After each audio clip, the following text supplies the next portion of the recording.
darah seorang pahlawan. Pedangnya mengukir takdir kemenangan, menghadapi segala tantangan. Penuh keberanian untuk terus berjalan menuju masa depan. Raihlah masa depan, nabung mulai dari hobi. Koleksi terbaru UBS Gold X Mobile Legends Bang Bang, edisi spesial MPL ID Season 13.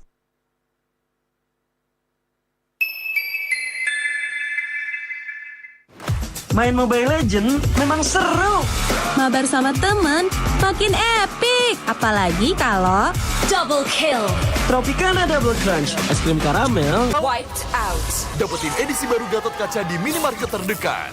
Head and Shoulders. Ini Gatot, ini kaca. Mas Gatot, benerin kaca.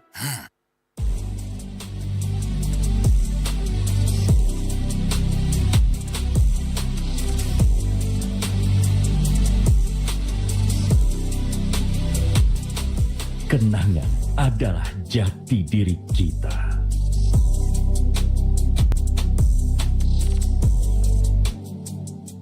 Kita adalah pejuang yang melangkah dengan penuh keyakinan, menghadapi dunia tanpa keraguan, karena hidup adalah arena pertarungan. Kita adalah pejuang yang tak akan gentar oleh segala tantangan, menghadapi lawan tanpa ketakutan, karena kita terlahir untuk meraih kemenangan. Raihlah kemenangan dengan koleksi terbaru UBS Gold X Mobile Legends Bang Bang, edisi spesial MPL ID Season 13. Saatnya nabung dari hobi bersama UBS Gold.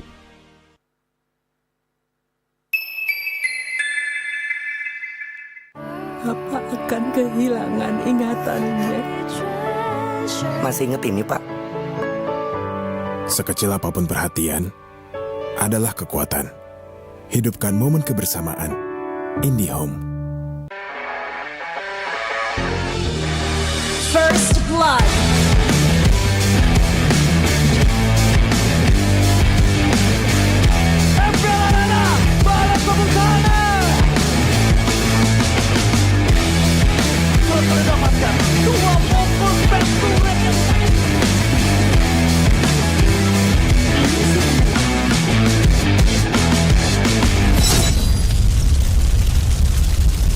Pengen belanja banyak barang kebutuhan tapi malas keluar rumah.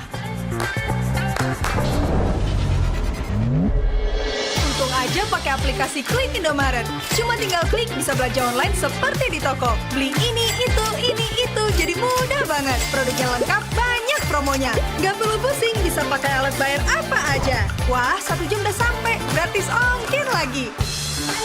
Untung aku pakai Klik Indomaret, belanja online seperti di toko. Kini, Indomaret telah menghadirkan varian baru, soto dan rawon yang wajib kamu coba. Dibuat dengan daging sapi pilihan, dimasak dengan rempah-rempah khas Indonesia, sehingga menghasilkan rasa soto dan rawon yang otentik khas Jawa Timur. Diolah selama berjam-jam sehingga menghasilkan kaldu yang gurih dan daging yang empuk. Bisa dihangatkan di toko atau bisa untuk stok di rumah. Soto dan rawon daging sapi Indomaret, enak tenan rasane.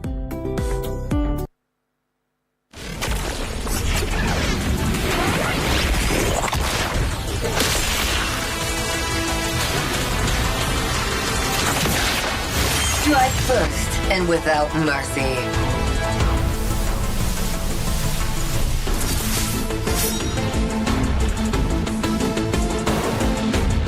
Where I tread, death follows. Enjoy your last breath. Deploying smoke. Going dark.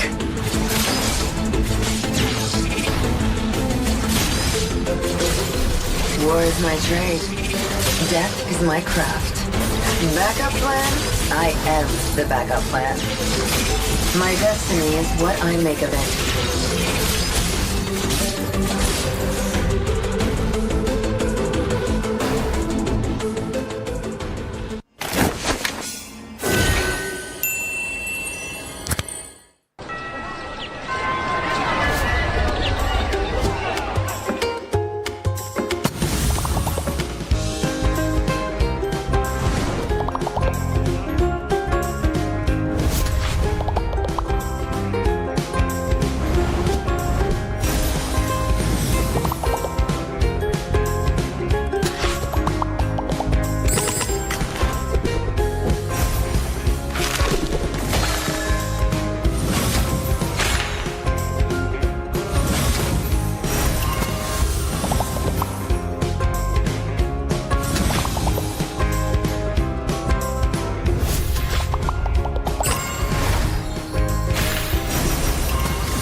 Galaxy A55 A35 5G warna baru. Awesome!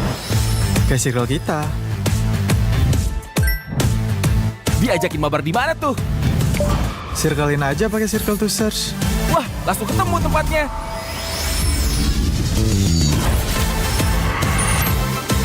Kalau ini makanan apa ya? Gampang, circlein aja. Oh, itu makanannya. Awesome dan smart kan? Yuk join circle kita. Pakai aplikasi GoPay, dompet andalan gamers. Banyak damage-nya. Ada cashback hingga 20.000 buat upgrade skin baru. aplikasi ringan gak makan memori. HP lemot bisa victory. Top up langsung dalam game tanpa hambatan. Ikutan selebrasi MPL di aplikasi GoPay. Menambah total hadiah ratusan juta. Bonus stage. Gratis 100 kali transfer kemana aja. Beli pulsa harga termurah. Scan QRIS dengan mudah. Download sebelum mabarkan. Dia tidak akan segan untuk menghadapi siapapun yang berani melawan. Dia mewarisi perjuangan karena di tubuhnya mengalir darah seorang pahlawan. Pedangnya mengukir takdir kemenangan, menghadapi segala tantangan. Penuh keberanian untuk terus berjalan menuju masa depan. Raihlah masa depan, nabung mulai dari hobi. Koleksi terbaru UBS Gold X Mobile Legends Bang Bang, edisi spesial MPL ID Season 13.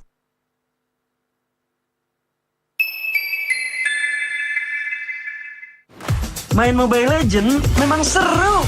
Mabar sama temen makin epic. Apalagi kalau double kill. Tropicana Double Crunch, es krim karamel dengan lapisan coklat yang tebal. Crunchy-nya double. Main bareng, makan bareng Tropicana Double Crunch. Double crunchy level dewa. Rasa ini Gatot kacau. Ih, tombe basah. Bro, move on ke Head and Shoulders. 100% pede, ketombe basah dan gatal Wiped out. dapetin edisi baru Gatot kaca di minimarket terdekat. Head and Shoulders. Ini Gatot, ini kaca. Mas Gatot, benerin kaca.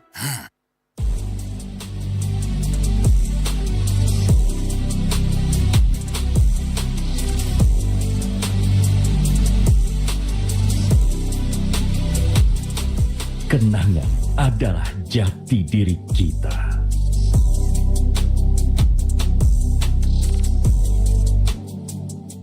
Kita adalah pejuang yang melangkah dengan penuh keyakinan, menghadapi dunia tanpa keraguan, karena hidup adalah arena pertarungan.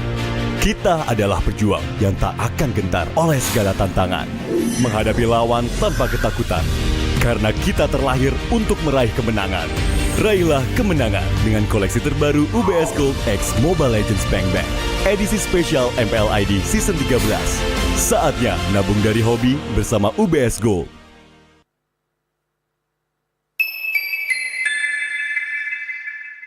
Bapak akan kehilangan ingatannya. Masih inget ini, Pak? Sekecil apapun perhatian adalah kekuatan. Hidupkan momen kebersamaan. IndiHome. First blood.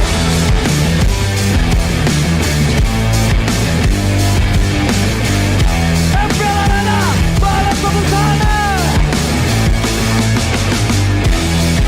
Mendapatkan 2 momen penturen yang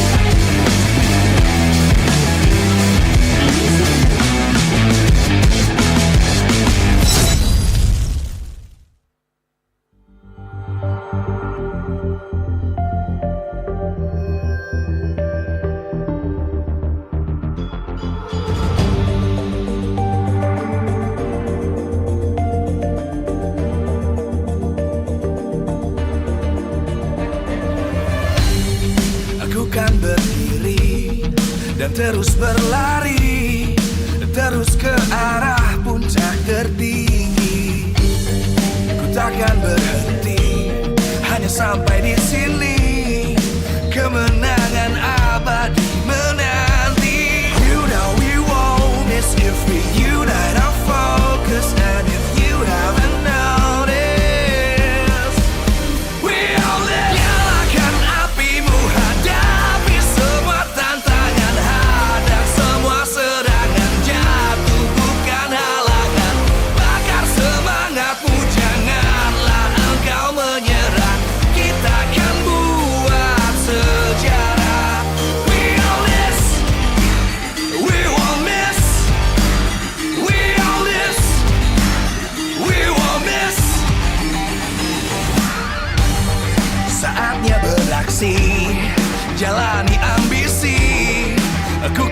menyawakan hari ini. You know we won't miss if we unite our focus. And if you haven't noticed, we all live. Nyalakan apimu, hadapi semua tantangan, hadang semua serangan, jatuh bukan halangan. Bakar semangatmu, janganlah engkau menyerah. Kita akan buat sejarah. We all this, we won't miss. We all this, we won't miss. We all this.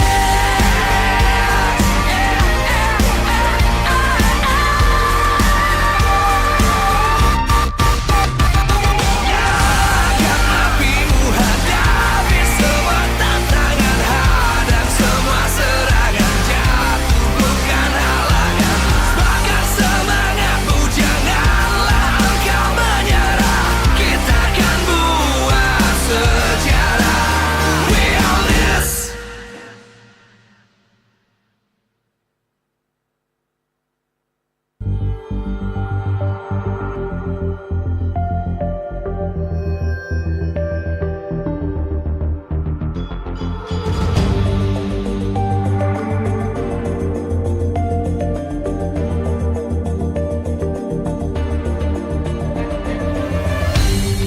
Aku kan berdiri dan terus berlari, terus ke arah puncak tertinggi.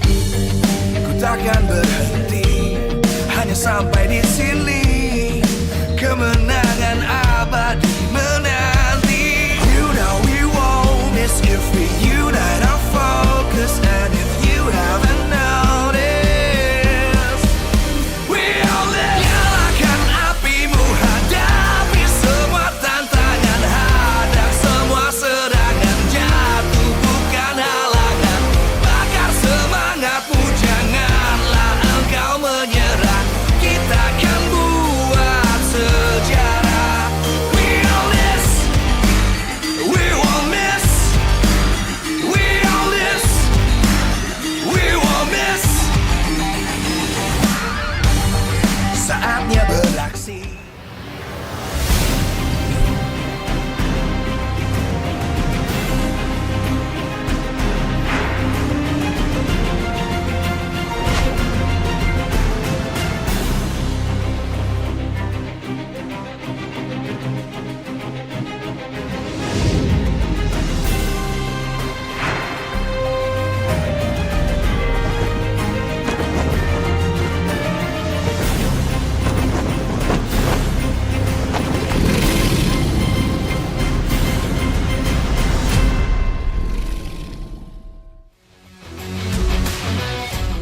Live from Jakarta, MPL Arena. MPL Season 14 is powered by Munta. Presented by our official tournament smartphone, Samsung Galaxy. Official e-wallet, GoPay. Official destination for gaming and esports, Hidea. Official gold partner, UBS Gold. We own this.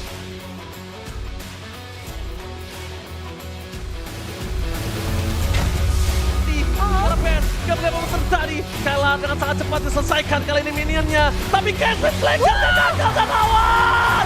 Wah, ini Samdati. Superawan Supriyadi hampir saja bisa melakukan endgame. Minionnya tidak ada.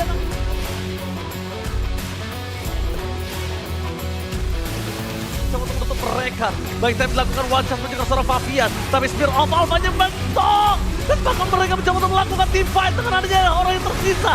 Tinggalkan Fabian menjadi korban luka bersama dengan ada sosok seorang Nino yang terperangkap di depan sana. Tapi nampaknya YesGL tutup ke arah Aizen lihat Iron Decade double kill. What the cut yang dilakukan oleh sosok seorang Iron Siki berhasil melakukan 4 point kill.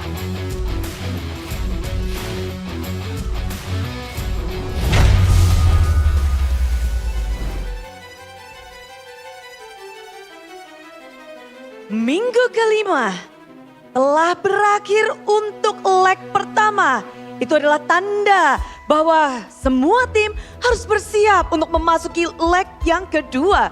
Perjalanan tidak berakhir, perjalanan akan semakin memanas karena kita tahu yang paling utama bukan menjadi yang pertama, namun menjadi wajah bagi Indonesia untuk mewakili Indonesia di ajang M6 World Championships. Season 14 menjadi ajang pembuktian bagi tim Indonesia. Karena kita tahu, kita pernah berada di atas. Kita runtuh ke bawah. Namun, kita harus benar-benar tahu, ini adalah perjalanan bagi seluruh tim Indonesia untuk masuk ke babak M6. Dan tim-tim pun akan semakin keras untuk berjuang. Mereka akan semakin bersemangat untuk mengharumkan nama Indonesia. Dan mereka pun akan saling membalas karena untuk menunjukkan kelas mereka di ujung perjalanan yang kita ketahui akan ada tim yang membuktikan mereka pantas dan membawa nama Indonesia kembali ke atas. Inilah M6 Journey of MPL Indonesia. Serahkan kita yang kian bergemuruh di panggung besar setelah melihat para pahlawan kita disebut sebagai pemenang. Kilau piala yang menyilaukan membuktikan bahwa kita yang terkuat. Namun, waktu berjalan dan keadaan berubah. Mereka yang di luar sana mulai bangkit. A game to make history. Once again, the Filipino dynasty goes on. Dan membuat kita menjauh dari kejayaan. Teriakan yang bergemuruh mulai terdengar samar. Dan kita pun mulai dilupakan.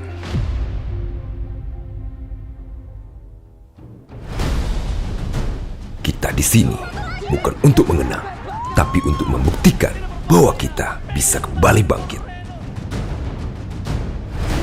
Kemenangan sejati tidak hanya tentang masa lalu, tapi tentang keberanian untuk melewati batas. Tentang bangkit dari keterpurukan. Tentang menghasilkan regenerasi yang lebih kuat. Kita akan terus maju, meski dunia melupakan kita. Dengan bersama, kita saling membahu untuk kembali berada di puncak dunia. We own this. Dan tentunya di dalam M6 Journey, dukungan akan menjadi kekuatan tambahan dari awal lalu ke leg kedua. Bahkan hingga nanti di panggung dunia, super fans akan setia mengawal, memberikan support moral agar tim-tim Indonesia kembali bisa bersaing di landscape global.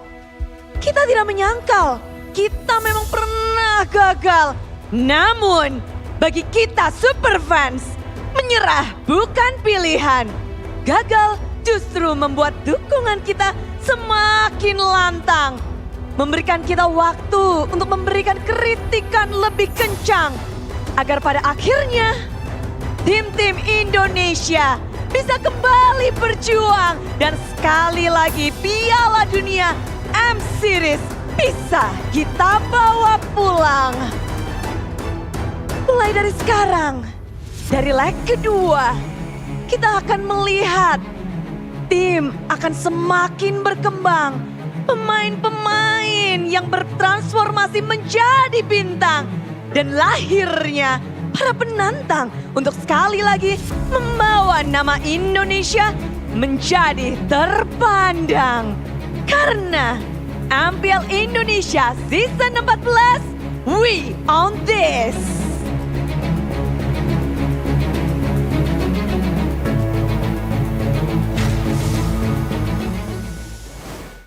And here it is, ladies and gentlemen, the beginning of the rebirth of MPL ID. And hopefully we will be able to make a mark at M6 later on. Welcome back to the English broadcast, ladies and gentlemen, to week number 5, day number 3, the last day of this week. With us again, Eterna, alongside with Mirko, as well as Arashi. And we do have 3 matches ahead of us. And this makes it official. We have officially launched into leg number 2. Yep, leg number 2 after a stellar leg number 1. Very entertaining matches, amazing matchups. We're going to get to see it all over again to determine who gets to the playoffs, who gets to the upper brackets, and who unfortunately will be left down there not to join us in the playoffs. It's still a fight, even though Rebellion and EVOs are on a shaky road. We saw this last season, the same exact road that EVOs could try to replicate. I mean, it's always possible, right? Until it's over. The same thing in the Ladder Dawn. We've seen games go so one-sidedly, and yet somehow teams can find a way to come back. They can do the same in the standings too. And it starts today, as we're looking at today's schedule too. Alter Ego versus Rebellion in match number 1, followed in by the match of the day. We have Geek Fam going head-to-head against Fnatic Onyx. Dewa and Team Liquid ID will close out this week. And of course, the match of the day, 2 representatives that were able to represent us back at M5? Yeah, M5. Yeah, let's hope that they still have what it takes to maybe perhaps still represent us in our next international. Oh man, you know, for Geek Fam, it's a bit sad because we don't see Marky, we don't see Niall anymore. Those 2 were a part of the roster that actually made it to the M5 World Championship. Now though, we have Vincent in the jungle for Geek Fam. A new XP too. No Luke, it's Gobs and also Veldora that has just been swapping here and there. But for Fnatic Onyx, the only real change we see is technically only in the XP. No more boots. Super sad. But still, Rez and Lutpi, they're pretty promising. And on that note, right, a lot of the teams today are going to be fighting to stay in the green zone, especially for Alter Ego and Rebellion, who will be our first match of the day. Will they be able to get that point, and will they be able to find and slowly claw their way into that 6th position? I mean, looking at the stats, Alter Ego is definitely the favorite, but we've seen upsets happen already. It can happen once more. And aside from that, Geek Fam and, you know, for Geek Fam, I think like now, after such a stellar performance, beating out one of the 2 actually of the stronger teams in the league right now, Fnatic Onyx and Bigatron, they're finding themselves with a bit of a slump actually, right? Losing out in the past couple of matches, but they're going to try and pull forward ahead right here in leg 2. And this is the leg where a lot of teams have been just being very outspoken about the fact that we lost in leg number 1, cool, but watch out for leg number 2. Yeah, I think we've heard that a lot, especially yesterday in the interviews. Like, it's no more joking around. We're going to take this seriously. And you know, hopefully the things that they learned from leg number 1 can cross over, because again, I think one of our main highlights of the day today is the fact that Alter Ego need to reset. And the big question is, how far do they go for this reset? Because apparently the alternative is Alter Ego X back in MDL. They've been finding a lot of success. The first team to be able to secure that playoff spot. Arashi, do you think that this might be the moment or a solution that Alter Ego can consider?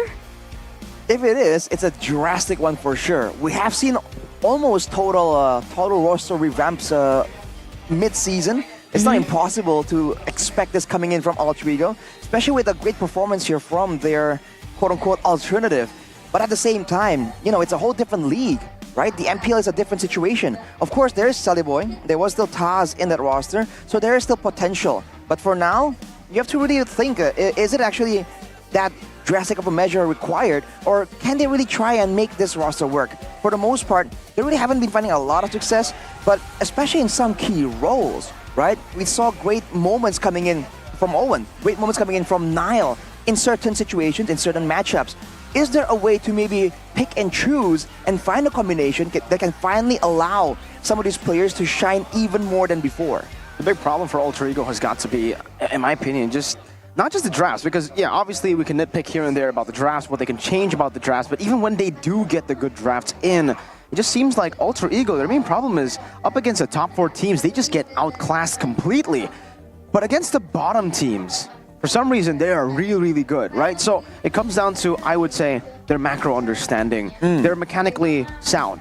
Alter Ego. We know these players to be amazing mechanically. Highs, Niall, even Nino in the XP, despite a lot of criticisms towards Nino, he's still up there when it comes to mechanics. We haven't been seeing it, you know? Maybe if you give him Benedetta, if you give him Yu Zhang and Ruby, maybe he'll be able to perform, but yeah, it's for the most part, unfortunately, just Nile. We've actually started calling them, a lot of fans have started calling them Nile Esports, because when he gets the Lancelot, the Fanny, the Ling, he's able to carry the game. When he doesn't, it gets real tough for Alter Ego. Okay, so let's compare that to their enemy jungler at this point, right? So we're expecting Ryota to be playing for Rebellion later on. Now, what can we expect from this matchup? Oh man, I think Ryota, he has great mechanics as well, and he's shown that if he has the right picks and he's in the right game with the right composition, or rather against the right composition with targets available for him to target, he can be a very effective diver in the backline. But you can say the same thing about Nile, and you can say that Nile actually has a bit more experience, a bit better decision making as well. So in this sense, Ryota is actually going up against a better version of himself, and technically a more flexible version of himself as well, with more experience. So he's definitely up against the odds. But again, with the right composition, right? Maybe the draft is where Rebellion can really try and outsmart Alter Ego and get a bit more of an advantage for this jungle matchup in particular. Now, what about Aether, right? We talked about Ryota versus Nile, but what about the jungler alternative that Rebellion has, right? They technically do have Aether in the mids. What do you feel about Aether? I mean, again. Should I ask? Unfortunately, is that a bad question, guys? I've been saying this from week one. I personally prefer Ryota over Aether. Aether has been he's been inactive as well. For a lot of these players that step up to MPL, except for Chidera. We don't count Chidera. Chidera is an anomaly. No, but yeah, a lot of the players that actually make it to the MPL, they either were active in MPL, moving to a different team, or at least they were in MDL. And Aether was not actually competing professionally last season. And I think the last 2 seasons, he actually dropped a bit. He went to become a content creator for a bit, and now he's back. So that's why it was strange to see him in the Rebellion roster. I gave him the benefit of the doubt. Maybe he just really impressed Rebellion, the Rebellion scouting and coaching staff. But unfortunately, after watching the game against Alter Ego, yeah, there's a bit of a disconnect from Aether and the rest of the team. I think Ryota fits the team better. Well, with time, maybe that can be alleviated. Hope so. But, you know, it all depends, right? And to be fair, Alter Ego, like you mentioned, Mirko, when they're winning, when they have the dominance, they have those mechanics to really make these flashy plays and take full control of the game. But when the game gets slow, when the game gets methodical, that is where they kind of fall short when it comes to the right decisions, the right movement around the map. So if Rebellion really feels like they want to bring Aether in, they know that for the most part, there's a bit of a bit of rust on his skills and performance, and his synergy as well. Then maybe, again, the macro is where they can try and outsmart Alter Ego. For the most part, Alter Ego, though, has been improving in that macro department as well. So it is still not really the goal for, I don't know, the clear solution to that problem either. Okay. You know, I had a little bit of a sneak peek into everyone's predictions, and it was very mixed. So we had a little bit of a discussion about what Alter Ego could improve on. But if we're shifting our focus back onto Rebellion, what's the main thing that we need to be looking out for? For Rebellion, for the longest time, it's a very aggressive playmaking roamer. It was already CS, and with X-Win coming in as well, there are ways for them to really get the fight started, but I feel like synergy is something they have to work on as well. When they're synergized, when they go for the same person, when they're on the same page, you're seeing, you know, glimpses of potential there for Rebellion. But for the most part, unfortunately, we've seen disconnects coming in from different roles in the team. So I think they have to start there first, because again, with the right draft, with the right mechanics available, if you're not on the same page, you know, it kind of gets put to waste. Do you agree with this? Yeah, I feel like also when we talk about this matchup, you can see the list of experiences. Aether is much more experienced compared to Ryota, right? I mean, he was 3rd place in PL President just in 2022 as well. Season 9 champions with MPL Indonesia, Season 9's RRQ Hoshi back when he were a dominant force. But those stats are kind of misleading, especially for the championship title, because unfortunately for Aether, when he did win with RRQ Hoshi, he only played 1, or actually 2 matches, and both those matches ended up with a loss. The main lineup was 100% win rate, and the losses came through a different lineup. Yeah, so looking at this performance, I think Aether can still shine. Don't get me wrong here. He's still a talented player with a lot of potential, but the inactivity of him, you saw the stats earlier. 2 years he's been inactive. That's why it's difficult for Aether to clop with the others right now. Maybe they've done some research. I don't even know who's going to be playing. Luckily for Aether, his strengths are hero pool, definitely wider compared to Ryota, who's only been playing Benedetta or Hayabusa. That has been a big problem with the team as well, especially I think when it comes to the drafts. For Far and Vivi, they are capped by Ryota. So maybe if they want to try to outdraft Alter Ego, they might need to utilize Aether. Okay. That makes sense. I think so. But again, it depends on what kind of play do they want, though. You have to wonder, right? With Aether coming in, is there a specific like pocket pick that they can really use? Because even if there is a great hero pool advantage here, when with Aether coming back in, if that is actually going to happen, doesn't really change the fact that overall, you know, you're going to be putting him up against Nile, right? Is it going to be an assassin-assassin matchup? Is it going to be a utility jungle kind of approach? Because we've seen teams go for it. We have, so let's take a look at who they're going to be bringing up. And there you go, it's Aether in the jungler, no Ryota, alongside with Carsuelo, X-Win, as well as King Matt. So let's welcome them onto the stage. You thought the only king in Rebellion was King MATT. Turns out they're gonna try and deploy another king, an X-King. Now back to Rebellion to try to take over the throne. But first, they must make it out of the red zone. The Blue Bulls charge on stage. It's Rebellion Esports. Let's see what they have in store for us today, ladies and gentlemen. It's always an interesting entrance when it's Rebellion. Nothing? Not this time. What? It's the serious version, man. Okay, maybe that's it. They're not playing games. They're not playing games anymore. They don't want to do their interesting entrances. They mean business today. And on the flip side, their opponents, the official team lineup now for Alter Ego. We have Nino, Nile, Roundel, Owen, as well as Highs. This aggressive roster that has so much more potential. Again, with the aggressive nature, they're gonna go in storming to the Land of Dawn. Who needs patience? When you have this lineup, just go in. Aggressive team fight. Rely on those mechanics. Welcome the three faces of Alter Ego. Struggling this season over and over, trials and tribulations. But this team led in by Nile here, looking to find a moment for themselves, looking to make a moment for themselves. Let's see if the start is here and right now. Can they win up against Rebellion? Can they really prove their dominance and pull forward into the safe zone? Alter Ego, man, using now as a tip of the spear that has been their main weapon, but is that their only weapon? Can they find alternatives? That is the main question that the Alter Ego fans have been asking, and that decision somewhat gets affected by these people. Ushered onto the stage by our Marshal, Dainang. Let's welcome to the stage Coach Aldo, Coach Rect, as well as Far and Vivi. I wonder what's been going on, like behind the scenes, right? Especially for Alter Ego, with Rect stepping into the coaching position. Have any of the players mentioned Rect in their interviews? Yeah, in the interviews they actually have. They said that Rect has been bringing a good impact to the team. What's cool about this matchup is what made Rect get back into the pro scene was actually Rebellion. I remember he was watch partying one of the Rebellion games. Rebellion underperformed, and he said, this team's macro is bad. You hire me, and I'll make that macro good. I'll get you guys to the playoffs. So maybe it's time to prove his point up against Rebellion, right? They were able to get a 2-1 in the first leg. Second leg with a win again. Maybe Rebellion do need to hire him. Pretty poetic. Yeah, the team head-to-head, though, is going to be, I guess, it's going to be a real possibility here. If you look at the KDA percentage, right? Man, Alter Ego, they have a lot higher of a KDA. And sometimes people say that's one of their weaknesses, right? They chase the KDA instead of chasing the objectives and the advantages in the game. That's something that they can kind of play around with right here. Looking at the home team selection here for Alter Ego, they're going to go with the...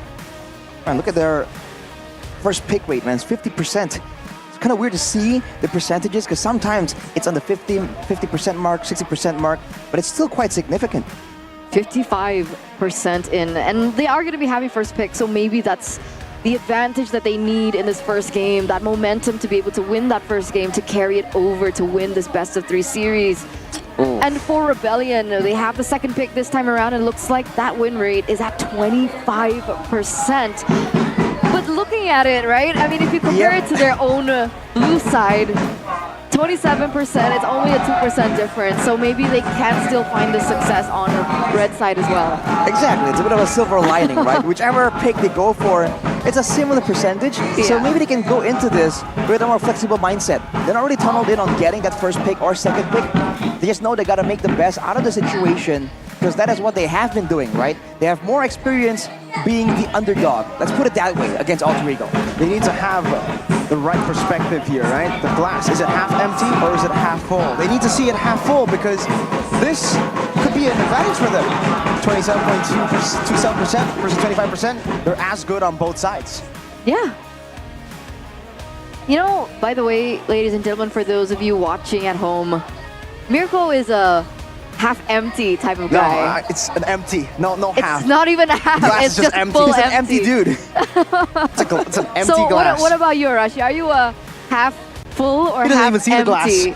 Okay. I'm just measuring the amount of water, man. The glass doesn't matter, bro. I care about the milliliters. I have to see the stats, and honestly, right now, it favors Alter Ego, right? Yeah. I think that's where I stand on this. That's why I don't like Arashi. He doesn't look at the glass. He looks at the mug. He has his own thing. He has his own measurements. Oh. That's beyond science. There you All go. right. Well, drafting phase though for the first game right here between Rebellion and Alter Ego, where we were highlighting so many possibilities, but it is presented to you by the official tournament smartphone Samsung Galaxy A55, A55 5G. Already, a lot more default power bands, no real target bands just yet. This is something interesting though. For yesterday at least, right? For week number 5, a Zask and a Jushin band out together. That's a lot of respect onto the mid lane here from the side of Alter Ego. They're gonna close for Rebellion with the Hayabusa, the Fanny, and the Chipping band out. And the Phobius does get picked up for Alter Ego. Still flex, but we mostly know who it should be going towards. But Edith is their next option too. Yeah, Edith, very flexible, a good choice against a diving hero like the Phobius. But this Phobius, man, it's been just an absolute nightmare to deal with, especially with the current meta, with a lot of clashes, with a lot of emphasis on spammable crowd control to just catch your mechanically sound opponents off guard. That Phobius will be an issue, and because of that, Rebellion, there's a potential for them to go with a fighter in the jungle right here, exposing the alpha, but that's immediately responded to with that Ling pick. Oh, man. We've been talking about how maybe you don't want to be given Niall these picks, and maybe also the Vexana. I was thinking for sure if it isn't the Ling pick, it should have been the Vexana. Vexana is one of the best heroes actually up against the Phobius. When you jump in, you get CC, Terrified, Eternal Guard, and just locked down before you can even utilize that second Infernal Pursuit. Or even in the Vengeance, you're stuck there for such a long time to a point where the Vengeance duration is done. The fact that Alter Ego have picked up the Phobius, taken a counter, and have gotten a Ling, this is dangerous. Rebellion went for the Alpha pick early, and now I wonder what they're going to close the drafts with. Are they going to go for the gold lane and try to shut highs down? Because with the Alpha, they can technically still go for a Harith here, right? They can utilize that physical damage in at the jungle and then go for a Harith. And then they can ban a Lunox in the second phase. I can't hear you. I can't hear you. The fans on both sides are going wild. They're going crazy. They're showing their support. They understand the risk, the limits of this particular series. And they're showing as much support as they can. But the Roger is going to be the choice now for Rebellion as we enter the second phase of the drafts. What can we be expecting to be banned out here? Well, first of all, you gotta address that Rebellion doesn't really have a lot of flex potential if you look at it. The Edith technically can still be moved around, but knowing that they have a Roger strong pick right here, they're gonna be trying to maybe mitigate some of those strong gold laners, try and make sure that Highs won't be able to actually go against King Matt right on the Roger, get him that strong side, get him snowballing if possible, so they can carry the game as he's expected to at this point by the fans. At this point, maybe... Okay, that's going to be a fair misban. Taking away a hero that can actually give a lot of the HP, maybe put more utility to the rest of the team that actually already wants to go for team fights. But yeah, the Roger pick there, you would expect the Roger to be picked up first to try to get that flex potential, but the fact that they picked up the Roger after the Alpha means that there is not going to be any flex here for the Roger and Alpha. So Alter Ego actually have ways to go up against and like try to get a winning matchup. That's a Cho ban as well, really respecting Owen here. But for Alter Ego, I think with this composition, they might be eyeing for a Tigreal, and if they do, then they ban the Valentina right here. Okay, let's see. Will the Valentina ban come through now for Alter Ego in order for them to pick up that Tigreal themselves? Because technically Rebellion can still pick up the Tigreal as well, right? The Edith is still flex, can be put in the roaming position, can be put in the EXP, depending on the matchup later on. But what about this Phoveus? Is this Phoveus flex? Oh, I don't think so, man. I think we've only seen it in the EXP lane. I think it's a bit too bold to really experiment with him in other roles right here. The EXP lane is just where he finds home, man. Tanky members, immobile members, where he can spam it out, where he can kind of just, you know, stop them and spam out that Infernal Pursuit. This is way too good. But no, Rebellion, they go for that heave. It's the Swalo signature pick that he brought out once this season. Now using it to maybe create some distance, slow down the Phoveus, slow down the rest of the team to make sure that when the Ling and the Phoveus dives in, they kind of get isolated. There are combos in the roster of Rebellion right here, but overall, there are more ways for Alter Ego to maneuver around them. Safe choice to be an Minotaur and another gold lane, but you can also go Tigreal. All right, so because the Valentino was not picked up, he still decided to go for the Tigreal here. Gold lane. In order to have Ling and Phoveus as physical, if they want to go all in, might as well. Let's go for it. Heist has been phenomenal on the Lunox. Go for it. Dive. Lunox? That worked for sure. Especially if you're talking about a strong gold lane matchup with burst potential, that is something they can do, but no, they want that Moskov, man. So the cross-map pressure with a Ling and a Moskov, it's gonna be massive. And if you look at the roster of Rebellion, they're not particularly mobile. The Roger is the only one that can kind of rotate around fast enough. And even later on the Yves, he's gonna be sway low. He's gonna be really confused on how he's supposed to position in some of these fights, man. He's the only one that can kind of hang back here in the midst of a big clash. They can go Jawhead here, right? Against a Tigreal, is that how good of a matchup is the Jawhead against a Tiger? If you get, I mean, you get going way earlier, right? So first turtle should be for Rebellion if they get the Jawhead down. Oh, but they go for the counter again. The problem for this composition for Rebellion, when they've used this twice, by the way, if they've roughed on the high twice, it's because they don't have any initiation tools. It's just reaction. They can only react to the plays happening by their opponents and then punish their opponents. That's it. And also level 1 to 3, yeah, maybe with the Jawhead you would have an advantage over the Tigreal. Now I think the Tigreal actually is a bit more useful level 1 to 3 than the Akai. The Kai's a phenomenal vlogger for the first few minutes of the game. It's like Poe in that movie. And early he's nothing, but then he becomes a dragon warrior. That's true. That's true. Let's take a look at the lineup ratings here. Looks like it is favoring Alter Ego just a bit. And before we begin, before we get into the Line of Dawn, how is the Yves doing in this matter? Just real quick, one word. I think it's pretty good, but pretty situational. Good. Situational, pretty good. Okay, so that's the landscape that we're expecting, ladies and gentlemen, as we are getting into the Land of Dawn for game number 1. Both teams want to make it out of the red zone. Both teams want to bring shining, shimmering, splendid moments for themselves and their name and their organization. So with that, ladies and gentlemen, game number 1 in this best of 3 series. Shining, shimmering, splendid. Maybe they'll be carried by that magic carpet outside of the red zone into the Land of Dawn. A whole new world for both these teams to really try and get their momentum going. But on that note, talking about the matchup there, especially in the mid lane, the clear by the Yves is surprisingly good. And maybe the idea is that with lack of engage, you get that range advantage. Yves is notorious for having the poke, having the kite potential, but I have the same concerns, Mirko. I'm not sure if that's going to be adequate against a team like this that wants to go all in. And again, with all the maneuverability tools that they have to chase down the members of Rebellion, I think it's a bit vulnerable in this current situation right here. And the Akai, we've seen X-Win be an absolute nuisance, even deny some buffs technically with the base damage of the Akai, but we'll have to wait and see if that will be enough to really have an impact in this early game. Emblems by IndyHome though, showing again the tenacity for Cars. Wants to be a bit more tanky, but also going with the Swift to get more bolts out after that Primal Wrath.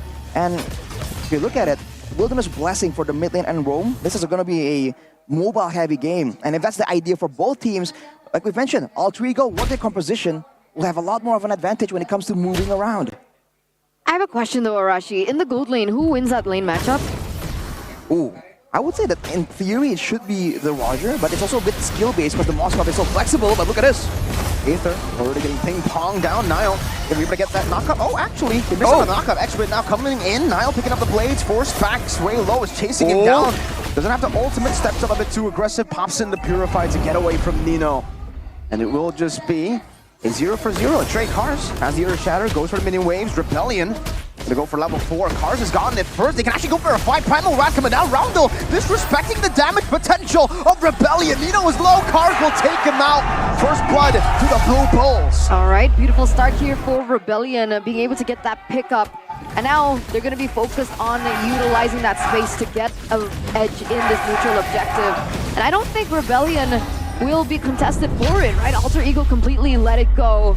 And if we shift our focus back onto the gold lane, again, if the Roger is supposed to be winning lane, so far, Heiss has been having a better time clearing. Is it the choice of sub-emblems that has a factor towards it?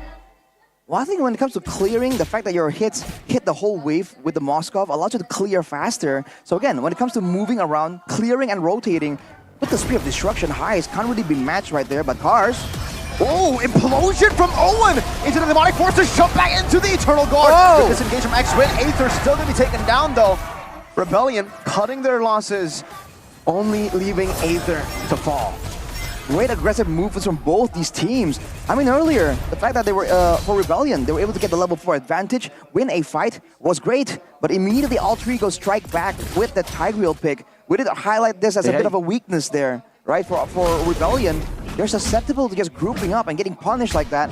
With Purifiers only on the backline members, the front line has to be a bit more careful with the positioning. And now, it looks like Owen wants to go in for an engage here.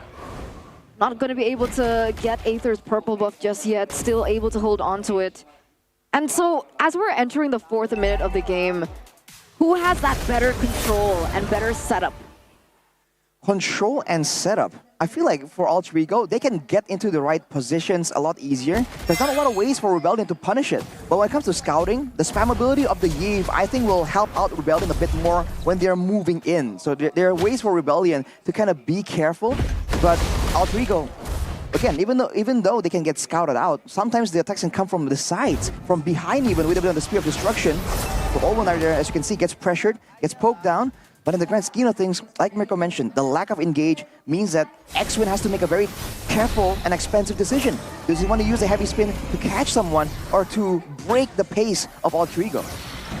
To the positive though, neutral objective control with the Akai and the Alpha is really good. Owen already trying to go dive deep. Spear of Alpha coming down, still winning on the direction. Battle time, the blaze comes down, and X-Win is able to pin Owen all the way to the wall, taking him down. Aether picking up the kill. Now it's Niall. Goes in for the blaze, picks it up, and now it's Nino who is going wild in the back.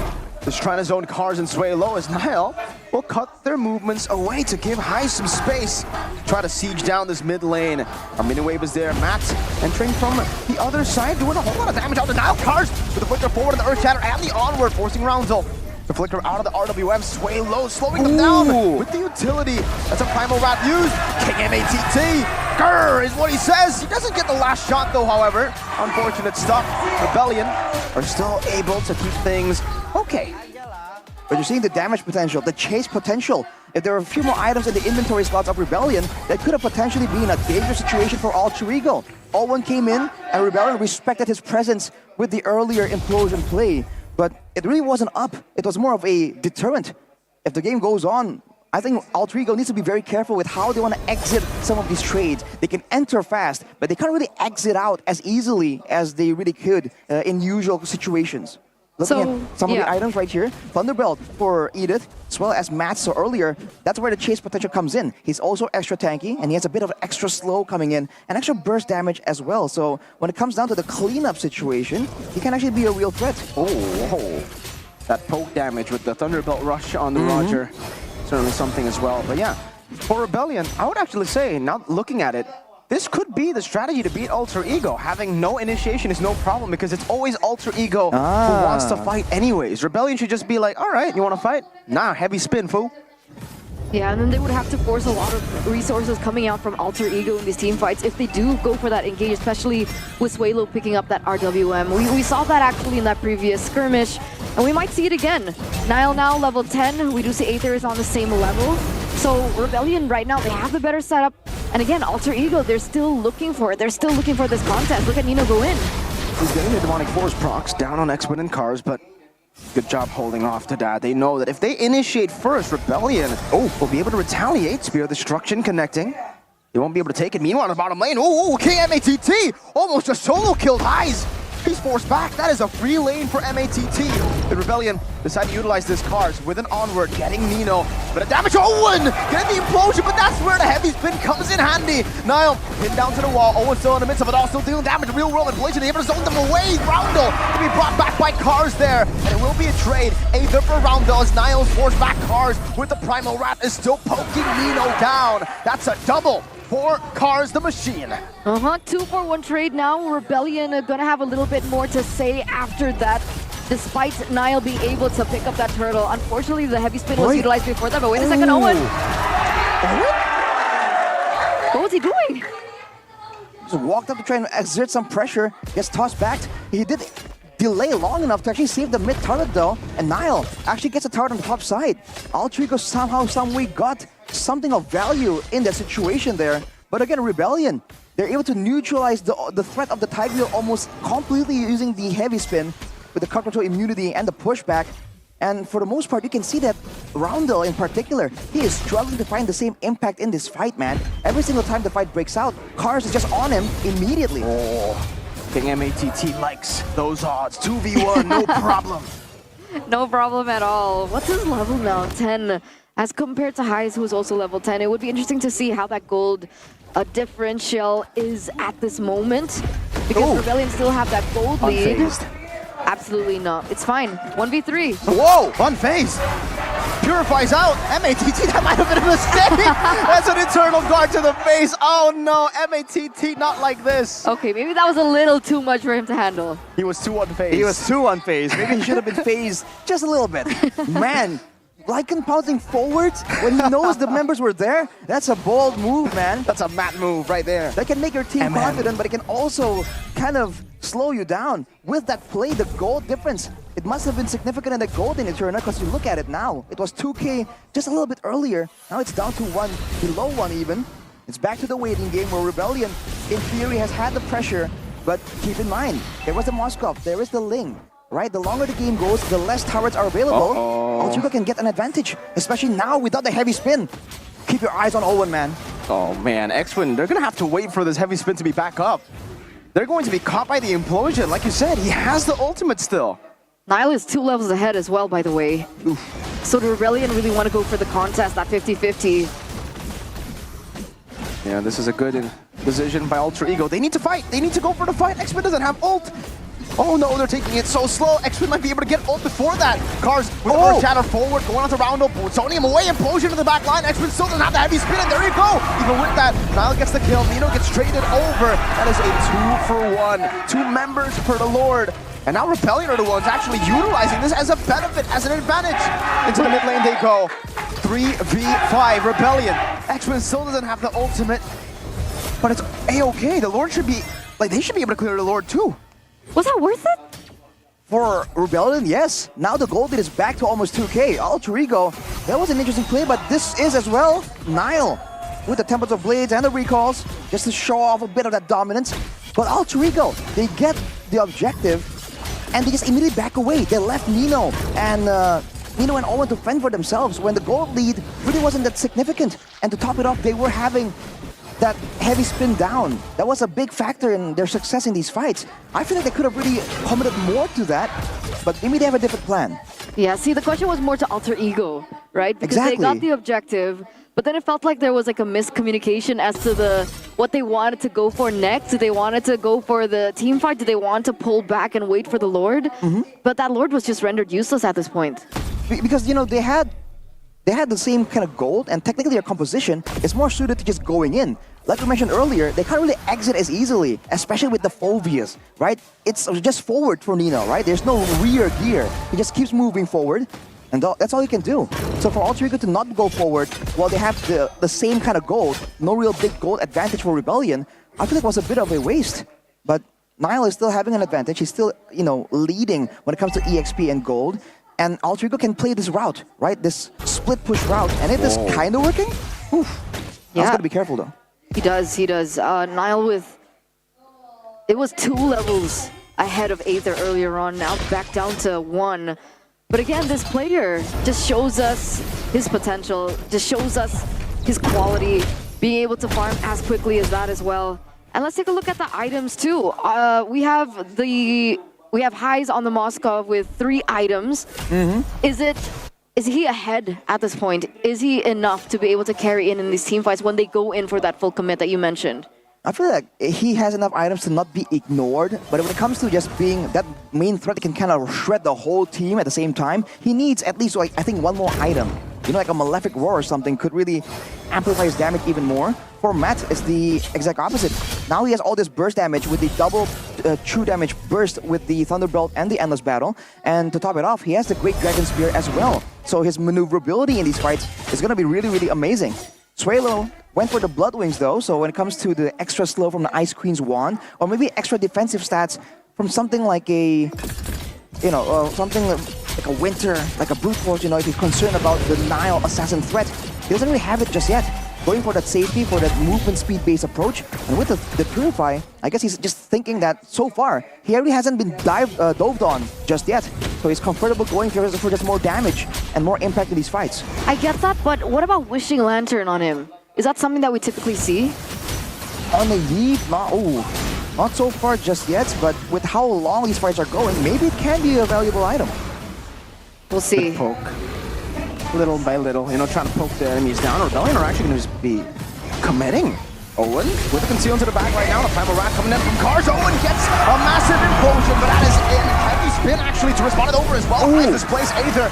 Confidence Spear of Misery. Cars now able to actually walk back on the Suelo, who has that real rubber blade. Nile diving deep, getting caught as well. Highs going on to Aether, a messy fight. And this time it is heavily in favor of the 3 faces. That was so good for Alter Ego. 4 members taken down. A Lord on the way. This tower in this mid side is going to fall. Arashi, break it down. What happened there? Alter Ego were able to use that Lord to force a full-on direct fight. There was no chance for Rebellion to go back and forth, and sway low. His impact was completely negated right there. He wasn't allowed to scout, he wasn't allowed to poke or slow anyone down. The fight will happen before he knows it. And we talked about his vulnerability for the aggressive items, the Wishing Lantern, the Glowing Wand. You can see there, Nile almost one-shot him, and the chase was actually so good. It was only unfortunate that Nile went with the Finch Poise to get extra distance, but he jumped on Cars instead of on Sway Low. He could have gotten Sway Low in there as well. Unlucky for Nile, but a kill is a kill and a win is a win. That's a 2,000 gold lead. This time with the Lord, they're able to actually utilize it as an advantage. And now, in the later stage of the game, we are seeing why Rebellion's comp isn't that good, I would say. It's good, it's a very conditional composition. Again, if Alter Ego engage the normal way, it's great. But if Alter Ego attack from different angles, it's chaos nonetheless. And Alter Ego strives from that with their composition, especially in the later stage of the game.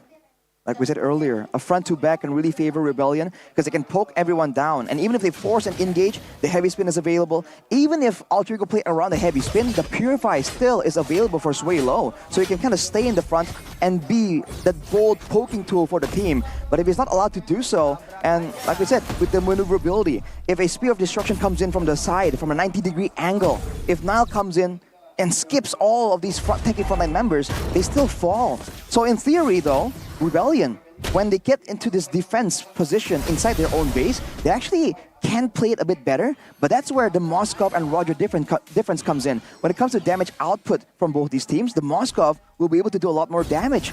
So that is where the dynamic is right here. It's almost a contest between the poking of Sway Low and the DPS of Highs in these fights, especially when he's approaching or to achieve full 6 items with the Malefic Roar and the Wind of Nature as a result of the previous fights. Sway Low already has a Divine Glaive though, so the burst damage, again, especially with the Wishing Lantern, that Void Blast, the first skill of the Yeve, it does an insane amount of damage right here with the scaling. So there's a chance that they can maybe do a lot of damage before, but if Alter Ego wait for the right moment and engage decisively, this can be the beginning of the end for Rebellion. Is that okay though? Is that okay to, like, you're 2,000 gold behind at this point and you don't really have any tools to work around? If you go full aggressive, full physical attack, especially for MATT, wait a second. That's free. Owen is the one pinned down, but he has the implosion. No, he doesn't. Actually, he does. He can go for it. In the back, he decides to use the flicker defensively. X-Win going to be taken down. Niall able to find a Tempest of Blades to the back, and Nito just gets all of it there. Roundel dealing with the front. Aether falling down to Niall. Only King MATT is left. He gets a kill. That's a shutdown. But now what can he do? Nothing. It's even Roundel who gets the kill back. Rebellion have been wiped out. Alter Ego utilizing the holes in Rebellion's composition to take control. Niall will just tank the crystal damage of Winter Crown. Fu! Alter Ego 1-0. Here it is. Alter Ego lead this best of 3 series 1-0. And unfortunately, Rebellion, with the composition that they brought, with the reactive composition and the reactive strategy, it did not work this time for Alter Ego. They read it like a book, they adapted, and they were able to find and work around it in this first game. Look at the tempo that Alter Ego were pressing onto Rebellion as well. Towards the end right there, you can see that they were flustered. They were scrambling to try and find something. They didn't get the Lord. They didn't get the information. They went for the pickup onto the Tigreal, and with a 2k gold deficit, a mere 2k gold deficit, they were unable to take out the roamer during the whole duration of the heavy spin. There was definitely miscommunication, hesitation as well in the movements of Rebellion. And again, like we mentioned, against a team that plays with tempo, that plays with surprise like Alter Ego, that is a fatal situation to be in. 1-0 lead here with Niall on the Ling. That was also one of the ways that we were talking about for Rebellion to try to capitalize on Alter Ego's holes in the game. Try to outdraft Alter Ego with either having a wider hero pool, but in the end, they decided not to take the Ling, to give it away to Niall, the guy who is very threatening on these flashy assassins. I think threatening is a bit of an understatement, man. On these assassins, he's always been really, really good. And in this current meta, the maneuverable assassins, I think they were also partially, flustered on how to actually deal with the split push threat as well. Because earlier you saw that Niall was really setting up with the full item advantage to really just keep splitting and maybe go for 1v1s against Aether, against anyone who can really stand in his way. That's a late game level 15 full item slot Ling. You can just leave it alone to make plays. So they went for something a bit more risky, and it did not pay off. It didn't. Disciplined, objective gameplay coming in from Alter Ego was ultimately what led them to win that game. And another thing that I noticed is by the end of the game, in the particular team fights, it felt like everyone kind of knew what Nino was trying to do. But they ultimately was able to turn that around as well and find that loophole with the Tigreal implosion in the backside. It was really good. Really good adaptations coming in from Alter Ego. It was weird because again, we talked about how the scouting would be better for Rebellion and for Alter Ego. Yeah. They have more threats, so they can kind of set up first. And that's exactly what happened. They got to the Lord first, they were able to set up their traps, and you saw Suelo desperately. He used both skills, skill 1 and 2, Void Blast, Void Crystal, to really open up all the bushes, and he was finding no one, right? And because of that, we talked about the win condition. How do Rebellion win? They wait for Alter Ego to engage and counter it. And there, in that final fight, they were the ones engaging. So Alter Ego got the perfect counter right there. And to make things worse, Owen didn't fall. And he had the Immortal still even. So all the way till the end of that fight, that final fight near the Lord, Owen was just there as a constant threat. Exactly, so there were many ways, too many ways for them to actually defeat Rebellion. Because in the early game, yes, when most of the fights are going to be template, when most of the fights are going to be front to back, it does favor this composition for Rebellion. But this is the same comp that they've been utilizing in the last 2 matches as well, and it's the same problems that we keep on seeing. There is no initiation at all from the team. You simply can't, because like you said, when they do go for an initiation, it's what the comp is built for. So when they ultimately go for it when they're ahead, they're the ones losing out. It's so unfortunate, it really is, and it was also unfortunate that Rebellion let this Ling go, right? The player of the game goes to Niall, 417 KDA, a TP of 79% and an 884 GPM. And even from the beginning, despite them not having the first turtle, they were able to recalibrate themselves in that game, getting the option to be able to pick up that second turtle, and eventually they were able to utilize that to their advantage. Great presence of mind there from the player of the game, Niall. And here's the highlights by our official gold partner, Ubeas Gold, where earlier Cars use the Earth Shatter, not on the heroes, but on the minions to get that level 4 advantage and surprise Alter Ego there along with Suelo. There are moments like this where you're seeing, man, Rebellion, they got the right idea, they have the right mindset. And here, they were able to set up first, they were pressuring the turtle, so Owen is forced to make the move first. That was the key win condition we immediately highlighted from the beginning. But afterwards, it's just so much more important for Rebellion to play it safe before the neutral objective, because they need their full force to be ready to contest the initial control, to be able to force Alter Ego to play their hand like this. Unfortunately, towards the mid to late game, Alter Ego were the ones who were able to get better skirmishes, better pickoffs around the map, and that is why they were able to win up in the setups. And Nile, for the most part, because of the lack of engage, the lack of crowd control, they let go of the Ling, and they also have no real way to counter the Ling. That's the big problem right here. You're using the heavy spin, the Purifies to deal with the Tigreal, to deal with the Vexana. Well, when that happens, look at what Nile does, right? Jumps in the back, basic attacks Suelo several times before even doing anything. That's because the Ling is just completely left out. And unfortunately for them there, they were able to get that kill onto Nile, but still, afterwards what happens? As you can see, they lost a fight initially, and so they were late to the party to that Lord Pit, and it's just not along with their win condition. So the fight was lost not during the fight, but before the fight. It felt like there were a lot of expectations on the shoulders of Xwin, right? What was his main task there? Was it to cancel the Tigreal? Was it to help out and pin down Nile? It wasn't exactly clear. The answer is yes. And so he got confused. And then the entire game plan just kind of, scrambled. Exactly, man. Yeah, are you going to be playing defensive, aggressive, utility? Yeah. And the answer is just yes. All to yes to all the above. And it's just not realistic. Yeah.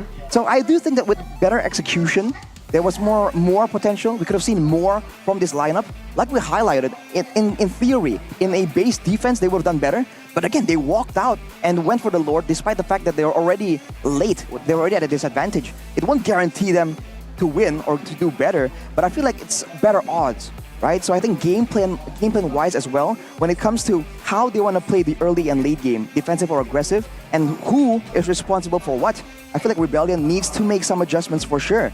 Looking at the item builds though, Nile with the Immortality and the Winter Crown, it doesn't need the extra damage because all the backline members are so vulnerable. So extra outplay potential and survivability becomes something that he can afford to kind of spend on. Highs on the Moskov as well. Went for the trade on the Wind of Nature, by the way, all to the Winter Crown. Because at that point, that was the decisive fight. They knew that if they beat Rebellion there, they have good chase, good slows, but at the same time, they can't really move backwards that easily as well. So they committed onto that fight, and for Alter Ego, that decision paid off. It really did, man. You can see here as well, damage dealt. It was Suelo, the carry. Doing a pretty good job on the Eve, but unfortunately with this meta, this is why the Eve is most of the time struggling in the games, right? There's so many angles from which Alter Ego and most compositions can attack from. When you're a front-to-back hero like this, when you have a very template ultimate, right? You just use it. It's usually comboed in with a massive CC tool. Yeah, once someone gets behind you, it's tough. Nile, Nino, Owen, even Highs can all do that. Only Roundel technically would be caught in the real front to back. Who's all the way in the back. And he was. And he's the only guy to get caught, that got caught. I really feel like that could have been a Valentina. If they had gone for the Valentina, then they didn't even need the Akai. Then they wouldn't have needed the Akai, because then there wouldn't have been a Tigreal. And even if there was a Tigreal, Implosional, take it away.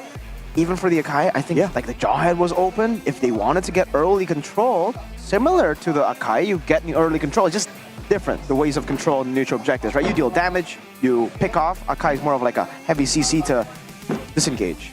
And I think it goes back to the fact that they are playing a lot of comfort picks, right? I mean, Alpha is great, but second pick great? I don't know about all that, There's ways for the Roger to come out first, like you mentioned. Roger first, yeah. Exactly. So it seems like they were tunneling on comfort picks. The Akai for Xwin, right? The Yi for Suelo, signature picks. And you have to understand that there's situations where it can work. Like you said, Mirko, the Yi. I'm a Yi fan. She is my most played hero. But right now, when I play ranked, I rarely pick the Yi because it really is difficult to make work, and you have to make sure that you have the right circumstances to really get the full benefit. What's that? No, this is no Yi. No. What is that? No Yi. No Yi. Very situational, okay? Yeah. Yes, Rins played it, yes. But Rins played it against a Juicin. Yes, some of the other players played it, but it's against a Juicin. It's certain conditions. Yeah, but you know what's not conditional? What? my love for the Samsung. Ooh. Whatever it is, right? Whatever Z Samsung? series, A series, S series, but particularly A series is what has been catching my eye quite a bit, especially with the color that it's in. Lemon line. Arashi, you Shout love out Shevin. lemons. Tell us more about this phone. Shevin also loves the lemons, by the way, so I'm not alone in this boat. But the new Galaxy A series 5G, man, is just so good. And especially, I think what's great is that the phone, you know the specs are great, but the bonus package, right? If you get the full package, you get MLBB skin and diamonds. What? You get gaming headphones, and then you have a 25-watt travel adapter You and get the all silicone this? case, as well as a sticker pack with a total value up to 1.4 million. Wow. That's the package, bro. Music to my ears. Where do I check it out? Well, make sure you just head over to samsung.com/ID or just come over to your nearest Samsung store. They got great storefronts right here and get an awesome gaming experience with the Galaxy A55 5G, man. Go to the nearest mall. And every single time you see a Samsung picture, the shops are really nice, man. You Scan the wanna hold QR code down below to actually try to get this. But yeah, man, in a world where most brands have, kind of removed these things Exactly. when they sell Yes. their phones, Samsung says, no, here, have more. I really appreciate it, man, because having an adapter, having a plug is very important. Yeah. Samsung understands that. Not a lot of other companies do. That's true. That's just facts, bro. That's actually kind of true. why So, get an awesome gaming experience with a Galaxy A55 5G, whether it be in navy or whether it be in lemon. What's your color? What's your flavor? Flavor. I mean, Does it taste like lemon too? yeah, you can try. I mean, lemon flavor, that's cool. What's navy flavor? Is it salty? It's Is a it the taste mindset. of the ocean? What? It could be. What is it? It's all about mindset. Oh, it's all about It's all all in about here, mindset. bro. It's all in your mind. Oh, hey, speaking of the Galaxy phones. Boom. Look at that Wow. quality, bro. We can take selfies like that? It's the future, I man. think you can take selfies like that, for a long time now. That's not new, Not right? if you don't keep up with the times, Mirko. But not team- to that quality. Yeah, definitely not with that quality. I agree with you. Team Galaxy Zone for all you Samsung lovers out there. If you have a Samsung phone, Or a I haven't TV. tested this technically, but you maybe a Samsung device, any device, right? Could be Yeah. a blender. Hey, maybe, exactly. But you guys can go and sit down right there with a lot of the players, brand Ooh. ambassadors, super fans What's in the that Galaxy merch? Zone. And this merch. that's Alter Ego merch. But we're not focusing on the merch just yet. We're focusing on the hair because this is the hair cam by Head and Shoulders. Oh, you're right. Trevin's in the building. Oh my, keep him out, man. He's popping out of nowhere. That's crazy, man. Hair cam by Head and Shoulders. With that Tigreal. We haven't had that bottle with us for a while. We got the Gato Cacha one, the lemon flavor, as Goni mentions it. Yeah, but mine's at home, so it has been with me. Oh, that's the where it entire went. You time. took it away That's from where the it went. desk. I'm sorry. All right. It's okay. You can have the Gatot one. I have to mention though, talking about Anyway, the Samsung Galaxy The Zone. merch was lit. I have to mention again that Eterna is actually really good at taking selfies with the back camera like that. But in this day and age, sometimes it's just not necessary, Eterna. It's not? Yeah. I don't have to go through that hassle. No. Another Samsung product got you covered, if you I know what I it. mean. I know it, and There's I a wanted Z, to. and I think you can flip or fold it. I like the flip Interesting. one. You like the flip one? Yeah. You know what the players like? What? They like the S series because look at that. They're still playing with the S series here with the Giga performances. Giga performances. It's not just a mega performance. It's not just a kilo performance. It's a giga. Maybe in the future it'll be a tera performance. Terra Wow. performance. Then I after can't Terra, imagine. They might actually add another. 'Cause Unit? Yeah, because I thought, storage will. what's the next one? What's above Terra? Peta. Let me Petabyte? just ask Galaxy AI real quick. Might be a petabyte. Petabyte? I think so. Might be wrong though. Is You're it? wrong. Mercury's What is already. it? What is Mercury's it? confirming? It's a petabyte. Yeah, it's a petabyte, exabyte, zettabyte, yottabyte, and brontobyte. Wow. What? Brontobyte. I can't wait to get. We're getting Jurassic with that one. Hey, maybe That's literally what I was thinking in my head. in 5 when years. you said Bronto. In 5 years' time, we'll get a brontobyte. Okay. 5 years? And then maybe we'll get a T-Rex bite. You know that caster from hey. Yeah, the NA caster, T-Rex. Oh. Yeah. Well, before talking about all these advances, we gotta talk about whether or not Rebellion can advance their strategy as well, man. Let's see. What do you think they need to improve on? Definitely in the drafting phase, we've highlighted some issues. I think, really, you know, sometimes we talked about how Alter Ego, they kind of overthink. Some of these coaches with a big brain, right? Like Coach Aldo, they kind of overthink Even the draft. BBB. Exactly, BBB overthinks the draft a bit. I think for Rebellion, they gotta think about it a bit more. They're right? thinking outside the box. They gotta think in the now, man. Wait, so Alter Ego are overthinking? Sometimes they overthink. And Rebellion are not thinking hard enough. Sometimes they overthink their opponent's draft. Oh, for Rebellion, okay. they gotta think about the opponent's draft a bit more. Because I feel like they're Okay. really focused so much on their own draft that some issues, again, like the Ling, like some of these picks really shouldn't be let go without contest, you know? So that is somewhere they can start. And afterwards, I think the coaches, with the long time they had right here between the games, need to try and drill into their players. Like, okay, dude, the late game, you gotta do this. You know, you gotta play for the base. You gotta play for the setup first. And if you don't get it, you know, let it go, right? Get that step-by-step process into the players. And into the drafting phase. Yes. Right, presented to you by the official tournament smartphone Samsung Galaxy A55, A35 5G, and with Rebellion now on first pick. The Ling has actually still been left open, so Zaz being picked up now for Rebellion and Alter Ego very quick. Another Ling in for Nile. They actually opted for the Fanny Hayabusa and the Hylos Ben. And for Alter Ego, they went for the Chip, the Phobius, and the Jushin. Alter Ego pick in the Ling as well as that Aurora. Already a great pick to match the clear, match the prowess in the early game. Rebellion, they went for the Zaz pick, and it is a strong pick, but I feel like at this point in week 5, a lot of teams already also know how to play around it. So it's not really that crazy of a first pick, and technically, if you think about it, the Zaz suffers from similar issues that the Yve does, right? You got good slow, you got spam ability, but for the most part, you have a very one-dimensional ultimate, and right now, especially if Alter Ego stacks up on the crowd control once more, it's gonna be a dangerous spot for Swalo to be in. And I also think that the Zask has a big limitation in the wave clear again. Yes. It's a problem. Aurora should be able to clear faster, but whoa, talking about fast, these are fast drafts, guys.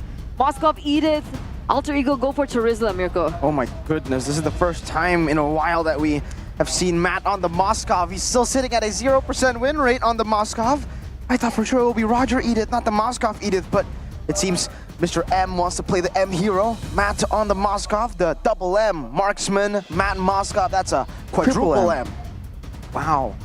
Quadruple M approach here. Matt Moskov, for Marksman. Rebellion. Matt Moskov, Marksman. Yep. So it's the approach. Can Alter Ego beat it though? It's a right now for because it's Rebellion, easy as well. It really feels like they're stacking up on the DPS, but that's where it gets kind of questionable. With this Charizla pick, with the body of Smith reducing the damage, these sources, the Primal Wrath, the Moskov and the Zaz Nightmare Respawn, it kind of will take a long time to really deal with the Charizla. And we all know that Charizla, if you can't burst him down completely or lock him down, that's sustainability, man. He's gonna be tanking that damage while swinging around, healing back up. And for Rebellion, this should be a Harith and Roger ban, right? Both of them really do good with a Ling, Aurora, and a Charizla. Really good synergy there. And technically for Rebellion, there's no possibility of the gold lane Lunox anymore with the Moskov pick here. They actually still go for the Cho ban, so much respect over towards Owen on that Cho. Man, the next Cho god of MPL ID. Owen getting so much respect over from Rebellion. Eterna still feels a bit reluctant to go with that mindset, with that idea. But for Alter Ego, Tegriel and Grok, they have great engage tools of their own already. Technically, now with the Frigid Glacier, that could be enough engage potential for Alter Ego. Now they can kind of stack up and find other things, more damage, more maneuverability, perhaps. We have to see, man, for Rebellion. After the Cho ban, are they hinting at a potential assassin coming up? Concerned about the Cho maybe locking one down? Yeah, it should be what they're looking for. But again, Harith and Roger are still up for grabs, and Alter Ego will be able to take it away. And for their last pick later on, okay, they ban out the Harith. The Roger's still up for grabs. Alter Ego will probably last pick it though. Now maybe they go for Jawhead first, right? I think it's either Jawhead here, or there was another roamer I was thinking about, but I completely forgot now. What are you thinking they're looking for? Tankiness? Engage potential? Engage. Technically, Ruby's still open. Yeah, exactly. There you go. Ruby or Jawhead. Oh man, Ruby Charizla? Ooh, that's a nasty combo. That's a Jawhead. It's going to be the Jawhead though. More of an aggressive approach. And technically, it's great for Owen that likes to kind of separate from the pack and try and look for opportunities. It's a bit of like a different version of Cho, technically, right? Yeah. You can kind of displace someone towards your team. Rebellion, how are they going to respond to this? What does X-Win want to pick up, right? I mean, do they want to go for the Akai again? With a Grok and the Ticker being banned out, okay, they go for something a little bit more versatile, right? The Arlet gets picked up alongside with the Julian again in for Ryota. Ryota, okay. Interesting. Should be Roger, right? I mean, if it's not Roger, what? They want to go carry with the Aurora? Technically, you can utilize that freeze to deal damage. Highs. I think maneuverability becomes valuable right here because technically they don't really need a lot of crazy DPS because Rebellion's composition, they aren't exactly that tanky, right? Edith, Arlet, and Julian, for the most part, they kind of are susceptible to getting bursted down. And that's where I think it's a bit concerning. They're relying on a lot of these big AoE tools to really get an advantage. But if they don't land it, if Alter Ego split apart, it's going to be confusing for Rebellion to decide which target to go for. So who is it? Is it Lunox? Okay, carry Roger. Carry, It is okay. carry. Okay. There is a lot of mobility technically for the carry, despite the fact that, in a sense, she is a very all-in type of hero. Her cooldown on the dash is actually a lot shorter than a lot of the other mobile marksmen. I believe it's only really beat by the Moskov Miracle. I'm not sure if you can confirm that when it comes to like the marksmen, who has the most, the shortest cooldown when it comes to the jumps, the mobility tools. What, carry versus Moskov? Yeah, Moskov gets the resets because he gets the basic attack down, Exactly, right? So not, reset. Aside from Moskov, not a lot of harder heroes can beat carry when it comes to the cooldown of the dash. Yeah. Right? Yeah. So it's not a bad option at all. Okay, we'll see if it works out. And this time around, Rebellion do have a little bit more tools to work with the Arlet, with the Edith once again, and now with the Julian as well. So here it is. Will Alter Ego be able to look for a clean 2-0, a clean sweep against the Blue Bulls? Or can the Blue Bulls force a game number 3? Ladies and gentlemen, let's welcome you into the Land of Dawn for game number 2 between Rebellion Zion and Alter Ego. Welcome Let's to see Mobile if Legends. Rebellion has it within them to actually get Matt his first win on the Moskov and their second win in MPL Indonesia. Remember, the record now is still 1-6 for Rebellion. If they get a win here, they'll be one ranking ahead of Evos. They'll be dropping Evos down to 9th. Wow. That volatile in the standings right here, man. Season 14. Although, if you look at the battle spells for the side of Alter Ego, only one Purify. Roundel very happy to risk that Aurora passive instead of going for a Purify. And look at this, the early game for Rebellion with the Julian, with the Edith and Zask. They're really clearing a lot better. And this is where there's going to be a bit of issue for Alter Ego as well. Because the Jawhead can clear, but generally when it comes to the mid lane clearing, I think right here with the Edith and the Zask, Rebellion are going to be able to actually roam a lot more actively compared to game number 1. Looking at the emblems by IndieHome, Wilderness Blessing for both the Aurora and the Jawhead, whereas for the side of Rebellion, you can see that X-Win went for the tenacity. So tankiness becomes something that he really wants. He knows that he's going to be able to actually help with a clear advantage, but he wants to be able to survive longer in some of these skirmishes. What about the gold lane here? Matt and Highs both opt for tenacity, but there's a little bit of a difference in that second talent. Yeah, the firmness and tenacity for Highs. It's common in the... Ooh, hang on a minute. Great read with Onward there. Owen to be slow. Oh, Ejector to get him out of the Tempest of Blades. Oh, anti-synergy. Now Aether will be able to survive. Niall's going to be caught in the bad spot. Still able to make the most out of it, though. Ejector out of the Tempest of Blades. You hate to see it, but Rebellion love to see it. It happens, man, when you play that Jawhead. Like I said, you can see the Rebellion is rotating a lot faster. And for Alter Ego, they know that they're going to be playing it a bit more defensive. And we'll have to see, man. The Jawhead becomes a bit of a weird situation right here because he wants to be aggressive. But you saw earlier, ejector backwards was my negative synergy instead. So Alter Ego has to wait a little bit. Just tap it. Maybe the mid game is where they can actually use that power potential. Oh! X-Win again, man, with the Onward. Roundel, flickering out. Cars, good final slash now, getting the resets on the mittens too. Roundel, that ejector to save him. Good job, X-Win getting hammered down by Mr. Knee of House No. And now it's the Vengeance. Proc X-Win should die. Oh my goodness! He regen just in time. Nino definitely regrets not getting the last hit in. And Alter Ego lose out on the turtle and lose out on a possible kill on X-Win. I mean, we see the instant difference when Rebellion Zion gives something a little bit more active for Cars, right? Him on the Arlet did a lot in that skirmish, did a lot in that team fight, was able to push back Alter Ego and mess up that setup that they initially had. So it's a big win in for Rebellion for the first 3 minutes of this game. You can see that, oh, Nile, such a painful situation to be in, man. Just not really getting a lot of opportunities to go in. And you can see X-Win, a lot more active. He knows that the danger is really less prevalent for now. Later on, the ejector into highs blitzing you down combo, especially with the Aurora lockdown, can be dangerous, but for now, right? Rebellion can really abuse the lack of damage, the lack of all-in potential for Alter Ego, and they really have to. It depends on what they can find here before it comes to that mid-game, maybe like the 8 to 10 minute point of the game. Even in the EXP lane, right? That's something that we're also waiting for. The fact that Cars is on an Arlet, the fact that he's able to mobilize a lot quicker than the Charizla also plays dividends as to how Rebellion have been able to control the course of the game here in the first 4 minutes. And you can even see, look here, already a very aggressive invade coming from X-Win. Getting the knockups on Nile.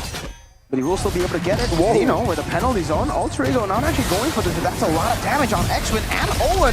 X-Win still able to pop in the front. Great shit from Roundel to freeze them. Cars still with a vengeance. Oh, with the reset, the final slash. Going back and forth, giving Swalo some space. Aether running Nile down. Where is he gonna go? Aether just slashes him, takes him out. And that should be worth it. They shut down the main carry of Alter Ego, even though it costed them 2 kills. 2 kills for a deny, but for the most part, Nile was still able to get that orange buff though. So it really isn't as, you know, as fatal as it looks, but Rebellion is still having the gold lead right here. They want to be active. Fortunately though, Nino will be able to have a lot of presence here in this next turtle fight. The Rebellion has a lot of crowd control to work with. Alter Ego, they gotta split and risk getting picked off if they want to try and do something. Owen with the Ensemble Force, that's a good enhanced sword. Owen now caught in the midst of it all. Quick to Glacier, finding 2, X-Win flickering out the safety Cars with the vengeance now getting Owen. Well played, good enhanced chain over to Nino to knock him up as Cars jumps in again. Finds the final slash, Cars going wild in the back, getting frozen as well. Aether with the enhanced sword escaping, and it is an RBL win. Nino. No. Oh no. 1 swing, 2 swing, stun, enhanced chain, Aether picking him up, 1 last shot, and he gets it. Oh, a big win here for Rebellion. The fact that they were able to pick up that newt, and then they were able to pick up a lot more kills afterwards. Alter Ego have not been able to find a moment to come back from this. They're not having the space to really position and set up properly. We talked about how Owen was just so good at doing that. Now he's the one pressured at every single turn. And this is the MPL ID Extremer program we have with Rebellion Deristain. Oh my god, he doesn't even notice yet. Not yet, man. That's the delay on stream. He's like, come on, Rebellion. You got the turtle. You can do it. You can do it, guys. Wait for it. I want to see the moment. Wait for it. Anytime now. Any second now. All right. Any second now. Maybe now? The anticipation is killing me. 2, 1, boom. And there we go. No reaction. Oh, there you go. Oh, okay. What did he prepare? Oh, Mr. King Kadir. Audi. No, King NATT. Matt. That's a creative approach at the MPL ID Extremer program. But do you know that you're going to be featured? I guess they'll just have a lot of pictures ready. Oh, okay. So you're just anticipating that. But back to the game here. Heiss picks up that golden staff, and Swalo's in a very precarious position there, perhaps looking for a little bit of an advantage before they go in for the newt. But facts are, Aether is a level 11, so he's 2 levels above of Nile right now. Does Alter Ego want to go for the contest? You gotta try and be a bit more proactive, actually, if anything, because Nino has left that lane pushed up by Cars. There's gonna be a lot of damage on that turret. Alter Ego, they can't really afford to let it go without trying to find something. But look at that Nightmare Spawn just zoning everyone. Penalty zone, connecting on a 2. Owen still. Oh, it's actually him who takes it. Now Frigid Glacier on a 3, freezing them down. Ice cold from Alter Ego, despite being down. Way low. With a march forward, Matt with a blink. Cars with a final slash. Good Purify over from Heiss, now targeting Swalo down. It's Heiss wins the world. Cars getting the vengeance. Stacks again. Matt with the spears. And Cars with the kill. Swalo able to walk up forward, giving Matt some space to go for a possible siege. Roundel trying to go for the defense, gets Matt frozen, and will be able to stop this turret from being taken. Ooh, 2-4-4 trade there, ladies and gentlemen, as Rebellion once again had a little bit more control when that happened. Initially, Nino started that with the penalty zone, right? But what happened after? The rest of the team tried to follow up, and they landed an amazing Frigid Glacier onto 3 members. But again, it's still early on, and Roundel isn't exactly snowballing. Looking at his items, he has a glowing wand, and that's about it. He didn't even go for any aggressive choice in the boots. Went for the magic resistance boots instead. So he doesn't really have a lot of the burst damage required to really make that play a decisive one. Same thing can be said for the carry, right? Still 2 items, not really at the 3rd item, Power Spike. If that was a later, more itemized Alter Ego though, that really could have gone differently. Rebellion, they're doing great at elevating their early game pressure, but they're gonna be careful to not take fights like that the longer the game goes on. That could be the comeback condition for Alter Ego. Seems for Rebellion, it's the slow game again. They have a lead already. There's no real reason to be vulnerable, put yourself in a vulnerable spot. Alter Ego have actually sent a lot of their members down below. I don't know what they know. On Style of Force, Max still able to displace himself. Oh, Spear of Destruction to displace himself even further to get a better position as Swaylo gets Owen. Meanwhile, Aether still up top, getting a tier 2 for free. It's Cars in the mid lane as well. Alter Ego are getting out macroed by the Bulls. That was so clutch though, that was so clutch. Alter Ego, they were looking for a pick onto Matt, and the fact that Matt was able to maneuver out of that, and the fact that everyone else from the members of Rebellion were active doing their particular jobs, it just made more sense for Rebellion now to be able to pick up this objective uncontested. However, Frigid, they're gonna all in on Cars? Cars is very happy taking that damage. Now Matt can actually utilize those resources being down to go for more. That is Cars with a Thunderbolt and a Dominance Ice. Not even, just the mantle for the magical defense, and it's able to tank up all that damage, showing again that Alter Ego is severely behind when it comes to the damage potential. They have to understand that. They were winning and they were pressuring game 1, but game 2 is completely different. They have, in a sense, a better late game composition. They gotta take it slow, man. They have to know when they can actually afford to go for some of these fights. Roundel! Good one by Cars. Oh, onward, now penalty. That is X-Win! That is the roamer! They've used all the resources now to re-engage. It's gonna be Swaylo free in the back, dealing so much damage. Owen will be taken down. And Swaylo, Matt is still in the bottom lane farming. They get X-Win, but that definitely was not worth it. these decisions being made in for Alter Ego, it's a big question, right? It looks like they're getting desperate, they're getting hasty with the calls. What do they do? It looks like Rebellion, the Blue Bulls, are knocking on the base now. Oh, free base turret up top because Owen is down and they have no ultimates. This team relies on abilities to fight. Roundel needs the Frigid Glacier, Nino needs a penalty zone. Without that, that First Lord base turret. It's just, you know, to turn tables for Rebellion. Now they're the ones forcing Alter Ego to make rash decisions, and it really hasn't been working out for them. You gotta wait out, but with 7k gold difference with a conceal on Cars. Cars, final slash and the flicker over to Roundel, displacing him but not able to find it. X-Win with the flicker forward. Cars going to be punished because of that. The Primal Rat inside of the base. X-Win falling. What just happened? They dove the base turret. Overzealous, miscoordinated. They came in disjointed, not at the same time. And we talked about this. Alter Ego, they have a composition that can punish mistakes like that. They went for a Tara dive against an Aurora. And if you didn't know, that Frigid Glacier comes out instantly. It's not channeled, and now Alter Ego are going aggressive. Unstoppable force. The Dominators the set gets used up there. And Swaylo just recalls. Ooh. All right, a moment of calm here for both the teams. But you just know, right? It's a matter of time. You can see Aether wanting to be aggressive here on this Julian. He's going for a very defensive build, by the way. And then he'll still go for the purple buff. Oh, he doesn't get it. He doesn't. Nope. Oh, he doesn't get it. Aether is going to be able to pick it up, actually. So Nile is going to be able, is going to be forced to function without that purple buff. And similar things are happening now with both of these teams, right? They're making really hasty decisions. They're going in for very aggressive plays, and it eventually leads the opposite of getting more of an advantage. You mentioned earlier on that Alter Ego needs to be active, but I don't think this is what you meant. Ooh, that is a lot of resources down. Now they can actually go for the re-engage. Swaylo's alone. No one wants to re-engage. No one wants to go in. Nino? Disconnect. Oh, X-Win. Oh, penalty zone cancel. The Earth Shatter coming down. Nino swinging the hammer down. Rebellion still don't want to go in. What's going on here? A hesitation from both teams. Cars gets taken out. Now with a man advantage, there's potential. Highs has the win of nature though. And the issue right here for Alter Ego, by the way, is also the fact that Nile is just so behind. Only on 4 items, building the 5th. Has Claws, Berserker's Fury, and the BOD. So he can't really go and split push because Matt, King Matt, already has the Wind of Nature and is working on his final item. Owen though. Whoa! Wow, with the moves, Aether getting caught, and now it's up to them. Nile, Champion of the Blades will escape the damage, set still in the midst of it all, deals some damage. Hyde is the one to pick it up. Nile picking up the Blades, trying to run away, but getting zapped down with the Bitch Boys.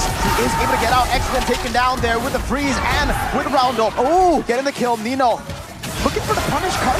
Final slash. Nile on the wall. Nile now not in the line of dawn anymore. Roundel flicker forward. Matt flicker backwards. Oh my lord. It's another comeback from Alter Ego this time. 1-for-3 trade, ladies and gentlemen. Alter Ego pick up the Lord as well. So they have a 2-member advantage and they are going in for the kill. That was a very interesting team fight to say the least. But Alter Ego have come out on top of it. They got the Lord, they have the item power spikes. Rebellion kept going for trades. It was a 7k gold lead. Now it's down to 1. With the Lord marching down to negate the base tower advantage. It's 14 minutes to go. Any kill right here can also be leveraged by Alter Ego to find something more. We have a game fact though by GoPay. Edith has become the most picked hero for X-Win while playing in MPL ID and MPL MY with 4 picks and a 75% win rate. Let's see if it drops here. So far, that lead that they initially had has fallen and not even a 1k anymore. It's 400. It's basically equal, even at this point. And look at them looking for more. Man, these Earth Shatters have no cards with a final slash. Pin? Ooh, a bit of a duel there. Not really working just yet. Rebellion barely able to hang on. Actually able to hang on to multiple turrets, but the waves are still empowered here, marching towards the outer turrets of Rebellion. Owen. It's just a zoning. It's a zoning ejector. Oh, he gets a Nightmare Spawn, the little Johnny. Oh! It's called Theory Ancaman, guys. Yeah, it's a threatening, it's a threat theory. Exactly. T in M-A-T-T. It's a threat theory. Ooh. All right. That's intense. Rebellion now has recovered, but now, see, now if they walk in and get hit by a 3-man Frigid Glacier, that is an Aurora that now has a Blood Wings, wait, hang on a minute. The Blood Wings, the glowing one, Divine Glaive, and the Wishing Lantern on top of that. You cannot take a 3-man Frigid Glacier with this many items and expect to still come out on top decisively. And that big, massive advantage that King Matt was able to get against Highs is now completely gone, man. Now, even in a 1v1, the true damage is going to be a lot more useful, a lot more decisive in deciding how that fight goes between Matt and Highs. I think it was a big mistake, right? Oh, man. And now Rebellion, they have to think about this a lot faster. They need to come back from this. What is the option here? Do they go in for a pick? Do they go for a team fight? What's the strategy now? I mean, because technically in team fights, Alter Ego, they have the Aurora for that damage. They have the Aurora as well for the setup. They also have Nino.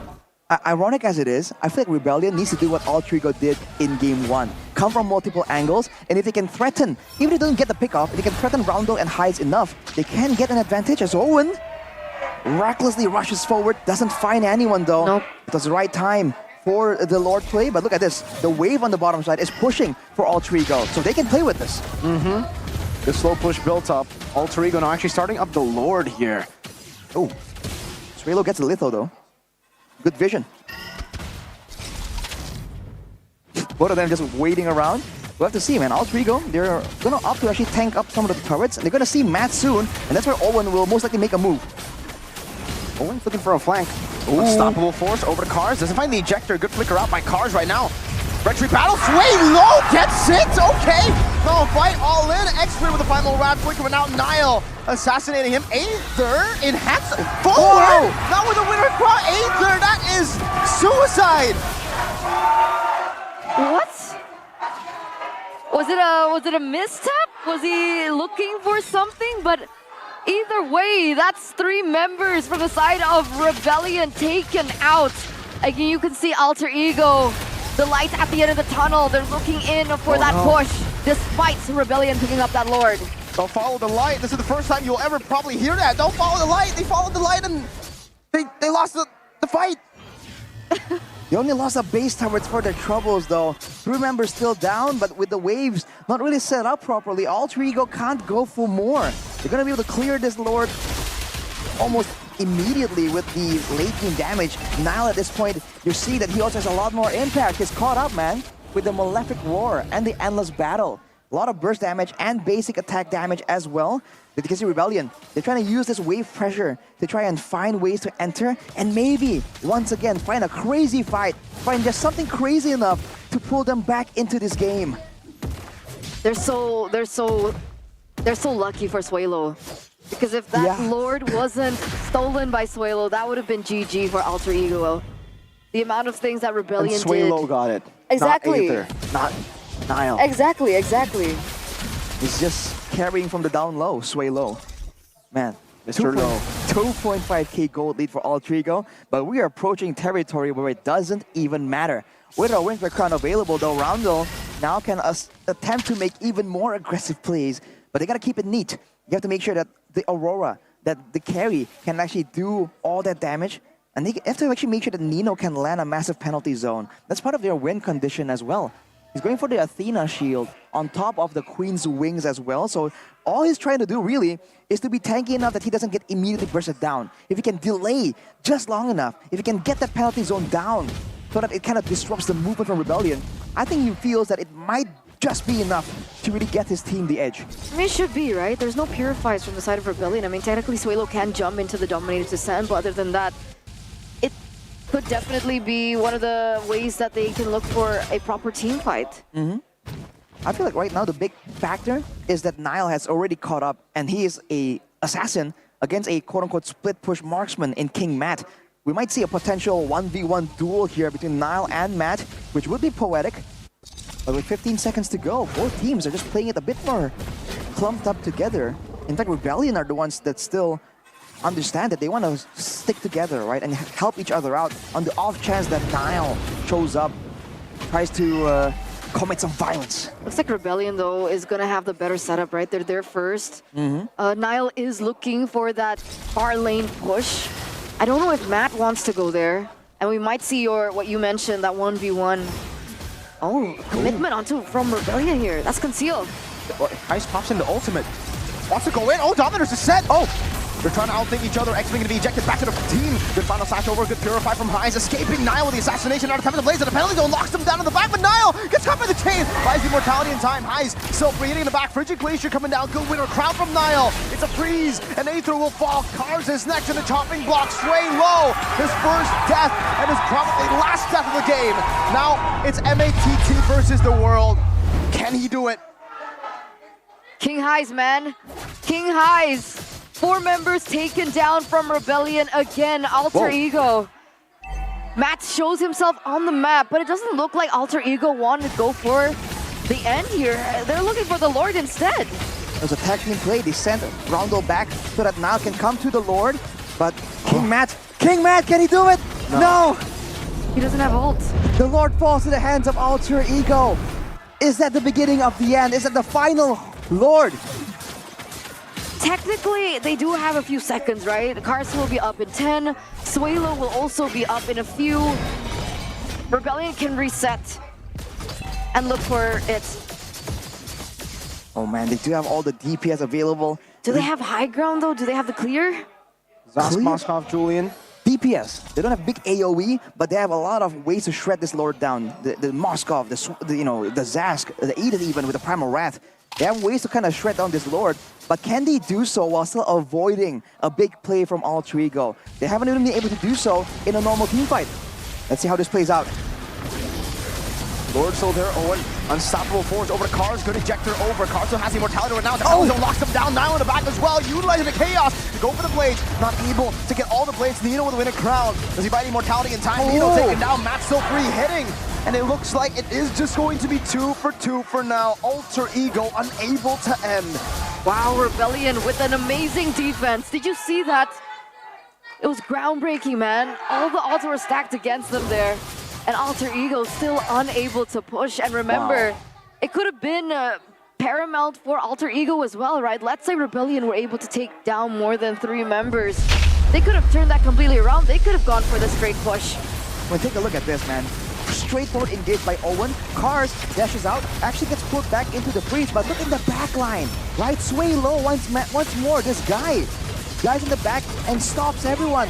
Buying time, buying space for King Matt to output that late game Moskov damage. Alter Ego, like we said, against a team that wants to play it straightforward, that wants to play a front to back. They really should have maybe approached from multiple avenues. But no, they went in straight for the straightforward play, and Rebellion, with all the damage output sources, were able to clear the Lord and win the fight. 5k gold lead, but Alter Ego, it's still looking shaky. They're still down a base turret. And for Rebellion, the base turret that's down is the base turret that's in the center, that can be controlled relatively easily. So they are still, in a way, on top. Yeah, and on the flip side, Alter Ego lost that inhibitor turret on the far lane of the Lord, so it should be pushing in favor of Rebellion. That's something that they can set up. Looking at these items now, has anything changed in the past few minutes that we should keep an eye out for? If I see correctly, I think we might have seen a bit of a swap from cars, if I'm not mistaken. But for the most part, they're just approaching that the carries are approaching their item swap threshold. When it comes to the roamers, though, they're building in the final item, and they're still going. Then they're still focusing on getting a bit more physical defense. At this point, at 24 minutes, the main threat has to be that gold lane. Roundel and Swaylo has been able to do crazy things. When it comes down to it, you're seeing that it's all about whether or not Highs and Matt can find the space, can find the ways to just come in and do some damage. Look at this, Rebellion. Once more, they are the ones in control. Alter Ego, can they make it confusing? Can they get the shred? Can't Nile split push up top? In theory, they should be able to.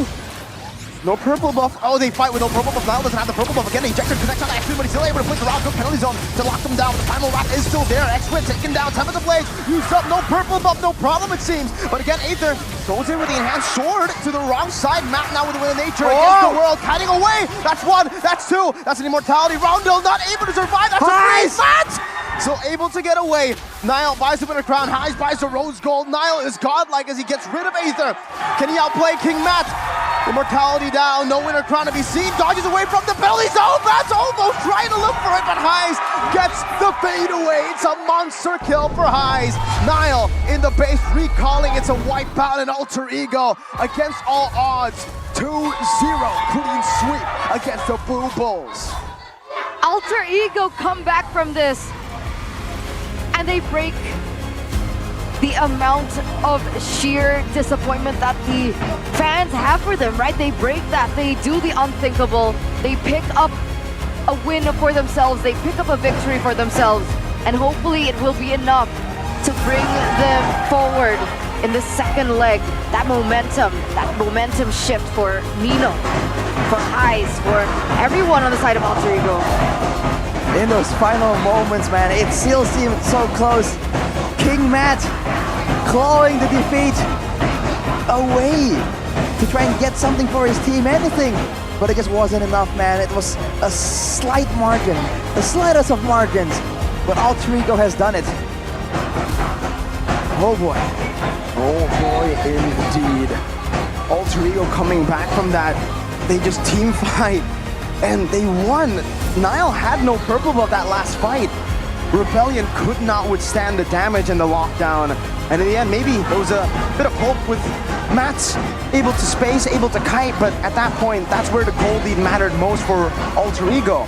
It's because they kept on swapping these items that they got an advantage in the final fight. If it wasn't for the immortality swaps, if it wasn't for the rose gold swaps, maybe Matt would have been able to get a triple kill there. A nightmare for the Blue Bulls. El Familia's dominance over RBL in both MPL ID Season 14 meetings. So it's safe to assume that Rebellion have not found a win in the past 2 meetings against Alter Ego. Fortunately for them, no. It hasn't really been working out for them just yet. This was that final fight. You're seeing so many things happen at once. Even Roundel with that Frigid Glacier. The side, just reads upon reads. And honestly, it comes down to, I already feel that highs, was able to actually shred down Suelo before that fight even really broke out. But the margins were just so small. It really was. It really, that's this moment. We thought that maybe King M-A-T-T could have done the unthinkable. But the unthinkable did still happen today. Alter Ego on stage with an interview with Bude Clara Mongstar. Alter Ego kembali berjaya. Melihat pembukaan mereka dengan 2-0. Leg kedua sepertinya cerah nih Nino. Alhamdulillah di awalnya udah baik. Awalnya baik. Awal yang baik ini atas dasar apa nih? Atas dasar ngobrol bareng sebelum main MPL sih. Kita selalu banyak ngobrol sih. Kayak kemarin kalah juga ya merasa terpukul banget lah kemarin. Jujur kekalahan kemarin merasa terpukul banget. Jadi kayak pengen ya lebih baik aja sih di leg kedua. Kekalahan 2-0. Iya. Menjadi tamparan keras untuk kalian. Tamparan keras, apalagi digoreng kan, udah gosong banget ini. Sudah gosong? Sudah. Dan mengakibatkan Alter Ego. Sudah gosong sama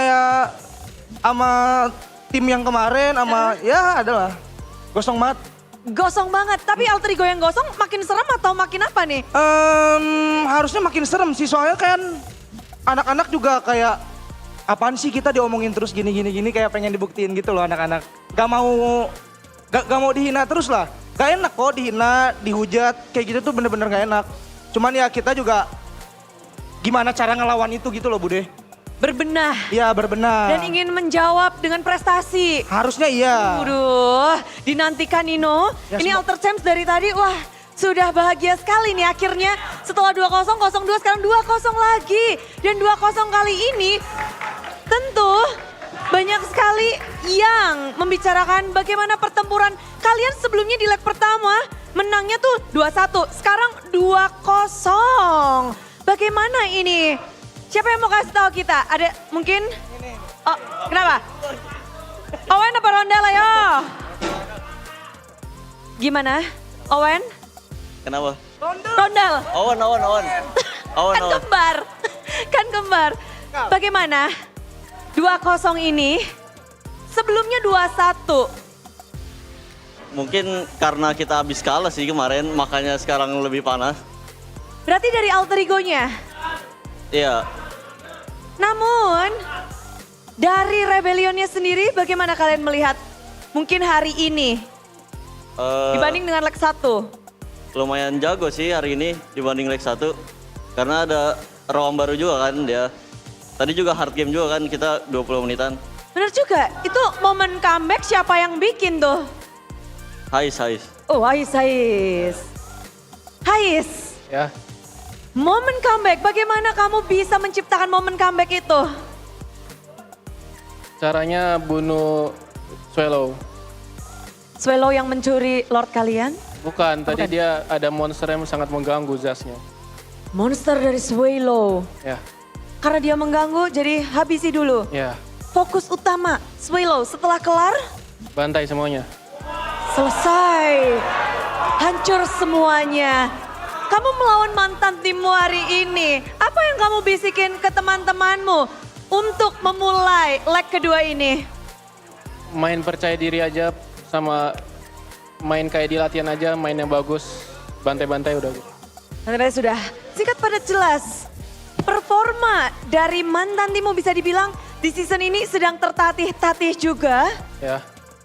Sebagai mantan tim, adakah kunci kemenangan yang bisa di-sharing untuk tim Rebellion? Karena kamu kacamatanya udah berbeda nih. Ya. Dari sisi lawan. Mungkin Rebellion butuh Franco-nya Audi TZ.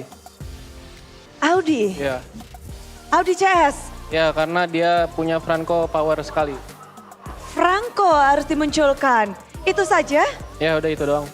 Baik, namun ada pesan gak sih untuk mantan timmu nih? Semangat aja, keep it up.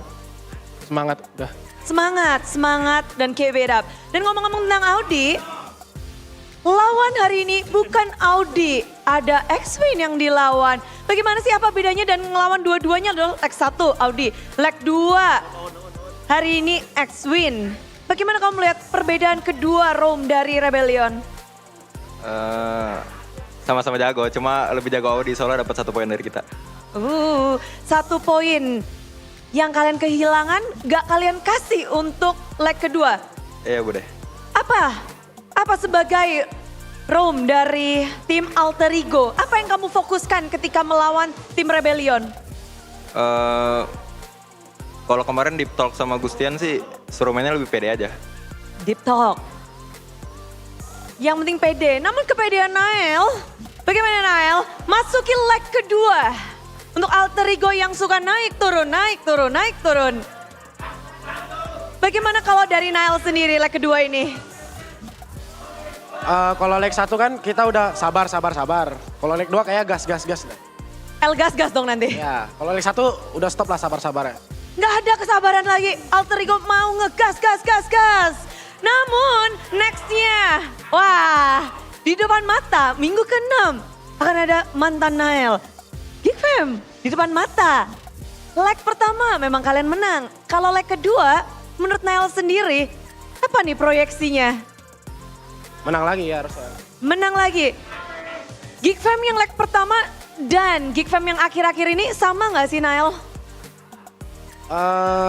Mereka jago sih, cuman kayaknya terlalu fun aja sih di in-game kayaknya ya. Cuman mereka jago banget, cuman kayak di in-game tuh ya kurang respect kayaknya.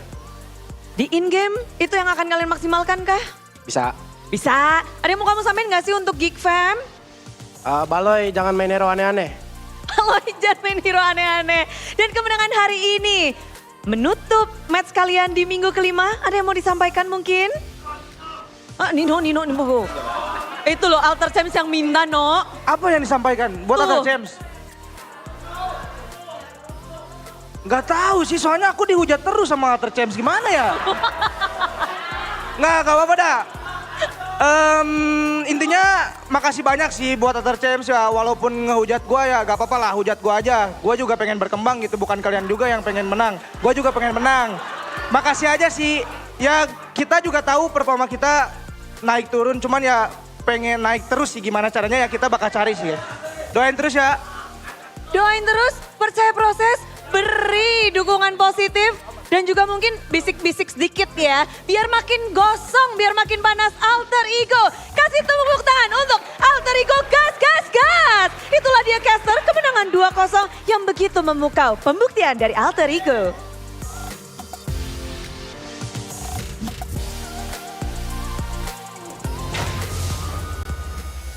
Thank you so much, Bude Clara Mongstar, for that interview with the victors, Alter Ego. And in that interview, they mentioned that they're not gonna, they don't want to be sabar anymore, or patient anymore, but they want to be El Gas. Gas. El Gas. So if you guys don't know, right now Nino is El Sabar or El 123. Some pretty negative names, but maybe El Gas could be it's not that his bad. saving nickname. It's not like it's like not like insulting. It is.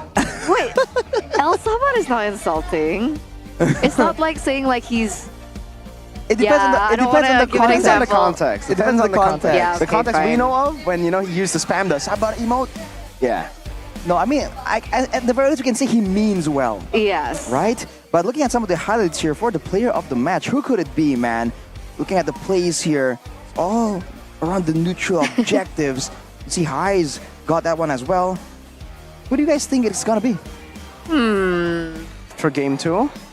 The player of the match, right? Player of the match. I voted for Niall. After the first match, after the first game rather, yeah, probably just Niall. But game 2, oh man, oh no. The O-Mans come in from Mirko. Turns out, who is that man? It is Niall, player of the match presented by our official tournament smartphone, Samsung Galaxy A55, A35 5G.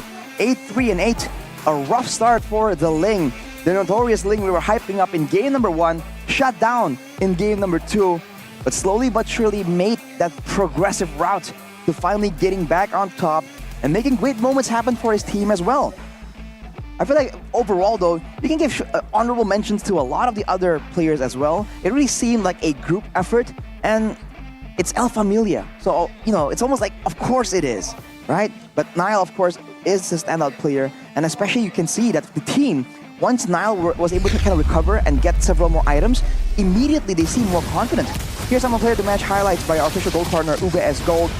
And early on, there was that negative synergy moment coming through, and that was one of the first factors that kind of made him lose out. He didn't get that kill over there as well. And every single time he goes in to try and make a play onto the turtle, it's just too difficult. There's everything thrown out, spammed into the Lord Pit, into the turtle pit as well in the early game. So he wasn't able to really get that much value, that much impact. And to make things worse, his team really felt like they got it. They kept going in aggressively. So even when he's behind, the team isn't really available to kind of buy time for him as well. But once he was level 15, look at this, man. Immediately going in, pressuring Suelo. Tempest of Blade still buying some time, but not getting that retribution though. But again, it's just full chaos and he's able to make it out.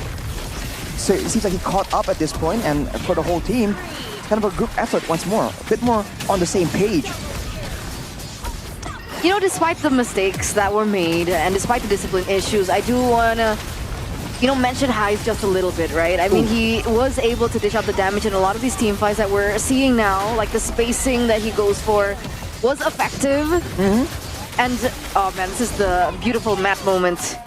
King Matt trying to prove himself. You see the vision, right? You see the possibility. Yes, we do. Unfortunately, it just wasn't enough, man. And even if it was enough, Nile's still in the area. Man, that's a great effort though. This is where the gold lead really played dividends for Alter Ego, right? They were able to swap so many items. That's what created a tough spot for Moskov. Talking about golden moment. Let's take a look from the mic checks. UBS, go. Mid ada wave juga nanti, El. Arut di gua.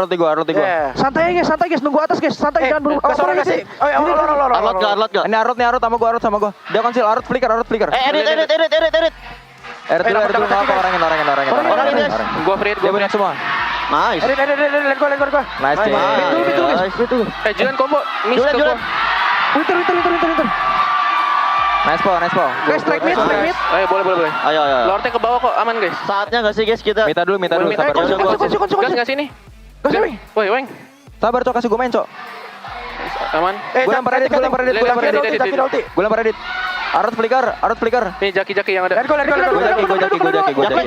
Jaki flicker. Julian Winter. Gak ada skill Julian. Klaskal. Mati. Main sama gua. Bos kap di gua guys.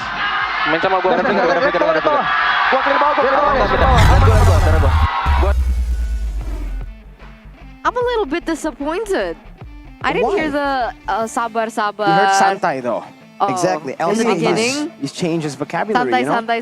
No more sabar, but Santai. Santai is chill. So I he's not thought patient anymore. it was El Gas now. Yeah, they lied to us. Lying in our faces. Well, in the So interviews, rude. they gotta keep their cards close to their chest, man. But like you mentioned, Mirko, the item swaps coming in, you saw a bunch of rose gold meteors pop up out of nowhere in that final fight. And like you mentioned, Eterna, I think we can give a general shout out to Highs on the carry. The moments where we see that the team kind of fall behind is always when Sway Low comes in and that Nightmare Spawn, the Dominus Descent, is able to kind of zone and buy time and deal damage. That final fight and a couple of fights in between there, whenever it comes out right in front of him, Highs just shreds it down immediately. Yeah. And the calmness to do that while skill shots and AoEs are flying around kind of made sure that Swaylo's impact gets mitigated. He said that in the interview as well, right? He mentioned it on stage. He's like, the only thing I did was always look for Suelo. Suelo eliminated, gas everyone, bantai everyone. Exactly, and even I think there were some moments where Suelo was kind of forced out of the Dominus Descent without even getting a chance to kind of jump out of it. That's how much late game damage is available. And looking at the gold difference over time, dang. What can you say, man? It's a gradual slope. It's definitely tough, right? I mean, truly, Rebellion through their lead. They really didn't need to go for those crazy plays in the mid lane. Once they got that base turret with the first lord, that was already really, really good for them. 7,000 gold lead. We were talking about that. That was such a big gold lead for them. They could have just played it slow. Because it's not like they get outscaled anyways in the later stage, like super outscaled. They didn't have to end the game by 13 minutes. You know, they could take their time, wait for the enhanced lord, get another base turret, and even if they can't end there, wait again, get another enhanced lord. It's an 8,000 gold lead, a 7,000 gold lead. That was a throw from Rebellion, man. There's no other way to put it. They were kind of maybe they're anxious about the game going longer and longer. They were kind of, I don't know, pressured to really try and end things early, right? Get it out of the way, you know? But that's where those moments are the ones that get you, man. It is. Is this a Rebellion thing though? Is this something that you've seen as a trend for Rebellion? Them having the lead and then they kind of make mistakes in the mid game and then they lose control? Mainly it has been because of the draft though, right? Again, they get Akai, they get Edith. Early on, neutral objective control, but then as the game goes on, no initiation tools. But this is the first time I think that we've seen them throw the game with this kind of lead, with this kind of comp. So maybe it's not the draft this entire time? Is it something to do with their comms? Is it something to do with, I don't know, their activities? Maybe they were having issues discussing it, right? They weren't using a reliable platform like the Kia Discord, the official destination for gaming and esports. Drop into that Discord for all things gaming at fandx.io/Kidia or scan that QR code because now we play at Kidia Gaming and maybe now we talk about in-game discussions as well. Ew. That's where what they need to kind of do, right? Get it out of the way properly. Let me just join this Discord real quick. All right. You just need to scan it. Yeah. It's gone. Your Samsung. Well, we gotta.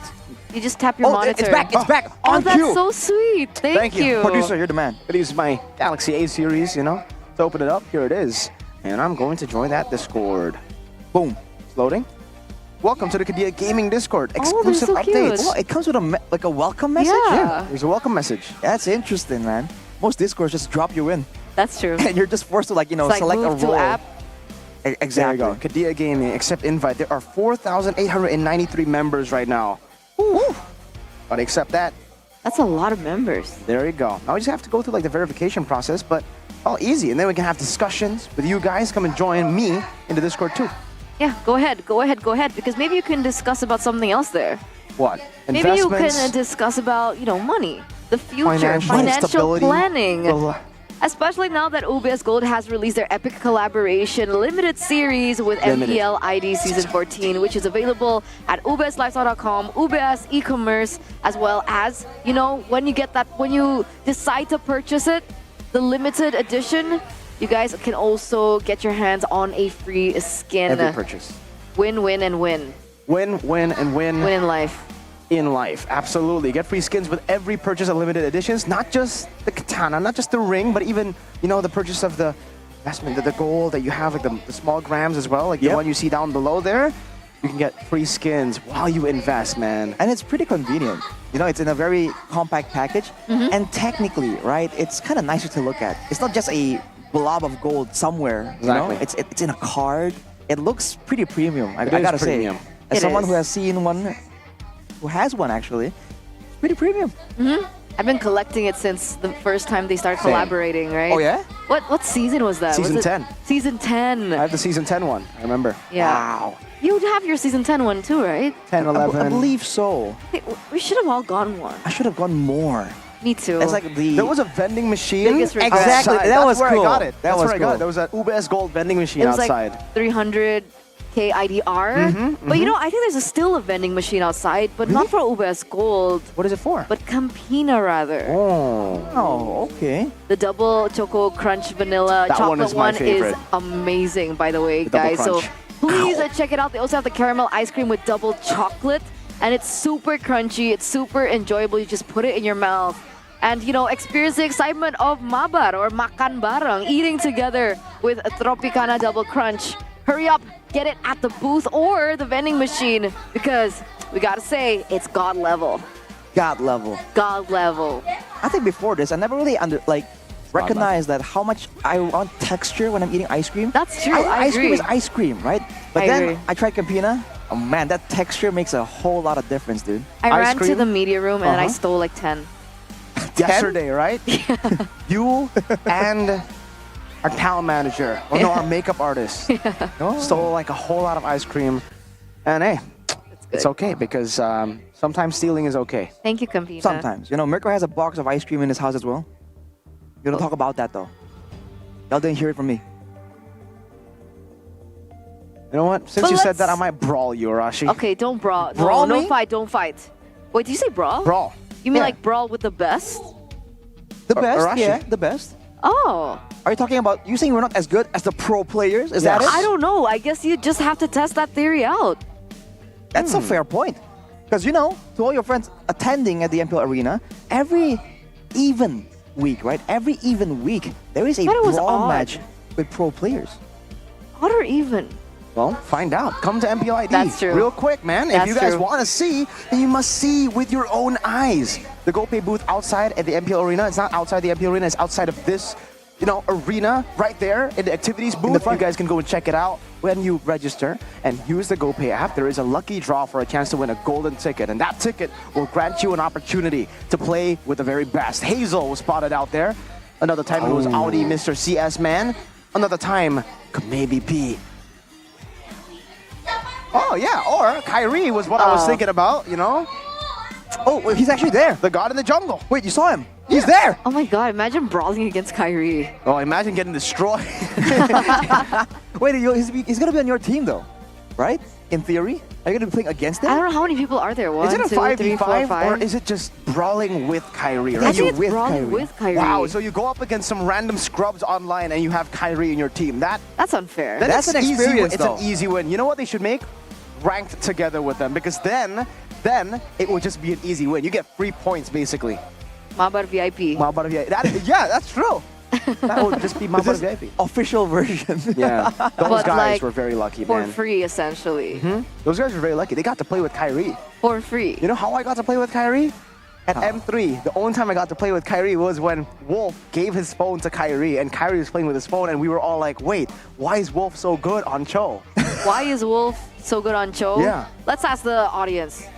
But it looks like they're answering a different question this time around. So maybe for Answer later. the question, man. Maybe later. Thank you, Toran's IG. How can Rebellion bounce back in the next match is the question. His answer is Rebellion might need to prepare a strategy or refine their hero lineup and rotation gameplay to avoid being disorganized. Fair point. Thank you. Fair point. Agree? I have to agree. Yeah. Their hero lineups, we talked about that in game number 1. And game number 2, the rotations, right? The decisions. You know, sometimes you don't have to do something. Sometimes you have to do some things. It's important to know which is which. You know, you can't get it twisted. Do you agree? I mean, yeah, hero lineup, sure, for game 1. Game 2, though, it was just that last decision. They gotta get the decision making down to a T, especially in situations where you're ahead by 7,000 gold. It should be harder to throw the game than it is to win the game in MPL when you have a 7,000 gold lead. Yeah, especially with the meta just forming. We'll take a look at their upcoming matches, upcoming schedules. We have Geek Fam and Evo's Glory next. What do we feel about this? Do you think Ultra Ego still have a chance to claw their way into the green zone? I feel there are a couple of loopholes, and against Geek Fam, loopholes are dangerous, right? The loopholes become tunnels when you're up against Big Brain Beloit. It kind of scans and analyzes and geeks out over it, literally Geek Fam, right? So I think it's a bit dangerous. Against Evos, though, I think that really depends on Evos, right? We have to wait and see more from this team, but as of right now, I feel like Ultra Ego has a good chance there. It's sold out, by the way. It's sold out, sold right? out, So, though. here as well, look at this. Rebellion versus TL. Oh, It's all man. G, guys. I mean, not for Rebellion, but Yikes. like... Oh, this is a tough match for Rebellion, because TLID are the opposite of Rebellion, right? Yeah. TLID are decisive. They know when to end games. They know when to take and capitalize on. Though, don't punch them in the face. But That you can would buy just be tickets. assault. That's not what I meant. Huh? Maybe buy tickets, that's okay? Yeah, buy tickets, come over. Okay. There are some of those matches that are still up and available for you guys to come and join and buy tickets and watch. The Rebellion versus TLID Yes. one, there's the- still tickets available and the for that. Ultra Ego one. Yeah. Come to the TLID ones, though. Okay, you don't even come to the TLID ones. I do. No, not when Yaoi's not playing. I was there yesterday. That's because you thought Yaoi's gonna play. Anyway, use GoPay to get a 10% discount. Because, you know, tickets start from 85K, you get a 10% discount on top of that. It's just so much value. But ladies and gentlemen, before we get into game numero dos, we are going to go on a short break. But it looks like Bude Clara Monster is up on stage. Let's see what she's doing. Ayo. Ini kalau aku Opal. Bismillahirrahmanirrahim. Yuk, Opal. Bude sih premium tadi ya. Nah, itu loh Bude. Dapat premium. Itu loh. Asik. Yang kayak gini-gini loh. Aduh, hai. Opal, ini kok Bude dapat premium? Ini ada acara apa nih? Kamu premium juga, kita bakal dapat apa? Benar, jadi spesial untuk hari ini versus RBL ya. Nah, jadi Altermers itu lagi ngadain yang tadi gue bilang kemarin tuh yang ada clue-cluenya itu nih. Dapat ini, kalian bisa langsung tuk. Nah, itu nama gamenya Dart ya. Kalian tuh bisa mendapatkan produk-produk eksklusif dari Altermers secara apa? Secara gratis. Buset. Dengan tap-tap gini aja deh, premium langsung sikat. Berarti tadi udah ada banyak yang dapat Altermers dong? Udah banyak itu yang dapat, udah banyak. Berarti hanya dengan gelang saja? Bener. Berarti punya tiket untuk nonton, boleh langsung bermain. Langsung. Lalu kalau dapat premium bisa main dart. Main dart. Terus bisa dapat nih. Apa? Nih produk-produk ini. Buset. Dapat ini. Buset. Tuh. Banyak banget. Merchandise Altermers. Kita hari ini soalnya menang, makanya kita baik hati. Widih, ini buat berapa orang nih? Terserah. Mau berapapun. Berapapun? Berapa orang pun. Alter Ego lagi banyak duit, santai aja. Keren. Ya. Kalau di sini kayaknya sih dari Alter Champs lebih banyak duitnya juga. Mereka nggak mau belanja aja langsung. Oh bisa. Bisa langsung dapat potongan harga. Kalau kalian bisa langsung belanja di MPL Arena, kalian dapat potongan harga spesial dari Altermers. Ya, jadi buat Alter Champs semua yang banyak duit, belanja aja langsung ke sini ya, sikat ke MPL Arena. Boleh. Kalau yang di rumah nih? Kalau di rumah langsung bisa lewat e-commerce. Ya, banyak tuh produk-produk terbaru dari Alter Ego. Ada nggak nih displaynya? Oh, udah dibeli tadi. Ya, udah dibeli. Yang warna pink, yang premium tuh, yang keren-keren tuh pokoknya langsung aja sikat. Yang online, jangan lupa. Tuh, di e-commerce-nya Altermers. Ini semuanya pasti superfans langsung nyikat nggak sih? Bener, Habis 2-0. Habis 2-0. Aduh, terlalu easy untuk di hari ini. Iya. Beneran? Bener. Match hari ini terlalu easy? Ya karena sebenarnya Alter Ego tuh bukan levelnya lagi lawan Rebellion gitu loh. Lawannya apa tuh? Lawannya tuh kayak Onyx, RRQ harusnya. Oh. Jadi ini nggak masuk hitungan, RBL ini nggak masuk hitungan ya. Carinya yang peringkat atas? Peringkat atas dong. Ya, karena bukan standar kita untuk lawan Rebellion. Kupikir bakal langsung sebut ini, AE Brand. Itu belum, nanti dulu itu. Oh, itu kalau belum? itu nanti dulu tuh, ente kadang-kadang. Kalau yang Indo dulu? Ya, Indo dulu. Tapi kamu pede emang? Tadi kamu nyebutinnya kok udah RRQ sama Onyx sih? Pede. Kita harus pede bisa pergi ke Bandung ya. Ke Bandung bukan untuk liburan, tapi untuk bermain di playoff. Benar. Ya, benar. Betul, bermain di playoff. Emang bisa nih kita ke Bandung? Bisa, insya Allah bisa Bude. Selagi mereka saling percaya, selagi mereka punya apinya itu, bisa itu pergi ke Bandung, rame-rame kita semua ke sono. Rame-rame, kalau dari Alter Champs gitu, apa sih harapan-harapannya? Pasti kan pada bisik-bisik ke kamu, Opal, ayo dong, ada harapan-harapan apa nggak sih? Harapan dari Alter Champs itu sebenarnya nggak banyak sih, dia butuh kepastian aja tuh deh. Ya. Karena sesuatu hal yang dikasih harapan gitu tuh kalau belum pasti tuh percuma juga gitu loh. Ya, jadi Alter Champs tuh kemarin bisikin gua, kita nggak butuh harapan Bang Opal, kita butuh aksi nyata dari Alter Ego, udah itu doang. Wah. Jadi buat ini superfans yang ingin bergabung untuk ngedapetin kepastian. Benar. Di tengah-tengah harapan, bergabunglah bersama dengan Alter Champs. Benar sekali Bude. Biar pusing, makin pusing. Tapi happy bersama yang penting. Happy bareng. 2-0. 2-0, kata penutupan untuk match hari ini Opal? Untuk Pandi dan Upi jangan datang ke sini lah, cukup gua aja untuk bisa membantai RBL, sorry ya.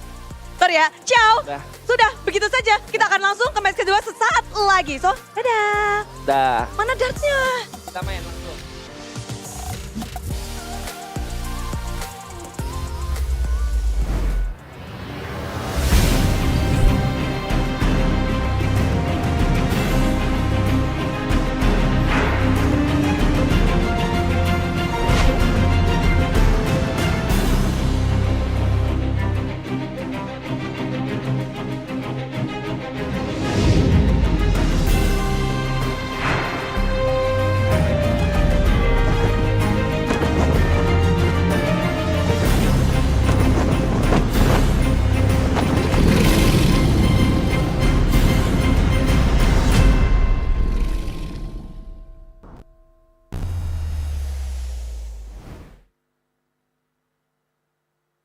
Galaxy A55 A35 5G warna baru. Awesome. Kayak circle kita. Diajakin mabar di mana tuh? Circlein aja pakai circle to search. Wah, langsung ketemu tempatnya.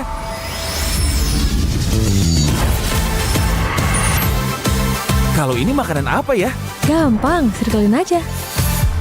Oh itu makanannya. Awesome dan smart kan? Yuk join circle kita. Pakai aplikasi GoPay, dompet Anda Aja beli pulsa harga termurah, scan QRIS dengan mudah, download sebelum mabarkan. Dia tidak akan segan untuk menghadapi siapapun yang berani melawan. Dia mewarisi perjuangan karena di tubuhnya mengalir darah seorang pahlawan.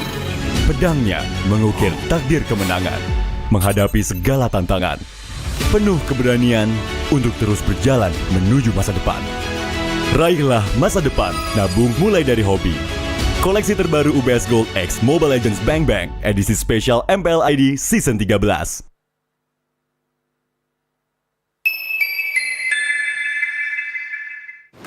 Main Mobile Legends memang seru. Mabar sama temen makin epic. Apalagi kalau double kill.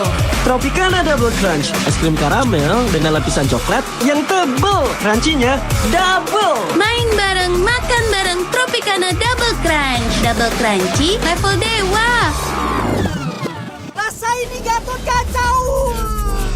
Ih, tombe basah. Bro, move on ke Head and Shoulders. 100% pede, ketombe basah dan gatal. Wiped out. Dapetin edisi baru Gatot kaca di minimarket terdekat. Head and Shoulders. Ini Gatot, ini kaca. Mas Gatot, benerin kaca.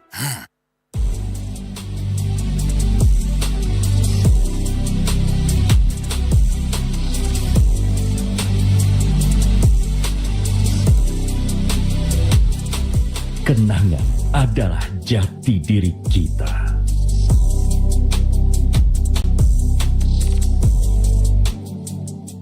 Kita adalah pejuang yang melangkah dengan penuh keyakinan, menghadapi dunia tanpa keraguan, karena hidup adalah arena pertarungan. Kita adalah pejuang yang tak akan gentar oleh segala tantangan, menghadapi lawan tanpa ketakutan, karena kita terlahir untuk meraih kemenangan. Raihlah kemenangan dengan koleksi terbaru UBS Gold X Mobile Legends Bang Bang, edisi spesial MPL ID Season 13. Saatnya nabung dari hobi bersama UBS Gold.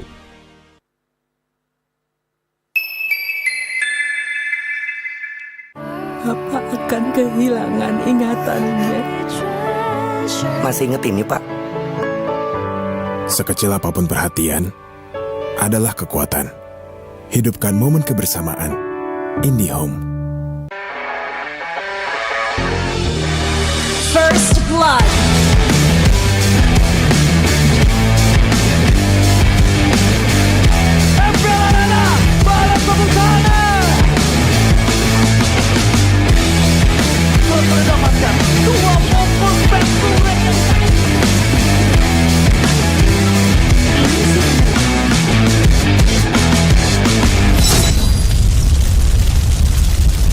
Pengen belanja banyak barang kebutuhan tapi malas keluar rumah. Untung aja pakai aplikasi Klik Indomaret. Cuma tinggal klik bisa belanja online seperti di toko. Beli ini, itu, jadi mudah banget. Produknya lengkap, banyak promonya. Gak perlu pusing, bisa pakai alat bayar apa aja. Wah, 1 jam udah sampai, gratis ongkir lagi.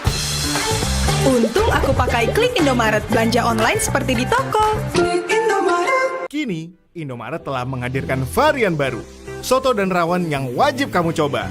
Dibuat dengan daging sapi pilihan, dimasak dengan rempah-rempah khas Indonesia, sehingga menghasilkan rasa soto dan rawon yang otentik khas Jawa Timur. Diolah selama berjam-jam sehingga menghasilkan kaldu yang gurih dan daging yang empuk. Bisa dihangatkan di toko atau bisa untuk stok di rumah.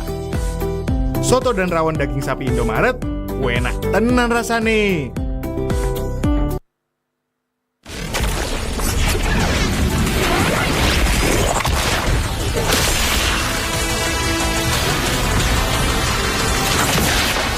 Strike first and without mercy.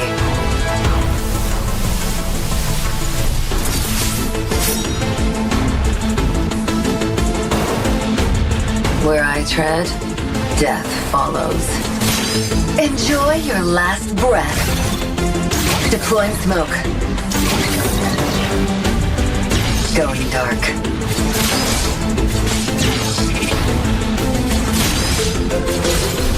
War is my trade. Death is my craft. Backup plan? I am the backup plan. My destiny is what I make of it.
Galaxy A55 A35 5G warna baru. Awesome!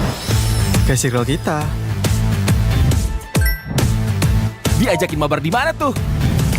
Circlein aja pakai circle to search. Wah, langsung ketemu tempatnya.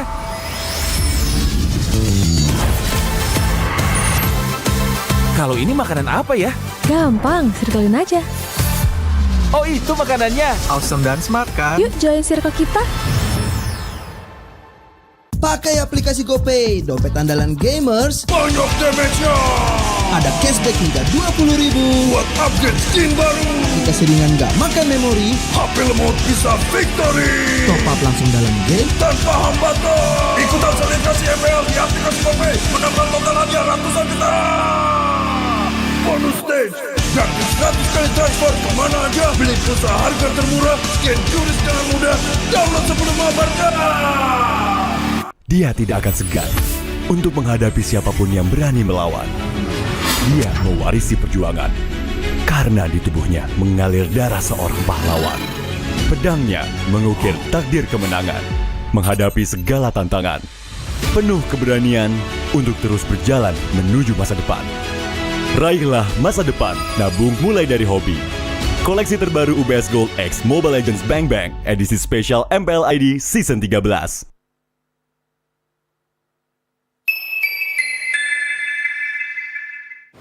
Main Mobile Legends memang seru. Mabar sama temen makin epic. Apalagi kalau double kill. Tropicana Double Crunch, es krim karamel dengan lapisan coklat yang tebal. Crunchy-nya double. Main bareng, makan bareng Tropicana Double Crunch. Double crunchy level dewa. Rasa ini Gatot kacau. Ih, tombe basah. Bro, move on ke Head and Shoulders. 100% pede, ketombe basah dan gatal Wiped out. dapetin edisi baru Gatot kaca di minimarket terdekat. Head and Shoulders. Ini Gatot, ini kaca. Mas Gatot, benerin kaca.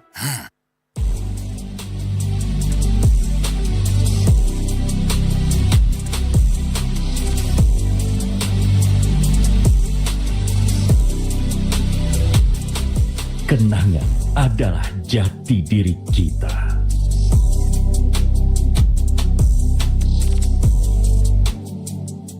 Kita adalah pejuang yang melangkah dengan penuh keyakinan, menghadapi dunia tanpa keraguan, karena hidup adalah arena pertarungan. Kita adalah pejuang yang tak akan gentar oleh segala tantangan. Menghadapi lawan tanpa ketakutan. Karena kita terlahir untuk meraih kemenangan. Raihlah kemenangan dengan koleksi terbaru UBS Gold X Mobile Legends Bang Bang.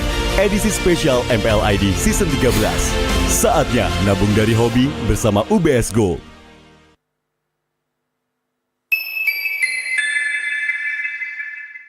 Bapak akan kehilangan ingatannya. Masih inget ini, Pak? Sekecil apapun perhatian adalah kekuatan. Hidupkan momen kebersamaan. IndiHome. First Blood.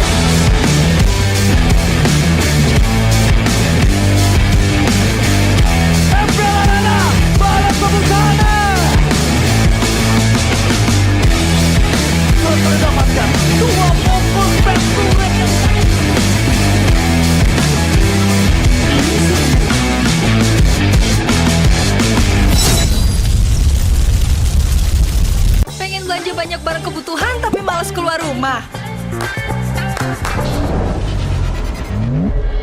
Untung aja pakai aplikasi Klik Indomaret. Cuma tinggal klik bisa belanja online seperti di toko. Beli ini, itu, jadi mudah banget. Produknya lengkap, banyak promonya. Gak perlu pusing, bisa pakai alat bayar apa aja. Wah, 1 jam udah sampai, gratis ongkir lagi. Untung aku pakai Klik Indomaret, belanja online seperti di toko. Kini, Indomaret telah menghadirkan varian baru, soto dan rawon yang wajib kamu coba. Dibuat dengan daging sapi pilihan, dimasak dengan rempah-rempah khas Indonesia, sehingga menghasilkan rasa soto dan rawon yang otentik khas Jawa Timur. Diolah selama berjam-jam sehingga menghasilkan kaldu yang gurih dan daging yang empuk. Bisa dihangatkan di toko atau bisa untuk stok di rumah. Soto dan rawon daging sapi Indomaret, enak tenan rasane.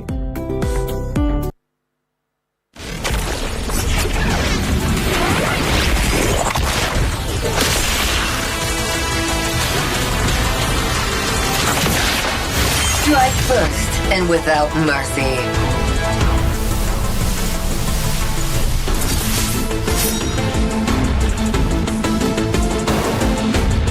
Where I tread, death follows. Enjoy your last breath. Deploying smoke. Going dark.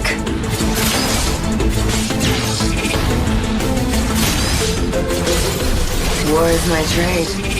Death is my craft. Backup plan? I am the backup plan. My destiny is what I make of it.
Galaxy A55 35 5G warna baru. Awesome! Kayak circle kita. Diajakin mabar di mana tuh? Circlein aja pakai circle to search. Wah, langsung ketemu tempatnya.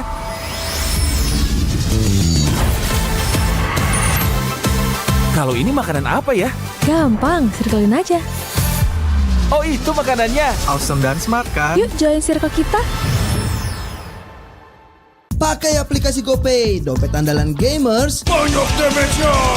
Ada cashback hingga 20.000 buat upgrade skin baru. aplikasi ringan gak makan memori. HP lemot bisa victory. Top up langsung dalam game tanpa hambatan. Ikutan selebrasi MPL di aplikasi GoPay. Menangkan totalannya ratusan juta. Bonus stage. Gratis 100 kali transfer kemana aja. Beli pulsa harga termurah. Scan QRIS dengan mudah. Download sebelum mabarkan.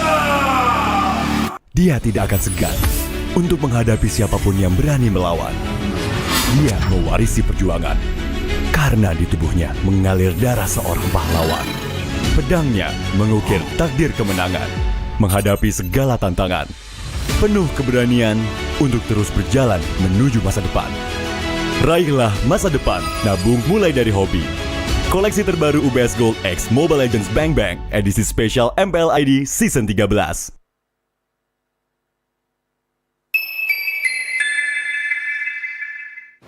Main Mobile Legends memang seru.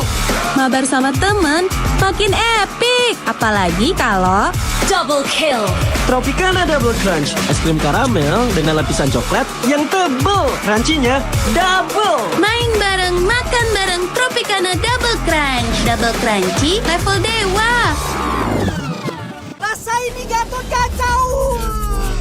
Ih, tombe basah. Bro, move on ke Head and Shoulders. 100% pede, ketombe basah dan gatal Wiped out. dapetin edisi baru Gatot kaca di minimarket terdekat. Head and Shoulders. Ini Gatot, ini kaca. Mas Gatot, benerin kaca.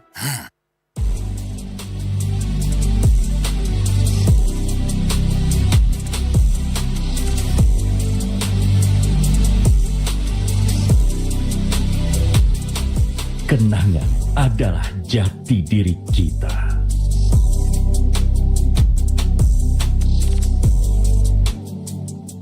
Kita adalah pejuang yang melangkah dengan penuh keyakinan, menghadapi dunia tanpa keraguan, karena hidup adalah arena pertarungan. Kita adalah pejuang yang tak akan gentar oleh segala tantangan, menghadapi lawan tanpa ketakutan, karena kita terlahir untuk meraih kemenangan. Raihlah kemenangan dengan koleksi terbaru UBS Gold X Mobile Legends Bang Bang edisi spesial MPL ID Season 13. Saatnya nabung dari hobi bersama UBS Gold.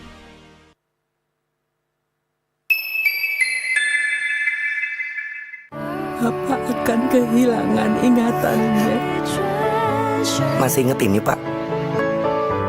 Sekecil apapun perhatian adalah kekuatan.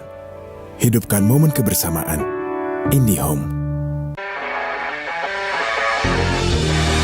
First blood.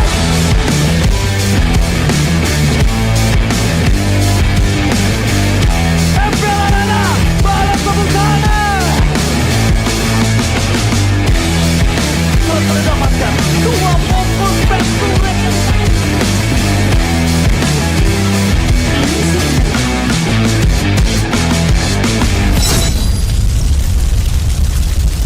Pengen belanja banyak barang kebutuhan tapi malas keluar rumah. Untung aja pakai aplikasi Klik Indomaret. Cuma tinggal klik bisa belanja online seperti di toko. Beli ini, itu, jadi mudah banget. Produknya lengkap, banyak promonya. Gak perlu pusing, bisa pakai alat bayar apa aja. Wah, 1 jam udah sampai, gratis ongkir lagi. Untung aku pakai Klik Indomaret, belanja online seperti di toko. Kini, Indomaret telah menghadirkan varian baru, soto dan rawon yang wajib kamu coba. Dibuat dengan daging sapi pilihan, dimasak dengan rempah-rempah khas Indonesia, sehingga menghasilkan rasa soto dan rawon yang otentik khas Jawa Timur. Diolah selama berjam-jam sehingga menghasilkan kaldu yang gurih dan daging yang empuk. Bisa dihangatkan di toko atau bisa untuk stok di rumah. Soto dan rawon daging sapi Indomaret, enak tenan rasane.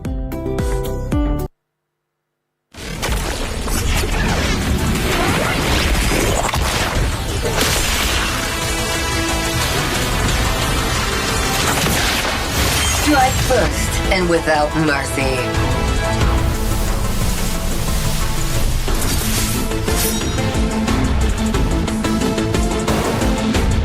Where I tread, death follows. Enjoy your last breath. Deploying smoke. Going dark.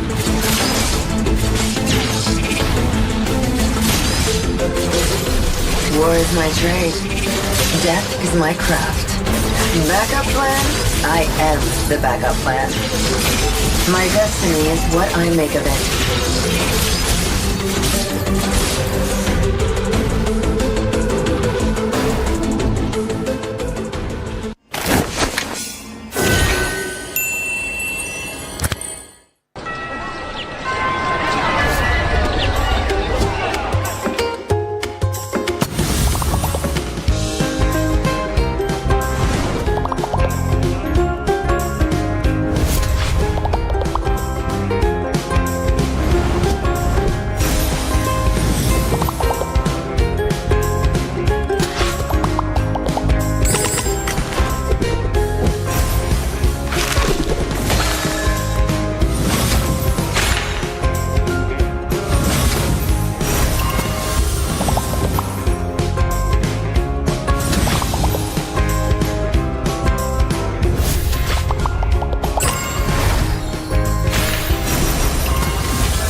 Galaxy A55 A35 5G warna baru. Awesome!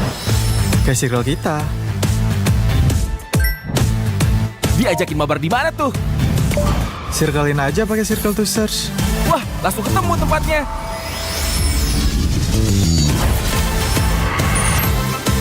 Kalau ini makanan apa ya? Gampang, circlein aja. Oh, itu makanannya. Awesome dan smart kan? Yuk join circle kita. Pakai aplikasi GoPay, dompet andalan gamers. Banyak damage-nya. Ada cashback hingga 20.000 buat upgrade skin baru. Aplikasi ringan gak makan memori. HP lemot bisa victory. Top up langsung dalam game tanpa hambatan. Ikutan selebrasi MPL di aplikasi GoPay. Menambah total hadiah ratusan juta. Bonus stage. Gratis 100 kali transfer kemana aja. Beli pulsa harga termurah. Scan QRIS dengan mudah. Download sebelum mabarkan. Dia tidak akan segan untuk menghadapi siapapun yang berani melawan. Dia mewarisi perjuangan karena di tubuhnya mengalir darah seorang pahlawan. Pedangnya mengukir takdir kemenangan, menghadapi segala tantangan. Penuh keberanian untuk terus berjalan menuju masa depan. Raihlah masa depan, nabung mulai dari hobi. Koleksi terbaru UBS Gold X Mobile Legends Bang Bang edisi spesial MPL ID Season 13.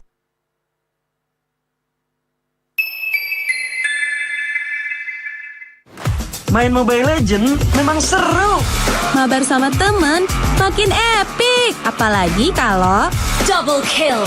Tropicana Double Crunch, es krim karamel dengan lapisan coklat yang tebal. Crunchy-nya double. Main bareng, makan bareng Tropicana Double Crunch. Double crunchy level dewa. Rasa ini Gatot kacau. Ih, tombe basah. Bro, move on ke Head and Shoulders. 100% pede, ketombe basah dan gatal Wiped out. dapetin edisi baru Gatot kaca di minimarket terdekat. Head and Shoulders. Ini Gatot, ini kaca. Mas Gatot benerin kaca.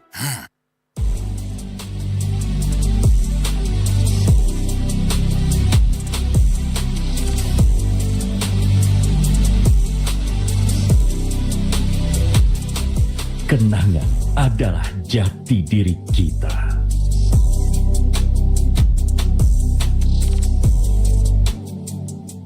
Kita adalah pejuang yang melangkah dengan penuh keyakinan, menghadapi dunia tanpa keraguan, karena hidup adalah arena pertarungan. Kita adalah pejuang yang tak akan gentar oleh segala tantangan, menghadapi lawan tanpa ketakutan, karena kita terlahir untuk meraih kemenangan. Raihlah kemenangan dengan koleksi terbaru UBS Gold X Mobile Legends Bang Bang, edisi spesial MPL ID Season 13.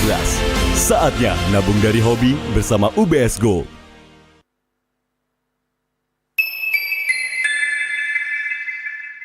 Papa akan kehilangan ingatannya. Masih inget ini, Pak? Sekecil apapun perhatian adalah kekuatan. Hidupkan momen kebersamaan. IndiHome. First Blood.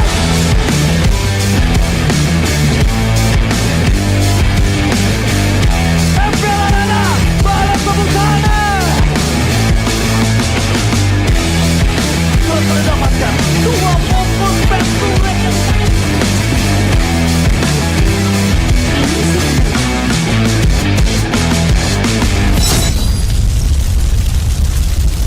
Pengen belanja banyak barang kebutuhan tapi malas keluar rumah. Untung aja pakai aplikasi Klik Indomaret.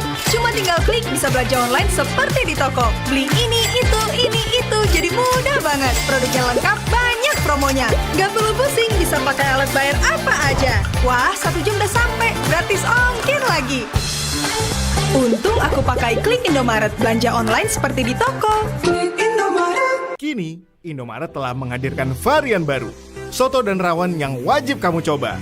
Dibuat dengan daging sapi pilihan, dimasak dengan rempah-rempah khas Indonesia, sehingga menghasilkan rasa soto dan rawon yang otentik khas Jawa Timur. Diolah selama berjam-jam sehingga menghasilkan kaldu yang gurih dan daging yang empuk. Bisa dihangatkan di toko atau bisa untuk stok di rumah. Soto dan rawon daging sapi Indomaret, enak tenan rasane.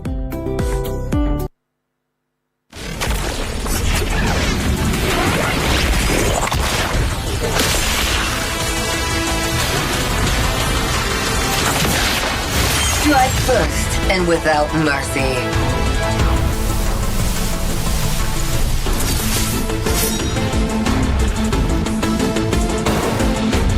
Where I tread, death follows. Enjoy your last breath. Deploying smoke. Going dark.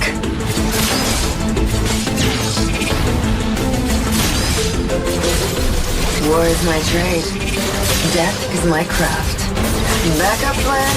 I am the backup plan. My destiny is what I make of it.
Galaxy A55 A35 5G warna baru. Awesome!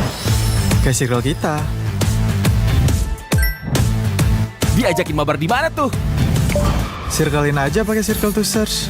Wah, langsung ketemu tempatnya.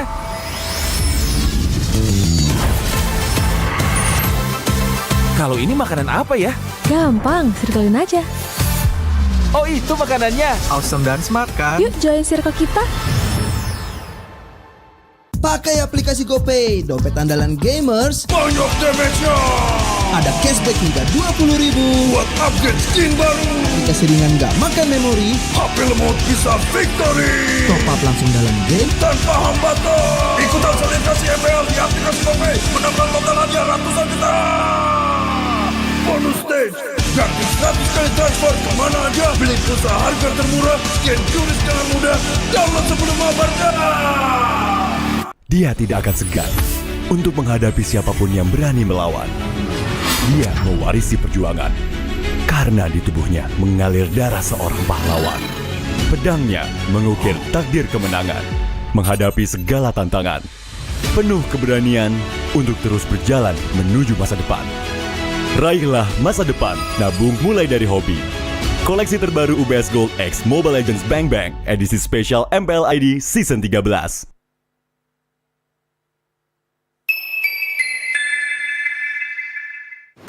Main Mobile Legends memang seru.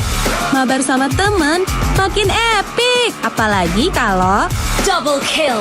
Tropicana Double Crunch, es krim karamel dengan lapisan coklat yang tebal. Crunchy-nya double. Main bareng, makan bareng Tropicana Double Crunch. Double crunchy level dewa. Rasa ini Gatot kacau. Ih, tombe basah. Bro, move on ke Head and Shoulders. 100% pede, ketombe basah dan gatal Wiped out. dapetin edisi baru Gatot kaca di minimarket terdekat. Head and Shoulders. Ini Gatot, ini kaca. Mas Gatot, benerin kaca.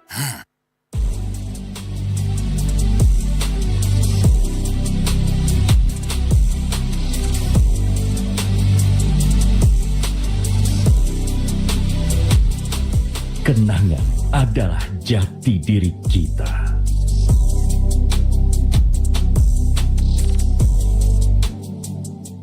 Kita adalah pejuang yang melangkah dengan penuh keyakinan, menghadapi dunia tanpa keraguan, karena hidup adalah arena pertarungan. Kita adalah pejuang yang tak akan gentar oleh segala tantangan, menghadapi lawan tanpa ketakutan, karena kita terlahir untuk meraih kemenangan. Raihlah kemenangan dengan koleksi terbaru UBS Gold X Mobile Legends Bang Bang edisi spesial MPL ID Season 13. Saatnya nabung dari hobi bersama UBS Gold.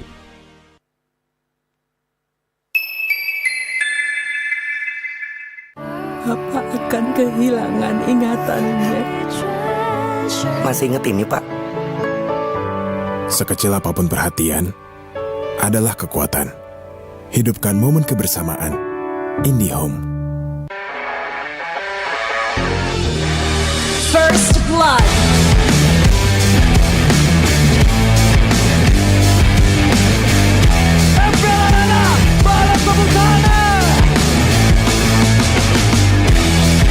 Mendapatkan 2 momen penturen.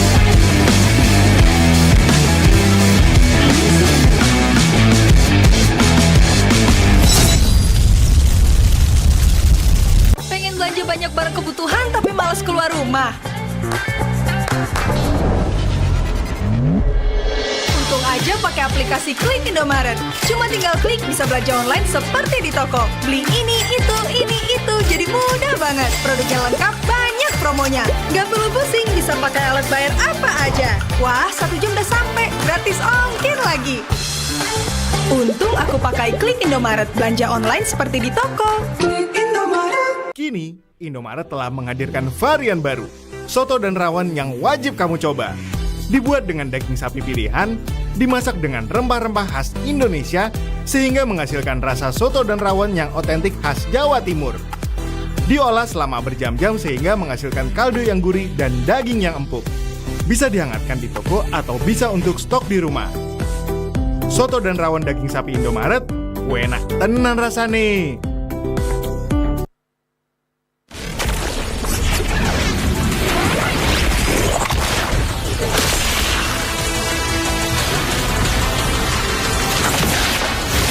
Strike first and without mercy.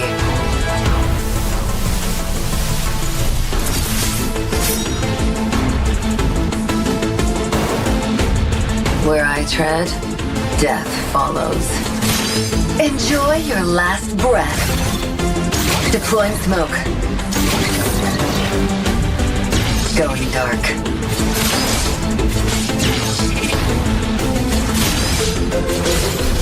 War is my trade. Death is my craft. Backup plan? I am the backup plan. My destiny is what I make of it.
Galaxy A55 35 5G warna baru. Awesome!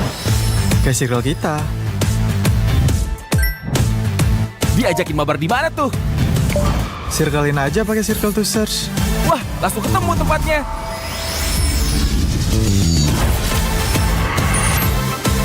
Kalau ini makanan apa ya? Gampang, circlein aja. Oh, itu makanannya. Awesome dan smart kan? Yuk join circle kita. Pakai aplikasi GoPay, dompet andalan gamers. Banyak damage-nya. Ada cashback hingga 20.000 buat upgrade skin baru. Aplikasi ringan gak makan memori. HP lemot bisa victory. Top up langsung dalam game tanpa hambatan. Ikutan selebrasi MPL di aplikasi GoPay. Menambah total hadiah ratusan juta. Bonus stage. Gratis 100 kali transfer kemana aja. Beli pulsa harga termurah. Scan QRIS dengan mudah. Download sebelum mabarkan. Dia tidak akan segan untuk menghadapi siapapun yang berani melawan. Dia mewarisi perjuangan karena di tubuhnya mengalir darah seorang pahlawan. Pedangnya mengukir takdir kemenangan, menghadapi segala tantangan. Penuh keberanian untuk terus berjalan menuju masa depan. Raihlah masa depan, nabung mulai dari hobi. Koleksi terbaru UBS Gold X Mobile Legends Bang Bang edisi spesial MPL ID Season 13.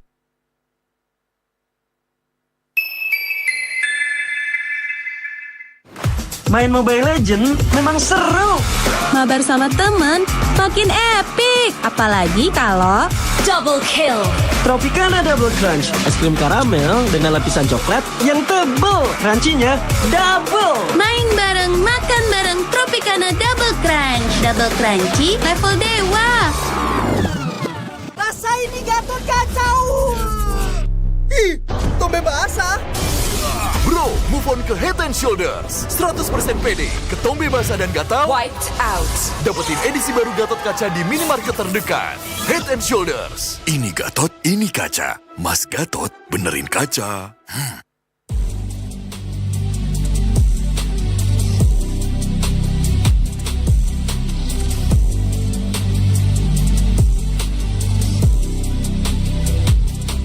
Kenangan adalah jati diri kita.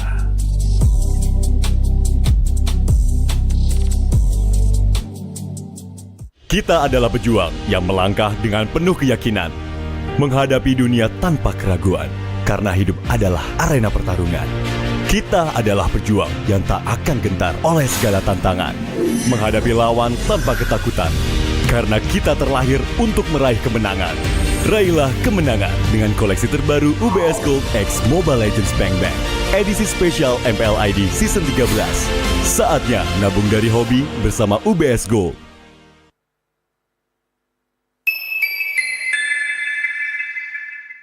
Papa akan kehilangan ingatannya. Masih inget ini, Pak?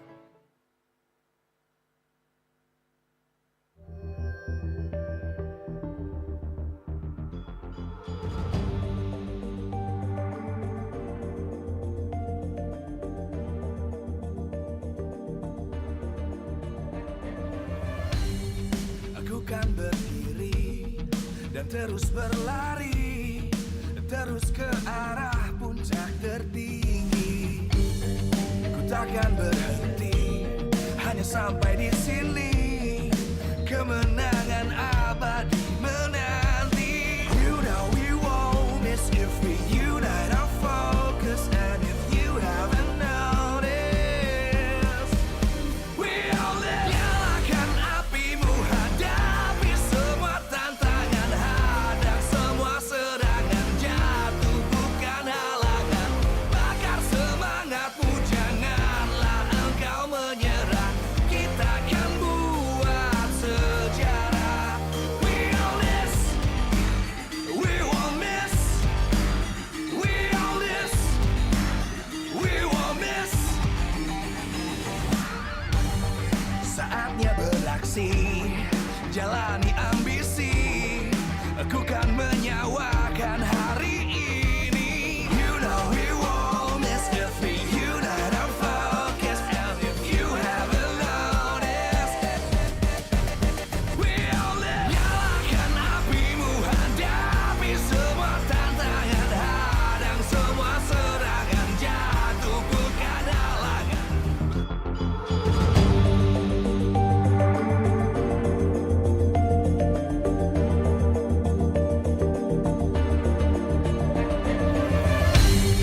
Aku kan berdiri dan terus berlari, terus ke arah puncak tertinggi.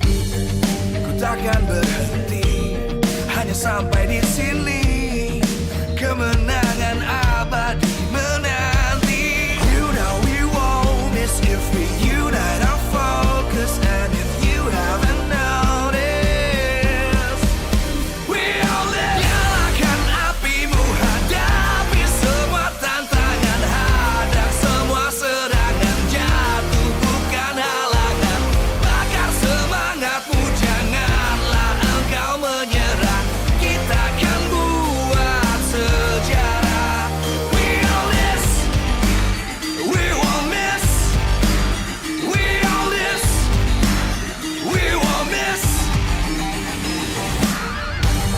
Saatnya beraksi, jalani ambisi.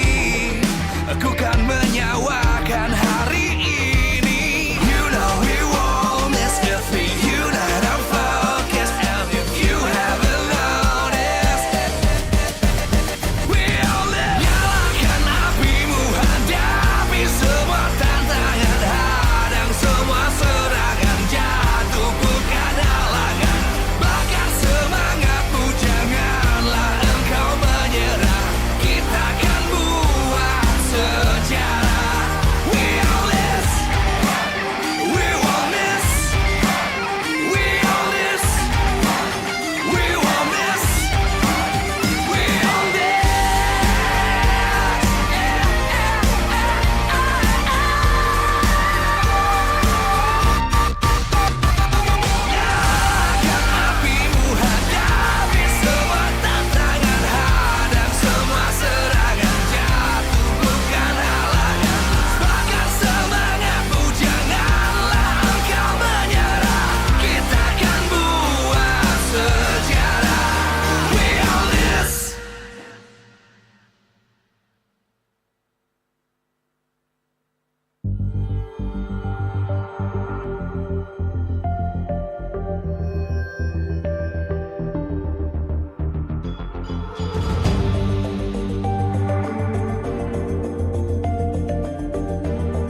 terus berlari, terus ke arah puncak tertinggi.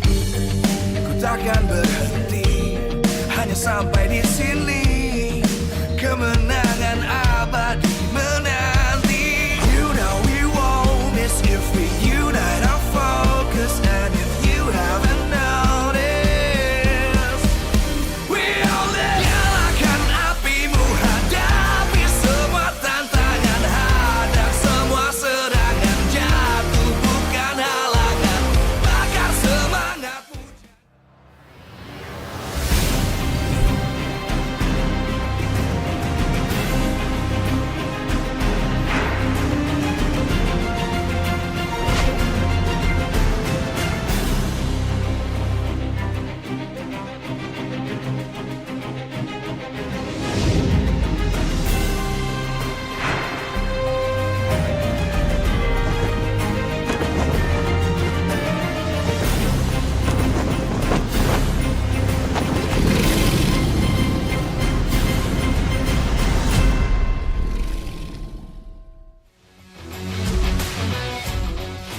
Live from Jakarta, MPL Arena. MPL Season 14 is powered by Munta. Presented by our official tournament smartphone, Samsung Galaxy. Official e-wallet, GoPay. Official destination for gaming and esports, Hidea. Official gold partner, UBS Gold. We own this.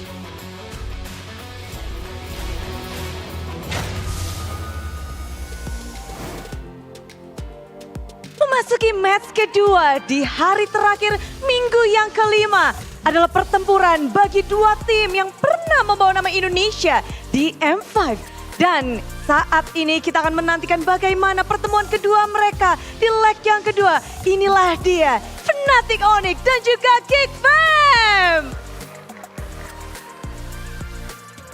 Dari semua super fans pasti menantikan bagaimana kedua tim ini menjawab tantangan dari satu sama lain. Karena mengingati leg yang pertama, Geek Fam berhasil mendapatkan kemenangan yang cukup dramatis dengan 21 poin melawan Fnatic Onyx. Namun kalau boleh diingat, Fnatic Onyx mereka tak bisa dikalahkan 2 kali dengan lawan yang sama di season lalu. Akankah di season ini bisa terjadi lagi?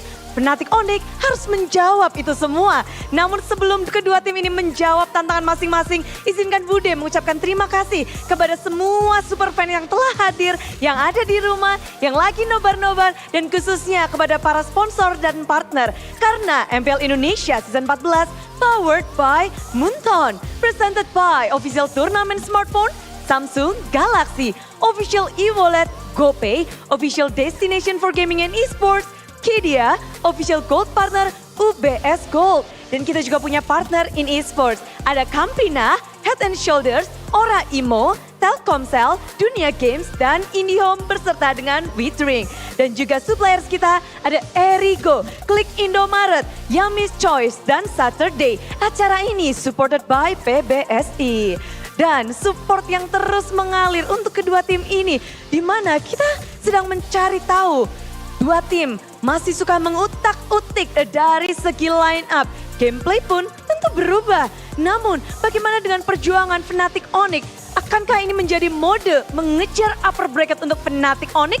Dan Geek Fam pun memberikan tentu saja perlawanan lagi dan menundukkan Sang Raja Langit agar bisa naik ke klasemen terbaik.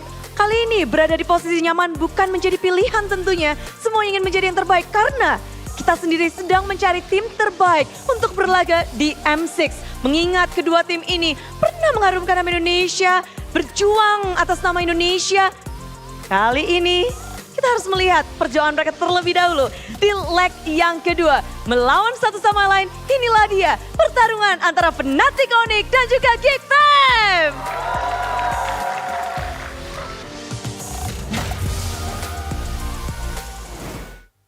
Waktu Welcome back, ladies and gentlemen, for the second game here, our second last match. We have Geek Fam going head-to-head against Fnatic Onyx. This was a matchup that was once crowned as one of the top twos for quite some time, but now it's a little bit of a different scenario for both of these teams with Fnatic Onyx and their shaky journey here in the season. But the same can be said for Geek. Yeah, Season 12 Grand Finals, it was Geek Fam versus Fnatic Onyx. Fnatic Onyx still with Boots at the time. Geek Fam still with Niall, who was playing for Alter Ego just earlier in game number 1, match number 1 rather. And remember in the XP, it was still Mr. BBL, Big Boy Luke. Oof. Big Boy Luke. And with that, ladies and gentlemen, welcome back to the English broadcast with me, Eternal, alongside with Mirko as Arashi. Now, coming into this match, Mr. Analyst, how are we feeling about this? What do we think? 2-0 Onyx? 2-0 Geek, 2-1 Onyx, 2-1 Geek. I feel like there's a possibility for a 2-1 Onyx type scenario, personally, but it depends. You know, Geek Fam right now in this season in particular is so volatile, man. I gotta say, they were looking really, really good in the beginning, and then they had a huge dip, and then they got back on their feet. So it's anyone's guess at this point. But before anything, we have to talk about the formula, the lineup first. How this match goes on, is it a 2-0, 2-1? Can depend on this lineup choice. With so many options to pick and choose from right here, you have to consider, right? In theory, I think so far Chadera and Veldora has been the preferred lineup for Geek Fam. And for Onyx, might be Kyrie and Rez. But you never know, right? In the span of like a single day, things might have shaken up already for both these teams. Yeah, on paper it looks better for Kyrie, right? 10 games, 70% win rate, 10 games for Albert as well. And these are the two teams that have shaken it up so much that we're not really sure what we're going to be expecting for this next series. Are we going to get Chadera? Are we going to get Masako? Are we going to get Veldora or Gobs? Lutpi, Rez, Albert, Kyrie? All of them? A lot of different Just all of lineups. them? All of them together, right? All maybe of them together. Becomes a football match with all of them in the like lineup. mid-game, they'll pass their phone to the other guy. Hey, maybe. I mean, we've seen, you know, mid-game, well, not mid-game, but post-game substitutions, you know, after game 1, after game 2. But yeah, for Geek Fam, I think based on the lineup that they deployed last time around, I was up against RQ, it was actually Veldora with Chadera. So is it safe to say that it is their best lineup, Veldora, Chadera, over Gobs, Masako? Well, if you're telling me like they were going up against RRQ and they feel that not their best lineup, I'll be surprised as well. And honestly, I feel like it has to be, right? There's more potential, more flashier moments with some of the other options, but for the most part, Chadera and Veldora seems to be the one that's more consistent, something that they can kind of build on and allow Beloyski to be the one that's a bit more volatile and a bit more surprising. Whereas for the side of Onyx, we'll have to wait and see about that later, but you saw earlier, Chadera there, 1v1 against an assassin, having the guts to play it safe, but then pull the trigger on aggressive plays like this, diving in 1v2.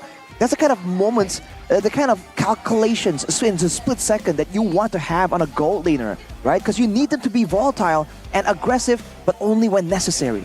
Yeah, I think for the longest time, Chadera was known to be a little more safer as compared to Marquee back in the day, right? Which is why we saw the Marquee Chadera swap out. But here it is, Chadera, number 6 in the gold per game in the gold lane, number 6 in the damage per game in the gold lane, and number 8 per kill per game in the gold lane. Not necessarily the best of stats out of the 9 teams. He's at number 6 and number 8.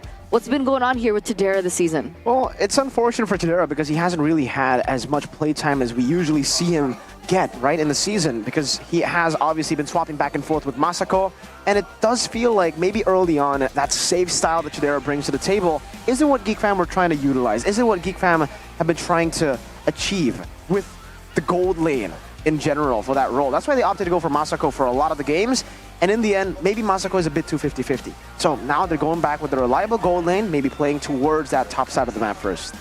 That can be a valid answer, because Veldora likes playing the aggressive style as well. And he's a bit more used to that compared to the more enable type kind of heroes. They can just only engage and tank it up. So I feel like they have flexibility, they have potential to shake it up a bit.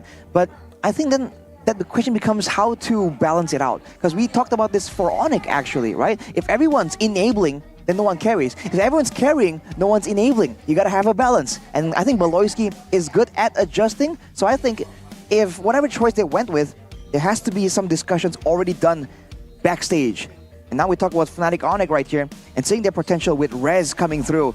I think everyone agrees that Kyrie might be better. Although Albert has proven himself to be a bit more aggressive than the last time that he shows up on the Land of Dawn, where everyone was complaining about how he was so passive, so reactive, and in a meta where the jungle should be proactive and a bit of a playmaker as well. And Rez, he's doing that adaptive style that Boots used to do, right? Just be in the front, make sure that your team gets the prio, gets the space to try and make plays happen, and you can make a single moment happen with your ultimate, and that's about it. You let the rest of the team do the work. And technically with the team dynamic, it kind of works out.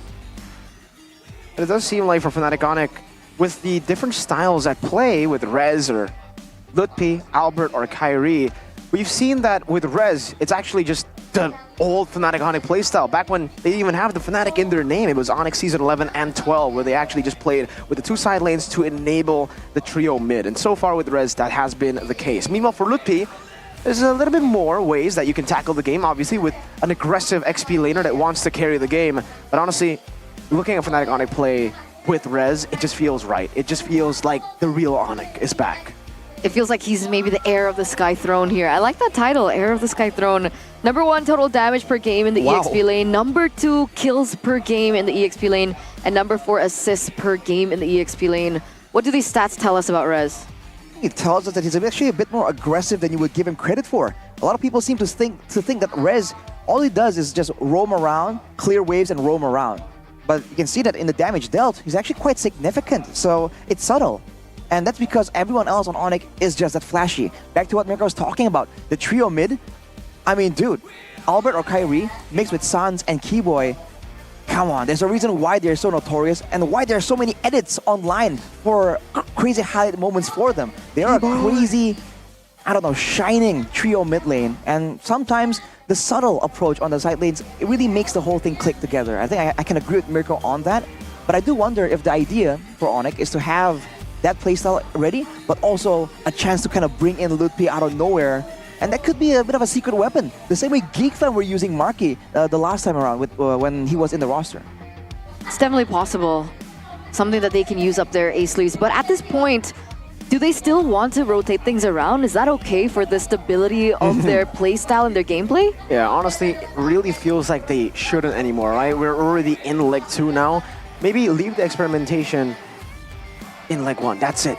With the Leg 1 matches concluding, maybe it's time to actually go back to what they're known for, what they're strong for, and what they've been getting, the results at least from the experimentation, right? With experiments, you get a lot of the different results, and now utilize those results, get the best lineup possible. And it does seem like it might be Kyrie, it shouldn't be Albert.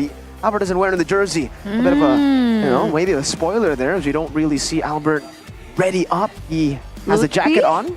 Lutpi is also... But also Rez. Okay, that is a toss-up. That's why for Albert, he's not wearing the jersey, just the jacket. So, I mean, technically he could just walk up with a jacket. We don't need to see the jersey. That's also true. Gives us a hint. Meanwhile, yeah, I have no idea who's going to play for GeekFam. Maybe it's Gob's Chidera, maybe it's Gob's Masako, or maybe it is the classic Veldora. If you want to use the pattern of what you said earlier about the jacket, Chidera's not wearing his jacket. But he is wearing the jersey. Yeah, but everyone else is wearing their jackets. So it's just... Beloy wasn't wearing his jacket. No way Beloyski's not playing. Also. You know how Beloy and Chidera walk on with swag though? They put the jackets on their shoulders, bro. They don't wear it that's like true. we casuals. They just, you know, they're professionals. They're not casuals like us. So no spoilers today, unfortunately, ladies and gentlemen. You're just going to have to wait for the official team lineup. So, but you think it's... Veldora Chidera Veldora Chidera, Kyrie Rez? I think I agree with that as well. I'll agree too. Okay, all right. I'll agree too. I'll be the yes man. No Lutpi? I don't think so. You think Rez is better than Lutpi? That I don't know. That I don't know. I mean, people are saying, they're really talking him up, saying that Rez is very similar to Boots, saying that he's been very consistent with his performance, but I guess we'll have to wait and see in real life here right now. As we take a look, ladies and gentlemen, at the official team lineup for Fnatic Onyx. There it is, Rez in the EXP lane with Kyrie in the jungle, alongside with Sans, Keyboy, and CW. No Albert today, and we also do not see Lutpi. Is this the main 5 that Fnatic Onyx are going to be sticking with as we welcome them onto the stage? Though it's not Boots in the lineup anymore. You see the glimpses of the Sky King that terrorized, that conquered MPL ID and the world just last year. Still, with the god in the jungle, Kyrie. Ladies and gentlemen, welcome, Fnatic Onyx. Coming in confident with what can be said one of their stronger lineups that haven't proven, that has been fielded before. We'll see what they can do, man. Are we going to see development, changes coming in from Rez, the new face, or are they just going to fall into line with the good old Sky Kings style that we have come to know and enjoy? And on the flip side here for Geek Fam, we have Vildora in the EXP lane, Vincent jungle, a boy mid lane, Beloyski in the roam, and it's going to be Chadera this time around. So that's a choice that Geek Fam has opted for. Let's see if it works out for them. The Kingslayers failed to defeat the Kings of Kings, but today they are up against the Sky Kings that they were able to beat in leg number 1. This time with a different lineup, no Masako, but still with Vildora. Let's welcome Geek Fam! As you can see, 2 members have their arms in the sleeves. This is just how Geek Fam rolls, man. Cool, calm, collected, now scheming, finding a way to exploit potential weaknesses. With changes come loopholes, with loopholes come opportunities in the face of the greedy man, Beloyski, as our Marshal Daenang brings in the big brains, Bluff Z and Coach Jab with Adi and Dora DSP. They're both forces to be reckoned with on either side. Either way, both of these coaching staffs have found a lot of success in the past, and the question is whether or not they're going to be able to replicate it this season.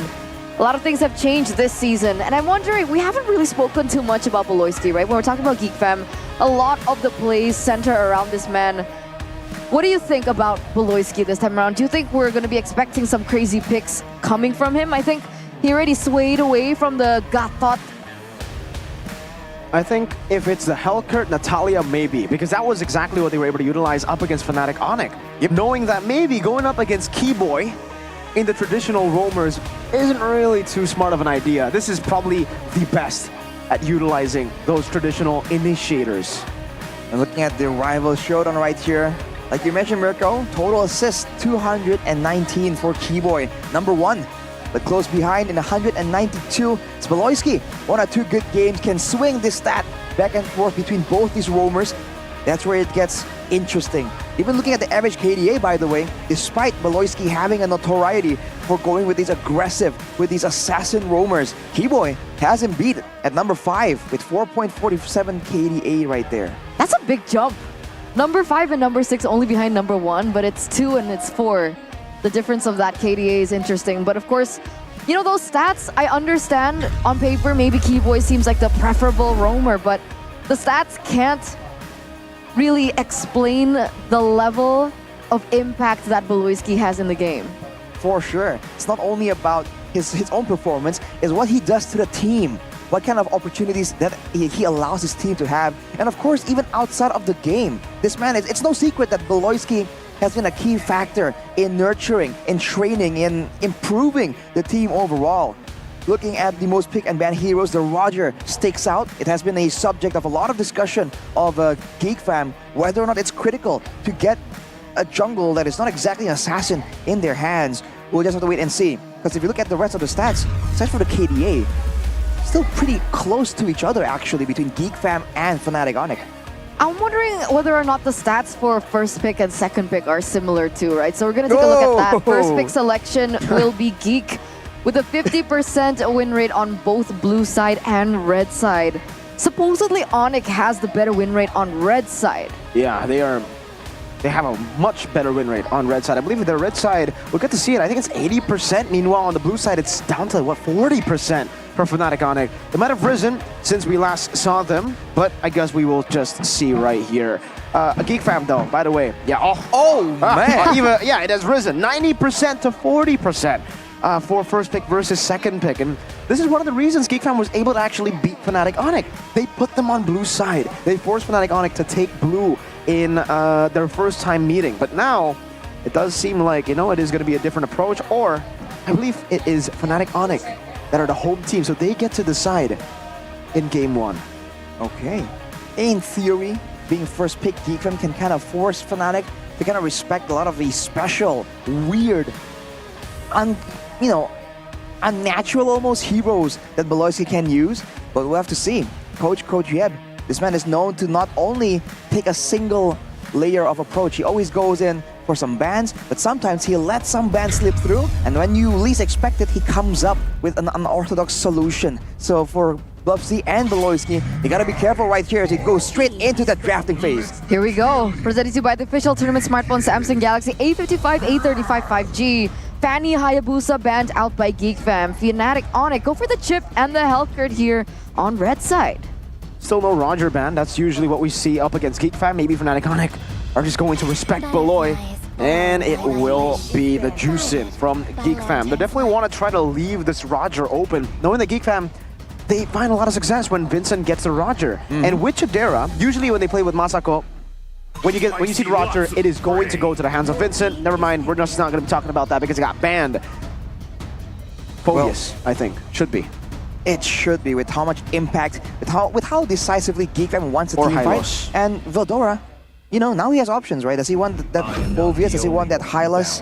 Turns out Phobius, I think it's a bit too annoying. And remember, we keep rehashing this, but Professor KB very boldly proclaimed, if you have a Phobius, that the Hylas struggles, man. But Fnatic Onyx will be taking away that Julian possibility from Vincent, and they get the Hylas as well. So when it comes to the rush coming through, Fnatic Onyx, they can't do so, but they have to try and get the right tools to deal with this Phobius as well.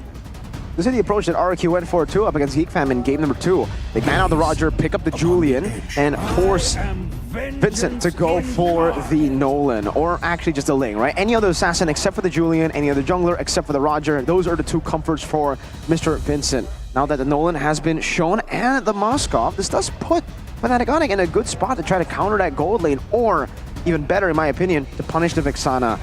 Punish the Phobius with Vexana. Get a pick for Sans. Crowd control lockdown for the all-in dive hero. I was thinking that usually damage, burst, and a lot of shred maybe, something like a carry, really is difficult to deal with as a Phobius that can only move forward, can't really kite back in and out of the range of the basic attacks. But as you mentioned, the crowd control is just so good from Vexana. It's layerable, technically, with 2 long-duration crowd controls. It can be used to stop the Phobius, but Fnatic Onyx, they're going with the Zask. Yeah, they don't pick up the Vexana just yet here. They're actually opting to go for Zask instead of the Vexana. I mean, technically it depends, right? The Vexana has been a good tool to try and outmaneuver a Zask. I mean, technically Fnatic Onyx can go for the ban here in the second phase if they do want to eliminate that presence and that pressure, especially against the Hylos. Sometimes the Vexana can have a option of the has tools to kind of maneuver around the Hylos. But yes, I think for Fnatic Onyx at this point, right, they got the Zas, so they gotta play for the Zas. They ban out the Fairmiss and Aurora, perhaps, and for Geek Fam, we know this Hylos is not gonna go XP, I believe. It should be a Terizla and Arlet ban for them to try to limit Rez and try to force him on the Hylos, because we have never seen that from Fnatic Onyx. We have never seen Rez on the Hylos. To live is to not a hero he's comfortable with, and we haven't seen a lot of heroes, period, from the guy actually, so Terizla, even they narrowed down. Geek Fam seems to be buying into the idea, Mirko. But I'm wondering if there's any kind of idea for Fnatic Onyx for the gold lane, right? And if Geek Fam want to respect that, because again, damage output against the main front line is a big factor when it comes down to a front-to-back fight. Unless, of course, Geek Fam aren't really planning on that. They have a lot of mobility tools, and they have a Nolan as well. Now, Fnatic Onyx, they ban away the Ruby, though. So they are the ones concerned about just being grouped up and comboed. if you're talking about the gold lane, I mean, Harith has been a really good option for Fnatic so far. How does the Harith fare against this Moskov, and is it an option for Fnatic Onyx to go for? Against the Phobius, the Harith against the Phobius, it really seems like it's the same issue with a Harith against a Hylas. If you're snowballing, then sure, you have a lot of damage. But if the game gets tough, if the game gets even, I believe something like a carry would be ideal. That was what I was thinking about as well. But Geek Fam, they denied completely. No real tools available, unless... Now, at this point, they're already also heavily stacked on magic damage. Something like a Natan that can shred also isn't really available any longer. Yeah, and it does seem like Fnatic Onyx will need some physical damage. Exactly. They can go for the safe choice, which is the Arlet Flex. They can utilize that all the way to the end and then pick up a Beatrix later. Ooh. I think, Geek Fam, I think this could be an Aurora Kaja angle. Beloyski going back to his roots and combining together. If it's not Kaja, maybe we might actually see the Franco. But against Nightmare Spawn, the Nightmare Spawns of Zask, it is going to be really tough. But yeah, Aurora Kaja, a really good pick-off composition for Geek Fam if they actually decide to go for it. If they do decide to go for it, they need some kind of crowd control to help out there too, though. If they go and jump on someone, there could be a chance that there's going to be the whole lot of Onyx just rushing through. And speaking of physical defense, they go for the Brody instead actually here. Not opting for the Shred, but more for the burst damage and lane domination technically, if this is played correctly by CW. They can go Tiger then. They don't need to go Kaja anymore. Let's take a look at this Crush region data though. Hylos has 100% pick and ban rate in MPL MENA. Wow. Season 6 with a total of 7 picks and 21 bans. So it has been a very popular pick so far. I'm wondering what the win rate for Hylos is here at MPL ID, but it looks like there's no Kaja this time around. The Grok does get picked up, however, and will it be supplemented with who in the mid lane? Aurora makes sense, can stop the whole thing in combo, but Vexana, they want something a bit more aggressive, and it is a boy on that Vexana. Keep in mind, a bit of a signature pick. Final pick for Onyx right here. Revealing, is it going to be a different EXP leaner? A surprise in the hands of Rez, or is it going to be something for Keyboy instead? Putting the highlights in the hands of Rez, as you were predicting, Mirko. Yeah, should be Arlet or Edith, really. For Fnatic Onyx, they go for the Edith here. Oh no, whoa! Hylos first time to... I thought that was for sure the Edith. No, they go for Lolita up against the Moskov and Vexana. Oh my goodness, this is the first time that we see Hylos on Rez. Let's see if he's any good on it. By all means, it's not a hero that requires a lot of big mechanics. It's a hero that requires a lot of thinking though, right? The timing on when to go in, when to use the Glorious Pathway. By all means, Mirko, like you mentioned, this is a very enabling sort of playstyle. You farm up, you rotate, you lay out the pathway for your team to do the rest. This Lolita though, this is a bit of a curveball, man. You can bounce back some of the spells from Abori, the Terrify, which is one of the most important ones. The damage from the Moskov as well. Instead of tanking it, you can reflect it. That's great. But those are the only two things that he can do. Maybe the Nominant's Blast is what he's looking for here. Let's see. Ladies and gentlemen, boys and girls, the lineup rating, the lineup index, very similar, but a little favoring more towards Fnatic Onyx. It all depends on the execution now as we enter the Land of Dawn for the first game in our highlighted match of the day. Geek Fam versus Fnatic Onyx. Welcome. Match of the day in the Land of Dawn. We go Fnatic Onyx. Sky Kings versus Kingslayers. A battle that we have seen multiple times before, but for Geek Fam, it's always different every season because they've always had different members. And now it's another variant. They were able to beat them with Masako and Veldora. Now it's Chadera. And speaking of difference, usually we see a revitalized Lolita, revitalized Hylos. No, Vengeance Hylos. A lot tankier in a short burst of time, but lower cooldown on that playmaking tool, that battle spell. Whereas Keyboy has a good old clicker, so playmaking, as always, is his priority. Emblems by IndieHome, though, show that tenacity is still, of course, for Rez on the Hylos, but with Acerus, the weapon mastery from Sans hints a bit at the late game angle, especially with a early game, with a burst-heavy gold laner. I guess Sans will be picking up the slack later on as the game goes on. Yeah, it's very unique to see the weapon mastery on a Zask, and I guess that's what they're going for, right? But with Brody against Chidera, will Fnatic Onyx be able to look for that early game pressure that the Brody is notoriously usually able to have? And look at the positioning here. CW freezing the lane. Chidera immediately gets put in a weird spot as Keyboy waits around, man. This is a calculated trap. Would it pay off, though? Bottom lane as well. It's been up and clear. Chidera definitely getting bullied out of this lane. Big smack in the face too. No Purify for Chidera. He opted for Flicker. He did get that the gold card right there, though. He wasn't denied from it. So still pretty okay. Chidera is used to playing in a quote-unquote losing matchup. But look at this rotation, man. Instant clear with that Grok with the Phobias reaching level 4. Geek Fam make the play. Veldora actually has a Demonic Force proc, goes in onto Kyrie, will be able to get him to use the Enhanced Sword. Vincent gonna be chain CC'd here, but still, good retribution by Vincent. Eternal Guard has knocked 2 members up. Rez, even with the Vengeance, cannot survive, and Veldora is a big smack in the face to Keyboy. Kyrie can only just get the purple buff as Fnatic Onyx trail behind in the early game. Ever as reliable Vincent on that retribution, and understanding that there was no contest, it does make sense that Geek Fam take control over this early portion of the game, especially with the immense wave clear, right? They have Beloyski on the Grok, and they also have a boy on the Vexana, so they were able to set up a lot quicker, and hence Fnatic Onyx being caught quite behind. Especially with a lot of members not reaching level 4 just yet in the game overall. The fact that they have a Phobius that's rushed into a higher level means that they have multiple ultimates, free ultimates, because there's no cooldown technically on that Infernal Pursuit. So Geek Fam use it to its full potential. Right now, playing on the top side. CW is actually falling behind her Chidera. Is this something that we expected? But wait a second, that's a lot of damage. Oh, and then round blast. Oh, bad flicker. Good Terrify though. Beloyski has the wild charge. He flickers forward. Goes for the wild charge only onto Keyboy. I don't think there's going to be enough damage to take him down. Vincent is walking up, unable to get in range in time. But yeah, an uncharacteristic miss from Keyboy. He was having the angle on the Aluminum Blast a bit too far right, as if he's expecting a boy to move forward there. Not really angling it towards a boy's own turret. He flickered through to try and get the pick off, but it didn't land. That was a great outplay by Sans though, the reaction time to get away from the fracture of Vincent. But for now, Geek Fam have all the control, man.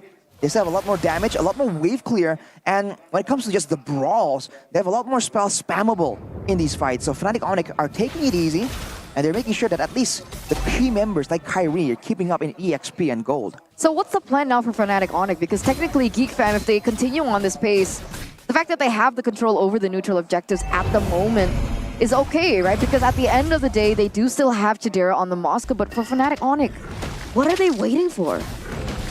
Ooh.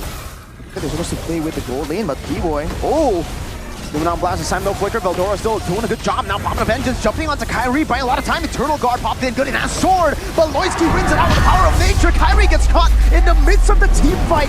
Rez, can he try to turn things around? A Total Pot memory, not enough to take Beloyski down as Veldora jumps back in with the Infernal Pursuit, stunned down. Spear of Destruction connected to the back. Will Chidera go for it? Veldora getting the stacks again, and Fnatic Onyx again are still behind. Look at Chidera munching on that turret down below. He should be able to get it. He got a turret, they got the turtle, and they've got the kill as well. 3-0 in the first 5 minutes for Geek Fam. Uncharacteristic plays coming in from Fnatic Onyx right here.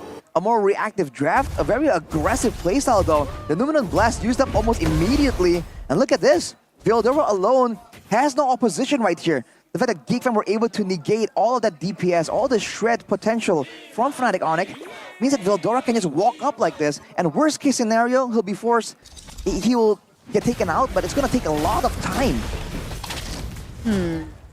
So it falls back to the question that I really wanted to ask earlier, Arashi, before they went in for the turtle. What's the plan for Fnatic Onyx?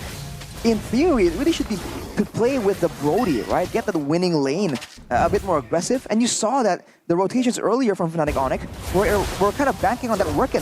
Keyboy going to the gold lane again and again. But now you can see that Chidera, especially after taking the turret and taking all that gold on the bottom side, is definitely having a bit of quite the advantage when it comes to the gold.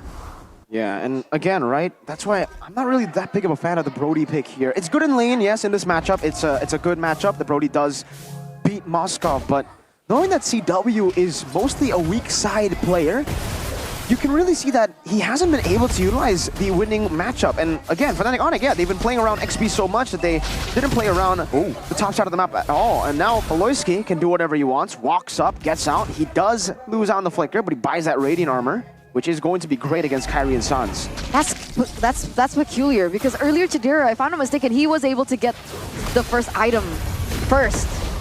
Faster than CW. Exactly.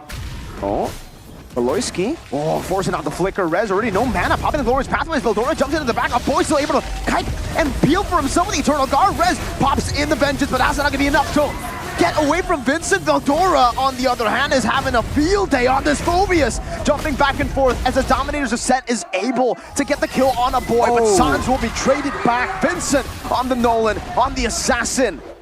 2-1 traded out. Vincent does have the EXP lead, and not really sure if Fnatic Onyx want to go for the contest, and it looks like they don't. Keyboy and CW retreating, and that's going to be a perfect turtle for Geek Fam. It's so weird to see this play out.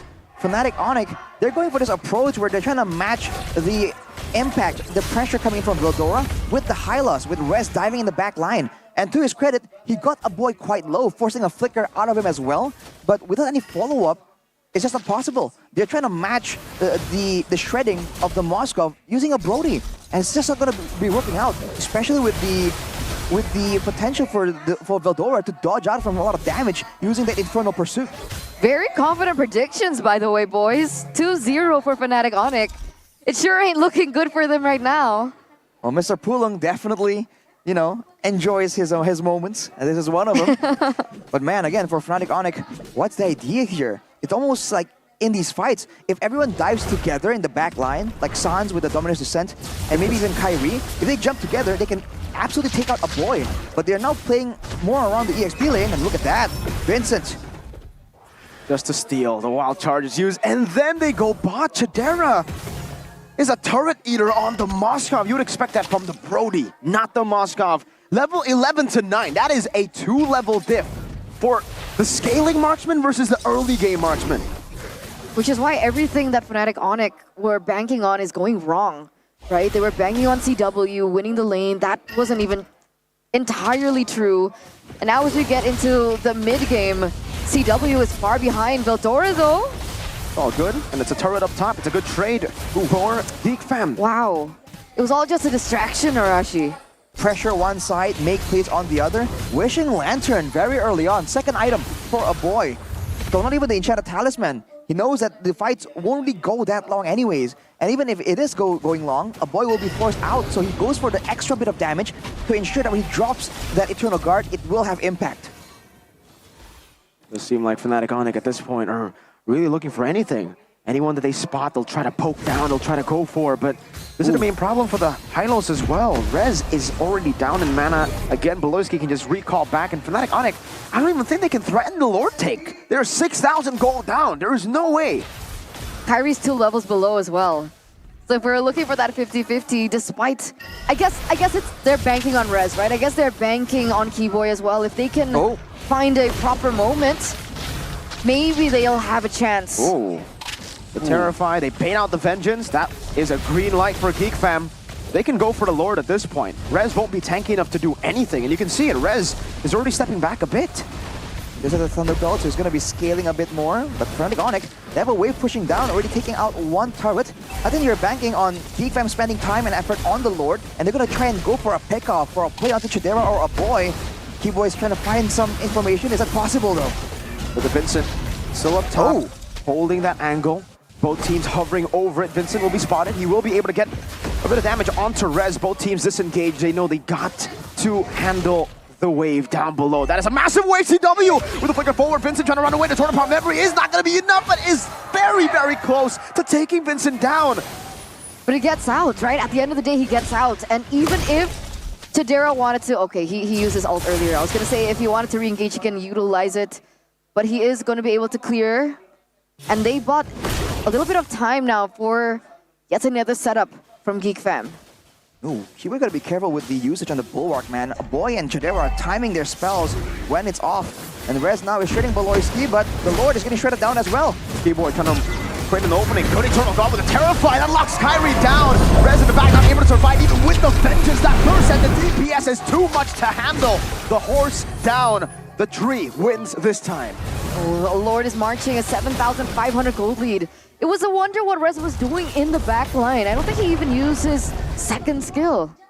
The Law and Order and the Ring of Punishment, there's only so much he can do right there. Yeah. Walking forward, doing damage by all means, but without anyone to really secure the kill, it's a very kiteable high loss against this composition. And looking at the items, man, 3,400 gold ahead is Vincent on the Nolan. We did say that he can be a bit vulnerable on these assassins, but whoa! What a read from Beloyski! Enhanced Sword read out by Vincent too. Masterful stuff. 3-1-2. BBB. Big brain Beloy. Keyboy getting dismantled by Chidera as he goes for the siege onto the base turret. Veldora just zones them in the back. What was that? Fantastic read from Beloy, and they might just end the game off of that. Kyrie 18 seconds down. No Keyboy as well. That's a Terrify onto Rez, who still doesn't have the Vengeance. Meanwhile, in the bottom lane, Vincent walking up, getting the fracture, zoning Sans away. 12 minutes is all it takes for the Kingslayers. Big Brain Baloy. Complete control from Geek Fam in game number 1 to lead this best of 3 series. It looks like Onyx were banking on a plan, but that plan was not able to be executed, and Geek Fam were able to walk all over the Sky Kings. Rarely do we see the Sky Kings fall against dominant, against a team that's performing in a dominant fashion, let alone a 12-minute game. What was that, dude? Geek Fam, the draft was so good. They kind of cut off all the loose angles, not allowing Fnatic Onyx any chance to come back. And even in the game, in the Land of Dawn, that read onto Kyrie, what was that, dude? Geek Fam with some superhuman instincts. BBB. Holy BBB. In the drafts as well, really solid by Geek Fam, and you can already see the inconsistency of Geek Fam. They are truly inconsistent. They can lose against the bottom of the barrel, but then win out against the top dogs. This is Fnatic Onyx that beat Pikachon. This is the Fnatic Onyx that was on a roll. They're number 3 on the standings, right? They are. They are. They're number 3 on the standings, and doesn't matter. Technically, Fnatic Onyx, they were on their comfort side. Yes, actually. 90% win rate. Not anymore. It's dropped down for sure, and Geek Fam say, haha, 50-50. Exactly, we'll take those odds, man. You talk about being inconsistent. As long as we're consistent in the right moments, we'll take it. Man, they're a playoff team, really. They're really a playoff team, right? That's what you want in the playoffs. You want to be unreadable, you want to be crazy, but I can't believe it. Baloy, you big brain boy, you. So it's not Key Boy. Where is the miracle boy? Where is the spicy boy? That's it's not Key Boy. This is Key It's Boy. Big Boy. It's Baloy. Big Boy, Baloy, and a boy. So it's safe to say that size matters, because Big Boy, man, he just came in there and asserted his dominance, dude. The brain. That's crazy. He's Big Boy Baloy. Well, I mean, first of all, though, let's talk about some of the drafts there. Again, Brody out of nowhere, America. What do you think of that? What was the idea? Being a marksman player yourself, do you think it was it's a bit of a risky situation, or do you think it was just a bit too idealistic even? Yeah, I think both. It's very idealistic, and I think it's not a bit risky. It was very risky to play, because either the Brody snowballs, like we saw from Natco against Pikachon Alpha in Game 1, or the Brody becomes useless in the mid to late game. We saw the latter, unfortunately, and it was due to Fnatic Onyx. I mean, obviously, also picking the Brody there, in my opinion, that was greedy. If they wanted to pick the Brody last pick, I was saying, okay, maybe Beatrix last pick, right? And then they go for Arlet first, utilize the flex, and they didn't utilize the flex. Hylos and Rez, very clear that they were not ready for that kind of pick. And I've been saying this, we've never seen Hylos on Rez. So the fact that he got the Hylos, this was the test, and he failed the test so far. Maybe they can try to reroute, but again, when you have a Brody, it gives an opportunity for the opponent that hasn't picked up a roamer to go for these big moments. Either Tigreal, I was saying, or they went for a lot more dive, which is the Grok. And it paid off, but the player of the game here, partially due to the efforts of Baloyski still on that Grok that we're talking about, but the player of the game that was just decimating the whole backline was Veldora on this Phobius, man. Let's take a look at some of the highlights by our official gold partner, UBS Gold. All the way from the beginning, the huge wave clear in the mid lane immediately means that you can see he's just on the way there, jumping around, doing damage, surviving, not even taking damage technically. The sustain is just so insane on this hero, and the fact that you have no reliance on anyone else is so good. You can see that there were some moments here where like Sans was blocking the territory, was blocking spells using the Nightmare Spawn. They're trying to make things happen still, but it just wasn't enough. Rez is just zoning the backline, zoning a boy, but at that point, after dropping the Eternal Guard, after dropping the Cursed Blast, his job is done. So the way that Onyx were approaching this, it's already countered by the way that Geek Fam were approaching the execution as well. They made sure that backline were relatively unnecessary, not critical to the outcome of the fight, and they're allowing this Phobius and this Nolan just come in and become the deciding factor there. Because you can see that a boy was threatened every single time the fights do break out. But impact-wise, he was still doing better than Sans technically, if you're trying to calculate the impact from damage and crowd control. I personally think that the tempo got really messed up after that first turtle, right? It looked like Fnatic Onyx were banking on being able to pick that up. This was the amazing play coming in from Baloyski, the premonition that he had that Kyrie would go for that. But yeah, that first turtle, And it felt like Rez wasn't properly utilizing his role as a Hylos. And that was what gave Vincent the ability to pick up that turtle. And then afterwards, it felt like Fnatic Onyx were scrambling to pick up the next neutral objectives that they were forced in, but they were already quite behind. And it looked like they were really confused after that. At that point, it was a 10k gold lead. So even with the 10K. best team, 10k gold behind with a Zask, with a Lolita, with a Brody, not a lot of ways for them to clear that Lord. And Geek Fam understood that and immediately just steamrolled through, went straight at them. And this is why a lot of teams put so much prio on the Vexana right as the Phobius gets picked up, because the Vexana allows you to stop that from happening. You can just burst him down or chain CC him to a point where the rest of the team can follow up and the Phobius becomes a non-factor. They went Zask. That in itself was already like, okay, they're trying to outplay the Phobius. But then the last two picks, really, it was risky. It was a gamble. It was a very big gamble. And me personally, with the Zask, if you're banking on being able to have control in the early game, the Zask is not as great as doing that. Yeah. Right? Because this was a Zask and a Lolita versus a Grok and a Vexana. So even if you have that winning lane in the gold lane, but you can't utilize your mid to try and have more pressure around the objectives, it's quite difficult to look for that success. No chance, man. I mean, look at what items is available. I mean, for Geek Fam, they were snowballing. They're going for all the damage possible. They weren't really looking for a lot of sustained fights. That much is clear. But for Kyrie, for Sans, for Keyboy, one item built up, for each of them in the inventory slots. And we talked about this. Their power, their ferociousness comes in from the trio mid rotating. Now you're losing in the skirmishes because Lolita Zask, how are you guys supposed to skirmish with that? They're losing in the wave clear as well. So effectively, despite how the side lanes in theory can, help enable and whatever, the mid lane was completely shut down, man. 0 damage to turret for Fnatic Onyx. Were you expecting to see that, bro? And by the way, I mean, like, the Grok is a natural counter as well against the Lolita, right? This was one of the picks that we always see when we saw Lolita back in the meta. And they picked the Lolita into the Grok. They saw that and they said, yeah, we'll try to deal with it. Phobius, Nolan, and Grok can all deal with the Lolita. And yes, I get it. You want to try to bounce the Terrify back. You want to try to bounce the Moskov hits. But when 3 of the heroes can actually just dive and make it super hard for the Lolita to even stay in position, it's tough. It really is, and we saw that from Fnatic Onyx. Hopefully they're able to adjust, but I think high chance is they're going to stay on red side. Therefore, maybe ban the Phobius. This is why it's tough to go up against Geek Fam when Geek Fam are on blue side. Exactly. You have to ban the Hellcurt and the Chip. And technically the Roger even, it's... I think on either side, right? If you're going against, Geek Fam, you have to... the Hellcurt. Exactly. That extra ban that has to be respected is what makes things so hard. Annoying, bro. BB. Valoisky. Even maybe 2 sometimes. Valoisky. You remember last time they had to ban Natalia and Saber, right? See, 2 bans. That was in the wild, first phase. If you count the Hellcurt and Chip, that's 4 to Beloy. Oh my god, you're right. And now we have Gatot. The most respect banned. We even saw the Ruby earlier. Yeah, even the Ruby for the last ban for Fnatic Onyx, man. I don't know. Now they're trying to listen to the guidance, to the leadership.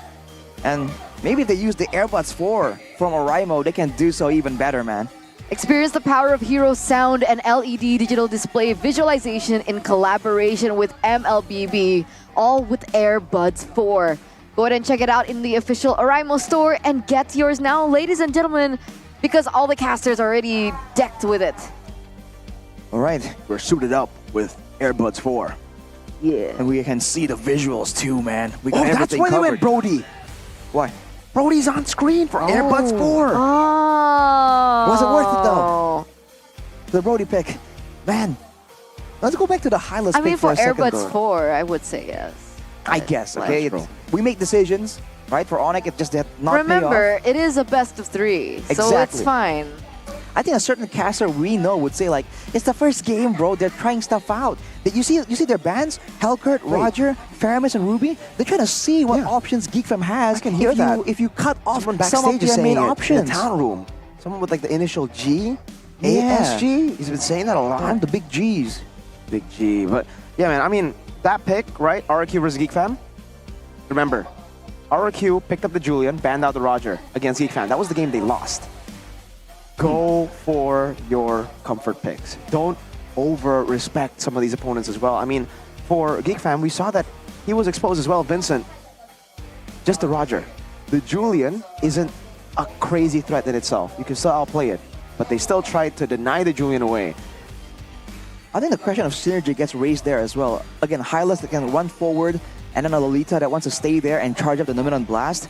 A Lolita that, can't really go too aggressive, and a Julian that needs some kind of setup to maybe hold someone in place for the damage. I mean, synergy is important, and if you want your head and shoulders to work the same way, the right way, you gotta follow Shevin's favorite segment with the hair cam by Head and Shoulders and use one of those products, man. Lemon flavor is what we're seeing right here. Itchiness, dandruff, yuck. Can't relate. Get out. Nah. Ew. Brother, Ew. Brother, Yes, that. Yes. So, if you guys want clean, shiny, smelly goodies hair, go ahead and check out Head and Shoulders. Smelly goodie. Smelly goodies. So are you trying to say it's good? Like smells good? Yeah, smelly goodies. Because smelly is different, right? Smelly goodie, But however. smelly goodie. Yeah. Exactly. It's all about the context. It's all about the context. You can see. Smelly goodie. Smelly goodie. That's a new term. You have to make it I've rhyme never heard too. that before. Is there a chance though, by the way, going back to the game for a little bit, that if Rez was a bit more knowledgeable, experienced on these Hylas, he could have been a bit more annoying with when he moves forward and backwards? I agree. Because there are some times where it really seemed like he was moving forwards and he's stuck, like, it's like a car that has no brakes, right? It I just agree. keeps moving forward. And you're like, if you move back, maybe you can do some baiting, some zoning. It felt like he went in and he was like, now what? He's in the zone. The Team Galaxy zone, maybe. Always in the front. Exactly, right? By Samsung Galaxy here. I love Samsung on the phone. Of course, she does. We love Samsung too. My favorite Samsung is the Galaxy A series with the lemon lime. It's You your like, favorite. you a navy guy or a lemon guy? I think I gotta go with a navy, man. Navy guy. Okay, Gotta so a little respect bit the more lemon. So mysterious. navy's better than lemon, Arashi? Navy's better than lemon? Oh, no, I think you have to respect the lemon, Respect the lemon, but he's a navy Does guy. he follow you? I don't think he does. That's a flex. I guess you're an alien now. Oh, wait. What? So if you don't get followed by lemon, you're an alien. That's not But what an I was alien. referring Alien. to. Am I an alien to him? Is that the idea? Oh. Oh, Yeah, you're alien to me. that's Foreign. sad. But you know what's foreign? What's foreign? I don't know either. I thought you were going to say yeah, because he's from the Philippines, right? He's a foreigner, technically. So Kyrie too? I was testing you. I thought we claimed him.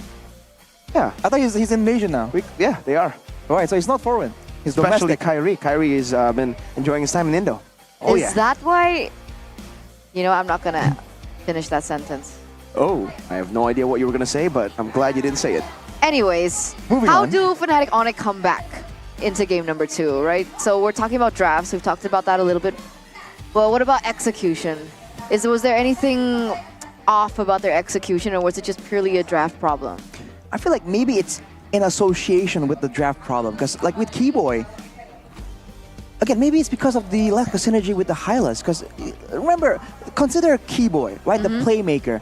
Even on a defensive reactive hero like a Lolita, you've seen him pull off some hidden Numenon Blast, some good flicker plays. But right there, it seems a lot more scrambly. So it already seems a bit more uncomfortable on that pick. On top of that, maybe Rez just wasn't opening up the map adequately enough, dominantly enough, for him to actually get those bushes, those key bushes, to really get the surprising Numenon Blast. But overall, I feel like it comes into synergy. Because individually, you saw plays being made. Like we saw earlier, even in the final fight, if you caught it, by the way, Sans went in aggressively with the Dominator's Descent, and he landed like a 4-man stun. So there were moments like that. But overall, without the right synergy, right? These are just segmented moments, and it doesn't really compile itself to a victory for Fnatic Onyx.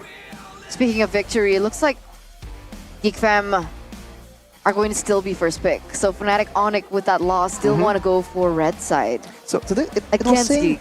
was their stats 53% and 50%? Yep. So they have Should be. 103% total? 103% total, yes. Hang on a second. And here That's it's not how the win rate works, buddy, man. That's not how it works? That's not how percentages work.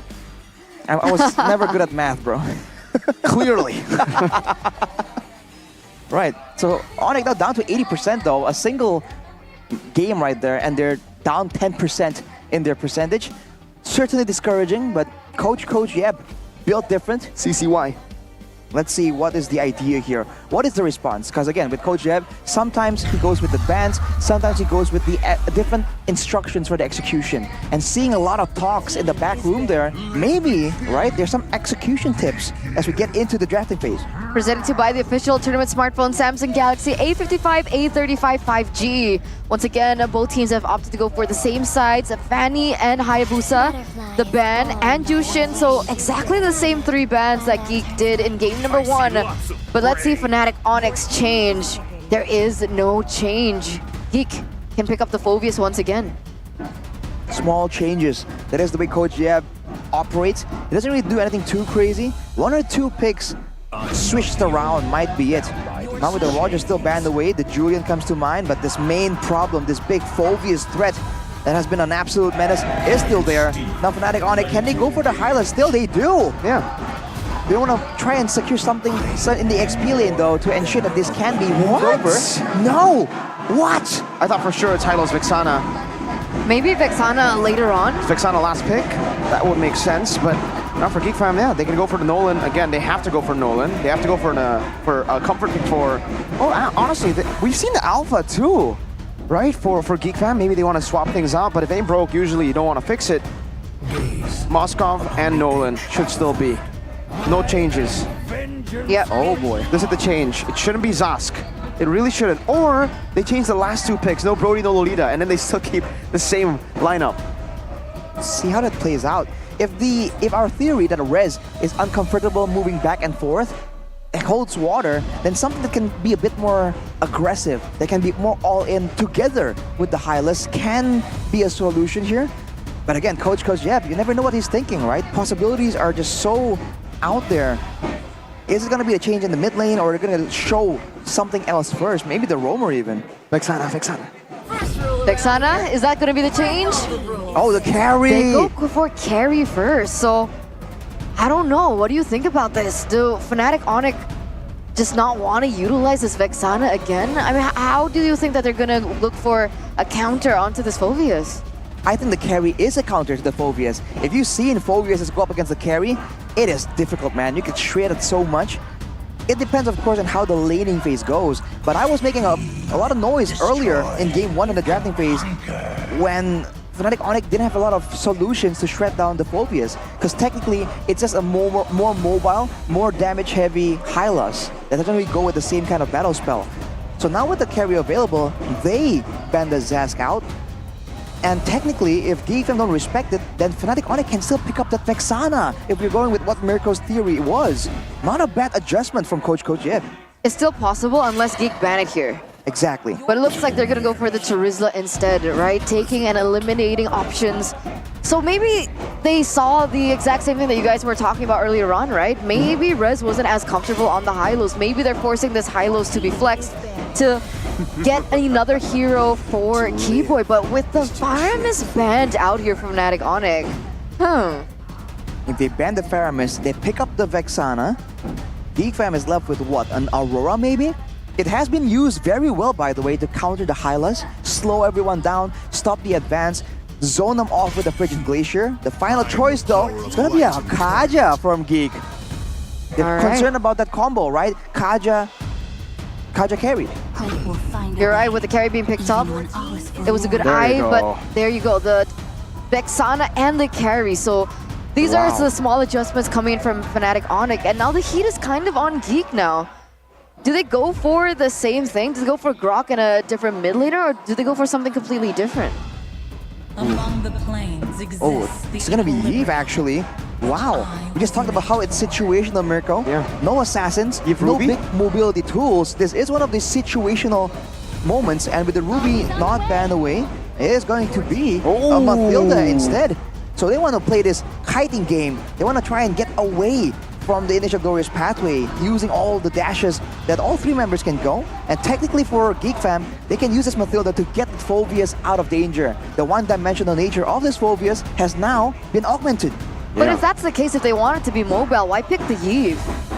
Because the Eve has a movement speed burst technically, and you can kind of slow everyone to slow the pursuit. That could be it. We're just theorizing here though. Fnatic Onyx, I feel like now should be the Arlet for Rez. They should just get a comfort pick for Rez, right? Because again, game number 1, the high lows, it just definitely felt like it was not the best pick. Or they can actually go Grok XP. The Grok, exactly. Yeah. I was thinking, Grok the barriers will stop all this movement speed from making any difference. But, oh, what? What? Choki boy? Is it back? What? Against Nolan, it makes sense, but the Mathilda is right there. It's, it should be, yeah, Keyboy on the Cho. That's Cho boy.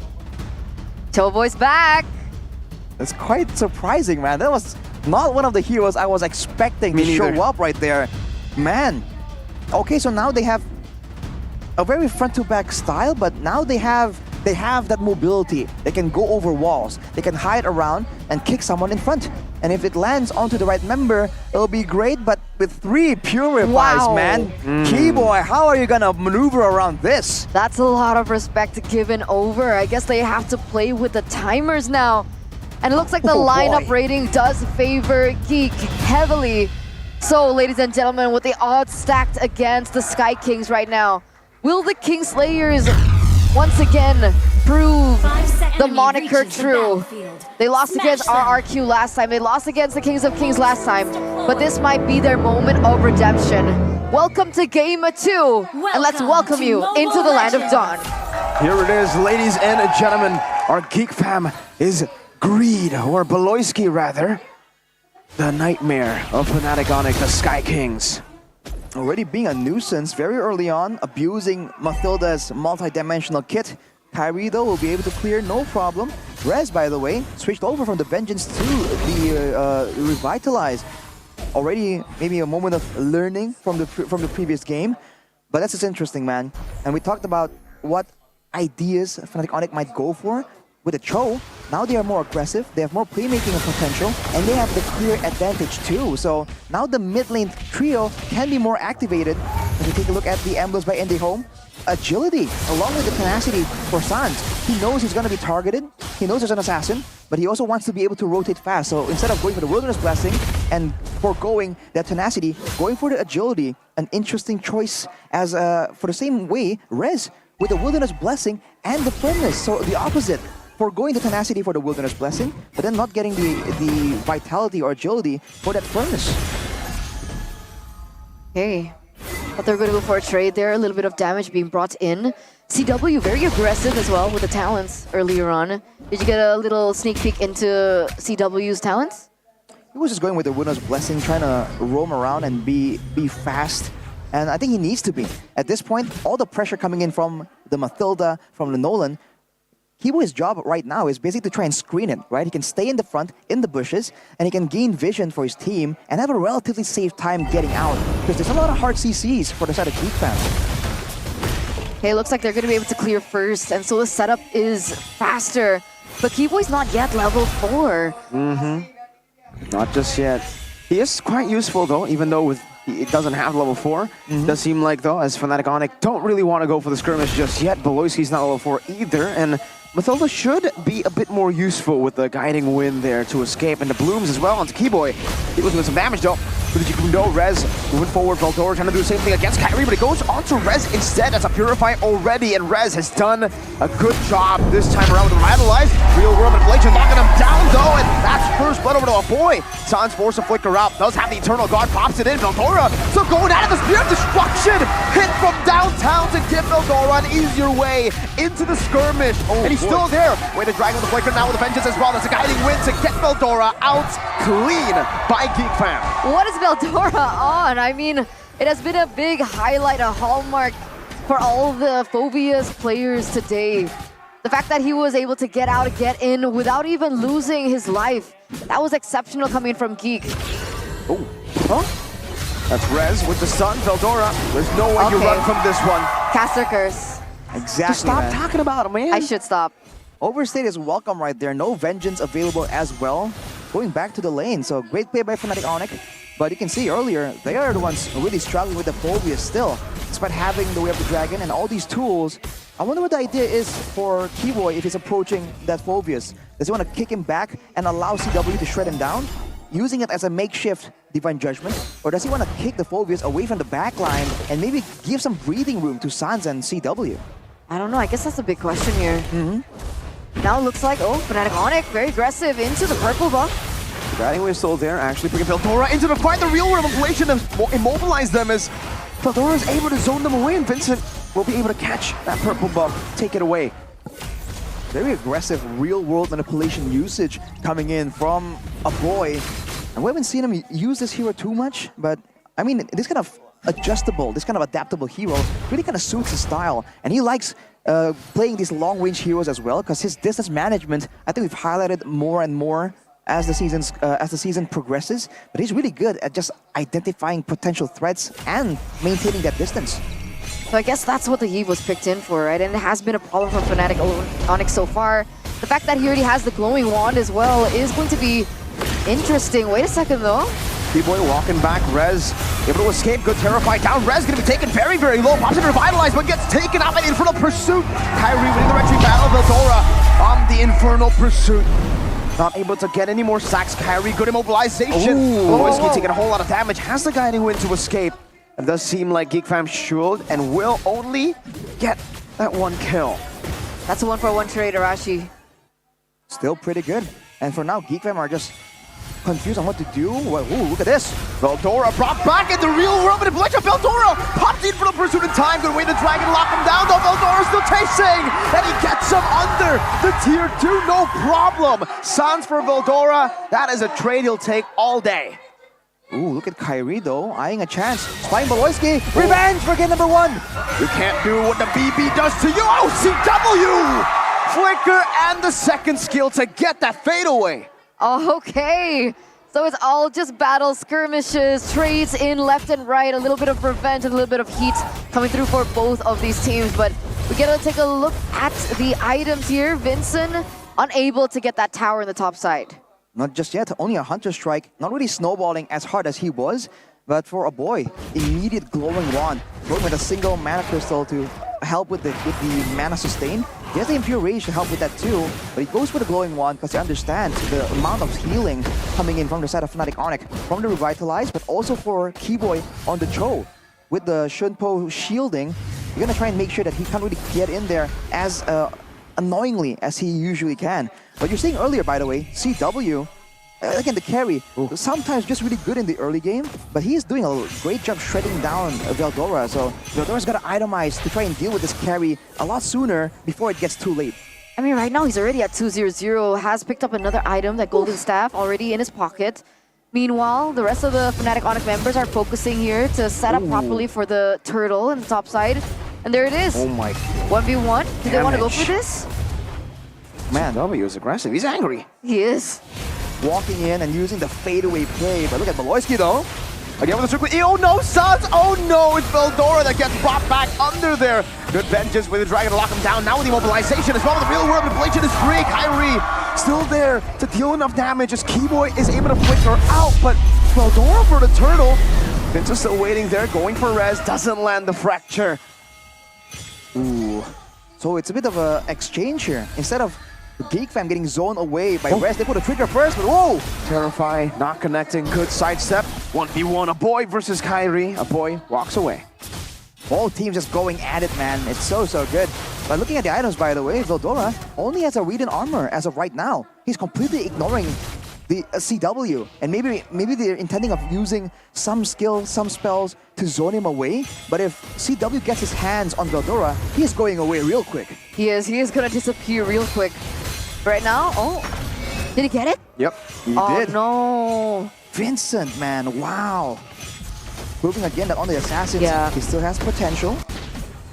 That's the thing about GeekFam, even from game number 1, right? They were able to play the cross map really well. Distracting here and there, picking up turrets here and there, picking up more objectives here and there. And Fnatic Onyx, they seem like the ones that are a little bit falling behind. But obviously, they are still waiting for CW to get to that power spike. And you guys can actually get some free skins while you wait as well, right? With every purchase of the limited edition Benedetta Electo Katana, you guys can actually get a free skin with it. So don't forget to check out Ube as gold later on. But speaking of gold, Kyrie picking up yet another item.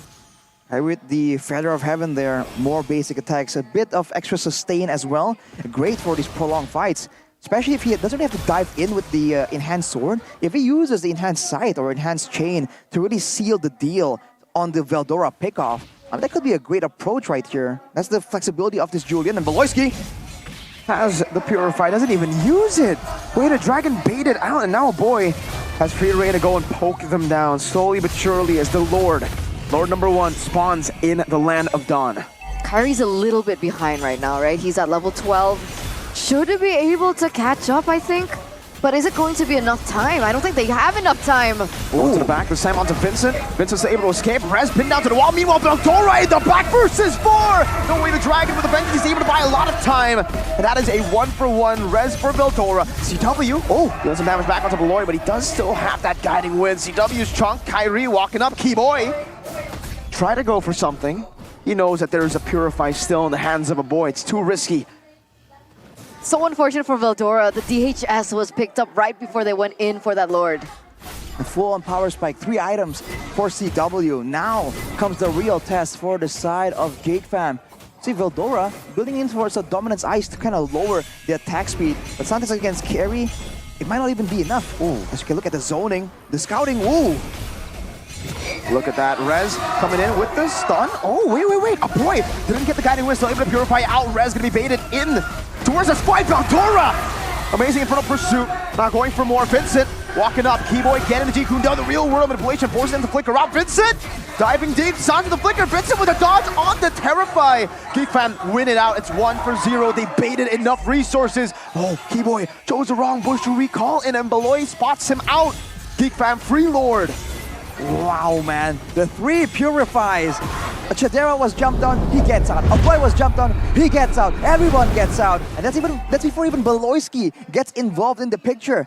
It's such a difference in impact here between the Hylas and the Phoveus, because the Phoveus can actually threaten a solo kill. Whereas Rez on the Hylas, yes, he's tanky, yes, he's faster, but when both teams want to be in that Lord pit, who cares about the speed, man? The damage and the tankiness is what you need. I guess maybe they were trying to bait out the Purifies earlier on from Rez, but even then, the GeekFam, they're so disciplined with their resources that they didn't even have to go for that. They utilize it, really was able to shut down Keyboy's kill pressure, and this is the results that we're getting, right? This Lord is going to be able to pick up a turret in the top side. Beloyski looks like he's looking for another moment. Chadera, I believe, is at his power spike now, Arashi. With a 3-item power spike off his own. He is shorter range though, and technically with the Vexana around, with Keyboy and Kyrie waiting around, he still is at a lot of risk. But he's out of that laning phase where CW was being hella aggressive in the 1v1. 3k gold behind, but in theory, having more DPS with the carry. Now for GeekFam, it's just about zoning, right? If you can zone the carry and the Vexana out of the fight, then they can get a free fight. Whereas for the side of Fnatic Onyx, it's just not that clear-cut. Especially now with the Ice Queen's wand by a boy. Whoa, Beloyski onto Sans he goes. Sans doesn't have to flicker this time around, but Veldora is able to sustain back up. GeekFam went in, and it's them who reap the benefits. They get a turret off of that. Fnatic Onyx could not respond. Whoa, that's a lot of damage, buddy man. Does he really want to re-engage? No, don't take it. Don't take it. Yeah, No way. Please don't. 5,000 goldie though, still for GeekFam. Couple of turrets falling down as well. 5k. Keyboy? There's a game fact by our new application GoPay though. Get it out before the fights break open. Eterna. Cho has become the most picked hero for Keyboy since his debut, in MPL ID Season 5, with 35 picks and a 57.14% win rate. So it is still 50-50 at this point. I mean, right now, he's not finding as much success. GeekFam with the 3 Purifies have made it quite impossible for him to look for those moments. But there are workarounds, right? If they can bait out those Purifies, there is still a possibility for Fnatic Onyx to find that groundbreaking moment, especially on Chadera. Ooh, CW looking for the damage. That's why the Purify's there. Oh my lord, that is some ridiculous damage, Mr. Baldwinata. Man, we're just talking about the Purifies as well. The carry fade away threat, man. You thought you'd get out, but then CW will get the last couple of hits out, and it might just be enough, man. The Purify can't cleanse death. You can't take away the black and white screen when you get taken out, so the best crowd control still remains in the hands of CW. Can he get it out though? Well, Keyboy now go for another play, a distraction, or can he find Vincent, maybe, right? And secure this Lord, guaranteed for his team. Chidera able to displace himself. Now Beloy, no Purify. They're going to be able to find the kick onto Beloyski, but the real world manipulation catches the Vincent in the back line, looking for the fractured Suns. Able to displace himself again, Vincent. Almost taken down by CW's fadeaway bullets. That's it. No. That's the spear of destruction. Chidera moving forward. He might be able to do this. No! He gets terrified. Purifies out. CW knocks him back. Kyrie's waiting in that bush. Veldora still wants to go for more. Kyrie gets the immobilization. Veldora says, come on, let's fight. And Geek Fam win it out. CW and Kyrie cannot open it up. Chidera is life stealing away at the Lord. Vincent should be able to take this. There's no opening. Good job by Veldora again. Disowning them in the back line as a boy pokes Keyboy. Free Lord for Geek Fam. Well played. Well played by Geek Fam. All they needed to do, they didn't necessarily have to take anybody out. Sure, Rez was traded in with Beloyski earlier on, but the fact that they were able to dish out the damage, the spacing coming in from Chidera as well in the back line to knock these members low, knock Fnatic Onyx low was just the cherry on top. It was just enough for them to be able to zone Fnatic Onyx away and pick up that Lord. I would say that the fact that they were able to secure Rez in that fight was so beneficial for them. Because for Geek Fam, look at all the mobility, the solo playmaking tools. For Fnatic Onyx, it's all about the front to back. It's all about CW having a wall right there. So without Rez to move forward, Kibo and Kyrie aren't tanky enough to actually scout out, which is why you saw them move forward so hesitantly, just in case Vincent or a boy is really waiting there to go for the pickoff. That kind of guarantees the Lord for the side of Geek Fam and Fnatic Onyx on the defense. They have the high ground, they have the DPS, and they have ways to kind of ruin this for Geek Fam. Can they do it? Look at that poke from a boy. That was just one. Now another onto Keyboy, who has the immortality this time around and has Lord still up top, and another wave in the bottom lane. That's a charge down. Base turret number 1 taken down up top. Fnatic Onyx on full defense. CW still has yet to pop in the ultimate. The circling eagle. Rez stuck on the real world manipulation. Immobilized as well as Veldora dives in deep. Has the vengeance. Loses. Or no, doesn't lose the immortality. Pops into the ground. Gets out. Kyrie looking to play. Vincent escaping. Keyboy walking up. Veldora brought in with a guiding wind. Fnatic Onyx can go back into the base, but they have lost Sans in that skirmish. And now there are more resources to siege for Geek Fam. The Kingslayers sieging Fnatic Onyx down. Keyboy in the front of it all. CW taking a whole lot of damage. Forced under the fountain. Kyrie with the defense, but speared down by Chidera. CW and Rez cannot defend. The Kingslayers failed against the Kings of Kings, but not against the Sky Kings. This is it. This is their redemption. It was all about redemption here, ladies and gentlemen, in our highlighted match of the day. And this is what we get. It wasn't even a 2-1 victory for Geek. It was a 2-0. Their name still reigns true today. The Kings, cower in fear of the Kingslayer. Fnatic Onyx, with everyone considering that they would win this in dominant fashion, with the talents, save for Papulung, voting that Fnatic Onyx will take a dominant victory. Geek Fam maintains their defiance. Wow. What a statement after losing against RRQ, after having a weird week. That's the most Geek Fam thing that you could ever say about Geek Fam. That is the most Geek Fam thing that you can ever experience about Geek Fam. Imagine being a Geek Fam fan. 1 week, you lose out against the bottom teams and you're like, okay, my team's done, it's over. And then the next week they beat Fnatic Onyx and BTR. And then you're like, all right, they're at the top. And then the next week they lose again. And you're like, oh my, what is going on? And then they win against Fnatic Onyx again. 2-0. This is a better performance than last time. What is it? What is it? Even Fnatic Onyx themselves said in their own interview, no, we want revenge for that. But no, man, they thought Geek Fam was gonna give it away. It's just not gonna happen. That last fight, CW got really zoned. And Sans, we kept saying that he is one of the more important members, and he was completely zoned out here, man. On the Xana that we thought was gonna be so impactful, he was just zoned away by the assassin presence, and CW under the fountain. He walks up here, and the pressure alone forces him to go back and heal a bit more, just in case. It was just so tough, man. It really was, and I'm happily surprised that the E-pick did work for Aboy. So let's talk to them, actually. Let's talk to Aboy. Let's talk to all the Geek Fam members with Bude Clara Mongstar up on stage. Geek Fam, the Sky King Slayer is here! Dan 2-0, match yang begitu bisa dibilang Geek Fam banget nih. Geek Fam datang di minggu ini dengan sangat mengerikan men-2-0 sang Raja Langit. Waduh, bagaimana ini 2-0 ini? Jujur gak expect. Kayak main nating tulus aja terus tiba-tiba menang 2-0. Is this reality, real or fake? Real. Real Baloy. Melihat kedua kosongan ini memberikan telur ke Fnatic Onyx. Tentu berbeda dengan leg yang pertama. Leg pertama 2-1. Sekarang kalian ngedapetin 2-0. Apa yang kalian sudah buat atau kalian lakukan?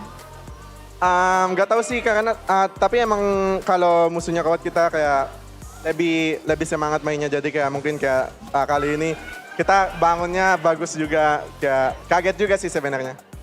Kaget dan katanya berarti lawannya kuat semakin termotivasi dan pada akhirnya kita juga melihat Cadera bermain di sini melawan Fnatic Onyx setelah leg yang pertama. Apa strategi baru nih yang kamu hadirkan? Leg pertama nggak bermain tapi leg kedua apa yang kamu bawa? Sepertinya Fnatic Onyx nggak siap untuk hadirnya Cadera nih. Nggak tahu bawa apa ya, bawa tombak Moskow kayaknya. Tombak Moskow menjadi kunci dari Cadera. Namun ngelihat Fnatic Onyx hari ini sepanas itu atau enggak sih Cadera? Karena ini kan 2-0 kayaknya. Bagaimana? Ada tantangan nggak sih untuk leg kedua kali ini? Panas sih, panas di luarnya tapi sampai keringetan. Di luarnya, di dalam line of down gimana? Di dalam line of down dingin sih. Sejuk ya di dalam ya, adem-adem aja berarti lancar Cadera? Lancar soalnya agak mati kan. Bede, gimana tuh caranya? Bagaimana kan kita tahu Fnatic Onyx punya player-player yang agresif, punya gerakan yang mengerikan, kamu bisa survive zero death juga? Karena ada Baloy. Ada Baloy, Matildanya ya? Iya benar-benar. Waduh, dan kalian saling melindungi, namun di tengah juga pertarungan epic. Buduh, Aboy melawan Suns 2 kali dan kamu berhasil memenangkan matchnya. Apa yang ingin kamu tunjukkan kepada kita semua, Aboy? Nggak ada sih, emang main kayak biasa aja itu. Main kayak biasa aja, namun biasanya di season lalu Fnatic Onyx nggak pernah kalah dengan lawan yang sama. Namun di leg kedua ini kalian berhasil memecahkan dari yang season lalu. Kalian mengalahkan Onyx 2 kali. Mungkin itu motivasi aku sih, soalnya nggak pernah menang lawan Onyx sebelumnya. Setelah menang, apa rasanya Boy? Lumayan lega lah. Lumayan lega. Apa yang berbeda dari mungkin season ini dari Aboy, dari season-season sebelumnya? Mungkin kita roster kita lebih banyak yang berubah sih. Jadi kita adaptasi lagi sama yang baru-baru. Adaptasi terus menerus. Dan apakah kamu sudah bisa membaca Fnatic Onyx season ini? Nggak tahu sih, kan belum di playoff juga kan, belum tahu. Masih stay calm? Masih regular season? Ya masih regular season sih, aman harusnya. Masih aman, tapi kelegaan terpancar akhirnya bisa 2 kali mendapatkan kemenangan atas Fnatic Onyx. Namun Vincent juga di sini. Gimana Sen?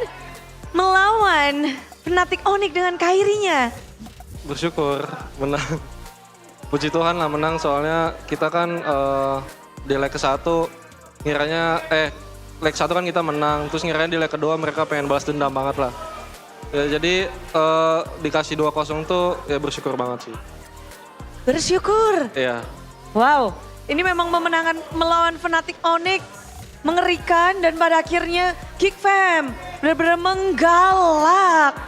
Dan tapi tadi di 2 game tadi ada nggak challenge terbesar untuk Vincent? Challenge terbesar. Battle of Retribution atau gerakan atau nggak ada, santai aja? Nggak ada sih, soalnya kita di game tadi benar-benar nyatu banget lah. Dari komsnya terus segala macam objektif. Apa yang kita mau tuh benar-benar jalan sih itu. Semua yang dimau jalan sesuai dengan rencana. Tapi komunitas yang baik yang kalian bisa bangun ini siapa yang dalang di belakangnya nih? Udah pasti Baloy.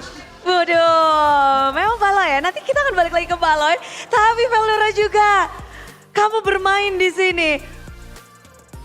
Berhasil, menang. Nanti kamu gimana sih ngelihat Fnatic Onyx, tim 4P Champions sebagai lawanmu hari ini? Gak tahu, udah dia main loncat-loncat doang terus menang. Waduh, loncat-loncat doang. Pakai Popeus ya, loncat-loncat. Iya. Tapi emang Popeus sekuat itu ya Veldora ya? Caster bilang ini kuat banget hero. Tergantung tim sih mungkin ya, cocoknya gimana gitu. Sama tim play, gameplaynya gitu lah. Gameplay dan team play. Dari Popeusnya Geek Fam. Yang spesial berarti dari apanya dong? Selain dari Veldora juga pastinya yang main. Lalu? Dari timnya sih, jago tim kita. Teman-temanku gendong semua. Gendong semua. Tapi Popeus paling seneng kalau apa sih sebenarnya? Kalau loncat. Kalau loncat. Loncatan dari Popeus. Dan kita juga akan loncat kepada Baloy. Sang dalang dari komunikasi yang sangat lancar. Membangun komunikasi yang sampai Vincent aja bilang lancar banget. Semuanya berjalan dengan gameplay yang juga lancar. Berat gak sih untuk membentuk itu semua? Berat banget, tapi alhamdulillah komunikasi kita lancar. Alhamdulillah lancar. Namun ini kan bisa dibilang leg kedua baru dimulai. 2-0 sudah terlihat. Nextnya di minggu depan Geek Fam. Wah ini yang seru juga ya. Akan melawan sang mantan alter ego. Dan ada juga Dewa. Dua-duanya di leg 1 kalian gagal ngedapetin kemenangan. Melawan mantan.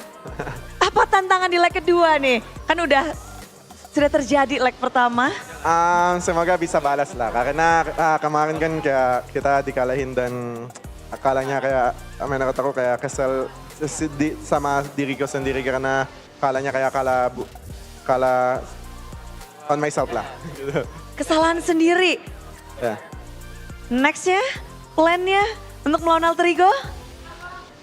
Plannya respect aja sih dan kayak jangan pakai emosi dan fokus. Kemarin atau tadi ya, pokoknya ada pesan juga dari tadi tuh dia bilang sang mantanmu, Nael bilang, Baloy semangat, jangan pakai hero aneh atau apa gitu. Dia ada salam, kamu salam balik nggak buat Nael? Iya tapi lu jangan pakai assassin juga. Jangan pakai assassin. Ya. Loh, Nael suruh pakai apa? Dong. Pakai lain dong. Wow, pertemuan mereka di minggu depan akan kita saksikan, akan kita nantikan. Namun siapa yang akan mendapatkan kemenangan? Kita nggak akan tahu akan ada balas dendam atau tidak. Tapi kali ini ada pembuktian dari tim Geek Fam. Inilah dia kemenangan 2-0 dari Geek Fam.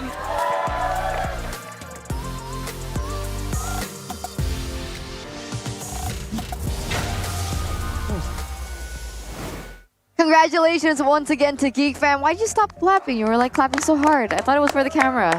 Yay! 2-0 against Geek Fam. It looks like next up they are going to be facing Alter Ego again. They're going to be meeting up with Niall. Very interesting. Be careful, Alter Ego. Okay. Yeah, be careful. This is a Just very scary Geek Fam. This is a good Geek Fam. Unless on the day BBB decides Gatot Kaca 3 games in a row again, then maybe they could read it out. Maybe. You never know, right? With Geek Fam, I guess that's why a lot of people are great fans of Geek Fam. You keep it exciting, right? You never know. Geek Fam or Robin Hood? They steal points from the top and give it to the poor, to the bottom. Geek Fam Is that Robin the strat Hood. though? Is that the strat? You know? Geek Fam is Robin Hood. Geek Fam is Robin Hood. Help the rest of the teams catch up. Is that the strat, right? Exactly. We stay in the middle and we make sure that those teams can't be as dominant. Beat Bigatron, beat Fnatic Onyx, and then here, here, alter ego, you know? I'm mind blown. That's you get so a point. true. You get a point. Everyone gets a point. Big fam. They're Oprah Every now. season, man. Every season. It's just so it's so different, man. Geek fam, build different, play different. And man, this is some of the highlights from who is the player of the match. Who do you think it is, man? Which one player in this game had constant impact in both games and was just in the center of the screen so often, man? Air Veldora. I can't put my finger on it. Air Veldora. Air Veldora? Air Veldora. Veldora. He's airtime, man. He's always in the air. Call him Jordan. This was that play, though. Woof. That was so close, man. Had a lot of moments where it got that close, but almost is not enough. Man, on the screen right here, it is your MVP, presented by the official tournament smartphone, the Samsung Galaxy A3055 and 35 5G. Veldora. Air Veldora. Veldora Airlines. Yeah, with Matilda too. The Veldora Trampoline Company. You're right. The double airline. It's so broken. You go in and then you have an escape tool. Usually you go in, Povius, that's it. You have to keep on going in. But now it's like, Baloy's right there. Just the escape plan laid out by Baloyski. Let's take a look at the highlights here by the official gold partner, by UBS Gold. All from the beginning, man. Veldora. What can you say, man? He just keeps jumping on everyone. Even Rez there. The fact that he does not have... He doesn't need anyone to really help out to try and enable the Infernal Pursuit. And again, bro, the no cooldown is kind of absurd, man. He just keeps going in, and you're never safe. Because even if he goes in solo, he has 2 ways, 3 ways technically. If you count the empowered basic attack that knocks you up, knocks you back kind of, you can use the Infernal Pursuit. Skill 2, the second part of skill 2 marks heroes so you can jump on them. And of course, the wave, the knock-up, skill 2 of Phobias. So many ways for you to have an impact solo. And look at Rez, trying to match that same kind of presence, trying to be helpful. And here, even walking backwards to peel. You can see that it takes the whole team that long to really beat up on that Phobias. That's before CW is in the picture though. Once CW is in the mix, then the damage is there. But man, the dangers are also ever present from the side of Geek Fam. The assassins coming through, the long range of the Yves also kind of assists in zoning out CW from actually doing a lot of damage. But look at Sans with this timing here. It's almost like a read onto the movements of Geek Fam. Mechanically, timing-wise, there's still great moments from Fnatic Onyx, but the drafts, I think we can agree, was kind of confusing. And with the Phobias being this much of a menace, our team's gonna be forced to respect it somehow, some way, especially against teams like Geek Fam. I want to know what happened backstage, right? Like, what went down when all these big plays were happening? Especially with the synergy coming through for Baloyski as well as Veldora, which should be illegal, by the way, right? So let's take over to the golden moment by UBS Gold right now. Petain gak sih? Yes, sir. Agresif stance ya.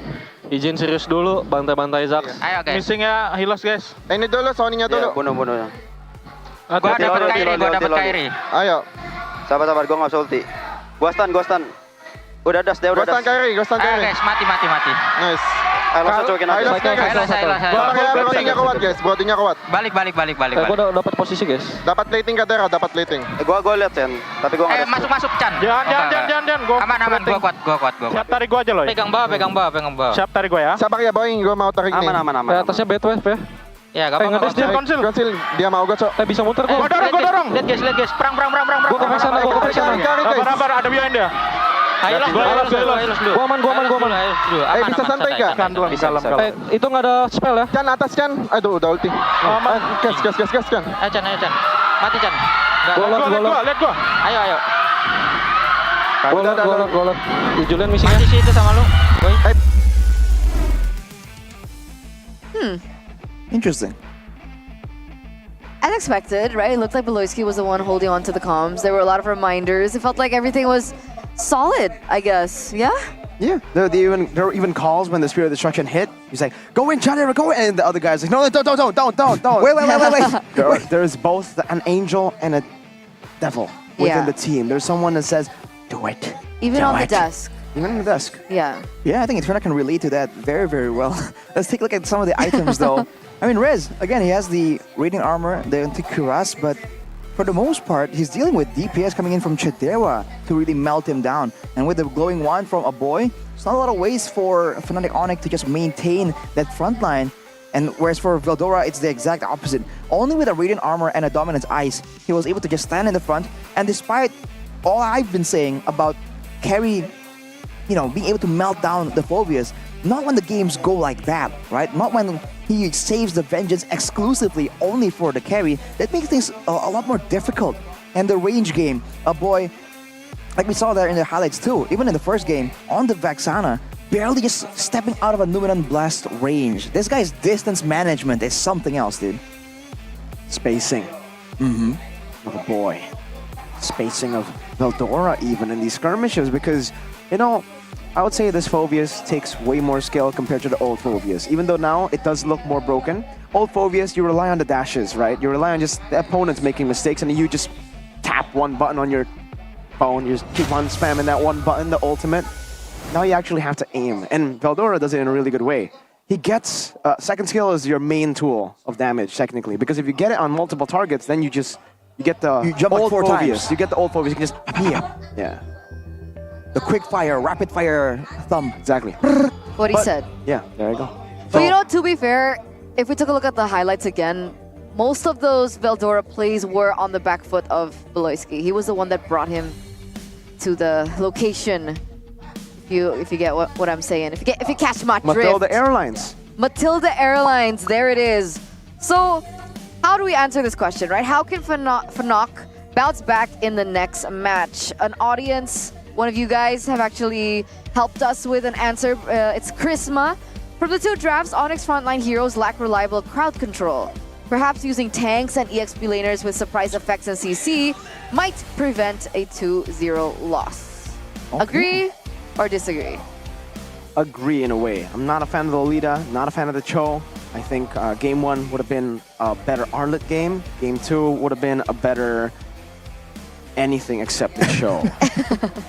I was thinking something tankier, something with more crowd control. Because again, I thought the idea was to meet them in a clash, which they did, right? So Rez was kind of doing it solo, and Kibo is like, okay, who can I get? Who can I get? Boom, Purify. Yeah. 3 Purifies though. Every Man, single you time. can see the respect. And a Guiding Wind. Oh, and the Guiding Wind. They picked it into a Matilda, just like they picked the Lolita into the Grok. Crazy. Twice.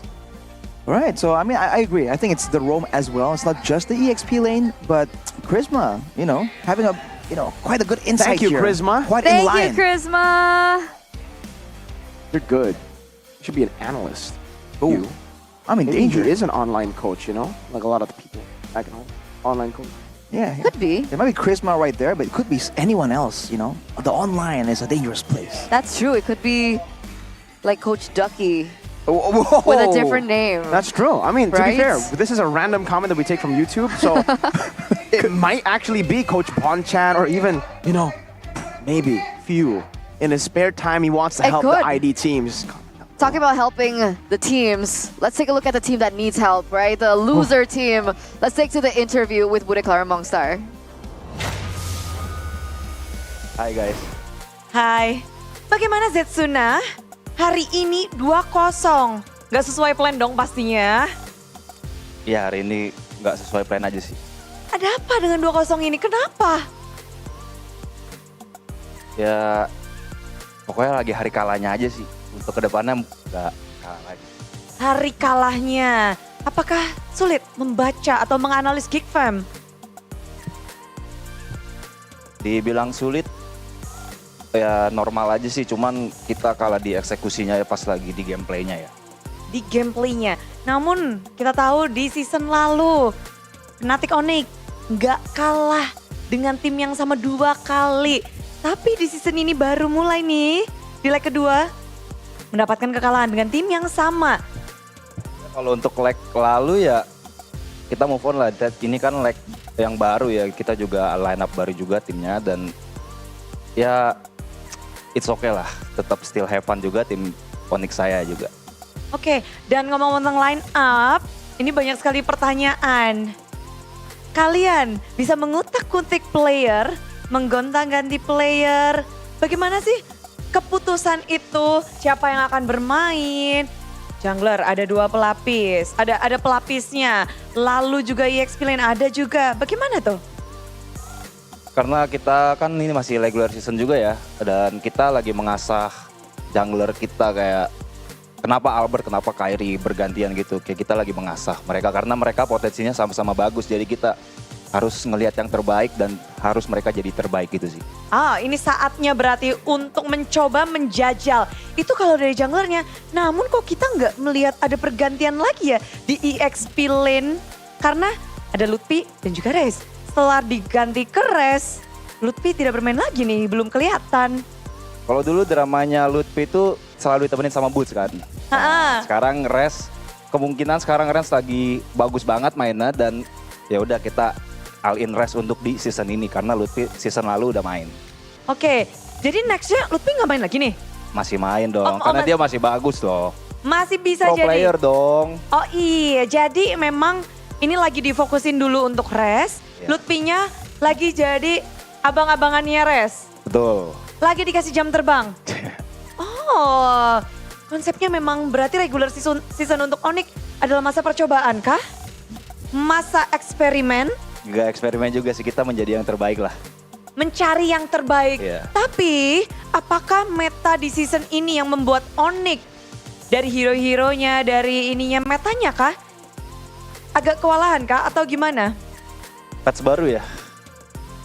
Dibilang sulit sih, enggak, cuman lagi emang menyesuaikan aja sih. Kita lagi menyesuaikan untuk di patch baru ini. Menyesuaikan.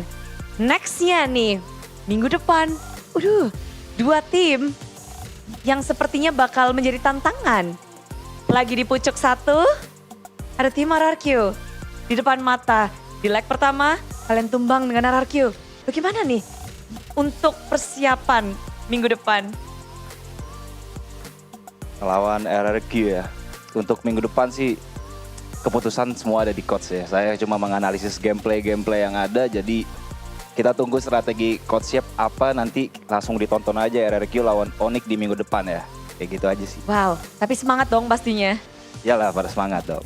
Semangat, balas dendam kah akan terjadi? Ya, kita main have fun lah, kita main have fun. Have fun, oke. Kita akan nantikan seperti apa keseruan di Land of Dawn untuk minggu selanjutnya dari Fnatic Onyx. Demikian dari analis terbaru Fnatic Onyx, kita kembalikan kepada para caster. Monggo. Thank you so much for that insight, Bude Kalara Monster and the new analyst. What was his name again?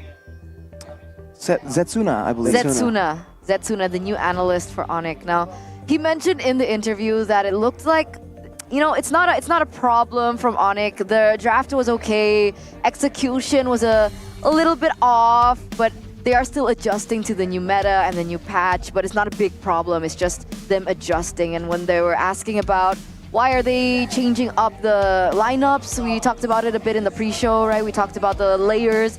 It seems like it's because they choose based on who has used Head and Shoulders. What? That is false. That did not say that, but Wait a minute. It would make sense, right? Wait a minute. You don't want a player with dandruff and disgusting hair. You can go and check it out yourself right here. If you do have dandruff, that's disgusting. But it's okay. It's not the end of the world for you. You can always just get Head and Shoulders. Say goodbye to dandruff. Say goodbye to itchiness. Say goodbye to smelly hair. Now you can smelly goody. Smelly goody. It's a solvable problem, guys. Come on. We can't let a solvable problem go unfazed, unsolved.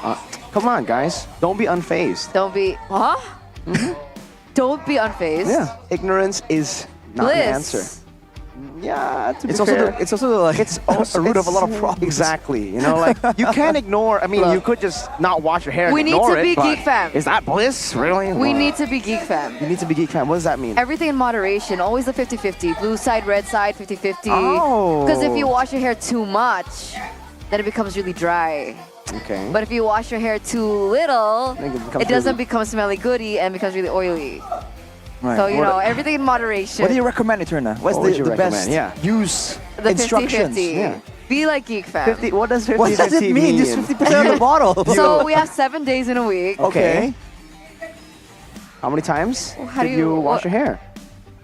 maybe like 375 times. What? Because In that's a week? how much. You just said that. That's how much the package coming from IndyHome is, ladies and gentlemen, right? For only 375,000 rupiah, you guys can get internet with up to speeds of 100 Mbps. Subscribe now on MyTelkomsel or tcell.id/national. Oh, such a bad segue. That was so good. IndyHome is not moderate in any way for their package, So but good. I mean, we're talking about shampooing your hair, man. 375 375 times. It's more than a year. It's more than every single day. It's more than once a day. I wasn't finished, was I? Okay. I was gonna say 375 times in 2 years. So Which means you wash every other day. Yes. Okay. That's a very concentrated you. way to get that out. But Why choose the guys? Yeah. Don't be Yeah. easy Yeah. when you can be difficult. Okay, yeah. For you guys, you can go either take the easy route, tap back a bit and scan the QR code, or type it in yourself, tsl.id/national. But if you guys want to make life easy, this one, actually, you probably don't want it the difficult way. You can just drink and, get yourself some refreshments. Because it's not you drink. It's not I drink. It's It's we drink, ladies and gentlemen. Me and you, man. The legendary collaboration between We Drink X MPL ID Season 14. Go and check it out now because it's just everything you want in a cup. Lord has been It taken. reminds me of my childhood. Listen to the tagline here, Eterna. Okay. Lord has been taken and now it's full cup. that is the tagline. I love it. Me too. That's cool. I get it. I completely get it. But what I like more is, that drink on the right side here in the mix. Grape! That's really good. You like grape? It's a grape tea. Wow, grape! It's grape. But do you like Tropicana Double Crunch? I love it. Oh, I mean, how can you not? I love right? What's eating wrong it. with you? Depends. I love eating it. If you tell me to drink it, Yeah, well, hang on a minute. that's weird. That is weird. You put it in your Chefin, mouth. It's weird. That's you. Chefin. Technically, drinking and eating is putting it in your mouth. Exactly. So both are correct. It depends on like the level of These What? anchors that we have in It's ID like all how- have issues. how melted is the ice cream, right? We need context. But if it Ice is cream melted, is not meant would to be you consumed. Melted. Hey, you must You'd keep it be refrigerated. surprised. Keep it refrigerated. Okay. Please. Anyway. Please. Experience the excitement of mabar, makan bareng, or eating together with Tropicana Double Crunch. Hurry up, get it at the Campina booth, That's right or outside. you can Or. ask me for one. But Where? but the level of Yeah, it's going to be melted. it's melted a little. Well, if you guys want fast delivery, unlike what she can provide, you guys can go and take your groceries through Click Indomaret because it's going to be a very, very fast delivery. As little as 1 hour it takes for them to bring it to from the grocery store to the front of your house. Super fast. Super fast. Super fast. Super fast. So, You know how fast it is? a blink of an eye. That's his heck, boy. There you go. It's just so I just bought speedy. something. There you go. What? Where? When? Oh, this? There you go. bought this? Uh-huh. Wow, with the And blink then of an eye. I bought this. I don't think.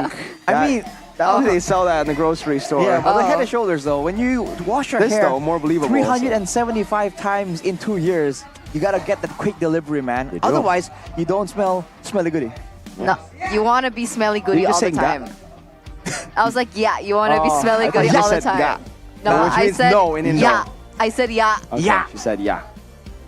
Man Put on a t-shirt, down. man. Eterna. Yeah. No. Okay. So yes, I don't no, want- we're seeing the opposite. You know what? Would you prefer smelly goody? You guys Yeah. just need snacks. You just need food. You guys sound like you're starving. No, it's because I am. smelly goody can also refer to yummy choice. Okay. Yummy choice. What's yummy What choice? is yummy choice? You don't know what yummy choice is? Okay, What's that? here, let's say we're watching a game. Okay, we're right? watching a game. And there's no food. Okay. And then It's a like if bad you game. want to make food, it takes like 15-20 minutes. Oh, I'm gonna miss it. Yeah, of course. Exactly, right? Game's Some over. games are 9 minutes even. 44 seconds just yesterday. RQ. Okay, so what if I tell you that there's a quick solution to that? What What's if I the tell you solution? there's a delicious, quick to serve and easy to enjoy meal from Yummy Choice, like Yummy the Choice. Nusantara menu? Nusan, that is Indonesian. Is it Indo food? Indo food. Is that- oh, okay. Yes. You can just put it in the microwave. That's like ready to That's eat. it. That's all you need. Indo 1 food minute. ready. 1 Wow. minute is all it takes. That's One not min, how. That's is all it Yeah, takes. shout out. That's a song that Liverpool not- uses whenever they win a trophy. So like Dua Lipa. never mind. Just last season, what do you mean? Yeah, I know. What? The disrespect. I'm sorry, I'm you an know Arsenal who never fan. wins? Arsenal. Yeah. Anyway, upcoming match, ladies and gentlemen, for Geek, who did win, will be against Alter Ego. Who also won? Who also won, yes. Yeah, against A. What? A won against A? No, A won against Geekfam. Oh yeah, there you go. But Alter Ego won today is what I'm referring to. And Alter Ego Hey. won last time, right? Last time too. 2-1. Come back from match 1 or game 1 where Geek Fam won in 11 minutes with a Hellcurt to a reverse sweep. That's amazing.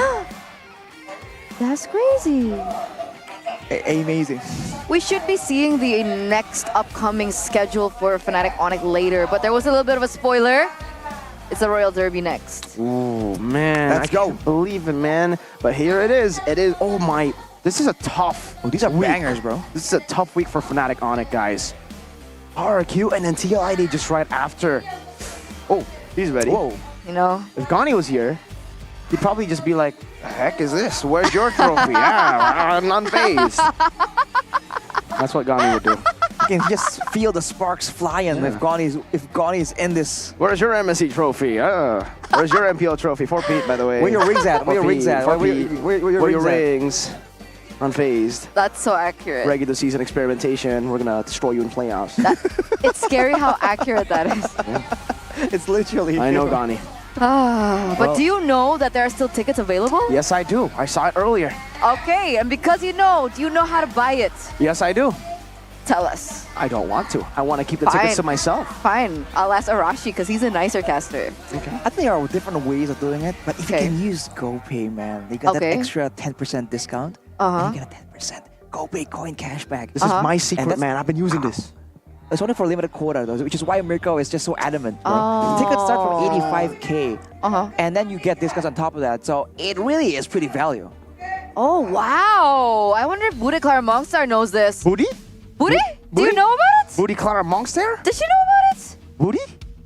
Kemenangan 2-0 dari Geekfam pun jadi menarik Bude kepada 2. Ada di sini, ada Venep, BA dari Geekfam. Betul, Bude. Disapa dulu dong. Hai teman-teman Geek Community dan teman-teman semua yang nonton. Venep bawa siapa nih? Aku ada Kak Daus, boleh perkenalan dong Kak? Kenalin aku Daus dari Community Manager Geek Fam. Widih, rame-rame di sini, talent-talent BA-BA udah pada ngumpul. Gimana tadi 2-0? Deg-degan banget jujur, tapi senang. Seneng ya, tapi semakin solid dan Bude juga tahu nih Geekfam Unity tuh banyak banget acara ya. Ada acara apa kali ini nih?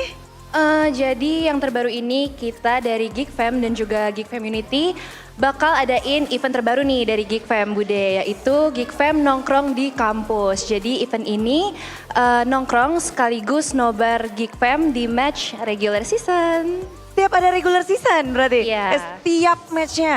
Nah kampusnya mana aja tuh? Kalau untuk kampusnya itu ada di Universitas Indonesia, Bude, Universitas Gajah Mada, Institut Pertanian Bogor, Universitas Diponegoro, dan Widya Tama University. Berarti semua mahasiswa-mahasiswi bisa bergabung? Yes, dan itu kita juga terbuka buat community yang berada di wilayah kampus itu untuk hadir. Dan itu merupakan 5 kampus terbaik di Indonesia, Bude. Yap, betul. 5 kampus terbaik di Indonesia terbuka untuk nobar nanti. Dan semua yang berada di sekitarnya Tomo yang datang pun boleh ya berarti? Boleh dong, Bude. Acaranya ada apa aja tuh? Untuk acaranya nanti kita bakalan ada fun match dan juga nonton bareng sama Geek Community yang lain. Terus ada apa lagi, Kak? Nanti juga ada acara fun match, mini challenge, dan kita juga bakal bagi skin gratis buat yang hadir di watch party itu, Bude. Banyak banget aktivitinya, pasti seru banget nih. Terus informasi lebih lanjut kita dapat dari mana nih? Untuk informasi langsung aja nanti kita bisa kalian bisa cek di Instagram Geekfam ID dan Geekfam Unity, Bude. Wow, tapi kok nongkrongnya di kampus nih? Bagaimana? Apa yang kalian membuat acara ini? Ada alasannya dong pasti. Ada, Bude. Jadi kita percaya kalau misalkan kita itu mau mewadahi teman-teman komunitas e-sports di kampus gitu. Karena kita percaya nanti mereka yang bakal melanjutkan perjuangan kita di e-sports ke depannya. Nah, jadi kita mau memberikan kesempatan untuk mereka bisa berproses melalui event ini, yaitu Geek Fam nongkrong di kampus. Asik, kamu lulusan mana by the way? Aku fan-nya dari Universitas Pelita Harapan, masih mahasiswi. Bude. Mahasiswi UPH. Kalau aku dari lulusan Universitas Indonesia, aku udah lulus Bude. Wow, ada yang mau disampaikan untuk penutupan? Aku mau sampein buat teman-teman semua, e-sport UPH dan juga kampus-kampus lainnya, kalian jangan mau kalah sama kampus-kampus yang udah disebutin tadi sama Kak Daus. Nah, oleh karena itu kalian bisa langsung hit me up di Instagramnya Geek Fam ID dan juga Geek Community untuk collaboration. Asik, makasih Vene dan juga Daus. Kita you. pasti bakal semangat banget nih untuk ikutan nobar dan juga nongkrong di kampus bareng Geek Fam. Thank you banget, tapi kita akan melanjutkan match yang ketiga. Udah pada gak sabar? Stay tune terus untuk penutupan minggu yang kelima.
Galaxy A55 A35 5G warna baru, awesome. Kayak circle kita. Diajakin mabar di mana tuh? Circlein aja pakai circle to search. Wah, langsung ketemu tempatnya.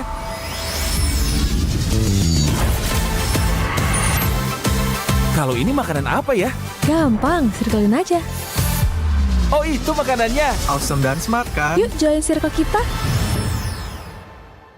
Pakai aplikasi GoPay, dompet andalan gamers. Banyak damage-nya. Ada cashback hingga 20.000 buat upgrade skin baru. Aplikasi ringan gak makan memori. HP lemot bisa victory. Top up langsung dalam game tanpa hambatan. Ikutan selebrasi MPL di aplikasi GoPay. Menambah total hadiah ratusan juta. Bonus stage. Gratis 100 kali transfer kemana aja. Beli pulsa harga termurah. Scan QRIS dengan mudah. Download sebelum mabar. Dia tidak akan segan untuk menghadapi siapapun yang berani melawan. Dia mewarisi perjuangan karena di tubuhnya mengalir darah seorang pahlawan. Pedangnya mengukir takdir kemenangan, menghadapi segala tantangan. Penuh keberanian untuk terus berjalan menuju masa depan. Raihlah masa depan, nabung mulai dari hobi. Koleksi terbaru UBS Gold X Mobile Legends Bang Bang edisi spesial MPL ID Season 13.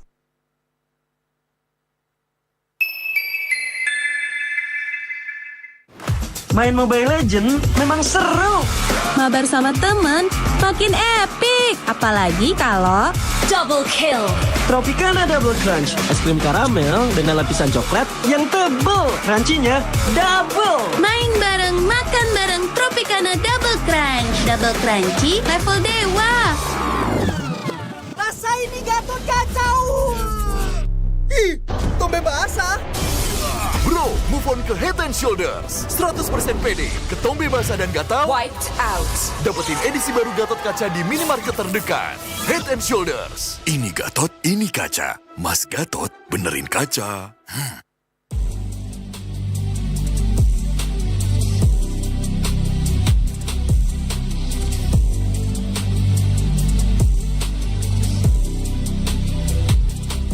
Kenangan adalah jati diri kita.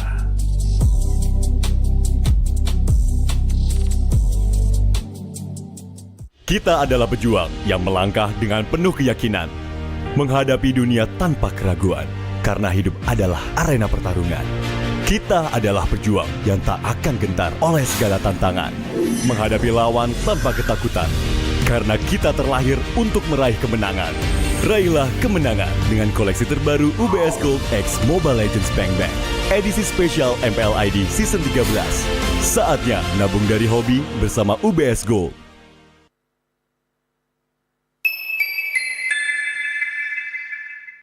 Apa akan kehilangan ingatannya? Masih inget ini, Pak?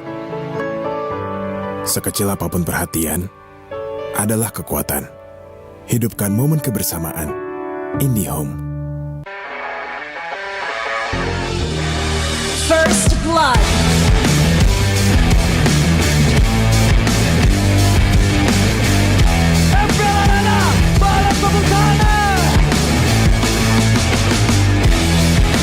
Mendapatkan 2 momen penturet yang sangat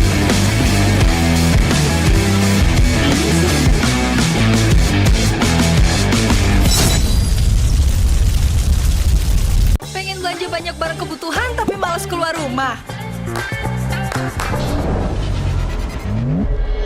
Untung aja pakai aplikasi Klik Indomaret. Cuma tinggal klik bisa belanja online seperti di toko. Beli ini, itu, jadi mudah banget. Produknya lengkap, banyak promonya. Gak perlu pusing, bisa pakai alat bayar apa aja. Wah, 1 jam udah sampai, gratis ongkir lagi. Untung aku pakai Klik Indomaret, belanja online seperti di toko. Klik Indomaret. Kini, Indomaret telah menghadirkan varian baru, soto dan rawon yang wajib kamu coba. Dibuat dengan daging sapi pilihan, dimasak dengan rempah-rempah khas Indonesia, sehingga menghasilkan rasa soto dan rawon yang otentik khas Jawa Timur. Diolah selama berjam-jam sehingga menghasilkan kaldu yang gurih dan daging yang empuk. Bisa dihangatkan di toko atau bisa untuk stok di rumah. Soto dan rawon daging sapi Indomaret, enak tenan rasane.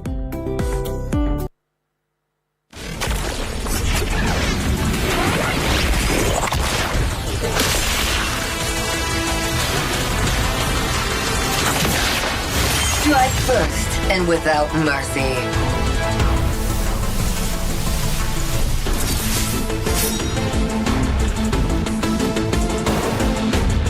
Where I tread, death follows. Enjoy your last breath. Deploying smoke. Going dark.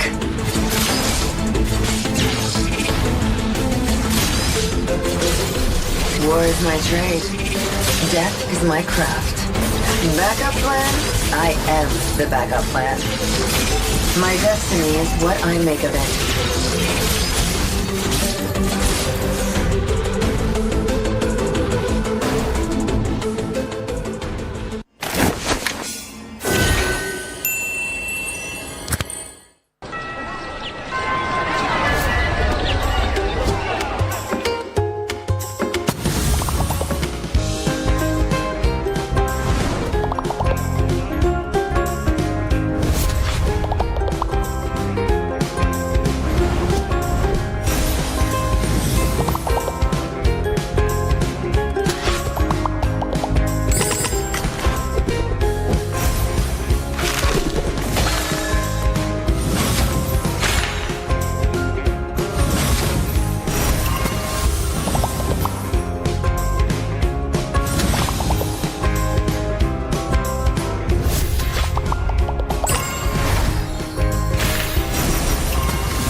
Galaxy A55 A35 5G warna baru. Awesome! Kayak circle kita. Diajakin mabar di mana tuh? Circlein aja pakai circle to search. Wah, langsung ketemu tempatnya.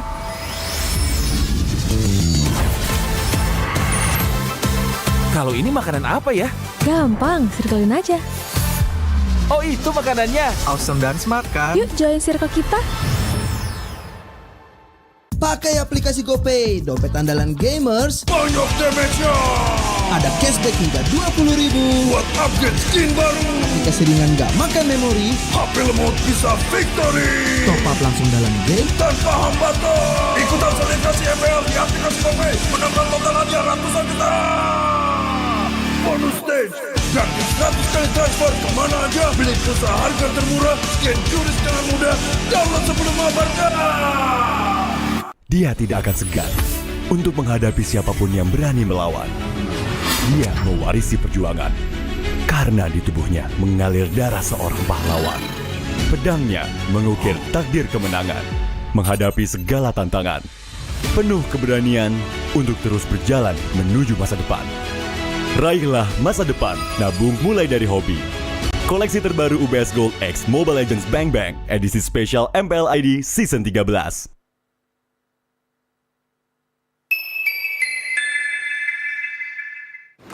Main Mobile Legends memang seru. Mabar sama temen makin epic. Apalagi kalau double kill. Tropicana Double Crunch, es krim karamel dengan lapisan coklat yang tebal. Crunchy-nya double. Main bareng, makan bareng Tropicana Double Crunch. Double crunchy level dewa. Rasa ini gatot kacau. Ih, tombe basah. Bro, move on ke Head and Shoulders. 100% pede, ketombe basah dan gatal wiped out. Dapetin edisi baru Gatot Kaca di minimarket terdekat. Head and Shoulders. Ini Gatot, ini kaca. Mas Gatot, benerin kaca.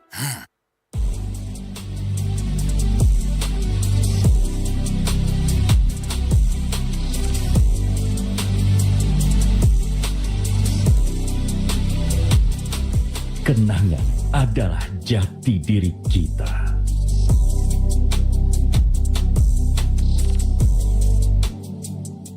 Kita adalah pejuang yang melangkah dengan penuh keyakinan, menghadapi dunia tanpa keraguan, karena hidup adalah arena pertarungan.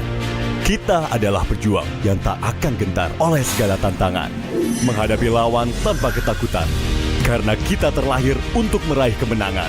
Raihlah kemenangan dengan koleksi terbaru UBS Gold X Mobile Legends Bang Bang, edisi spesial MPL ID Season 13.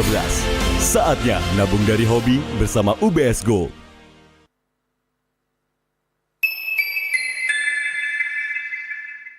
Apa akan kehilangan ingatannya? Masih inget ini, Pak? Sekecil apapun perhatian adalah kekuatan. Hidupkan momen kebersamaan. IndiHome. First blood.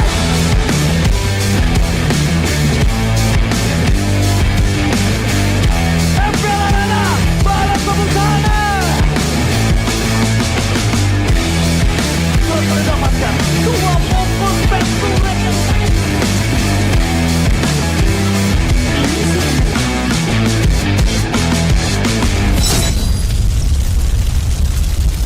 Pengen belanja banyak barang kebutuhan tapi malas keluar rumah. Untung aja pakai aplikasi Klik Indomaret. Cuma tinggal klik bisa belanja online seperti di toko. Beli ini, itu, jadi mudah banget. Produknya lengkap, banyak promonya. Gak perlu pusing, bisa pakai alat bayar apa aja. Wah, 1 jam udah sampai, gratis ongkir lagi. Untung aku pakai Klik Indomaret, belanja online seperti di toko. Kini, Indomaret telah menghadirkan varian baru, soto dan rawon yang wajib kamu coba. Dibuat dengan daging sapi pilihan, dimasak dengan rempah-rempah khas Indonesia, sehingga menghasilkan rasa soto dan rawon yang otentik khas Jawa Timur. Diolah selama berjam-jam sehingga menghasilkan kaldu yang gurih dan daging yang empuk. Bisa dihangatkan di toko atau bisa untuk stok di rumah. Soto dan rawon daging sapi Indomaret, enak tenan rasane.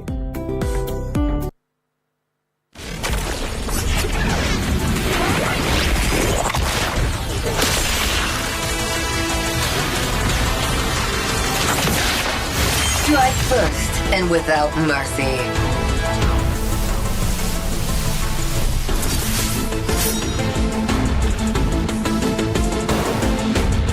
Where I tread, death follows. Enjoy your last breath. Deploying smoke. Going dark.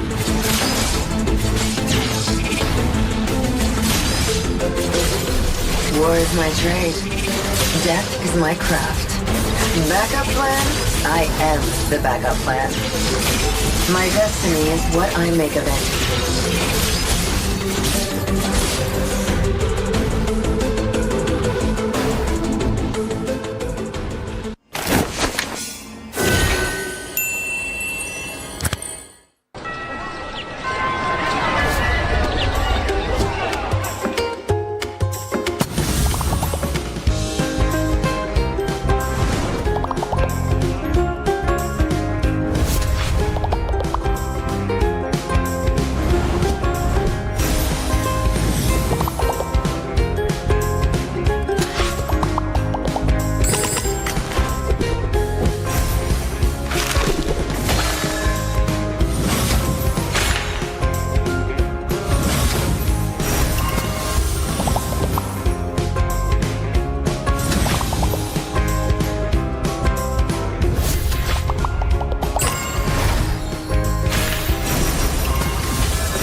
Galaxy A55 35 5G warna baru. Awesome!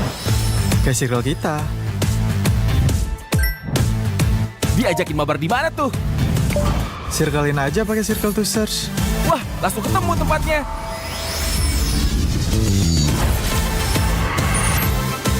Kalau ini makanan apa ya? Gampang, circlein aja. Oh, itu makanannya. Awesome dan smart kan? Yuk join circle kita. Pakai aplikasi GoPay, dompet andalan gamers. Banyak damage-nya. Ada cashback hingga 20.000 buat upgrade skin baru. Aplikasi ringan gak makan memori. HP lemot bisa victory. Top up langsung dalam game tanpa hambatan. Ikutan selebrasi MPL di aplikasi GoPay. Menambah totalannya ratusan juta. Bonus stage. Gratis 100 kali transfer kemana aja. Beli pulsa harga termurah. Scan juris dengan mudah. Download sebelum mabarkan. Dia tidak akan segan untuk menghadapi siapapun yang berani melawan. Dia mewarisi perjuangan karena di tubuhnya mengalir darah seorang pahlawan. Pedangnya mengukir takdir kemenangan, menghadapi segala tantangan. Penuh keberanian untuk terus berjalan menuju masa depan. Raihlah masa depan, nabung mulai dari hobi. Koleksi terbaru UBS Gold X Mobile Legends Bang Bang edisi spesial MPL ID Season 13.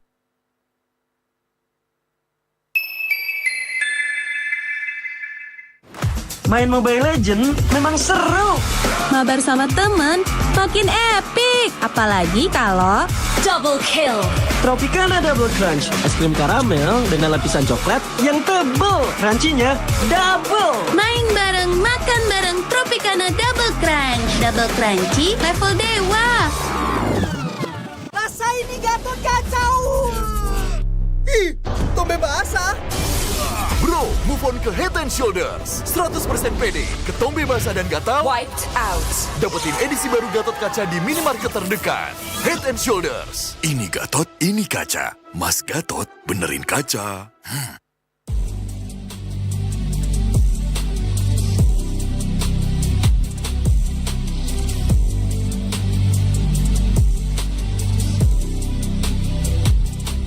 Kenangan adalah jati diri kita.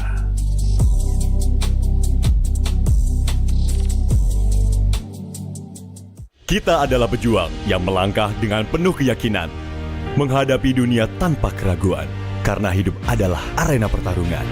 Kita adalah pejuang yang tak akan gentar oleh segala tantangan, menghadapi lawan tanpa ketakutan, karena kita terlahir untuk meraih kemenangan. Raihlah kemenangan dengan koleksi terbaru UBS Gold X Mobile Legends Bang Bang, edisi spesial MPL ID Season 13. Saatnya nabung dari hobi bersama UBS Gold.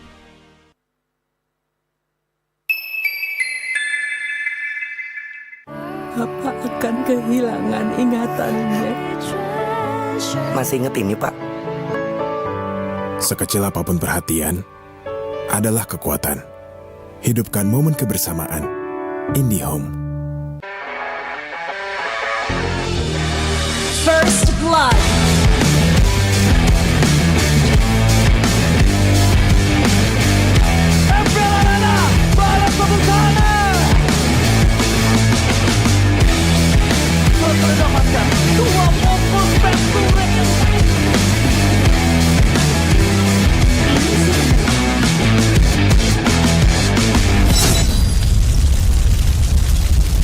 Pengen belanja banyak barang kebutuhan tapi malas keluar rumah.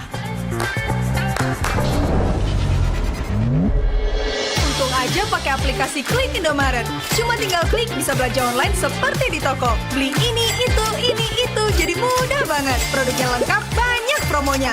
Gak perlu pusing, bisa pakai alat bayar apa aja. Wah, 1 jam udah sampai, gratis ongkir lagi. Untung aku pakai Klik Indomaret, belanja online seperti di toko. Kini, Indomaret telah menghadirkan varian baru, soto dan rawon yang wajib kamu coba. Dibuat dengan daging sapi pilihan, dimasak dengan rempah-rempah khas Indonesia, sehingga menghasilkan rasa soto dan rawon yang otentik khas Jawa Timur. Diolah selama berjam-jam sehingga menghasilkan kaldu yang gurih dan daging yang empuk. Bisa dihangatkan di toko atau bisa untuk stok di rumah. Soto dan rawon daging sapi Indomaret, enak tenan rasane.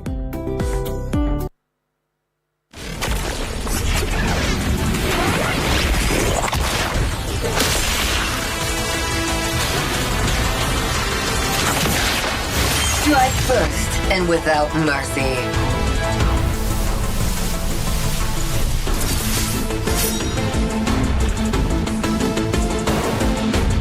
Where I tread, death follows. Enjoy your last breath. Deploying smoke. Going dark.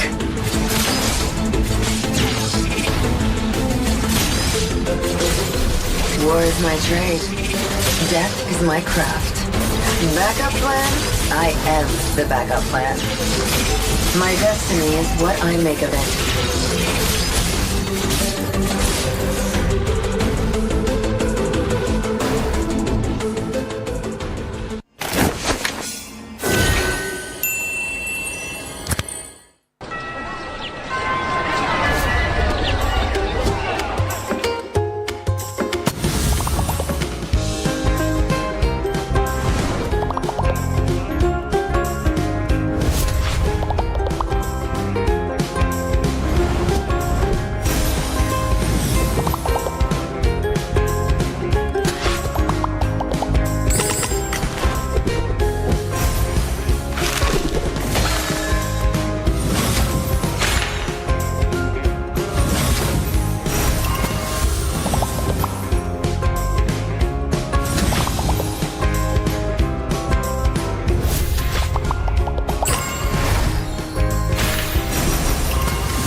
Galaxy A55 A35 5G warna baru. Awesome!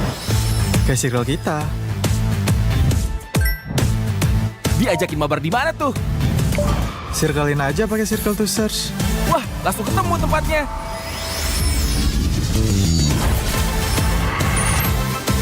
Kalau ini makanan apa ya? Gampang, circlein aja. Oh, itu makanannya. Awesome dan smart kan? Yuk join circle kita.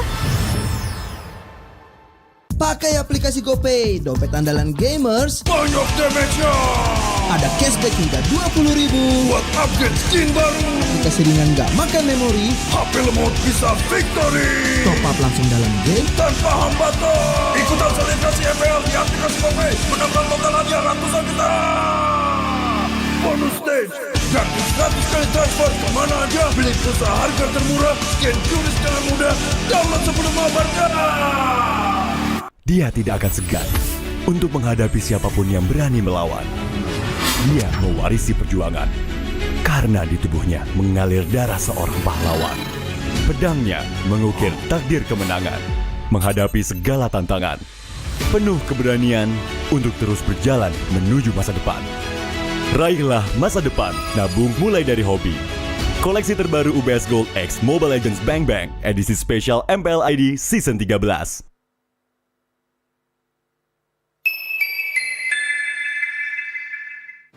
Main Mobile Legends memang seru.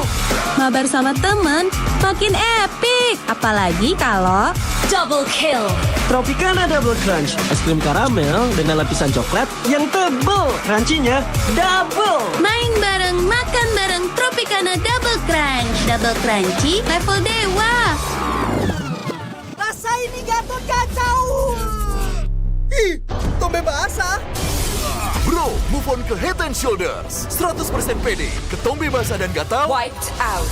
dapetin edisi baru Gatot kaca di minimarket terdekat. Head and Shoulders. Ini Gatot, ini kaca. Mas Gatot, benerin kaca.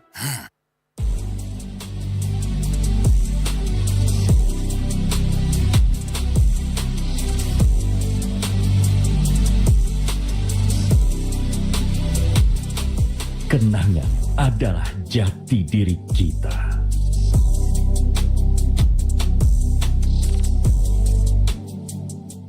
Kita adalah pejuang yang melangkah dengan penuh keyakinan, menghadapi dunia tanpa keraguan, karena hidup adalah arena pertarungan.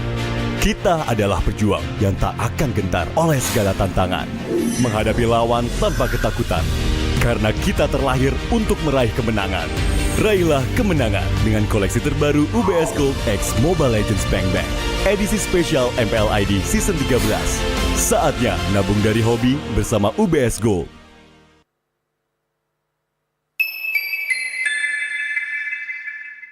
Papa akan kehilangan ingatannya. Masih inget ini, Pak? Sekecil apapun perhatian adalah kekuatan. Hidupkan momen kebersamaan. IndiHome. First blood.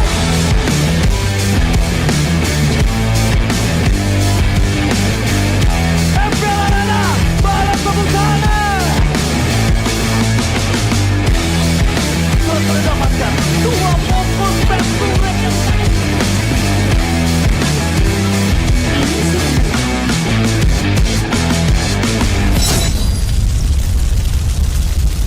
Pengen belanja banyak barang kebutuhan tapi malas keluar rumah.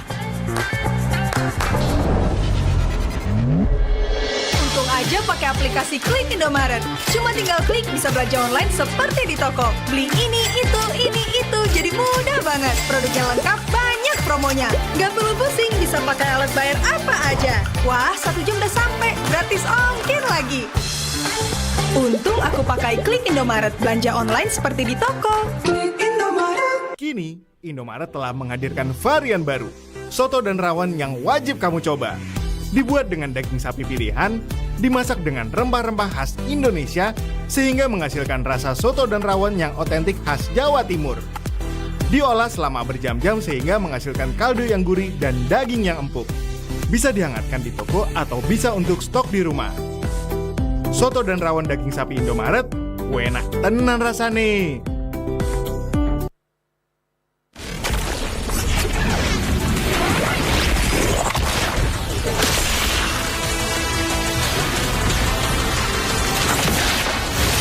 Strike first and without mercy.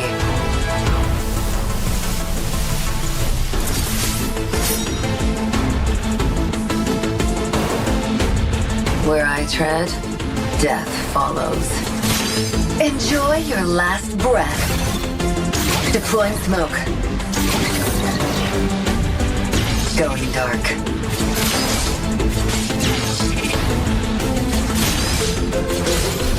War is my trade.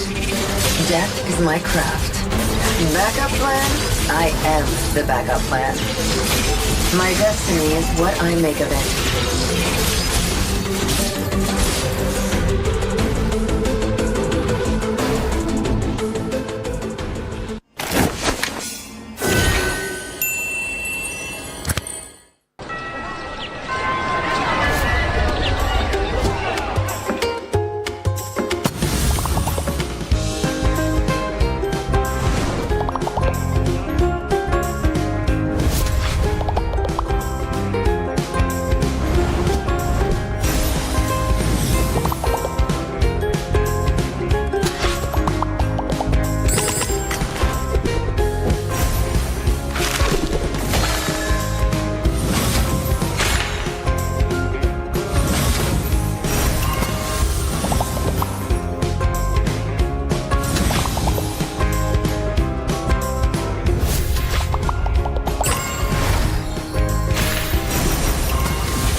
Galaxy A55 A35 5G warna baru. Awesome!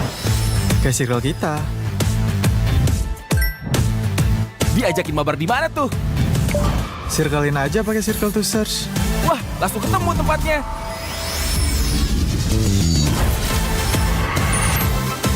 Kalau ini makanan apa ya?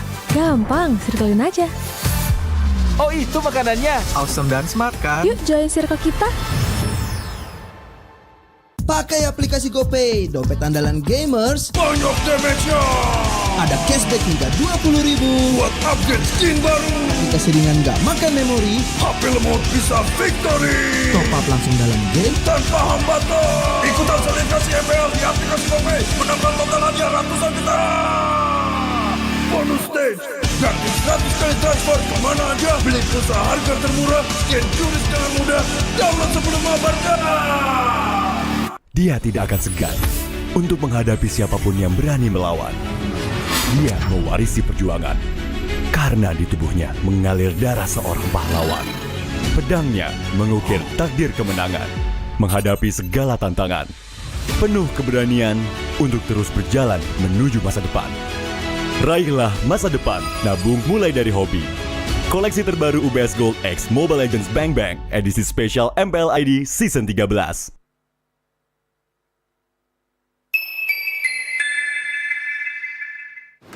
Main Mobile Legends memang seru.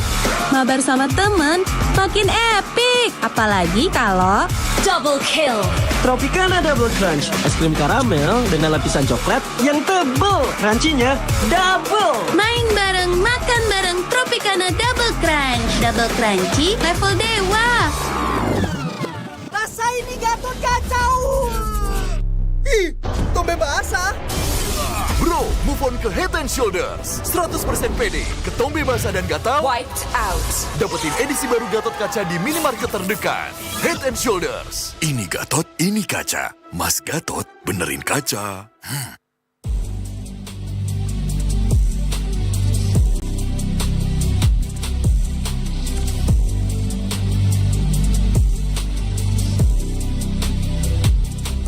Kenangan adalah jati diri kita.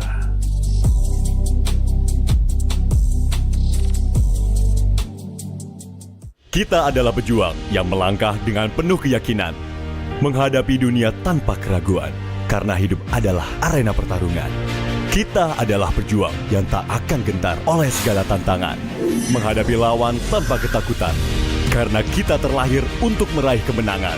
Raihlah kemenangan dengan koleksi terbaru UBS Gold X Mobile Legends Bang Bang, edisi spesial MPL ID Season 13. Saatnya nabung dari hobi bersama UBS Gold.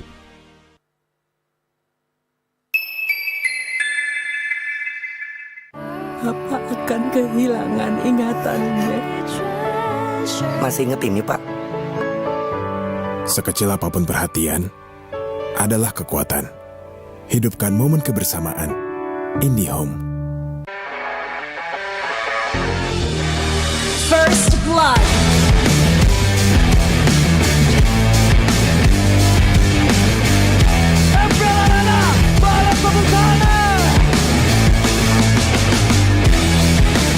Mendapatkan 2 momen back-to-back yang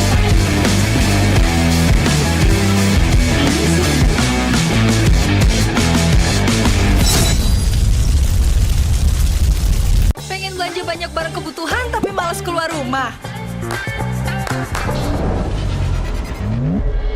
Untung aja pakai aplikasi Klik Indomaret. Cuma tinggal klik bisa belanja online seperti di toko. Beli ini, itu, jadi mudah banget. Produknya lengkap, banyak promonya. Gak perlu pusing, bisa pakai alat bayar apa aja. Wah, 1 jam udah sampai, gratis ongkir lagi. Untung aku pakai Klik Indomaret, belanja online seperti di toko. Kini, Indomaret telah menghadirkan varian baru, soto dan rawon yang wajib kamu coba. Dibuat dengan daging sapi pilihan, dimasak dengan rempah-rempah khas Indonesia, sehingga menghasilkan rasa soto dan rawon yang otentik khas Jawa Timur. Diolah selama berjam-jam sehingga menghasilkan kaldu yang gurih dan daging yang empuk. Bisa dihangatkan di toko atau bisa untuk stok di rumah.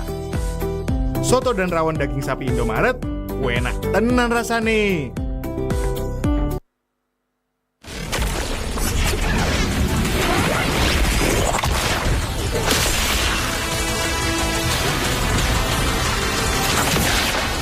Strike first and without mercy.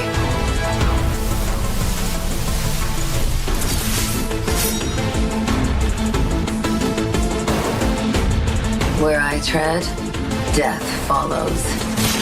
Enjoy your last breath. Deploying smoke. Going dark.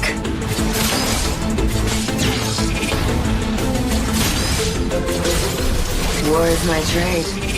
Death is my craft. Backup plan? I am the backup plan. My destiny is what I make of it.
Galaxy A55 and 35 5G warna baru. Awesome!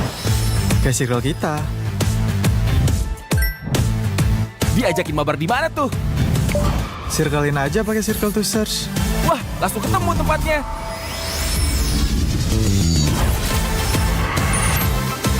Kalau ini makanan apa ya?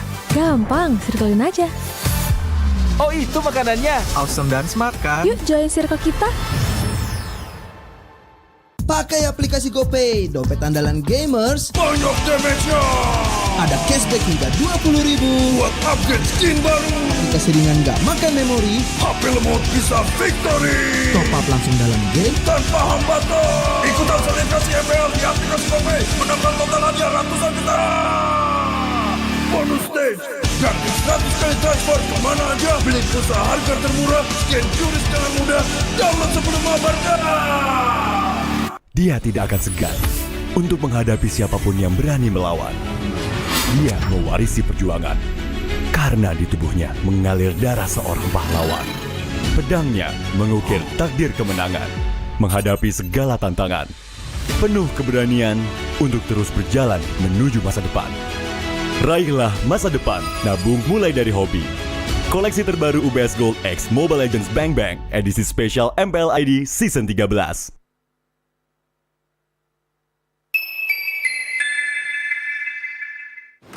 Main Mobile Legends memang seru.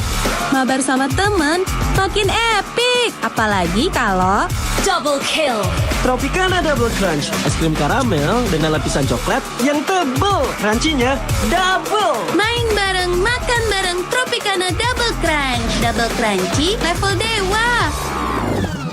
Rasa ini Gatot kacau. Ih, tombe basah. Bro, move on ke Head and Shoulders. 100% pede, ketombe basah dan gatal Wiped out. dapetin edisi baru Gatot kaca di minimarket terdekat. Head and Shoulders. Ini Gatot, ini kaca. Mas Gatot, benerin kaca.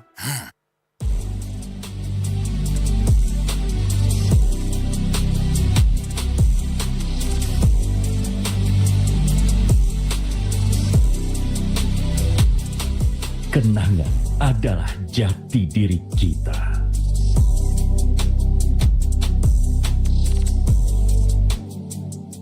Kita adalah pejuang yang melangkah dengan penuh keyakinan, menghadapi dunia tanpa keraguan, karena hidup adalah arena pertarungan. Kita adalah pejuang yang tak akan gentar oleh segala tantangan, menghadapi lawan tanpa ketakutan, karena kita terlahir untuk meraih kemenangan. Raihlah kemenangan dengan koleksi terbaru UBS Gold X Mobile Legends Bang Bang, edisi spesial MPL ID Season 13. Saatnya nabung dari hobi bersama UBS Gold.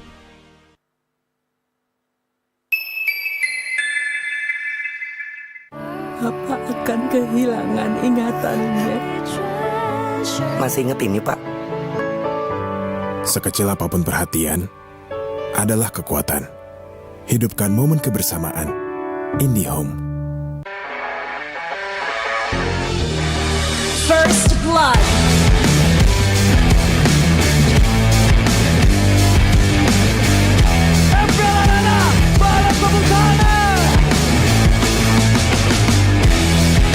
Mendapatkan 2 momen pentulen.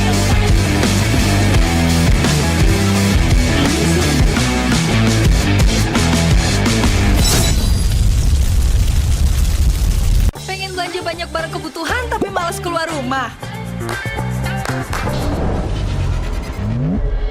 Untung aja pakai aplikasi Klik Indomaret. Cuma tinggal klik bisa belanja online seperti di toko. Beli ini, itu, jadi mudah banget. Produknya lengkap, banyak promonya. Gak perlu pusing, bisa pakai alat bayar apa aja. Wah, 1 jam udah sampai, gratis ongkir lagi. Untung aku pakai Klik Indomaret, belanja online seperti di toko. Kini, Indomaret telah menghadirkan varian baru, soto dan rawon yang wajib kamu coba. Dibuat dengan daging sapi pilihan, dimasak dengan rempah-rempah khas Indonesia, sehingga menghasilkan rasa soto dan rawon yang otentik khas Jawa Timur. Diolah selama berjam-jam sehingga menghasilkan kaldu yang gurih dan daging yang empuk. Bisa dihangatkan di toko atau bisa untuk stok di rumah. Soto dan rawon daging sapi Indomaret, enak tenan rasane.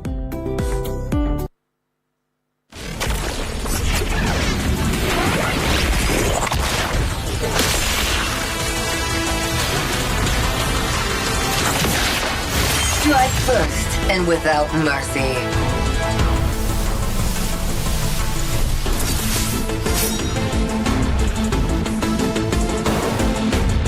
Where I tread, death follows. Enjoy your last breath. Deploying smoke. Going dark.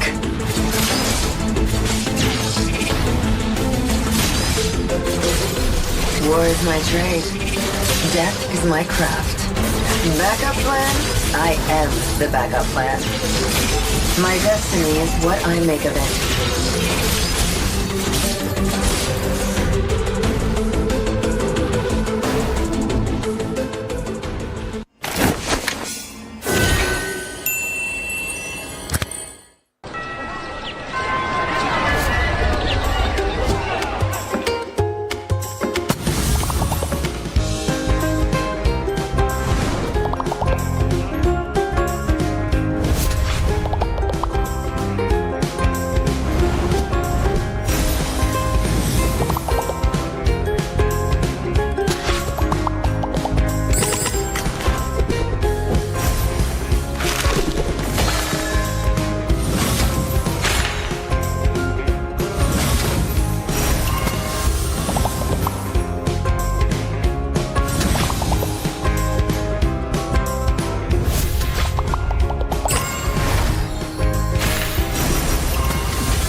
Galaxy A55 A35 5G warna baru. Awesome! Kayak circle kita. Diajakin mabar di mana tuh? Circlein aja pakai circle to search. Wah, langsung ketemu tempatnya.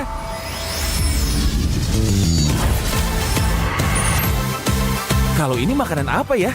Gampang, circlein aja. Oh, itu makanannya. Awesome dan smart kan? Yuk join circle kita. Pakai aplikasi GoPay, dompet andalan gamers. Banyak damage-nya. Ada cashback hingga 20.000 buat upgrade skin baru. Aplikasi ringan gak makan memori. HP lemot bisa victory. Top up langsung dalam game tanpa hambatan. Ikutan selebrasi MPL di aplikasi GoPay. Menambah total hadiah ratusan juta. Bonus stage. Gratis 100 kali transfer kemana aja. Beli pulsa harga termurah. Scan QRIS dengan mudah. Download sebelum mabarkan. Dia tidak akan segan untuk menghadapi siapapun yang berani melawan. Dia mewarisi perjuangan karena di tubuhnya mengalir darah seorang pahlawan. Pedangnya mengukir takdir kemenangan, menghadapi segala tantangan. Penuh keberanian untuk terus berjalan menuju masa depan. Raihlah masa depan, nabung mulai dari hobi. Koleksi terbaru UBS Gold X Mobile Legends Bang Bang, edisi spesial MPL ID Season 13.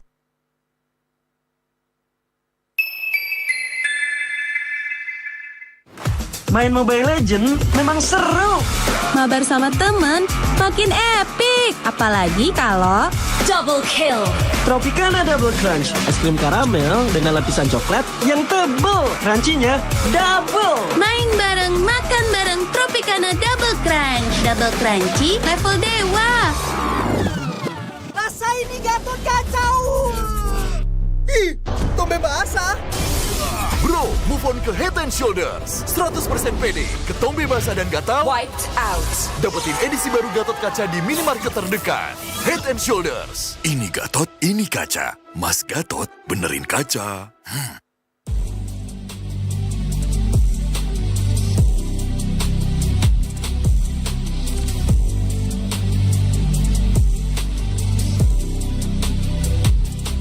Kenangan adalah jati diri kita.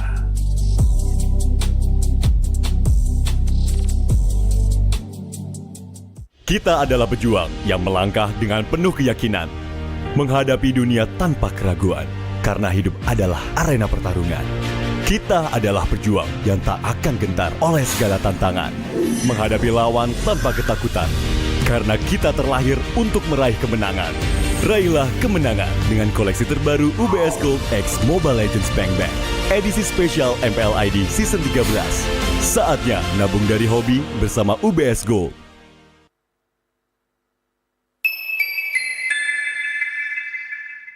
Papa akan kehilangan ingatannya. Masih inget ini, Pak? Sekecil apapun perhatian adalah kekuatan. Hidupkan momen kebersamaan. IndiHome. First Blood.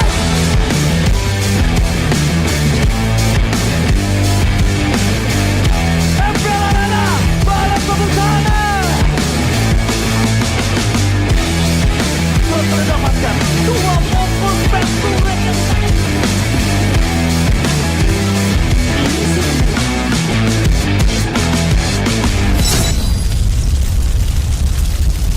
Pengen belanja banyak barang kebutuhan tapi malas keluar rumah.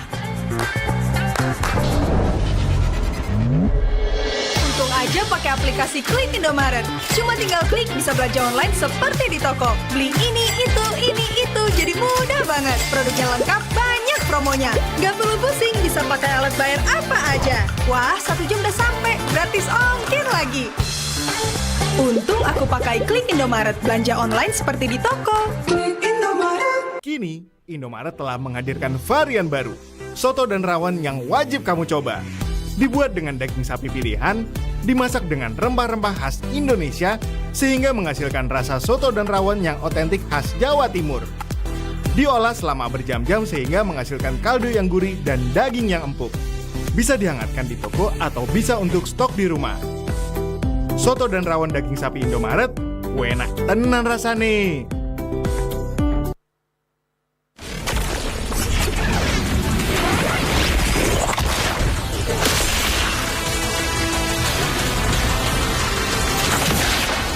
Strike first and without mercy.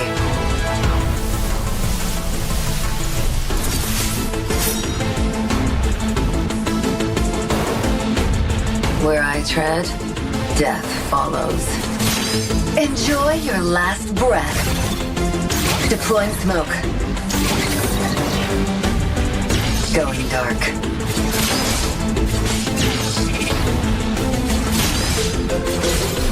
War is my trade. Death is my craft. Backup plan? I am the backup plan. My destiny is what I make of it.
Galaxy A55 A35 5G warna baru. Awesome!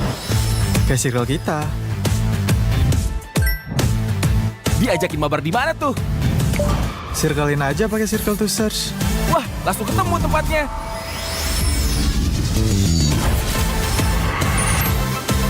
Kalau ini makanan apa ya? Gampang, circlein aja. Oh, itu makanannya. Awesome dan smart kan? Yuk join circle kita. Pakai aplikasi GoPay, dompet andalan gamers. Banyak damage-nya. Ada cashback hingga 20.000 buat upgrade skin baru. Jika seringan gak makan memori, HP lemot bisa victory. top up langsung dalam game tanpa hambatan. Ikutan selebrasi MPL di aplikasi GoPay. Menangkan total hadiah ratusan juta. Bonus stage. Gratis 100 kali transfer kemana aja. Beli pulsa harga termurah. Scan QRIS dengan mudah. Download sebelum mabarkan. Dia tidak akan segan untuk menghadapi siapapun yang berani melawan.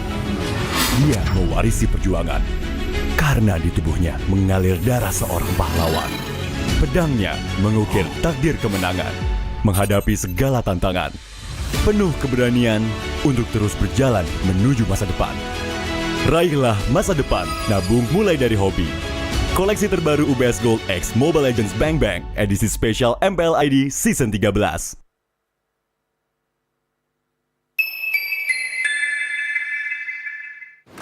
Main Mobile Legends memang seru. Mabar sama temen makin epic. Apalagi kalau Double kill. Tropicana Double Crunch, es krim karamel dengan lapisan coklat yang tebal. Crunchy-nya double. main bareng, makan bareng Tropicana Double Crunch. Double crunchy level dewa. rasa ini Gatot kacau. Ih, tombe basah. Bro, move on ke Head and Shoulders. 100% pede, ketombe basah dan gatal. Wiped out. Dapetin edisi baru Gatot kaca di minimarket terdekat. Head and Shoulders. Ini Gatot, ini kaca. Mas Gatot, benerin kaca.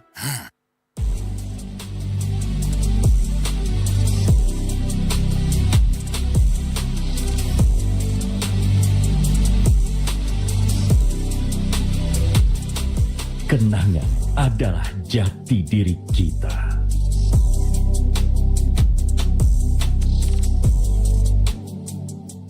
Kita adalah pejuang yang melangkah dengan penuh keyakinan, menghadapi dunia tanpa keraguan, karena hidup adalah arena pertarungan. Kita adalah pejuang yang tak akan gentar oleh segala tantangan, menghadapi lawan tanpa ketakutan, karena kita terlahir untuk meraih kemenangan. Raihlah kemenangan dengan koleksi terbaru UBS Gold X Mobile Legends Bang Bang, edisi spesial MPL ID Season 13. Saatnya nabung dari hobi bersama UBS Gold.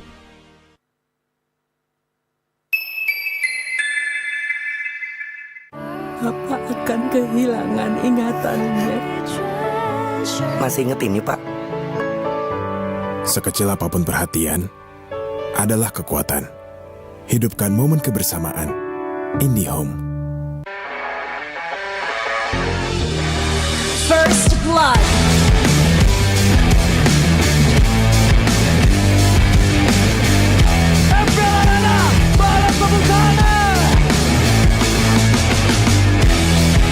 Mendapatkan 2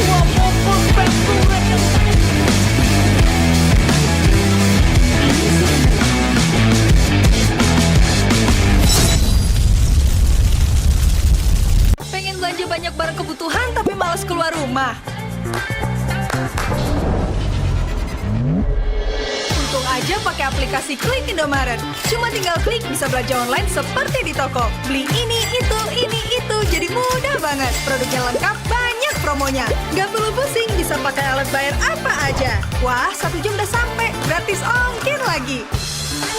Untung aku pakai Klik Indomaret, belanja online seperti di toko. Kini, Indomaret telah menghadirkan varian baru, soto dan rawon yang wajib kamu coba. Dibuat dengan daging sapi pilihan, dimasak dengan rempah-rempah khas Indonesia, sehingga menghasilkan rasa soto dan rawon yang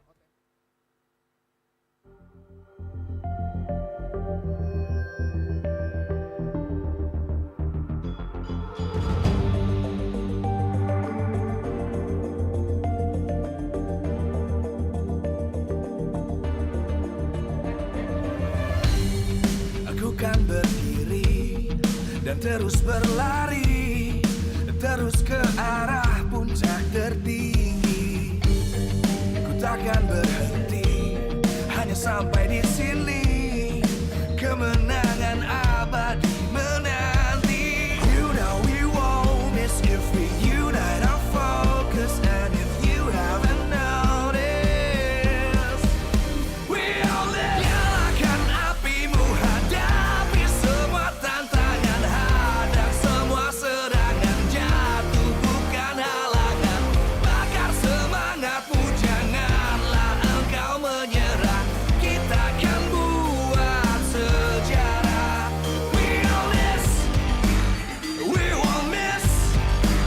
We all this, we won't miss. Saatnya beraksi, jalani ambisi. Aku kan menyawakan hari ini. You know we won't miss if we unite our focus. And if you haven't noticed, we all live. Nyalakan apimu.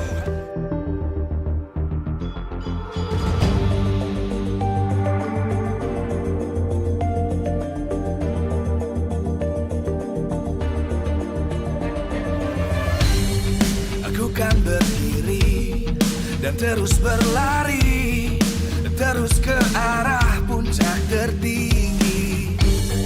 Ku takkan berhenti, hanya sampai di sini.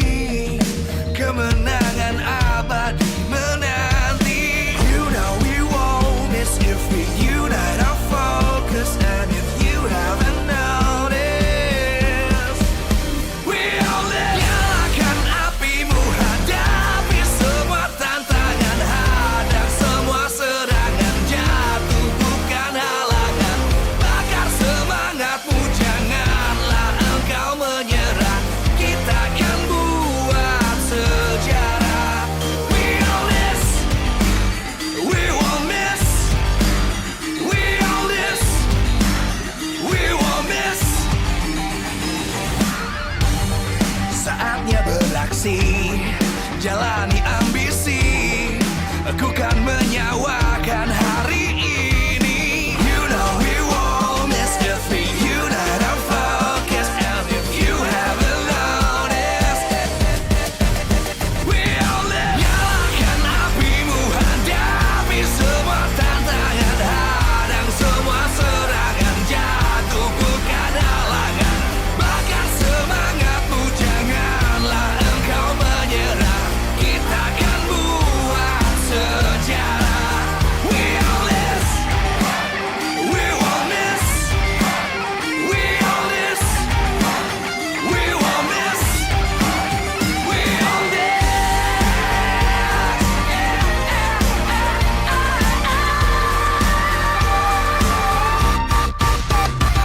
Nyalakan apimu, hadapi semua tantangan, hadang semua serangan, jatuh bukan halangan.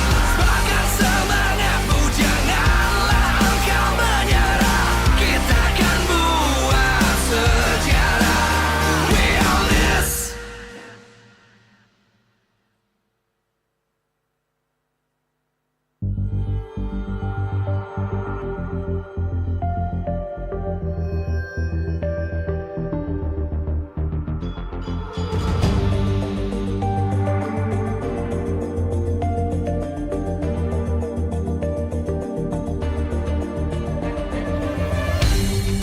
Aku kan berdiri dan terus berlari, terus ke arah puncak tertinggi. Ku takkan berhenti, hanya sampai di sini.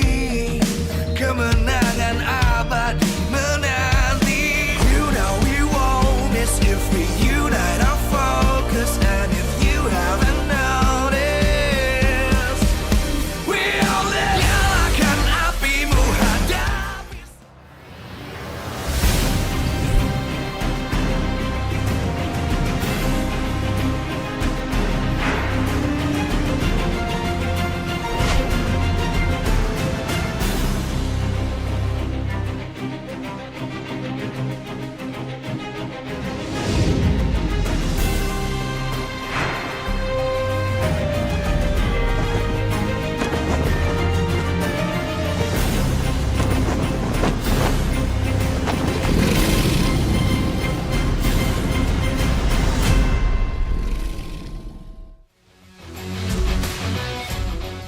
Live from Jakarta, MPL Arena. MPL Season 14 is powered by Muntan. Presented by our official tournament smartphone, Samsung Galaxy. Official e-wallet, GoPay. Official destination for gaming and esports, Kadia. Official gold partner, UBS Gold. We own this.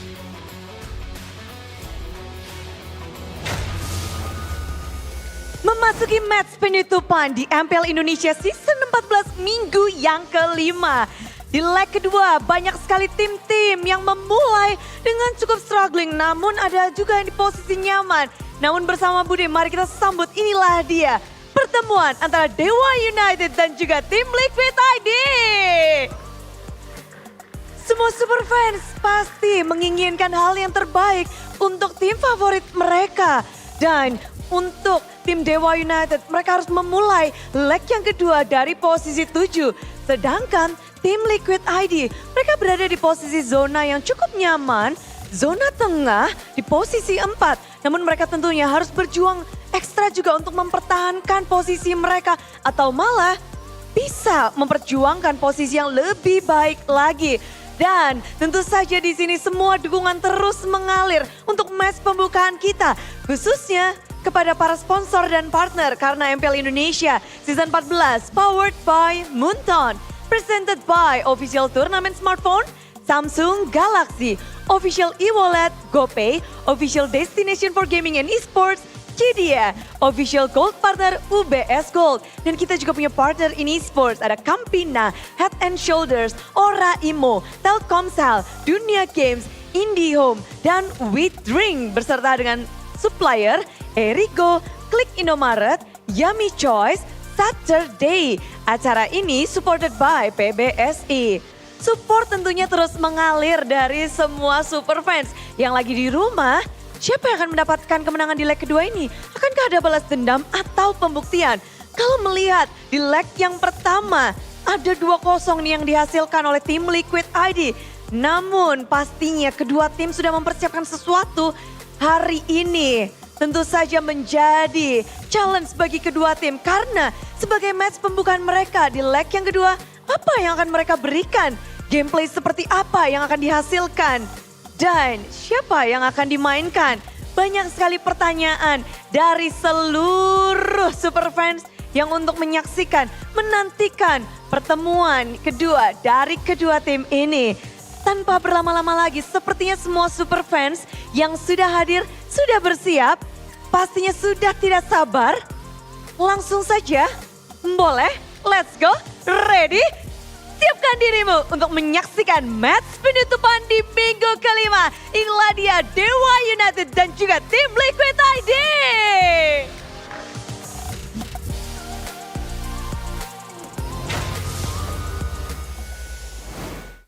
The cavalry and the gods here in our final match of week number 5. Ladies and gentlemen, MPL ID Season 14, always bringing us new surprises and new action for us to follow. Welcome to the English broadcast. My name is Eterna alongside with Mirko as well as Arashi. And I'm pretty sure, I don't know what I was about to say. You're pretty sure that Liquid's going to win? Is that No, what you were going to say? I don't want to say that. So you're not sure that Liquid's going to win? No, because I don't want to curse anything. Oh. So that's a safe so answer. So you will? What? Because if you say you're not going to curse anything and Yeah, you but curse, I'm then not you will. I'm not saying anything. I just... So let's just move on. Okay. So let's talk about this matchup, right? Let's Let's talk talk about about this both of these teams. Dewa on one hand is on a 4 times lose streak. Meanwhile, for TLID, they're actually on a 2-time win streak. So it's a heaven and hell battle between both of these teams. One wants to fight for the upper bracket and the other is just fighting for survival into the playoffs. Yeah, so journey to the playoffs. For honestly, both of them, it's still the journey to the playoffs also, right? Because for Liquid, they haven't guaranteed a spot in playoffs just yet. So they are in the battle for upper brackets. They're going to have to hope that both RQ and Bigatron will drop some games because that is within the condition of them making it to the upper brackets. Meanwhile, Dewa, from Hijume swapping to now Kaze, Watt, Azura, it seems even they don't know what the main lineup looks like just yet. honestly, there's so many potential combinations we've talked about just today. But for Dewa and Liquid, I feel like we're kind of seeing the best potential lineup. And honestly, considering that Dewa were able to give RRQ a bit of a hard time just yesterday, I feel like some people have great hopes for them going up against Team Liquid. But at the same time, Team Liquid, if you're talking about looking at previous games and having confidence, Team Liquid, bro, they have it. They definitely do. I mean, we see them and their personas on stage every time they go in for the interviews. A lot of people are saying that they might be the new alter ego, and I think they deserve that title, right? All 5 of them are very outspoken. Well, actually, I guess Weedy is the one to, calm things down. But if we take a look into the past, a blast from the past here, Dewa against Onyx. You mentioned this earlier on, Arashi. Yeah, they're just playing it so well, and despite all the odds, right? They've been proven again and again that the new players coming through from the MDL, they're not just one-hit wonders, or they're not just limited in whatever faction, right? Whenever it comes to the macro decisions, whenever it comes to the hero pool, the mechanics, they've proven again and again to all the doubters that they're a legit contender right here. And for today, they're gonna try and continue that run. And like America mentioned, they have to try and aim for a spot in the top tier of the standings to get to the upper brackets. And remember, this was a lineup with Mueza, Watt, Ray, Kaze, and Sorizo. So will we be seeing the same lineup today, right? Because technically, Dewa United, they can play around Kaze, they can play around Hijume in the mid lane. And for the gold lane, we have Watt as well as Azura. Yeah, it really felt weird. Dewa versus RRQ. It felt like it was a battle of blunders, really, from RRQ. I would say maybe it's an experiment. They've already secured top spot. They're up against Dewa. So maybe they were experimenting in the draft, because game 1, game 3 especially, were very, very weird. The way they were playing too. Still though, if Dewa's only win condition is banking on the fact that their opponents are going to make a mistake, I really don't think Liquid will be making the same mistake. They have been known, especially with St. Lucas, to just go all out whenever they can. And that's what we've been seeing from Liquid, especially with this lineup. Watt even, so many... He's a veteran, man. We respect him as a veteran as well, but the fact that a veteran of this level made a lot of the amateur mistakes that we saw yesterday against RRQ, not flickering out up against Skylar in a 2v1 situation with Mueza, a lot of times engaging, putting himself in dangerous situations and having the what or the what moment. The what or what moment, we like to call it. But definitely that's the big question right here for Watt, the man here with a lot of experience, and yet an inconsistency in his deal, in his showing in the Lara Dawn. Whereas on the other side, a new phase and yet an absolutely consistent performance when it comes to the laning phase. Where in a team fight, maybe he can get zoned out, he can get shut down, but you can bet that for Aaron Shiki, if he gets put in a lane, he'll play the lane to his best of his abilities, and the best of his abilities is usually quite good. So it's a little bit of a conundrum, right, between these two teams, right? On one hand, we have the veteran Watt, whose performance has been quite shaky. Meanwhile, on the other side of TLID, we have a rookie, Aaron Shiki, that has been in top shape, top performance, top tier. And let's talk about that a little bit more, right? Because I think one of our main highlights has got to be these two. As we also take a look into the highlights of TLID, the game that they were able to play against Alter Ego yesterday, Mirko was just... he loved what he was seeing. But what about you, Arashi? What did you think about that game? Alter Ego Team Liquid, I mean, this was a very fun match. All of action, all across. And you can see that for both teams in particular, I know there's a reputation, but they have no issue taking risks against each other, right? You can see that there's some fights where, on paper, there are some dangerous moments where you would maybe second guess yourself. But for Alter Ego and Team Liquid both, they're just willing to just go at it and make the decisive play. Now, this is exactly why we talked about how Alter Ego, it's almost like Team Liquid is a more complete, a more seasoned Alter Ego version, where they have the decisiveness, that aggressiveness, and yet they're performing a lot better when it comes to the individual lanes, when it comes to the rotations, and when it comes to the discipline as well, rotating around the map. Which is why I feel like a lot of people really favor Team Liquid and think that they are definitely top-tier contenders, especially with the drafting phase. We just saw in the previous matches becoming so important. The addition of Iron, Fabian, and Widdy, the flexibility of these guys in the draft, and even on the stage, man, that presence, you gotta love it. That's the Conor McGregor walk. Look at that, the spaghetti arms, the spicy gold laner. man. Yeah, I've been really impressed with Aaron. This guy's been amazing in interviews, in the way that he plays as well, understanding really everything that he wants to do with every pick. It's really insane. The fact that also we were doubting, all right, maybe he's so complete with the Harriet, the Carry, the Moskov, the Roger that, okay, that should be his hero pool. He's a rookie anyways, right? There's no way he's going to be able to perform on other heroes. We saw that. Alter Ego tried to test that yesterday, forcing him on a pick like a Natan. We were like, oh, we're going to finally see Aaron Shiki exposed here. And no, plays a Natan, becomes an absolute god on a Natan as well. This guy is really good. Very, very high potential player. Yeah, he truly is. And even on screen, right? Even on the stage, Weedy was like, you know, whatever happens this season, of course we want to win. But at the end of the day, we're all still very young. And we have still so much to learn. So I even like that mindset coming in from all these players. Understanding that they're the underdogs and they're here to absorb all that experience and knowledge, right? And especially what is not absorbing. That's absorbing. What you're talking about, Mirko, I mean, the global ban system that they have in the MDL certainly kind of pushes their hero pool in a way that the MPL really doesn't, right? And which is why you see them perform so well on so many different picks, and it has to be such a great feeling for Coach St. DeLucas all this time being criticized for a lack of diversity, a lack of flexibility in the drafting phase, and now comes in 3 players with an abundance of resources for him to completely abuse, and you can see that the team immediately looks different. So let's talk about loopholes, right? We've talked about strengths, let's talk about loopholes now. For TLID, it seems like they have a pattern of always going back to what they know and what they survive on. Is that something that Dewa United can utilize to their advantage? Yeah, I think for Dewa United, honestly, I'm really struggling to think about what they can utilize. I would say utilize the aggressive style that they have. With Ray, it's tough because it's already a different lineup anyways. What I'm talking about is what they were able to do in the first few weeks with Hijume, not with Kaze. Either Kaze changes his playstyle, which is going to be tough all of a sudden, right? Like an impromptu change, or the team plays in a different style, and even then it's tough. One person adapting to 4 others that we really haven't seen is difficult, and then the other 4 adapting to this one guy is going to be difficult as well. I would say take this game slowly. Try to utilize one of these strats and just see how you do, because if they actually want to choose one of the 2 earlier, which one they want to play for, either they play for Kaze or Kaze play for the team, then it's going to be seen next week, not this week. They still have some time here in MPL Indonesia Season 14, so utilize that time. Utilize this as a learning match. Especially for him in the mid lane here, with all the assassin pressure coming in from the jungle, from what's his nickname again? The Usurper? The Usurper. Flava Fave, Usurper. I mean, it's just so much pressure onto the mid lane, and on top of that, even Yehezkiel, he's actually doing a lot better when it comes to that aggressive style in the mid lane too. So your questions about Kaze, I feel like he is up against multiple layers of problems right here.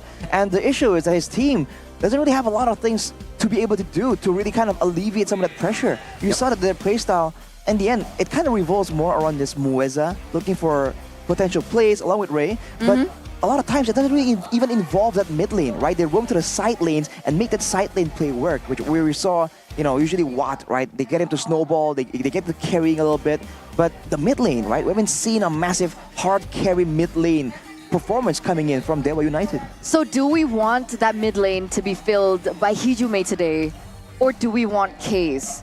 Because if you're talking about aggression, then it kind of falls into favor more with Hijume instead of Kaze. So would Hijume work better in this lineup? Without a doubt, for me, yes. Hijume was one of the reasons they were able to find so many wins early on, but I'm not even sure if Hijume will play. I think it'll be Kaze. So let's see who's going to be playing here from TLID first. We have Aran, Fabian, Yehezkiel, Weedy, and Aaron Shiki. This team has found so much success. 5 rookies stepping up with the help of Aran as we welcome them onto the stage. Ladies and gentlemen, hear the charge of the cavalry.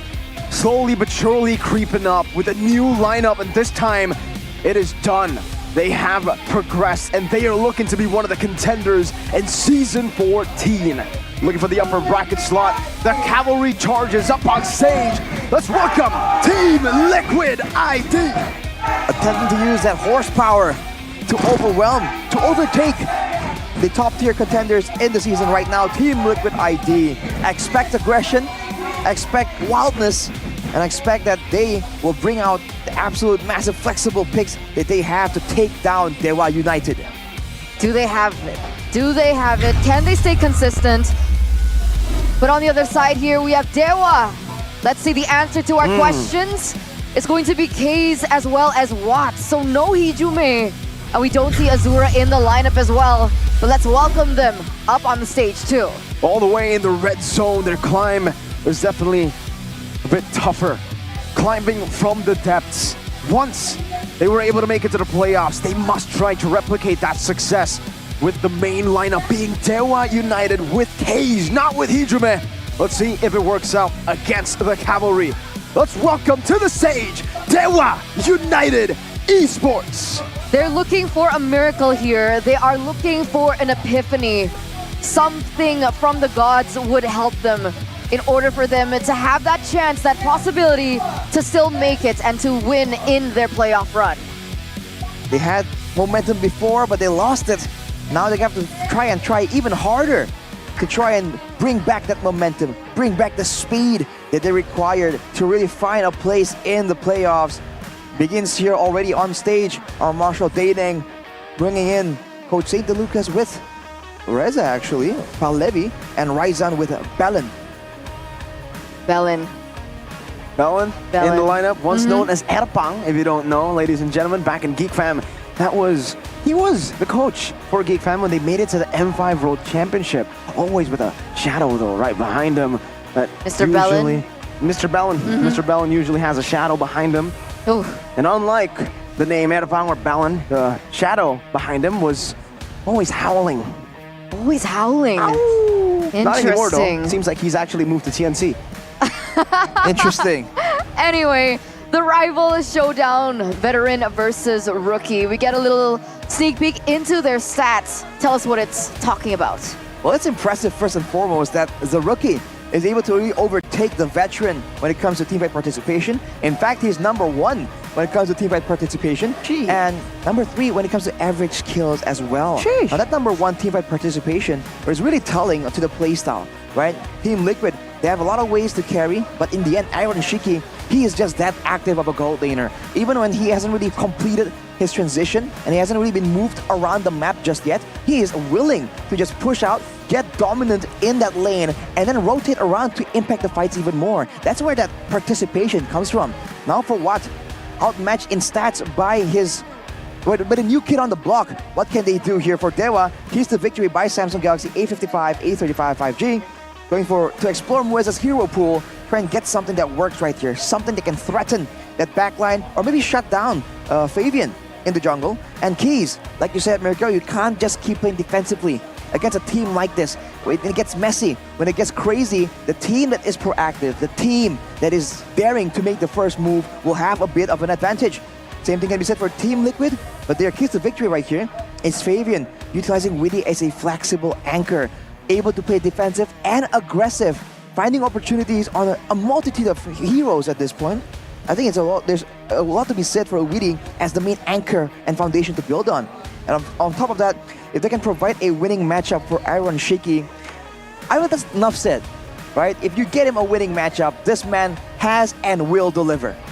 And I always thought that that's what he really required, right? Getting that winning matchup. But we've seen a different style of Aaron Shiki too, right? We've seen him if he's on a hero that really requires that scaling into the late game. Like the Natan, he's able to hold his own too. He can also be that patient gold laner that goes for the farm, waits for the proper moment, and gets that power spike as fast as they can. But if we took a look at the stats earlier on that honestly I missed. Did you guys catch it? Yeah, the percentages for first pick and second pick? It's not the best for Dewa, especially on the red side. They are definitely way more successful on the blue side. And they have chosen first pick. Meanwhile, TLID, it's the opposite for them. They've gotten most of their wins through red side, and they actually will get that red side. It's a classic battle of blue versus red. We saw it from Geek Fam, Fnatic Onyx earlier. Geek Fam opting to go blue, Fnatic Onyx opting to go red. So far, blue side has been winning. I'll just have to tell you guys this, okay? Blue side has actually gotten a better win rate. Yesterday, BTR beat EVOS both on the blue side, and also Geek Fam beating Fnatic Onyx both on the blue side. Getting the Phobias for both these matches that I mentioned, BTR and Geek Fam, were the priorities. And whenever the blue side didn't get a win is when Phobias was banned out. Montserrans? Perhaps. Well, we'll have to see if Dewa will try and go for that angle. And Team Liquid, now with all that flexibility, I mean, because of the flexibility, that's exactly why you're seeing them so successful on second pick. But now with the Phobias in the picture, right, things are just that much different. And right now, hey, last ban, it's gonna be a Phobias. Or will Team Liquid be the team to finally find a working solution to shut that Phobias down? Ooh, wow. I mean, it looks like they're gonna gamble on it, right? Hylos is their choice for the last ban here in the first phase. So Dewa United, if they want, they can definitely pick up this Phobias. We know Sorizo is able to utilize his hero as well. And what's the solution from TLID? This is something that we've seen a little bit too much. I mean, earlier we saw the carry being used, and you can shred down the Phobias, but that's such a one-sided, you know, a kind of one-dimensional approach to try and shut down this tanky, mobile, sustainable frontliner. So I thought that the carry would have been enough to really shut him down, but we saw just earlier that it really wasn't the case for Fnatic Onyx. But as Mirko mentioned, the Vexana is the other one that has been explored, that has proven to be quite successful too. The counter to Phobias is Vexana plus Terizla. Terizla to stop him in lane, Vexana to stop him in these fights. Terizla wins out in this lane against the Phobias and trades even as well. And when you get a lead, you get level 4 first that we've seen multiple times. If the Phobias doesn't get level 4 before the turtle fight, gives you a massive advantage. And in these fights, Vexana, this is how Liquid beat, well, who was it? Alter Ego, when they got the Phobias. It's going to be the Julian though, for Dewa. Ooh, and the Moskov. Right, Moskov coming through, so already showing their hand here, Dewa. They have the mobility, and they have the same idea right here. They can just play front to back and allow the Moskov to show up. But now for Team Liquid, doubling down, getting the Alpha as well. This means that initially you can get stun locked by the Vexana, and then the Spear of Alpha can be used on top of that, and that's a ton of true damage coming your way. So not going with the carry, but going with the Alpha to try and get that extra burst that might be required to seal the deal when it comes down to just shutting down this Phobias. So how do they play here, Dewa? Do they, if they feel like they're not going to be able to win it out in that EXP lane, do they look for something else? Wow. Do they look for priority in the gold lane? Is that what we're going to be seeing in the second phase bans? Yes, the Gatot does get banned out. Huge respect to Mueza, who was able to find success on it yesterday, I believe, against RRQ.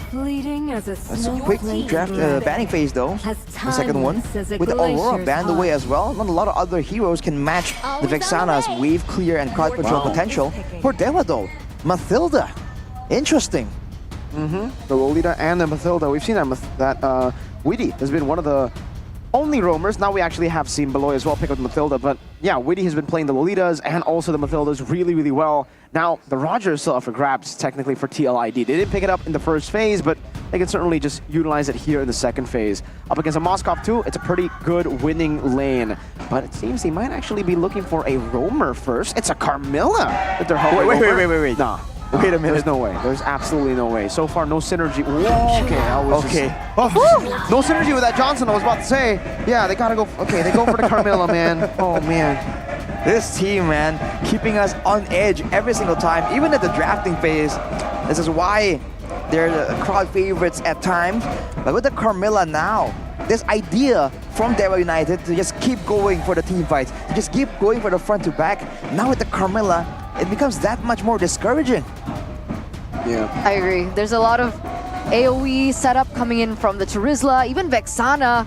And to top it all off, we have the Alpha to deal out that, constant damage, and Carmilla to top it all off. Dewa, do they want to go for a different solution? Do they want to still double down on these team fights, or do they want to look for something different? Do they want to play with the side lanes? Do they want to go for pickoffs instead? Edith is their choice now. Let's see what they close it out with. It looks like Lilia is their choice. More DPS. And DPS is the end of the game right here for sure. Every single one of these heroes can just constantly output that DPS, but so can the Nathan, man. Yeah. True damage, magic damage. Actually a bit of a lack of physical, technically, if you want to be nitpicky about the composition. But when it comes down to it, man, the output, I think, is matched by Team Liquid. So they won in the utility battle, and I think in sustainability, with the Carmilla and Alpha, and Terizla even, they can say the same. And when it comes to the shred, when it comes to the output of damage, with that Natan, I feel like it really rounds out that front to back for Team Liquid, man. Dewa, they have to try and find a unique way to approach this. A mere crash in the front lines might not really work in their favor. This is a pretty similar draft to what RQ utilized up against Dewa United. And Dewa, the only thing that made them a threat towards RQ when RQ got the Natan was the Gatot Kacha. They dealt with it, and then they pick up the Natan against the Moscow, which is a winning matchup. So there it is, ladies and gentlemen. It looks like the drafts are looking good for the Cavalry here for our final match of week number 5. Let's get into the Land of Dawn for game number 1 between Dewa United and Team Liquid ID. Here it is, ladies and gentlemen. Will Liquid be able to continue this run for upper brackets? Will they stop Dewa United's pursuit of playoffs in the way? Or will it be the opposite? Will Dewa be like, nah, no upper brackets for you, nerd. I'm Not going to now. playoffs. Yeah. Will they go with the Geek Fam route of, hey, you're not gonna get up there, so, you know, oh, you're trying to get up there, we're gonna stop you. And then we beat you in the playoffs. Oh. That's what Geek Fam did to RQ. Remember? Oh, bro, you know. One against Rebellion. Let's not bring up RQ old made it, history here, and then Mirko. RQ got knocked out by Geek Fam. That was way, way back, you know, I mean. I think we have to keep vision right now here, you know. We can't keep focusing on the past, bro. It's a different time. It's a different time, but it's never a different time with Campina, man. While we're on a technical break, ladies and gentlemen, we're gonna enjoy some Campina ice cream. I personally enjoyed like 3 backstage during the break earlier on. That's a lot, bro. It was good. Yeah. You sure your throat's okay? Yeah, I'm fine. I'm always fine. I thought you were going to With add it a little Campina. bit. Oh. Yeah, obviously. With Campina, you guys can just, you know, eat everything with moderation, guys. Don't go crazy sometimes, you know. You have to be careful. But Yeah, with Campina, no moderation is needed. Okay. I was, you know, talking about the watermelons you see there, because there's a watermelon. I would, for ice cream, for Campina especially, That's fine. you That's don't need to fine. hold yourself off. Just keep on going. Don't hold yourself off, Arashi. I only had 1. I should have taken like an extra one. I was concerned about health, but I brought you one. Yeah. It's in the freezer. And you only took Yes. 1, Arashi? I brought him 5. That's disrespectful to the effort. I mean, I'm embarrassed to admit, but you know, I feel didn't feel like disrespected I could handle 2, Are man. you It's even just lying? too much. It's just too much deliciousness coming in from Campina. Oh man, overwhelmed by 2, I see. Well, I mean, technically he was asleep for most of the break, so. Were you eating while you were sleeping?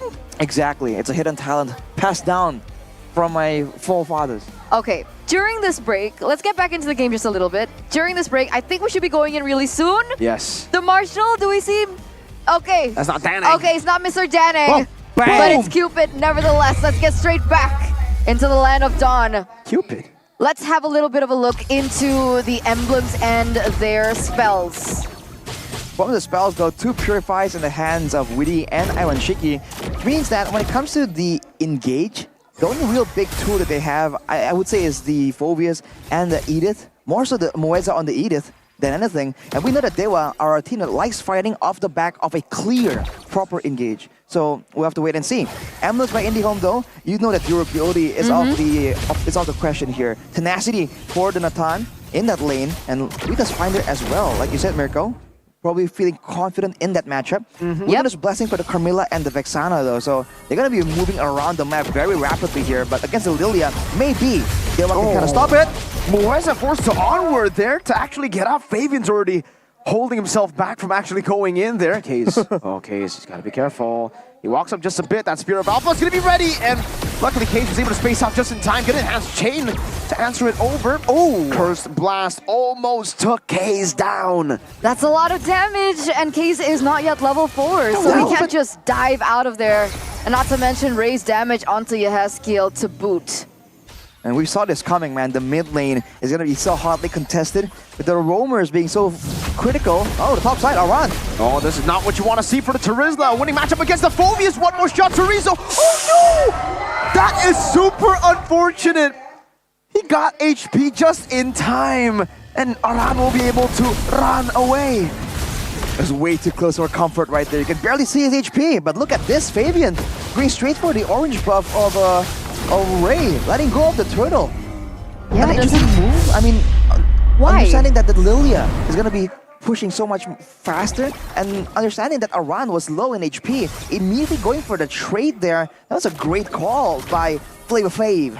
I mean, that's something that we did notice yesterday, right? In their match, TLID, they're very quick with their countermeasures. They're very quick with their counter plays. If they can't get this, what can they get in return?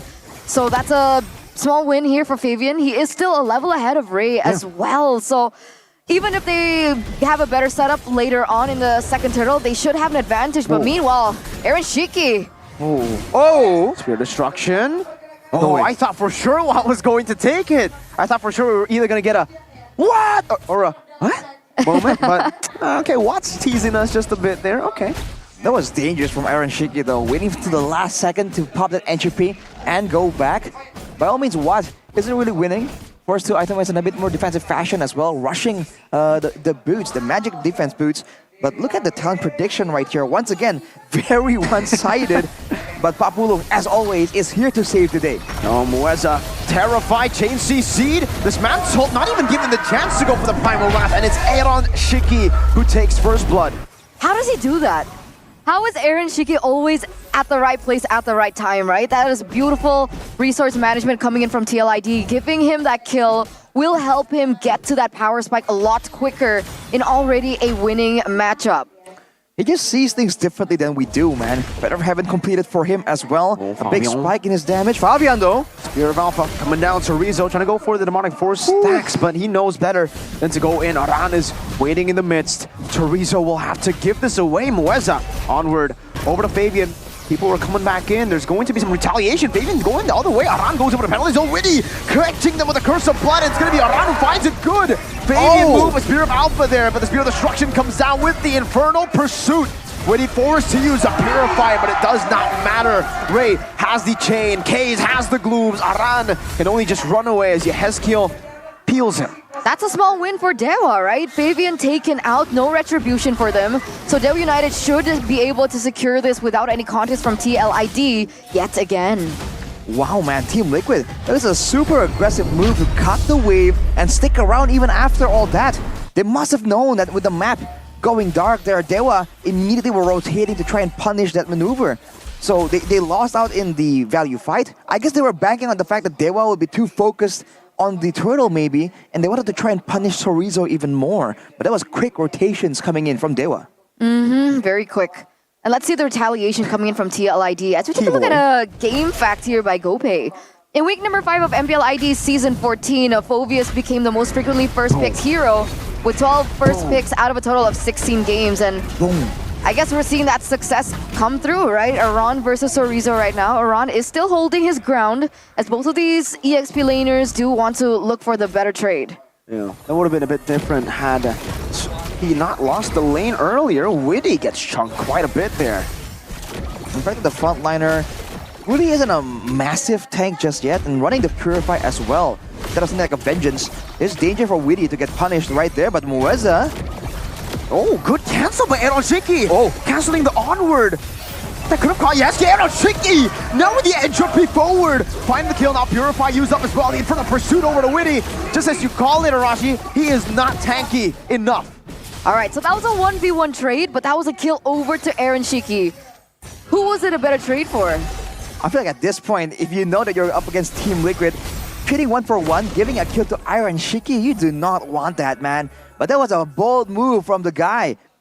Entropying forward and then Purifying to just walk out. Man, that was bold. And Dewa did not get to capitalize on that play. As we talk about him, player head-to-head right here as Iron picks up the Starlium. Wow, 6 minutes. It's a lot of burst damage available to him. Higher KDA, higher average GPM, and even in the teamfight participation, Watt hasn't beat in the hero pool, but that's only just for now, right? There's still a lot of hidden picks we haven't seen from Aaron Shiki, and now they go for the turtle for once. You can see Aaron Shiki placed there as well. Aran dealing some damage onto 2, actually distracting them, and still, with the body of Smith, look at him. He's all good, fine and dandy. As Fabian, Flavor Flav, the usurper, takes the turtle away. That's almost a 1k gold lead now for TLID. Watt's all alone. Will he be able to escape this? Yes, Purify. He's going to have to time it perfectly now. The Purify used up, but Witty has a Curse of Blood. Yehezkiel might want to go for a dive. They got to be careful here. Yehezkiel with a flicker forward and the Eternal Guard. Fabian unable to look for it. Mueza, great disengage engaged there. Fabian now caught in the 2v1 with the Primal Wrath used up. Ray's coming down as well. Oh! Why would he go back there? That becomes a 1-for-1. So Rizzo was caught very low and now terrified. Penalties all missing. Ray trying to look for some more. Mueza's going to Farhan with another swing of the hammer. Oh man, it looked good, but then it became bad for Dewa. What happened? 1-3 trade. If Watt hadn't walked in like that, they could have tried and deflected that trade-off coming in from TLID. But Dewa will have a small victory, going to be able to trade it with the mid turret. But at the same time, TLD are already munching on that second-tier turret in the top side.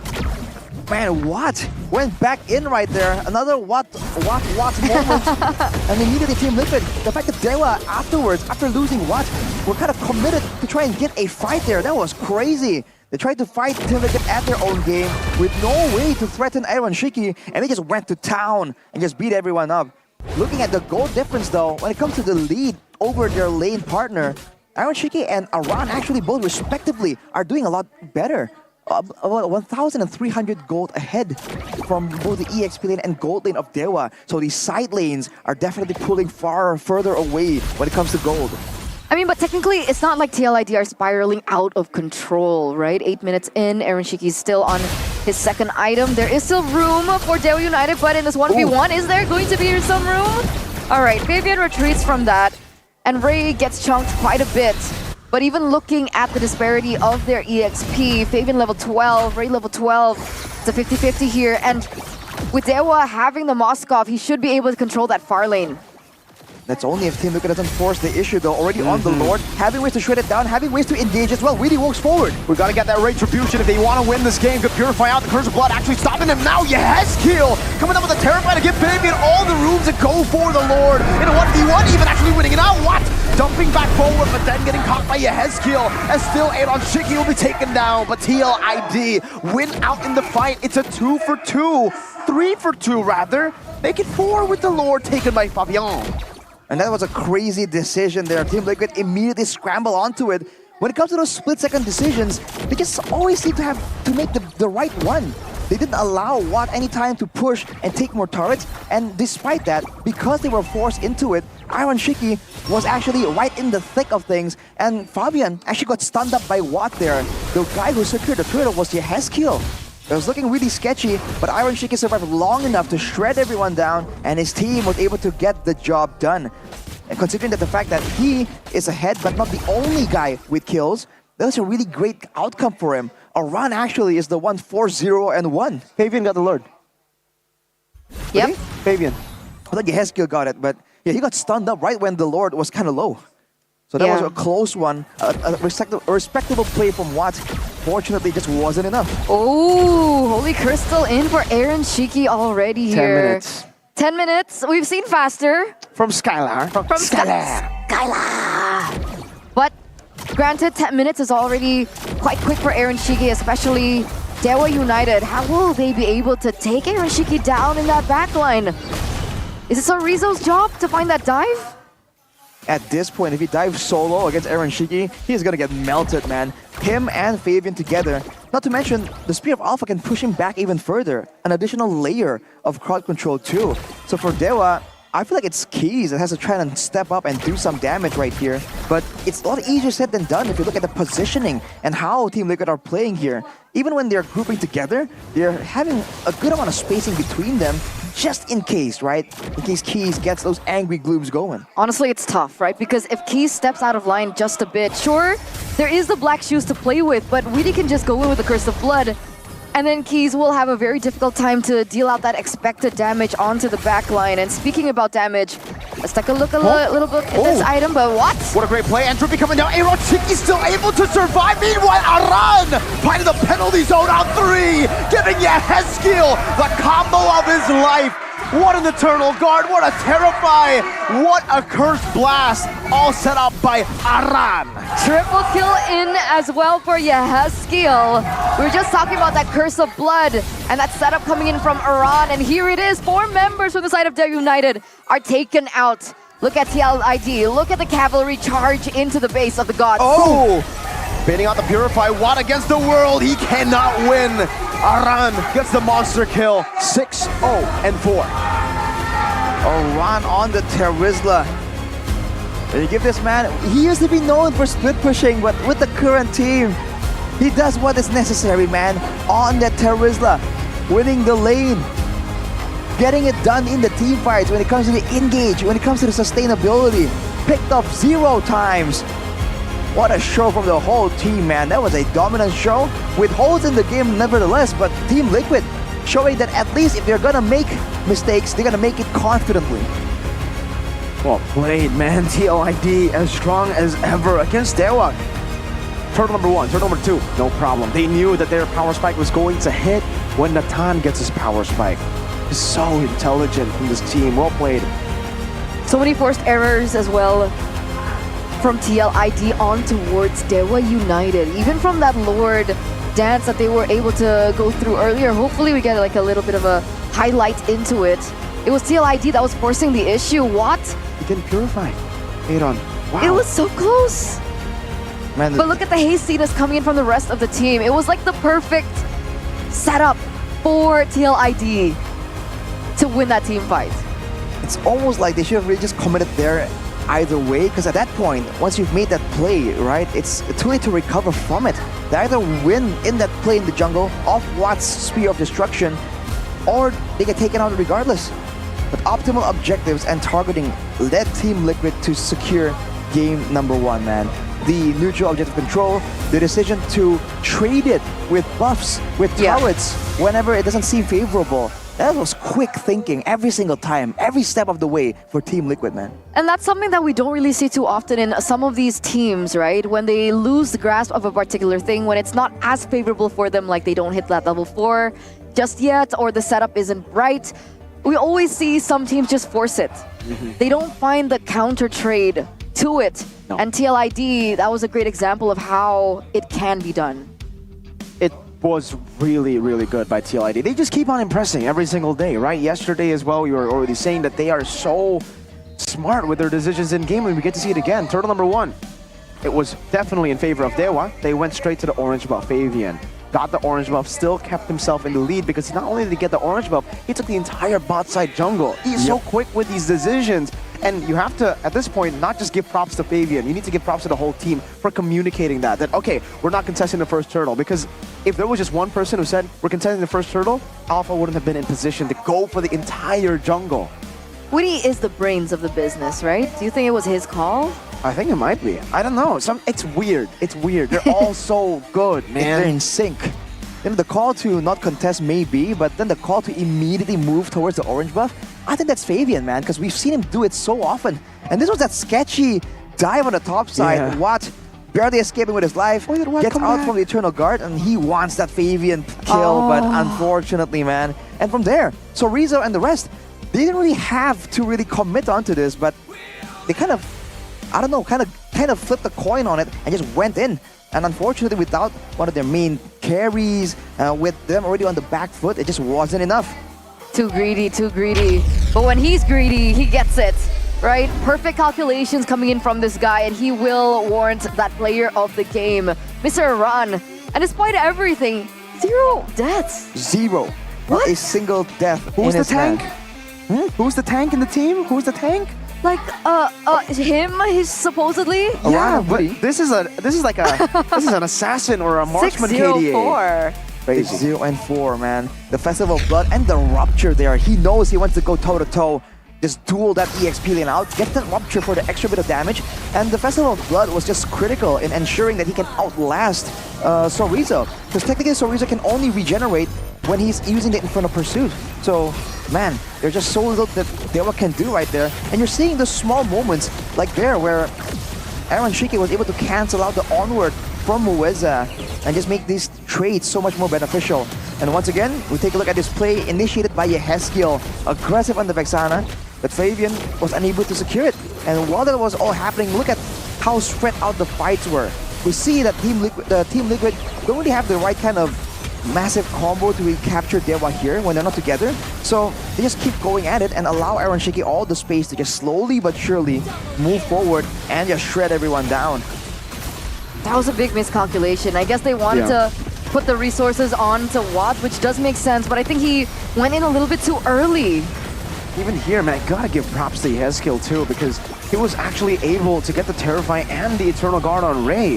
It became 100-0, Fabian got the Lord, and even though the fight looked messy, it all went to plan for TLID. It all went TLID's favor. This is crazy from Aaron Shiki. I would have definitely just popped in Purify, but that's why I am not Aaron, right? This is why he's the one playing in MPLID. He just walks out. Crazy calculation. I think Watt, if he popped his own Purify and walked forward, he could have secured the kill, but at that point, it doesn't even matter. And that's the cool part about Team Liquid. I feel like they have such strong belief in each other that even for Iron, he knows that, okay, if I get taken out right here, it's gonna be at a cost. My team is not gonna let that slide. And that mindset makes it so that every single time things look dangerous, things look dire for Team Liquid, it just seems like they're fine. Like they're on the same wavelength. Same wavelength. Same wavelength of 12 minutes, man. Like, they were so on the same wavelength that it only took them 12 minutes. But, you know, despite Aran getting the MVP, I do want to give a favorable shout out to Yehezkiel. Honorable mention for sure. I don't think I've ever seen a Vexana being played to that aggression. He's flickering in, he's going under the turret as a Vexana. What? 5-0 and 7-2. Remember when he first showed up, it was during Snapdragon Pro Series Open Finals, I remember. And it was him that was like super impressive. He was also there for the Hero Tournament, and he was super impressive with Van at the time. We were talking about him mechanically, like this could be the guy that rivals Sans. Wow. Well, he's certainly bringing an unusual style right here, right? And his name was Syndrome back in the day. Oh, exactly. Sin, yeah. Man, he plays his mages in a very aggressive style. Like you said, I guess it's reminiscent of what we expect coming in from Sans.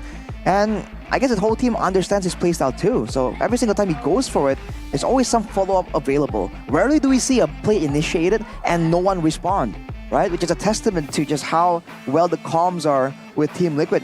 Look at the rich guy being Aaron Shiki, but he's snowballing from early on. The carry is still gonna be Aran, man. Showing that even at Herizla, in a lot of people's minds, is a utility hero. A hero that can't really carry. Hey, you know, Aran does what he pleases. Why do you think Aran had the highest damage? Well, because all these fights were in clumped up positions, they were all grouping up. So once the penalty zone hits, Curse of Blood right there, you see the boom, boom, swipes, man. Oof, crazy AoE damage. And he also went War Axe. He already lost, he got ganked, remember? He lived with a sliver of HP. Usually most Herizlas would just go, all right, Queen's Wings. I might not just ignore the War Axe. No, he's like, nah, I'm a damage dealer at heart.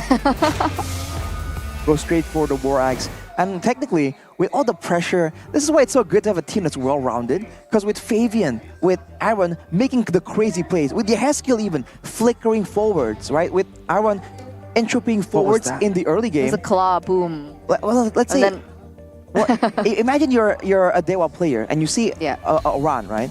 And then you're like, okay, we're gonna take this guy out. And then you're thinking, okay, who's behind him, right? Do we have to save some damage, save some utility to try and stop Yehezkiel, to stop Fabian? And while you're thinking about that, Aran is just going to town, regenning, doing damage, and you're just hesitating. Can we commit and actually burst this guy down? That's honestly too much to think about. I gotta take some notes of what you said on my Samsung Galaxy A series phone. What you trying to show, bro? No, I'm just trying to take notes. I see. Well, did you know that this phone can actually do this all-new circle to search feature? No, it can't. Yes, it can. This is my phone. How do you know it? You don't even have... Because all the A series phones can do it. Wait, how do you do it? Teach me. Give me that. Right. So first of all, right, you take a picture. Get the box. Get the box. Okay, the box of my phone. Actually, give me the head and shoulders. This one. Just take a picture of the box. This one. What are you trying to show us here, Arashi? You're trying to show us that if you're looking for something but don't know the keyword, you can actually just take a picture and circle the object? Is that what you're trying to tell us? If you take a picture of Mirko and circle him, does it work? Well, here. So you go to the gallery. Okay. You have I have a picture of the box you just took. I hope you guys can see it. I can see it. You hold down the bottom tab, right? And it has a circle function. And just like that, look, you select what you want to search, and boom, you can see, right, there's a Google result on the bottom that shows you... Wait, that's... Galaxy A55 series. Okay. Just like that. You take a picture, you circle it, you select it, whatever you do. Can I try? So you take a picture first. You get a picture. Okay, I'll take the picture. Okay. That is a... Okay, and then what?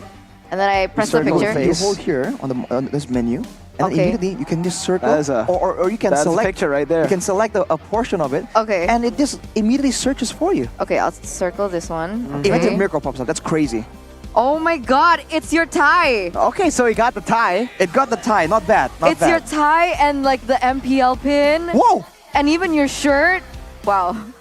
That's technology. Interested? Head over to Samsung.com/ID or visit the nearest Samsung store right now. Get an awesome gaming experience with the Galaxy A855, A35 5G because you have that feature. You have a lot of different features, but it is also an amazing gaming phone. I've been playing that to play MLBB every single day. Hey, I just reached glory last night because of that phone. Well, I'm still mind blown. Yes, thank you. Sorry. You're still mind blown? You want to see me hit glory? Nah, that's normal. Okay. It's to be expected. I'll tell you guys next week when I hit Immortal. Oh, now in a week? That's in a week. something. In a week. Oh, okay. These scrubs ain't ready for me and my Samsung phone. All right, all right. 92% win rate on Moscow. I'm still thinking about like me circling on Miracle. Is that you? And then Realize. the tie came out. What? With the price and everything? I can take it out myself. It's a pretty expensive tie, by the way. This is I heard that's the case. I'm not sure It's if a I'm more tie. surprised of the phone or how much the tie costs. Why? Guys, like it's a tie. What do you mean it's expensive? It's made with 100% spider silk, Mirko says. Spider silk. You see this I mean, tie? with Wolf Someone died making being this tie. an analyst, does that mean you're the richest caster now? What? Wolf's not an analyst anymore, We right? still have Naisu. Come on. Nah, it's We still have Miracle. Naisu. It's Miracle. We still have Ranger Mas. We still have KB. We still have Eterna. Wawa. But Eterna as well, dude. We still have Eterna. You can't forget. Yeah. No, that's not true. He gets like $1 billion every day because Yeah, she must have streams forgot. and she's a content creator. I'm a concentrator. Content creator. I do concentrate quite a bit, or I try to, at least. Yeah, you like try. we should You concentrate usually fail on and this concentrate. match. That's why Okay. you started it, man. 1-0 TLID. Dewa United. They are on the journey of a lifetime right now. No, this is. Oh, it's depends what you mean by journey of a like, lifetime. It's so filled with obstacles that there's so much room to learn. Okay. Let's just Right? ask this. Should we see the survey? Should we take a look at the survey? Okay, What okay. survey is behind us, actually? It's Okay. not shown here. All right, so here. I'll ask you guys. This is a survey. Okay. Audience topic voting, or at this point, caster topic voting. Okay. How do Dewa come back from this matchup? Number 1, win the trio mid. Number 2, target Aaron Shiki. Or number 3, mirror the movements of Aran. What would you say? Yikes. I missed it. I literally just said it out loud. I bad memory. All right, so mirror Aran. Okay. Target Aaron Shiki. Or win the trio mid. I think trio mid. Trio mid. I feel like Trio Mid is the most reliable one. But like the problem was they had a Lilia, right, in their composition. Yeah, Dewa they United. did. It Win the did trio not mid. matter, bro. It did not matter. I agree. Man, winning the trio mid is one thing. But then, I really think targeting Aaron Shiki should be the answer. Targeting not Aaron targeting. Shiki. Targeting Aaron Shiki, not in the game, because in the game, obviously, you're already targeting Aaron Shiki, but in the draft. In the draft. Don't let him get these picks, man. You got the Moskov already. I thought for sure it was going to be bans towards Aaron, but then they decided, ban Lolita, let's ban Mathilda, which is a solid strat too. You're up against Witty. Yeah, guy is elusive, right? He's elusive. So, hey, maybe you need to ban out Natan. Well, here's a question though, Mirko. Harith. If they watch the stream right now and they take your words to heart and they target Aaron Shiki, and despite all the odds, he comes out with yet another gold lane. Now they're in real deep waters, right? Because they've already expended multiple bans in hopes at least you tried. of shutting down Aaron Shiki. How would they? Then they would let open so many different heroes, and then if Aaron Shiki still gets a hero he can carry with, and it's really game over. But at least you tried. True, but maybe that's a risk that they're not willing to make, man. Then they're not making it to playoffs.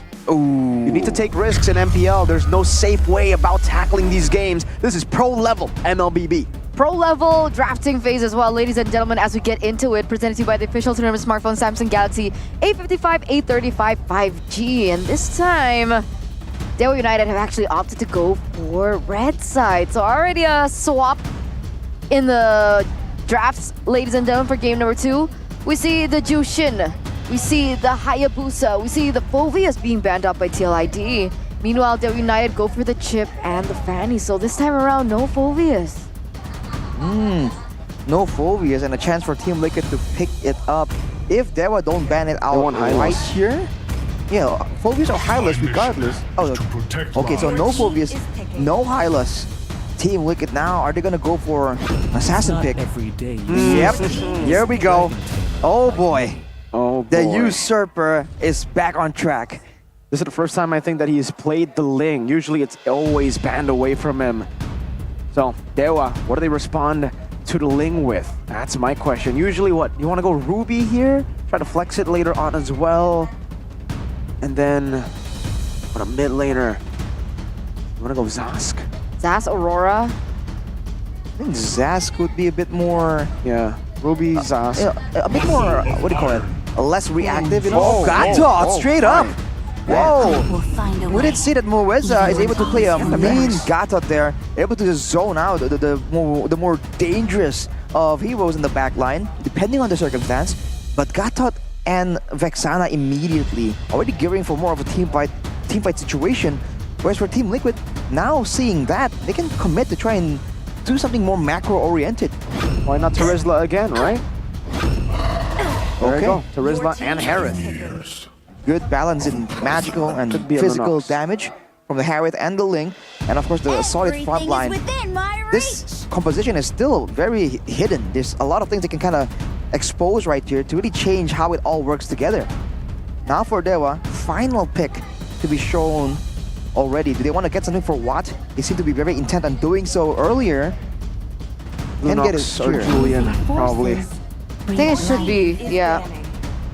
The Lunox does get picked up here for Daewoo United in order for them to be able to control on Eren Shiki in that gold lane. But now we're going into the bans. The Paramis gets banned out early here. Available when everyone's clumped up like that.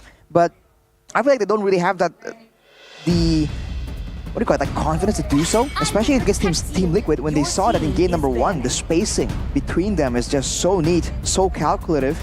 Now with the Nolan ban for Team Liquid, along with the Roger, they're targeting the jungle hard here. Yeah. And they're specifically targeting physical damage. Yep. Because obviously they already have the Lunox, the Gatot even, and the Vexana. So Daewoo, the options is like the Julian or the Lancelot, right? And boy. Alpha, technically you can also go for the Alpha. But TLID could very easily go for Carmilla again, I feel, you know?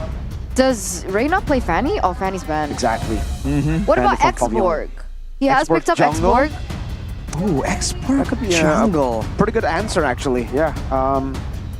You deal with the Terizla, and you also deal with the Harith and Ling with your 2 HP bars. This is gonna be a concern of you being out-farmed completely by a Ling though, with the movement, with the clear around the map so much better. Option that they go for is gonna be the Arlet. They're really tripling down on just getting a full-on collision, a full-on combo. And that's a bit idealistic, but we'll have to see. Angeling for Team Liquid. We haven't seen this in quite a bit. Angela mid or Angela Romir? I think it depends on what they go for last year. They already have the Angela first. They go for, I still think they need a bit more of a tanky frontliner, unless they want to just go all out, right? Utilize the Ling and the Harith with the Angela to go in. But yeah, safety, the safe pick would be just a Roamer. Put the Angela in mid, you already have magic damage from Harith anyways. A Roamer. What are we thinking? Grok maybe to help with the wave clear? Oh, it's not Grok. It's Aurora. Aurora Roam? No frontline required. Oh, actually, you're right. Hey. Saw that from Edok. Regardless of what it is, though, Aran will be getting the whole responsibility of staying out there. And what's the idea here? No need to go for big tanky frontliners when there's a lot of burst damage available. The Lunox kind of shreds tanks down. Maybe for Team Liquid, it's not about defending and surviving the burst. It's about locking down. It's about stunning the opponent so long that their carries can't really shut down your carries or your front line. Against the Lunox though, that is bit of trouble. We'll see, because level 1 to 3, the Harris should be able to actually get an advantage over the Lunox if they are able to capitalize on that.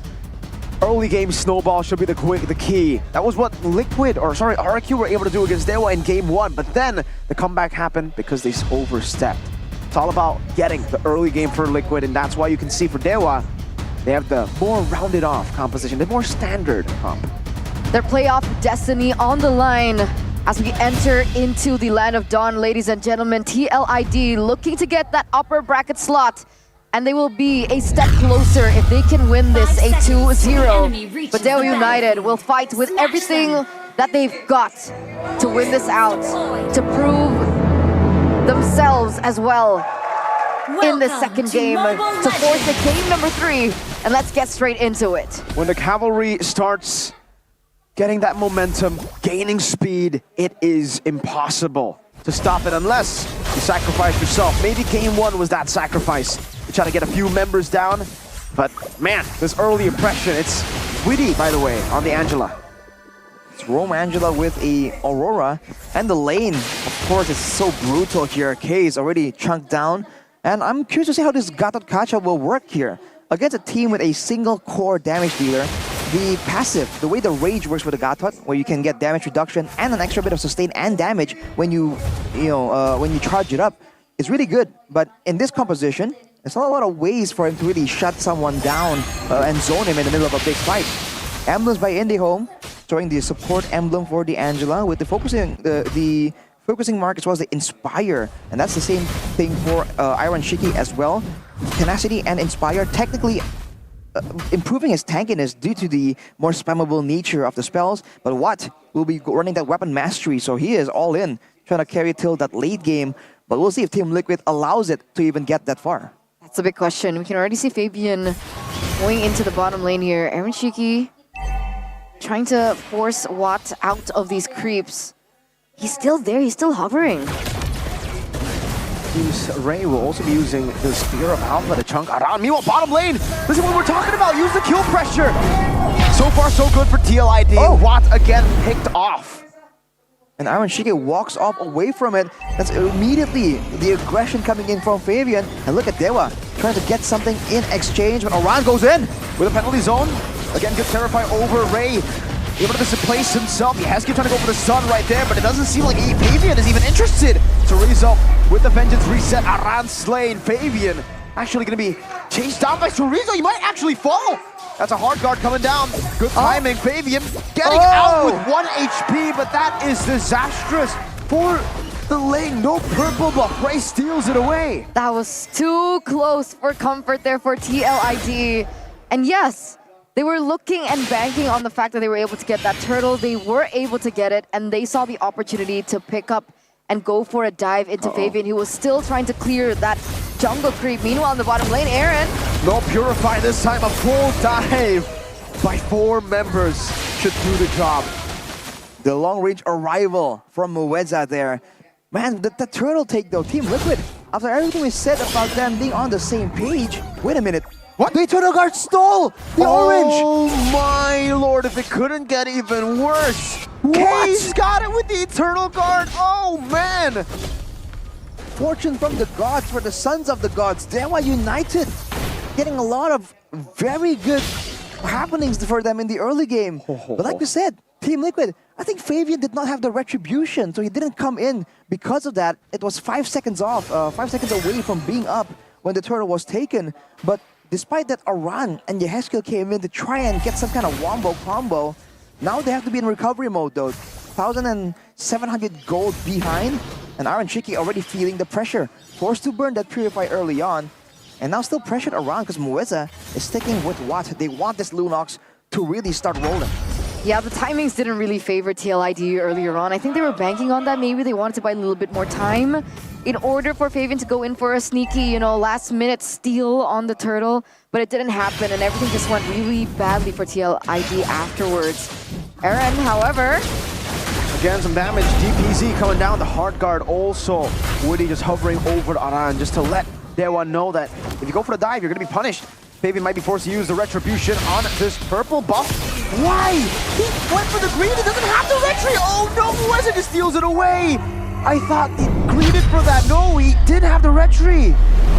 That's unfortunate, man. Yet another one. Haskill almost becoming the next victim. But Dewa United wasting no time at all, going straight for the orange. Ray is on a vengeance, man. He wants Fabian to pay for what he did in game number 1. And Ray has the red tree, 2 levels ahead. Fabian, I don't think you're going to be able to win this one. Ray walks up. Let's see if Fabian does it. Good Spear of Alpha and a final slash over to Fabian. The follow-up too. Chorizo caught under the turret, but it's no problem for Dewa. They have K's on the Eternal Guard, and it forces Yehezkiel to go for the Frigid Glacier. Wow, really good tempo coming in from Dewa United. Looks like Ray's looking for Aaron again. He's caught in a sandwich. He should be dead. The Brilliant's coming down as well, just to zone him away. Aaron, that's the best he could do. Clears out the way before he dies. Basically saves the turret on the top side though. Fabian unable to get anything in exchange for that sequence of events. Team Liquid are paying the price for not having a solid frontliner. Aran is getting pressured before the fight, before the skirmishes, and without the main frontline, you can see Witty, Aran, Yehezkiel, whenever they're walking up, they're always concerned about getting jumped on, and Dewa has the exact opposite situation. They have a fighter in the jungle, and that guy serves as an extra layer of frontline. So Team Liquid just can't get any control. Penalty zone though, Chorizo all low. The final stack not connecting to. At least they will be able to find a kill there, but it does seem like Ray does not want to give over the purple buff. Aaron Shiki doing a bit of damage with his Mon Force, forcing the Spear of Alpha defensively as Fabian continues to push up top to take the tier 1 turret, delaying his own purple buff take. But Watt was staying busy too. These are small adaptations that TLID are doing, right? This is what they're looking for. They're looking for how they're going to be able to find an advantage over Dewa United in these skirmishes. And the fact is, if they go for a full 5v5, it's just not possible. They don't have enough tools, they don't have enough farm just yet, as we take a look into their items. I feel like right now they should really go for something a bit more macro-oriented. 1,000 gold lead for Ray with the level lead as well. Fabian can really go for this instead of staying around like this. If we send Fabian out, he now has the purple buff, he can be mobile, and the hard guard is still available. The whole idea on why they gave up on having a frontline is to ensure that this Angela can make impact, you know, can be around, can push lanes and still join fights with the global play with the hard guard. But Team Liquid has not been able to use that at all. Maybe they're waiting for the mid-game power spike to do so. Yeah, I mean, I guess Aaron, I think he's at 1 item, is he? He is falling a little bit behind here when we talk about power spikes and... Oh no! Say goodbye to Weddy. Terrifying Eternal Guard. K says, I can do what you did, Yehezkiel, just in the previous game. Say goodbye to your roamer. Watt as well. He's about to be online. Haran is actually waiting in the flank. Meanwhile, as usual, it's Fabian who's looking to go for the counter jungle, steals away the orange buff, and gets away from Chorizo. See, this is the problem, right? Because if we're talking about split push potential, if we're talking about Weedy controlling in these side lanes, what? Chorizo baited again, but it doesn't seem like TLID wanted to go for the punish there. Haran clearing out of the mid lane. Good dodge. Spacing for the final slash. Ready to be caught, still able to find that turret. Boeza with the arrival. It does seem like it is going to be Dewa to take this purple buff. Look at Fabian though, what's the idea here? Not going for the trade on the purple buff, pushing the lane out, trying to recall before the team, before Dewa arrive maybe? He's walking out here, just being extra cautious in case the avatar of the Guardian comes in to seal his fate. And right now, Team Liquid, they're not really trading in the efficient manner that they did in game number 1. So, and especially earlier, you saw that Weedy was trying to hold off and clear the wave, defend the turret somehow, and Aran is waiting in a bush in the jungle. It's just a whole different look coming out of Team Liquid. What do you think's going on with TLID here? They just gotta form. It's a very slow game from them. They need to use some of these objectives and try to mirror it. That's why you can see them already positioned in towards the bottom lane. They might actually be going for Chorizo. Fabian with the start at the penalty zone. Good flicker out from Chorizo, but the Thames Blades comes down and Fabian will be able to get the trade. Lord for free for Dewa. Okay, no further trade. It's just Chorizo. That's the only thing they could have looked for. They get the tower, right? Yeah, they do get tier 1. But all things considered, it's still very costly. Dewa now has the Lord, and they have the empowered waves to actually take more turrets from the side of Team Liquid. All things considered, they're still at a 4k gold at disadvantage. It really could be worse. Team Liquid are finding ways, especially for Fabian, one of the guys that seems to be the core of this composition, to really get farm, to really get equal. But Ray, man, just oppressive with the pressure here. Along with Mueza, there's so many ways that they can get caught off. Yehezkiel already has been forced to flicker out like 3 or 4 times. So Dewa can really go for the fight whenever they feel like it almost. Let's see what Fabian's gonna do here, right? He is still controlling in that lane. This is really still good. trying to alleviate that pressure. This is really, really good. Look at this. I mean, the thing is, unfortunately for Dewa, yes, they can control the purple buff, which will give TLID a tough time, but no one can match the Ling up top. He's gonna have this turret for free, and because they put so many resources into the purple buff, TLID cleared out the mid lane, so they've actually kind of cut their losses a bit. It won't be an instant tier 2, it'll be a tier 2 by the end, but still, the fact that Fabian was able to get an objective off of that is impressive. Oh, the Avatar coming down, Mueza going in, Aran gets displaced all the way to the back. Forced to use a DPZ, Watt already using the Chaos Aaron Shiki, dealing a lot of damage back again, and you can see Fabian, well played again, just kind of in the waves. Mueza might be taken down. Wait, they're going a bit too aggressive. The Brilliance coming down, the Frigid Glacier freezes and isolates Ray. Watt cannot go for it. The purple ball will be taken away by Fabian as well as Ray gets taken out by Aaron Shiki. Watt coming down with the Chaos Aaron, taken out. Ray actually able to survive for a long time. The final side connecting, but Aran is right there. Fabian with the steal on the purple, now goes on to Kaze, who still has the winner crown. Fabian looking for the kill. One last defiant blade, and he gets it. A full turnaround for TLID. Patience is the name of the game, and Fabian will be going wild on the Chorizo, even with the Vengeance stacks and the resets. It will not be enough to take the Usurper down. What?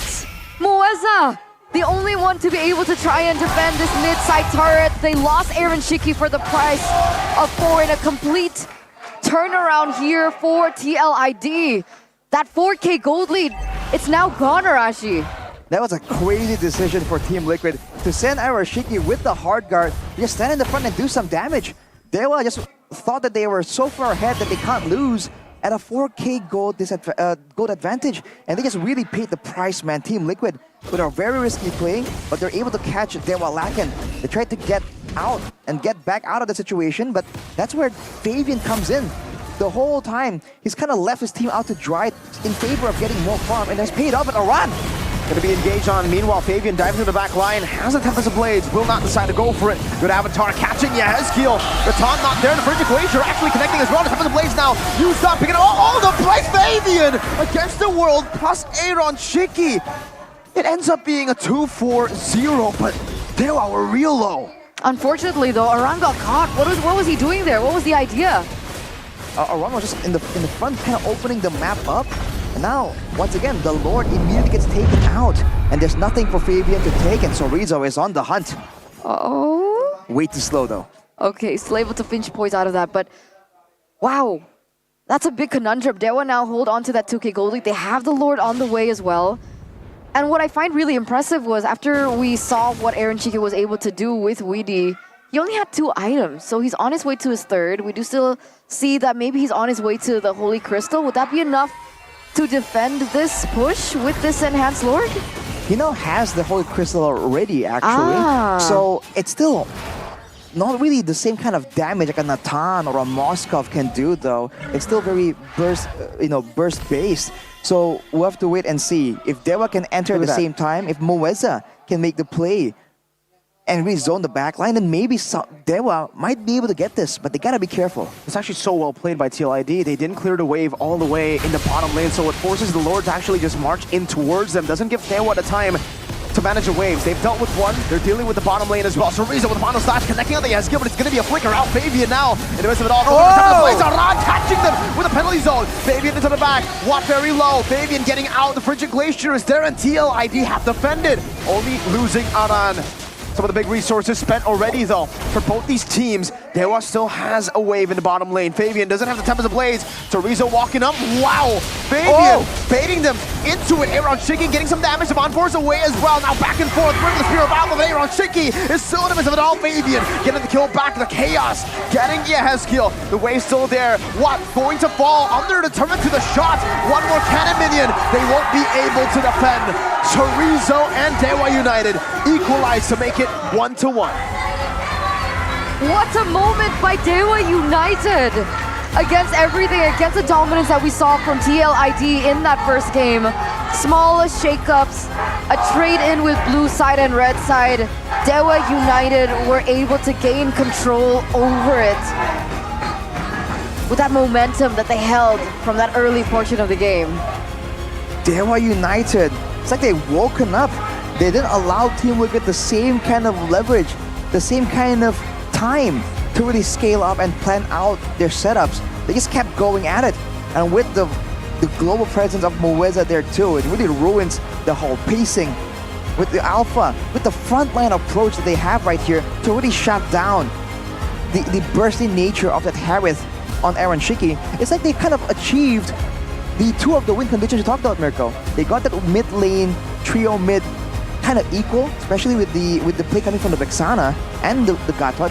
And afterwards, they're able to use that to get a tanky frontline that is just too difficult for Aaron Shiki to burst through. And this looked like a very promising set. Mueza as well, getting out with the Avatar there. But yeah, after their resources were spent, it became very difficult for them to defend.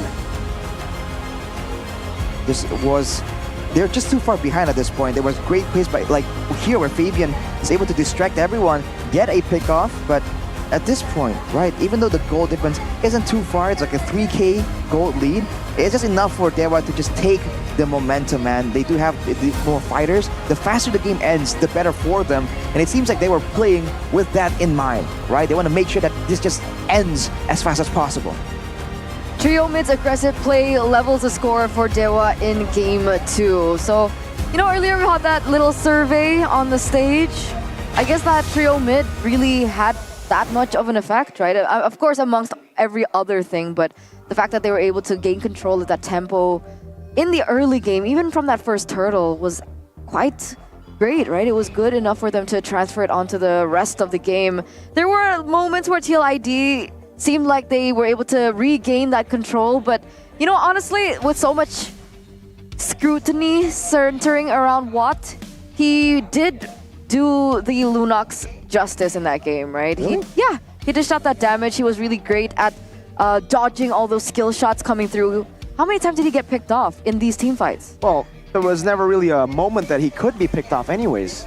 He was inside these team fights. Yeah. We'll Lunox. take a look at it in the replay later on. It's a brilliance. You should be able to play it that way. I mean, with so many frontliners there coming in as well, so much peel, I feel like he did his job. I think for the most part, it was the rest of the team making the plays happen. Also, Ray with Chorizo just being able to always find the CC towards the back. And Mueza, obviously, with the taunt and the Avatar, constantly getting space for the rest of the team. Hey, but he didn't have that flicker moment, you know?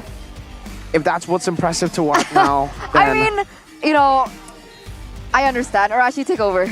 I was about to say, I was going to give an honorable mention to Mueza as well. A lot of these dives were orchestrated off the back of the Guardian's avatar, the avatar of the Guardian, actually. And again, he was able to find moments like this where I believe here, right after this fight, where Dewa knew that Team Liquid were on the run, they had a member down, immediately uses it to cut off the paths of exit for Team Liquid. I think it's really good. And you saw that the Gatot was banned away by Team Liquid in the second phase by Team Liquid in game number 1. So they do understand that it's a pick that Dewa is able to utilize quite well. The setups here, right? The front lines are obviously very impressive, but the player of the game is going to be the other front line, Chorizo. Bang Otot. This Arlet. Bang Otot. Bang Otot. What does Bang Otot mean? Mr. Muscle. Mr. Muscle. Mr. Muscle. Muscle Bro's okay too. Muscle Bro. Yeah. Yeah? He works out, if you don't know. That's why we call him Muscle Bro. I mean, look at that pose, bro. Look at those biceps.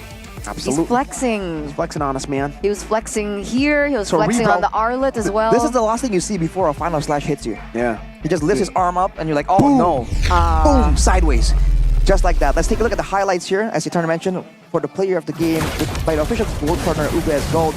And earlier on, you see, again, moments of miscommunication, miscalculation. It starts really well with Fabian able to leverage a play there, and Arashiki coming up. But look at this, Retribution not available.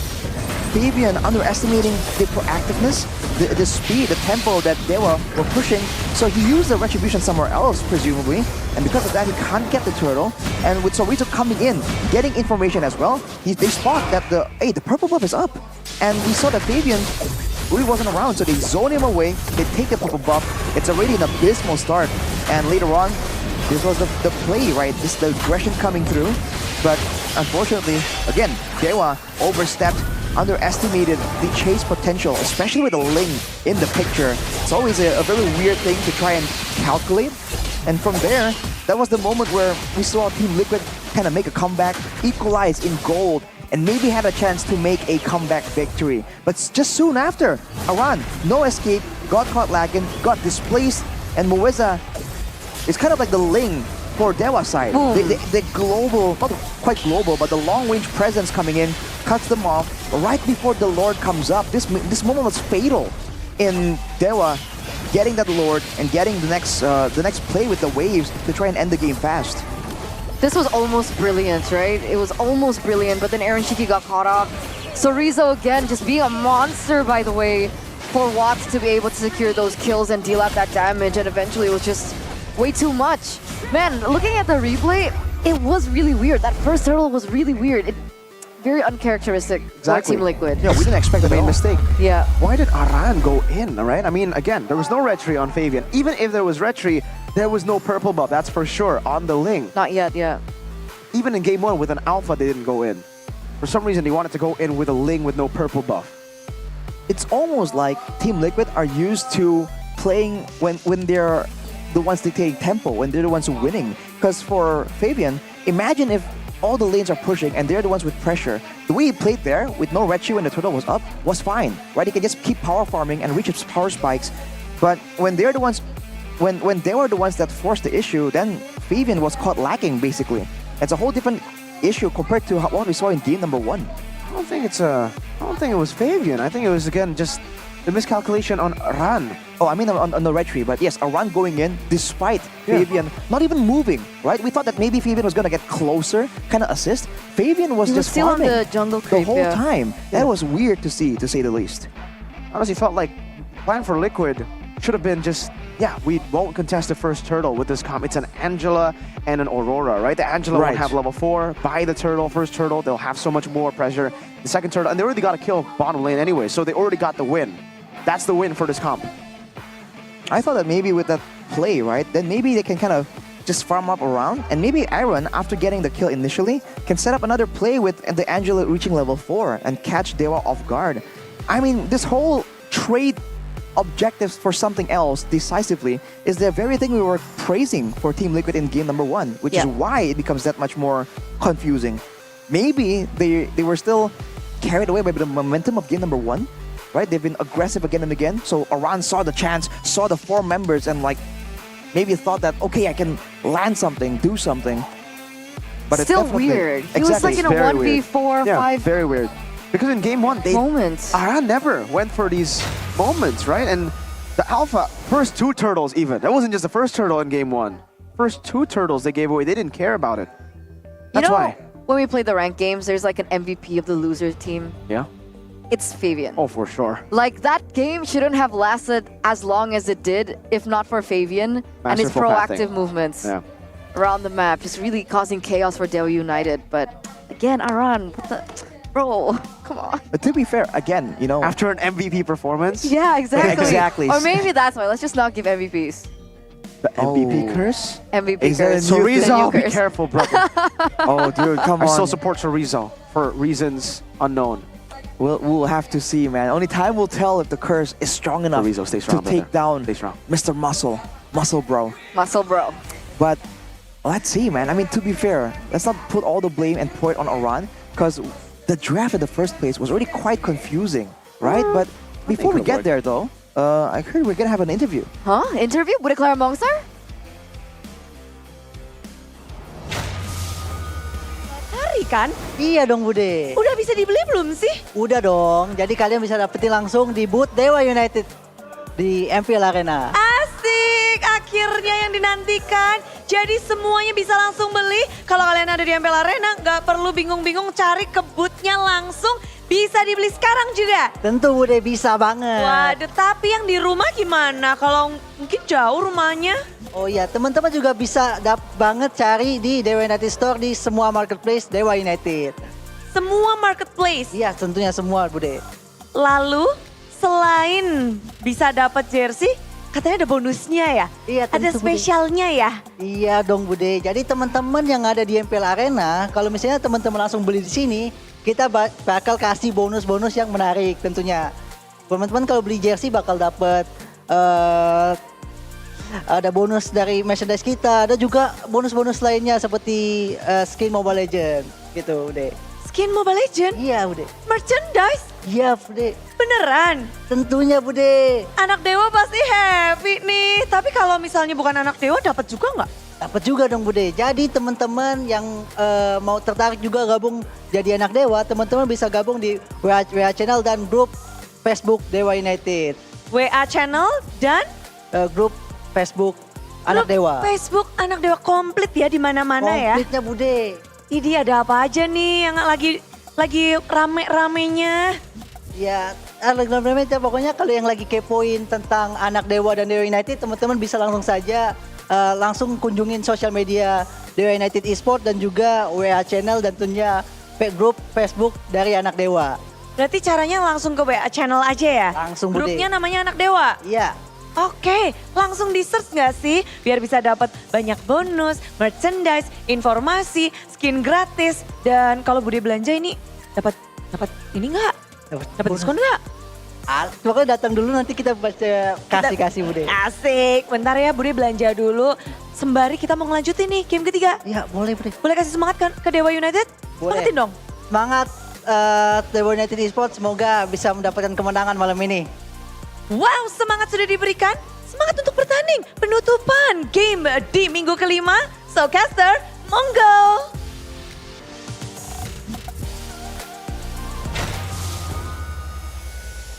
Thank you so much, Bude Clara Monster. And I guess with that victory from Dewa United, people would be more inclined to buy their merch. What a game. What a game. Game numero dos. You want to know a fun fact? No. Oh, okay. Yeah, What? of course. No, never mind. Go ahead. Never mind. Go ahead, please.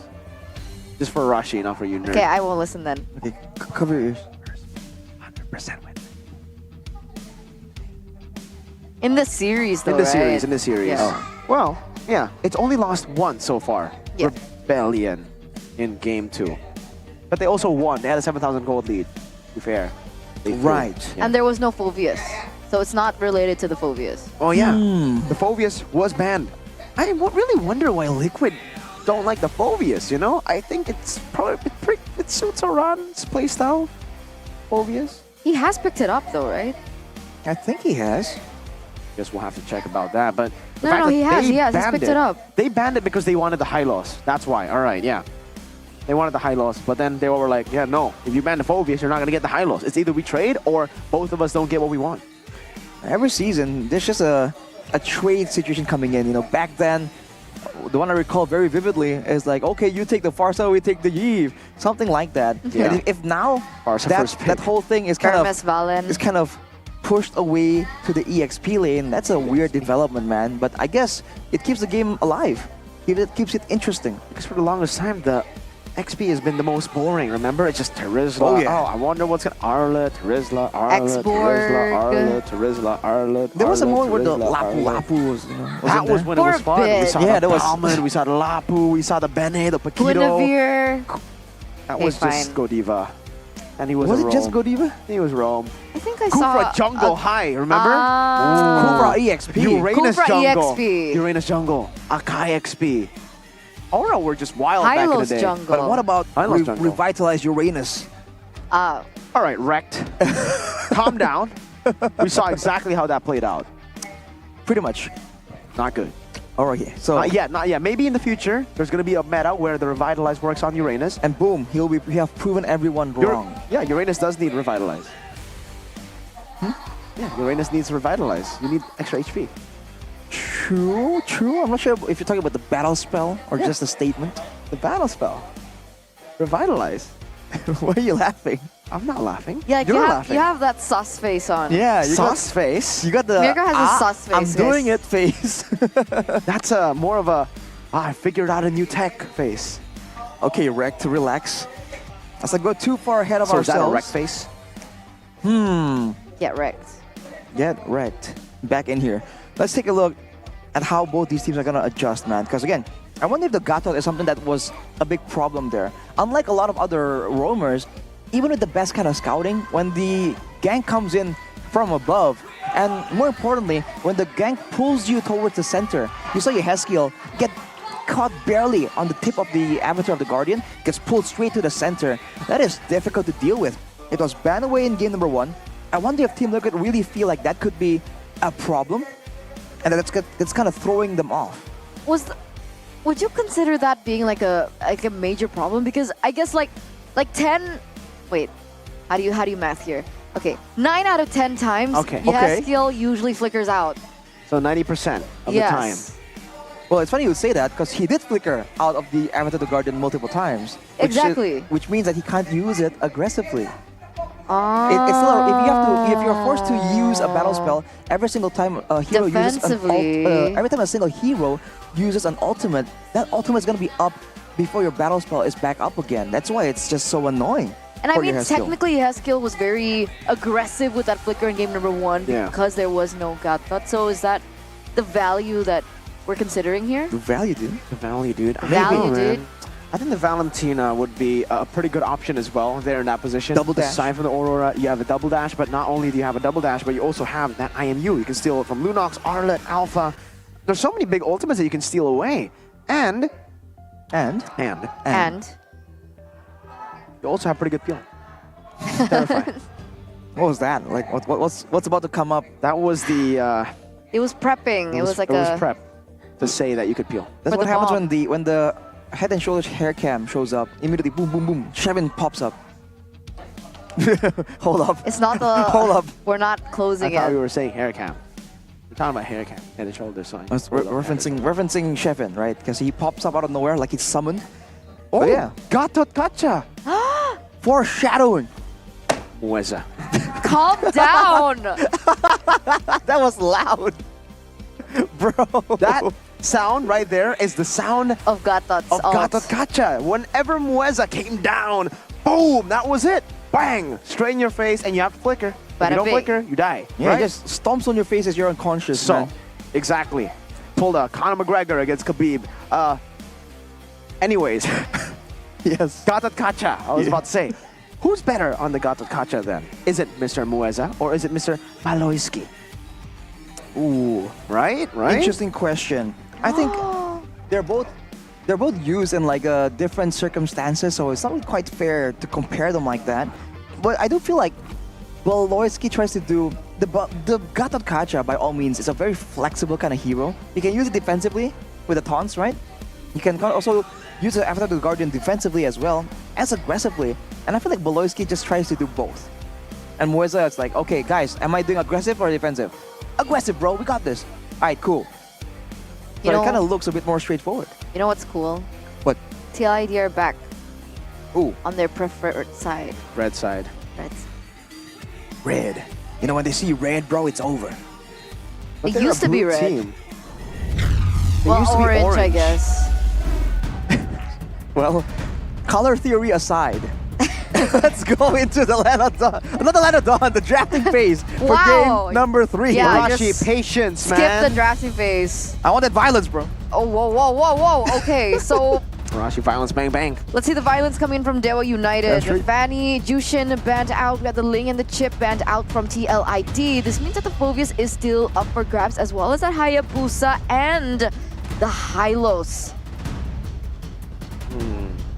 I think they are okay by giving away the Phoveus to Dewa United. I think for TLID, their main concern has always been the Hylos for some reason, so I guess they're just going to ban out the Hylos here. Unless they will ban the Phoveus, then it should still be the Hylos ban. But what are they? They're leaving the Hereth open. Okay, they will ban Hereth game 1. Now that's the slot that they swapped over for the Phoveus. We don't want Hayabusa? I guess. Nah, we don't see the Hayabusa ban. Not seeing it right here. There's just too many things that have to be prioritized first. For St. DeLucas, is this a trade or is this going to be another maneuver knowing that the Hylos is going to be up? We've seen that teams are... The Phoveus, maybe it's a bit too difficult to try and deal with, but the Hylos, we've seen a lot of people just go with the carry and just call it a day, shred them down. So... there you go, Hayabusa banned out for TLID. This means that the Hylos is up for grabs. Will Dewa United pick up the Hylos here? I think there's no reason why they shouldn't, but Vexana. They prefer that lockdown, right? That Vexana, by the way, is very good. We see it actually in game 1 and 2. The team that wins are the teams with the Vexana. But with Team Liquid getting Flavor Flav. the Hylos, Flavor Flav on the Nolan. Now that Vexana becomes a glaring weak spot that Fabian can just immediately destroy. And I'm looking at Dewa. Honestly, they could go for the Gatot Kacha at this point, right? Again, the Vexana, Gatot Kacha. Just take a look at the draft pick recap here. It might actually be the same. If it ain't broke, don't fix it. There we go. That's the GK. Gatot Kacha for Mueza. And for the last pick in the first phase for them, oh man, they might... This, so far it's great for a Harith. They go Alpha. It should be a Harith, and then they should ban the Lunox. So no Roger? We're not considering the Roger here? No. I mean, it's not going to be utilized as flex anyways, right? So might as well just go for Harith here. Yeah, it'll work out here. Could be the play. And you have the double zone combo, right? The Zaman Force and the Glorious Pathway, opening a lot of avenues of approach coming in for Team Liquid. And against the Gatot, again, if you're a bit too passive and you have no control, it's going to be difficult. So I think something that's dominant, something with good wave clear, can be critical and just really stopping this Gatot from just having all the space in the world to set up for a play. And as predicted by Mirko, Coach Mirko, Harith pops up. Not a coach. Oh, and the Lunox ban. Okay, maybe a little bit of a coach. Semi-coach Mirko predicts it once more. Now for Dewa though, I think it's looking like more of a front to back. Generally, it's just gonna be the Hylos moving forward, and then the Nolan maybe hiding in the sides, coming in towards the back line. I feel like they have to try and get something strong in the mid lane too, because against the Vexana and Gatot, it's gonna be hard to match with the wave clear. And with the Alpha, right, a fighter being in the jungle, the last thing they want is for something similar to game number 2 to happen, where the fighter can go in and farm up and steal away and deny farm from their assassin. They need Flavor Flav in tip-top shape. That's why they banned out the Faramis here. That was also their ban in the previous draft. I don't know if they want to actually go for the Lolita ban again. This time they don't have the Lunox. It's the Arlet though. Put some respect on the MVP of Game 2's name right there in the banning phase. No Arlot for you, Chorizo. Now without an Arlot to really make the plays happen. What does he want to go with here? The Charizla is still open. Technically, we've seen that it can be impactful. The Carmilla though garners respect as well from Dewa. For Team Liquid, what's it gonna be? Ideally, one more tankier frontline, tankier, you know, follow-up tool maybe. Or perhaps they're thinking they want to go with and show something in the mid lane first. Just flex the Hylos. I think the safe choice would be Valentina, but they can now obviously just go for the I was saying maybe Aurora again, but they decided to go for the Yve. And the Yve won against the Vexana just earlier. Remember, Geek Fam. A boy versus Sons. This was a similar composition too, right? Phoveus. Okay, no Phoveus, but Nolan. They had the Vexana as well. With the Mathilda. Oh, but it was against the Hylos. It was. Sure was. Now though, this is a dangerous situation to be in for Dewa here. If the Glorious Pathway gets used up, they're already slowed. You add the Void Crystal on top of that, it's a lot of slows coming in. So the rush playstyle they were trying to use in game number 2 can get completely mitigated, man. I'm the priestess of primal lightning. Coming down for the XP should be for Chorizo. And the last pick of the carry. Ooh, to deal with the Hylos. That's the standard way to deal with the Hylos. TLID, what do they go for up against this carry? Edith, Gatot Kacha as well. Honestly, does the X-Borg not look good here? Ooh, the X-Borg against the Hylos 3 fighters? I think it has potential, man. Or they go Terizla again. That's a more straightforward approach too, but I feel like the Terizla can have value because of the catch potential, right? The last thing they want is to get kited away from when they're going for a clash. So the Terizla, if they want to really force Dewa to respawn and force all the defensive tools out, or if they really feel like they want more flexibility, more surprise, more control, the X-Borg can be used to kind of survive against the carry as well. It's the answer is neither. neither. It's gonna be the Lolita. Oh wait, that's actually pretty. It's really good here. Edith, Vexana, and carry. It was banned 2 games in a row, by the way. Just saying. Lolita, damned by Dewa, and then banned by Dewa again. Both game 1 and game 2. Ooh, this is probably the worst comp for the Lolita to be left open. Oh man, Vexana carrying Edith. So much value. I mean, technically the carry can still go Purify, right? If that's the issue. The bulwark, the bounce back. Understood, understood. Yeah, to get out of this CC, yes, you can go for the Purify. That's what he went for, but it's about them just staying in place and getting the bulwark down. Then Dewa can only just eat that damage back up. And again, if they want to kite back away and wait till the bulwark is down and all that, the Glorious Pathway, that's where it comes through. We saw that Fnatic Onyx had this combo earlier, Hylas and Lolita, but it didn't work out for them. I think good coordination is required here to really make this work. The Hylas needs to be the main front line, the Lolita needs to be a bit more elusive, a bit more reactive, right? Needs to be given the time to just time out the Numeron Blast and the bulwark. Let's see if it works, ladies and gentlemen. This combination coming through for TLID in the final game of the final match of week number 5. Everything is on the line now for Dewa United if they still want to have a better chance of making it into the playoffs and that upper bracket slot in for TLID. Let's get into the Land of Dawn. And by the way, if you look at the composition, I don't think it's any coincidence that, for the most part, a lot of the damage coming in from Team Liquid is going to be magical. It's a one way to kind of counter the Gauntlet, because the reduction that he gets is physical damage reduction only. Magical damage will still cut through him like a hot knife. Emblems by IndieHome though right here. Tenacity for the Hylas with the Vitality, more HP, more regen. And for the Yve, that's a Rupture too, so a lot of penetration. Oh, Moesa's got to be careful. Pop to the damage, Fabian. The Usurper is here, coming down. Not enough damage just yet. Moesa's turning it around and he survives. Wow. No fracture for Fabian right there. With the fracture, that was a done deal. But unfortunately, he was forced to stand there and just basic attack. One more minion would have given him that necessary power spike, but unfortunately, not there. And now for Dewa, the audience prediction favors them now. 56%. Man, they just swamped. They just bandwagoning, man. Oh, Fabian coming down. Fracture. You call it Arashi. All you needed was a fracture. Ray actually goes with the Spear of Alpha. Good taunt over to 2. Getting the combo. That was living with a sliver of HP again. The unkillable man. Ray has been a monster, by the way, on this alpha, right? Game number 2, game number 3. There's so many moments that he was able to outplay TLID in these small skirmishes. 3 wins, 1 loss. I'm not going to pretend like I can percentage that. 25% win rate. No, 75% win rate. There you go. Quick maths. Slow maths coming in from Eternal, but Moesa coming in fast though. Yeah, doesn't have the Revitalize actually, so this should be free for Fabian unless Cerezo gets it. No, the Usurper claims it with a Retribution. Absolutely more in line with what we are used to seeing from Team Liquid. Fabian on the Nolan, man.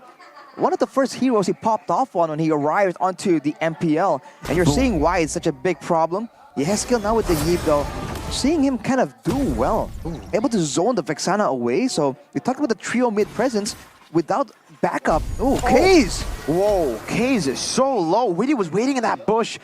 So smart as well how they play this mid lane. Yaskiel is in the bottom side, keeps on zoning. Meanwhile, Aaron Shiki doing that to Watt, really bullying him up top. But yeah, using the angles to force Vexana to move to Lolita. He's not having the greatest of times. And so is Watt, right? Watt's not also having a great time. Force that recall, gonna be able to tragically lose a little bit of those turrets, those minions rather. And again, Dewa open up and look for a moment in that mid lane. But now they're trading in to this gold lane. Aaron Shiki. Could be able to escape, gets the taunt down though, Moeza. Ray is playing it really patient there, waiting for the long-term investment to pay off, but he was staying there in that bush for quite a while despite all the action. Now getting rewarded with a gold buff, but with the rotation coming in, can Fabian get a play? Whoa. Just poking Moeza down. Wow. Looking at the laning again in the gold lane, Aaron Shiki, I believe he was able to deny 1 or 2 gold cards away from Watt. That is definitely not how he wanted the lane to go, Watt. With this carry, it's going to be critical, but we've seen again this whole matchup. The carry will need to be doing damage, but he's going to be zoned away by the Yve potentially. Whoa, Moeza going in for the taunt onto Aran though. Maybe they can actually burst him down as a vengeance coming down from Aran. Spear of Alpha defensively, good now blast actually catch Moeza, but he's still going to be going in with the Eternal Guard, knocking him up and down and onward. Oh, the fracture and the real world manipulation gets comboed in, re-mobilized, Moeza taken down. And Chorizo, unfortunately, even with the Primal Wrath, he can't deal damage, not while the Bulwark is up and active. Up top, it's a win too. Aaron Shiki zoning Watt away. A win across the board for the Cavalry. 1-for-1 trade, but it looks like Ray is the one around the turtle. He's still going to be able to pick that up. Fabian looks for a cross-map play here, picking up that purple buff. He should be able to get it, and there it is. Who was that worth it for? I think it's quite even, but Team Liquid winning the fight, getting all that gold in the hands of Iron Shiki, and still, for the most part, only losing a turtle. I feel like it's worth it for them. It's more in line with their win condition, and it's 2 birds with 1 stone. They shut down Watt. They kind of augment Aran's tankability. As of right now, running that Vengeance, it's on a lower cooldown to revitalize, but he really struggles to survive long enough here with all the shred and the true damage coming in from Ray as well. So that could really be the idea. And with Watt out of the picture, that's where Fabian can focus all his efforts in finding Ks. Running with the Flicker, he's going to be able to force that out most of the time. Aaron is almost a 1k gold ahead. It's slipping a little bit here with Watt being able to pick up those minions in the mid lane. But again, right? Aaron recalling their understanding and being very confident with the fact that he's able to take control over that lane. It's only a matter of time when he pops off. Daewoo United, what's the game plan? Do they look for a shutdown onto Aaron here to try and prevent that from happening? You gotta play around the timers, because as of right now, if a fight breaks out, you saw how it worked out earlier. Even with the Avatar of the Guardian, you can't cancel out the real-world manipulation. It's one of the strong suits of the Yve. So if they get roped and they get caught in that real-world manipulation, and they don't have enough damage to burst down through the shield and HP bar of Yehezkiel, they're gonna be stuck in a long drawn-out fight where the carry won't be able to be as active, and there's a Bulwark to stop the damage from both the carry and the Edith. So they have to time it well as Chorizo. Try to go for the cut of the wave, but he should be taken down. The Primal Wrath coming down. Good fracture. Real world manipulation committed down to actually take him out. So they will have the resource advantage going up top. Avatar coming down. Oh, and the Eternal Guard. Aaron Shik is to no chance. You can't take that much burst. That was a great trade for Daewoo United, right? A man ahead. Aaron Shiki's not in the picture. And the turtle just so happens to be positioned in the top lane as well. It should be a free turtle over to Daewoo United. And that gold should shift over to the gods as well. Interesting situation there. The play for Chorizo to cut kind of pulled everyone to try and punish him.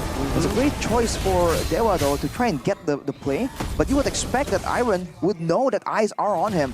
But with that sequence of events, Daewoo get the turret as well, and immediately the goal difference once again is neutralized. This game is razor close. It's classic Chorizo, right? If you guys remember him when he made his debut, Uranus, Esmeralda always cutting the waves, Paquito even. Probably a familiar situation for him to see when he's looking at how that was playing out. And look at this. Team Liquid, despite having the assassin, they're the ones sticking together in that mid lane. They didn't let Yehezkiel clear it on his own. They are the ones that are spreading out apart and getting more effective movement right here, because everyone is doing something. Pushing the wave, getting extra farm. And you can see the gold lead from about 200. It's kind of extending up to like 600. But for the most part, Iron and Fabian, the main carries on the side of Team Liquid, does still have the advantage. So that is something that Team Liquid want to hold on to. All good. It looked a bit scary there with Mueza, but there was no one to follow it up. Nope, not just yet. Watt's gonna be able to push in that lane in the top side. What is this? Mueza, is he looking for a setup here? He does have his ultimate down. Actually not available just yet, and you can see it. Maybe that's exactly why Team Liquid are grouping around, and particularly near the turrets. In case the Avatar of the Guardian comes through, they have no vision on Mueza right here. He's doing a great job just waiting around in the bushes. So the threat of him out of nowhere arriving from the air is very feasible, very tangible. Fabian now going for a bit of a split push play situation as the next Lord is coming up. Chorizo already in position to try and alter that situation, but Team Liquid, if they can force a fight here without Chorizo, this could be the window that they can use. Is this it? See, it's not Fabian going for that split push. They're trying to handle Chorizo on the side lane. Right? TLIT, they usually play the macro so well, but it looks like Daewoo United have more pressure on these side lanes. Meanwhile, Aran going over the glorious pathway, going on to Ray, but he's still going to be able to find the retribution as Aaron Shiki jumps into some encores. Avatar getting Muezza out. It's still in the real world of Light, but Ray gets the Spear of Alpha. Witty gets displayed. Fabian comes in to get Ray. Horizo with a flicker onward. Aaron purifies out of it. Meanwhile, in the mid lane, Fabian tries to go for a clear, but it's a win for Dewa. Fabian going straight for the trades as we expected, but won't have time to go for the orange. And look at Sorizo, man, immediately reading the habits through, looking for information. Case is a dead man. Fabian, 1-2. Oh, what a combo, too. Starts it with a fracture to get the passive to follow it up, and then sneaks past Sorizo like he's nothing. Sorizo doesn't have flicker, so he shouldn't be able to get this. But it does give them an advantage, right? It does give them a little bit more of a fighting chance. But honestly, that entire lore take, it felt like Dewa United were outsmarting TLID just a bit because of Sorizo. It seems like Team Liquid, you would expect them to punish Sorizo first when the timing is right, but the timing on Sorizo's movements also is just orchestrated so much better. Yeah. And if you look at the items though, real quick, Wishing Lantern for both the mid laners, no Enchanted Talisman, no mana boots. The focus has shifted here from spamming those spells to having that one massive moment with your spells. And that is what both mid laners are looking for. Oh, is Fabian gonna get his purple buff? Ray is in the vicinity. He also does still have that retribution, but they're not gonna go for it. Iran was still able to zone him out. But meanwhile, Watt is busy in the top lane. Wow. But that's it. I really think it might be the Gatot pressure, man. Literally. They're just not really confident in sending out anyone without mobility to solo defend, just in case. Just like that. They're just concerned about the potential engagers, and Team Liquid, they're allowing Dewa to get the space. Look at this, even in the bottom lane, the minions are taking the turret down as Sorizo lends a hand. This is 11 minutes, guys, and they're losing most of their turrets now. Only the one in the mid lane standing there. Well played, man. Really well played by Dewa United here. They're seeing their improvement live as well. Up against CLID, they rise to the occasion. Oh, man. Fabian is waiting in that bush, canceling his recalls. Let's see if Dewa actually read it out. The crowd also waiting for a moment. Seems everybody's holding their breath. No, not Case again. Please, not Case again. He's had enough. Fabian's not recalling. Go for the angle onto Case again. Fabian finds it and escape. Gets out the Spear of Alpha. Fabian with the great escape. What an angle! Now Ray's gonna be trying to use the Spear of Alpha already. The real world manipulation locks him down. It is Ray against the world trying to survive, but the horse stomps him on his head as he's unconscious. Aaron gets in to dish out the last bit of damage. Wow, Fabian. Patience, right? Patience. He nearly went in for the recall, but the fact was, Yehezkiel was able to open up the map, give him information to make that incredible play. Without Kaze in the picture, TLID, it was a green light for them to go in for the advance, go in for the team fight, and take 3 members down in return. Look at them as now steamrolling over Dewa United structures, while Fabian is very quick to the Lord. Just like that, Lord and 2 mid turrets. Gold advantage though isn't that high, but Fabian with the BOD. What in the world is going on, man? We see assassins, and usually it's all about the mechanics. It's all about the flashy moments. But Fabian, it's the big brain approach. These traps, these rotations. The guy's so good.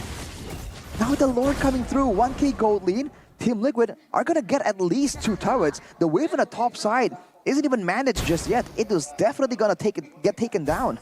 And now Aaron Shiki picks up a Divine Glaive, so he already has the Holy Crystal earlier on. Now with the Divine Glaive, Arashi. The longer the game goes, the more important the gold laners become in outputting the damage, the more value Weedy will end up having on the Bulwark. In that one team fight, we saw Watt jump in to try and save the day, but the Bulwark immediately stonewalls him. Now playing the defense game against a Heave. This is a tough situation to be in for Dewa United. Lord coming in the mid lane, that's an enhanced Lord. Meanwhile, up top, Fabian is going to try to manipulate the waves for the second wave to come in. Bottom lane, no waves to play with. Liquid still playing around with it. Sorizo getting bursted down quite a bit. The Numenon blast charge in with a flicker. Connecting on the 3, but there's no follow-up. Oh, the fracture! Gets rid of Muezza. Ray goes to the Spear of Alpha, but again it is Fabian, the usurper, who gets the kill. Moving away from it again, Aaron Shiki deals with Sorizo. 2-1 TLID. And at the very end here, the Cavalry's charge was just too much for Dewa United to handle. Unfortunately today, the gods will have to bow down to the Cavalry. who literally utilized a horse in this game to charge into the base. By the way. Team Liquid, they started slow, they were stuttering around. But then once they saw the opportunity, they found that moment, everything came crashing down for Deva United. You can see the disappointment in the face of Coach Raizan. It was a great attempt. It was possible. For a small moment, it was possible. Yep. But Team Liquid says no. Team Liquid says sabar, sabar, sabar, sabar. Patience. And they got that patience, man. Fabian, what a star. Aaron Shiki performing. Hezkiel, this team is so full of potential. 2, 1, 1 plus 1, 2. You got some quick maths there from Fabian. Very quick. Almost as quick as those plays on that Nolan, man. This is why that Nolan pick is so feared. It functions as a frontline deletion tool, a backline deletion tool, and a farming machine all in the same vein. It's just so good. And in the hands of someone like Fabian, that's flexible, that's creative, even more menacing. The thing is, it's not just his mechanics, right? He's so smart. He is, he really is. He's really smart in every single situation. Whether it be his move onto Case, whether it be him on the Ling earlier on in game number 2, despite them losing it shouldn't have lasted as long as it did. And that, again, right, the moment that he went in for the strike, he knew that there was nobody that could stop him get in that damage. And with that, ladies and gentlemen, let's talk to the Cavalry. Let's talk to TLID, the victors, a 2-1 to close out week number 5. The Sigma Team, inilah dia the Team Liquid ID. Memenangkan leg kedua, match pembukaan mereka dengan 2-1. Bagaimana suasana hati kalian di leg kedua ini? Alhamdulillah menang. Alhamdulillah menang. Tapi tadi menangnya kayaknya lumayan pot-potan ya? Iya susah soalnya ada Gatot Kaca. Ada Gatot Kaca. Jadi ini Gatot Kaca penyebab kalian 3 game kah? Enggak Bude. Gara-gara gua nggak fokus saya ngantuk soalnya. Kenapa ngantuk kamu? Kenapa Aaron? Kurang asik. Apanya yang kurang asik? Permainan mereka itu loh. Waduh, permainannya kayak apa sih? Tabrak-tabrak masuk. Tabrak-tabrak masuk. Tapi game kedua, itu gara-gara kamu ngantuk jadi? Ya kali. Ya kali. Yang lainnya, ini Aaron kalau ngantuk kalian bantunya dengan apa? Biar melek lagi. Diapain Fabian? Dipukul. Weh. Enggak. Cepet-cepet dikit ya. Enggak bercanda. Namun Fabian tadi kamu menciptakan momen terakhir, comeback terakhir, itu gara-gara kamu mengoceh mereka kah? Mengecok mereka kah? Iya soalnya Nolan hero aku banget deh. Salah gak sih mereka ngasih kamu Nolan? Salah banget itu. Waduh. Jadi kalau bisa di-list kesalahan di leg kedua ini apa aja nih? Melepas Nolanmu 1. Melepas Nolan, ya Nolan doang sih. Soalnya tadi game 1, game 2 kan kalah.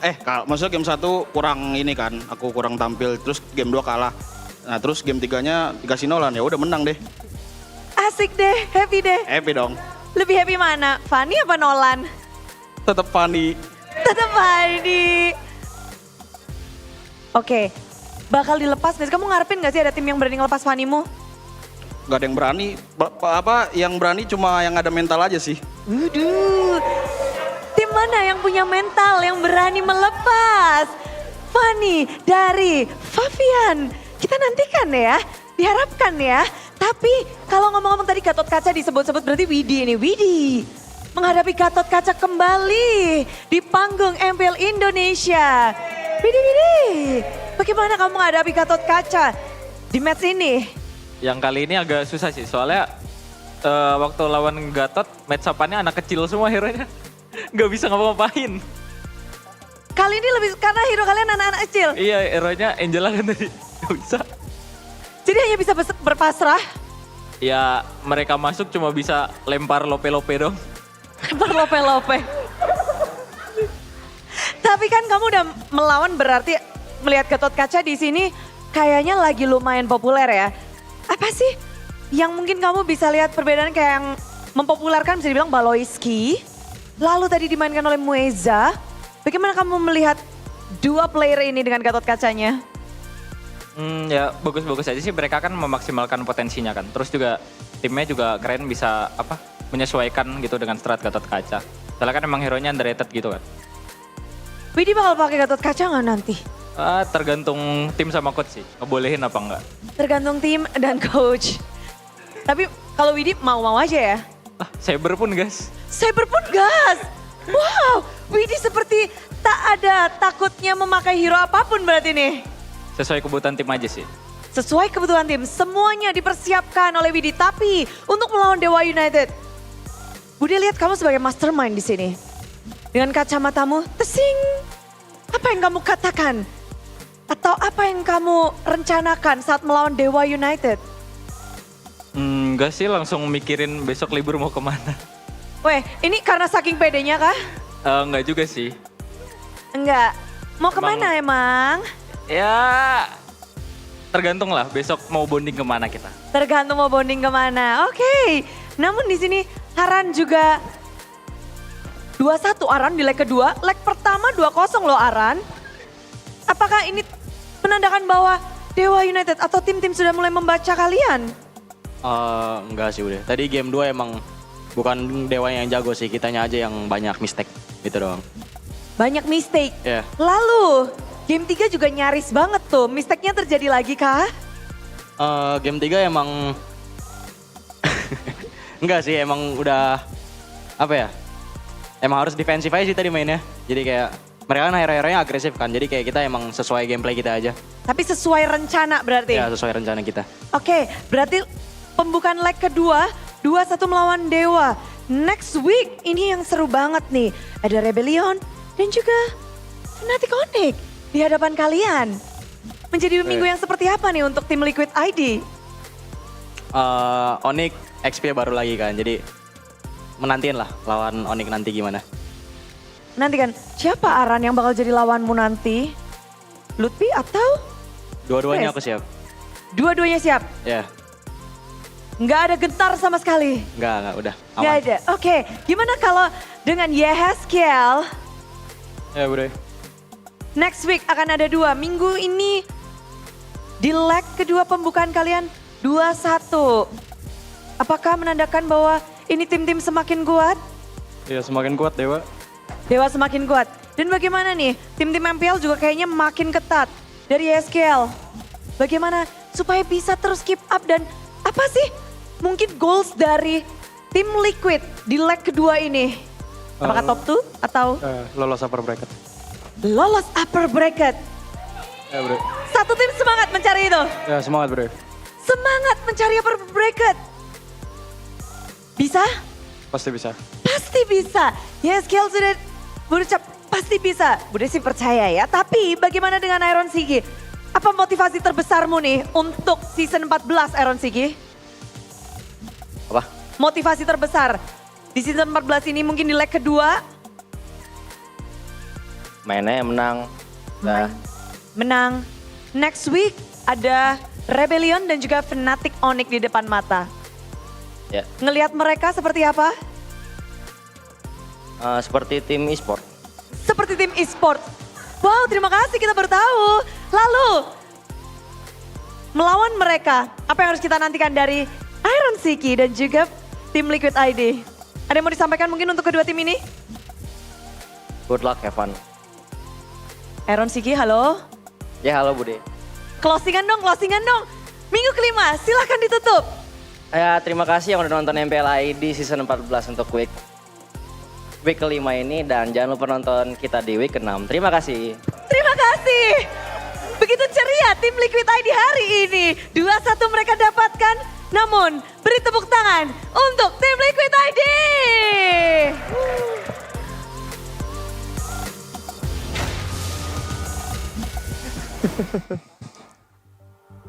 There you go. Congratulations once again to Team Liquid ID. Congratulations to the Cavalry for closing out in a 2-1 fashion. Sorry, I just want to apologize for my team earlier on. They were a little bit more humble than usual, but it's because Aaron said that he's sleepy. Oh.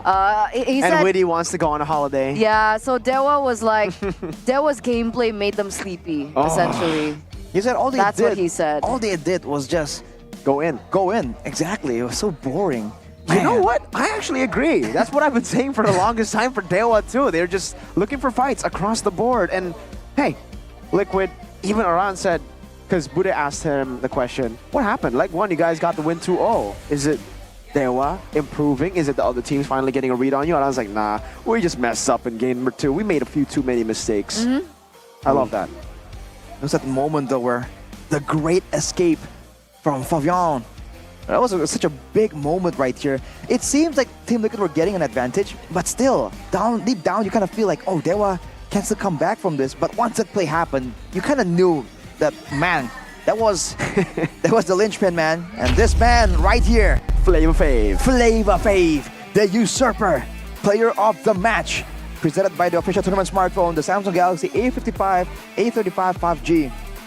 He was saying, okay, we know we lost. I was on a pick that I can do well on, but not quite. But hey, the Nolan comes up and the game is over. Once I get that Nolan, it's just so me. It's really me, he says. It's me. I am Nolan. Nolan is me. Trying to be him too. But you know, he says to all the teams out there, if you have the courage, if you have the strength, the mentality for it, try and open up my fanny. Yeah. That's not going to happen. I'm sorry. Most teams will probably just want to look for a win, Fabian. But yes, your fanny is ridiculously good. There are some moments like this where Sorizo was able to kind of distract the team long enough. So definitely, there are still loopholes here that they will try and cover. But for the most part, the adaptability, right? They tried fighting. They tried matching that macro using Fabian himself. And it really wasn't paying off. In these fights, they weren't really winning out. Fabian here, fortunately, was able to come in and get an extra kill. But all things considered, this was a trade at a deficit for Team Liquid. But moments like this, bro, Fabian, I don't know what it is. Is it the read? Is it just habits? Is it experience? He just finds himself in the right place at the right time. The Vexana that was so prioritized. Ooh. And oh man, you can't even see his HP bar for a split second there. He's cold with it, man. He is able to just deny any effectiveness coming out of keys. And we talked about how important the Vexana is. It doesn't matter when you're dead. Here's the thing, like, usually when assassins go in for a play like that, there's usually like a split second of hesitation, like they kind of dash to the side a bit or like move around in like a confused motion, but Fabian doesn't. Like, he knows exactly what he wants to do. He knows he's going to be able to achieve it, and he's already on the next thing that he wants to do. So let's hear the comms, ladies and gentlemen. Let's get to the golden moment by Ube as gold. Kita buktikan mereka yang udah katain kita nggak lolos playoff ya. Tombok deh. Masuknya masuk boy. Lihat gue kena 4 boy, kena 4 boy. Kena 4 boy. Let go. Dapat. Lagi. Chain boy. Nice boy. Itu dia loh. Bisa bow. Enable. Editnya di P5 sendiri. Gatot di B1. Kita mau tabrak nggak? Tabrakan. Boleh. Ayo gas. Buka. Lihat gue. Gak sampai boy. Goman. Gas. Karinya gue tutup. Ulti semua. Gas. Alpha dulu. Ulti. Aman boy. Kari gue tutup. Mati Alpha. Balik ya, abis gue ini balik boy. Alpha dulu apa? Edit masih kuat nih. Edit boy. Nice. Bisa lot ya guys. Mid dulu. Masih bisa mid. Gue ada tameng. Alhamdulillah. Again, very impressive.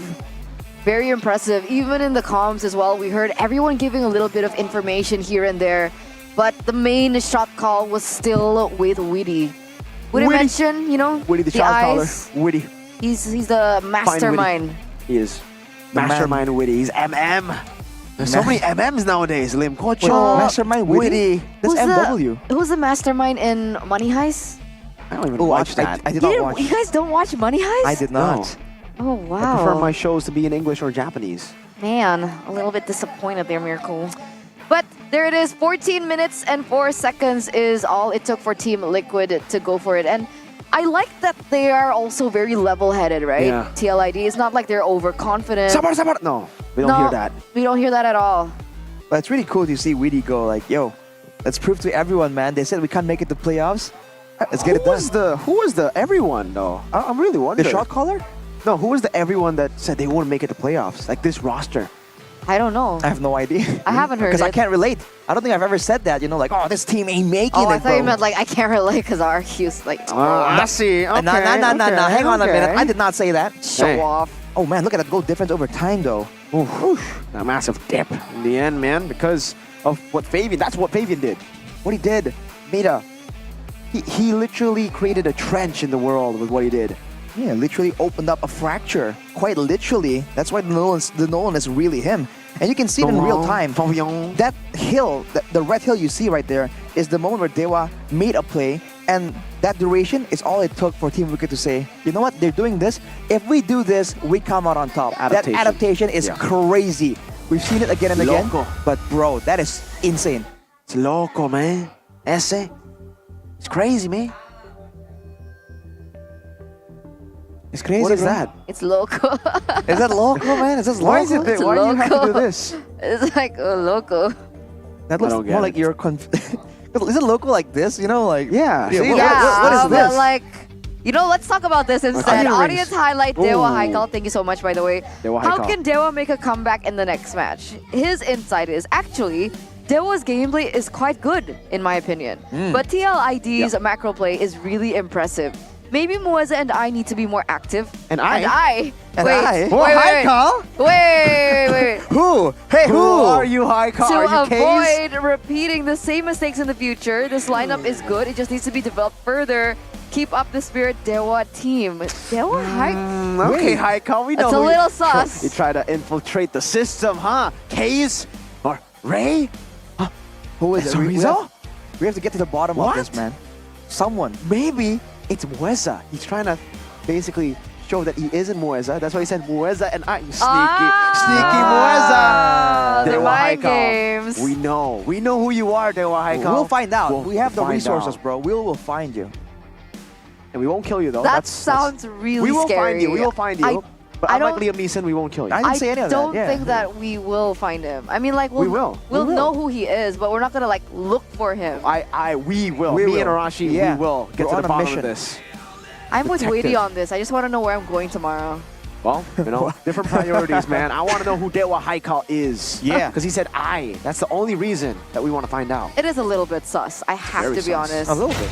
But let's take a look, ladies and gentlemen, at the Kadia play of the day. Agreed. Oh, yeah. Okay, let's wait. Boom. Oh. Oh my god. I'm so low. I'm dodging. I'm dodging again. He doesn't even have an HP bar. Yeah, like you said, Arashi.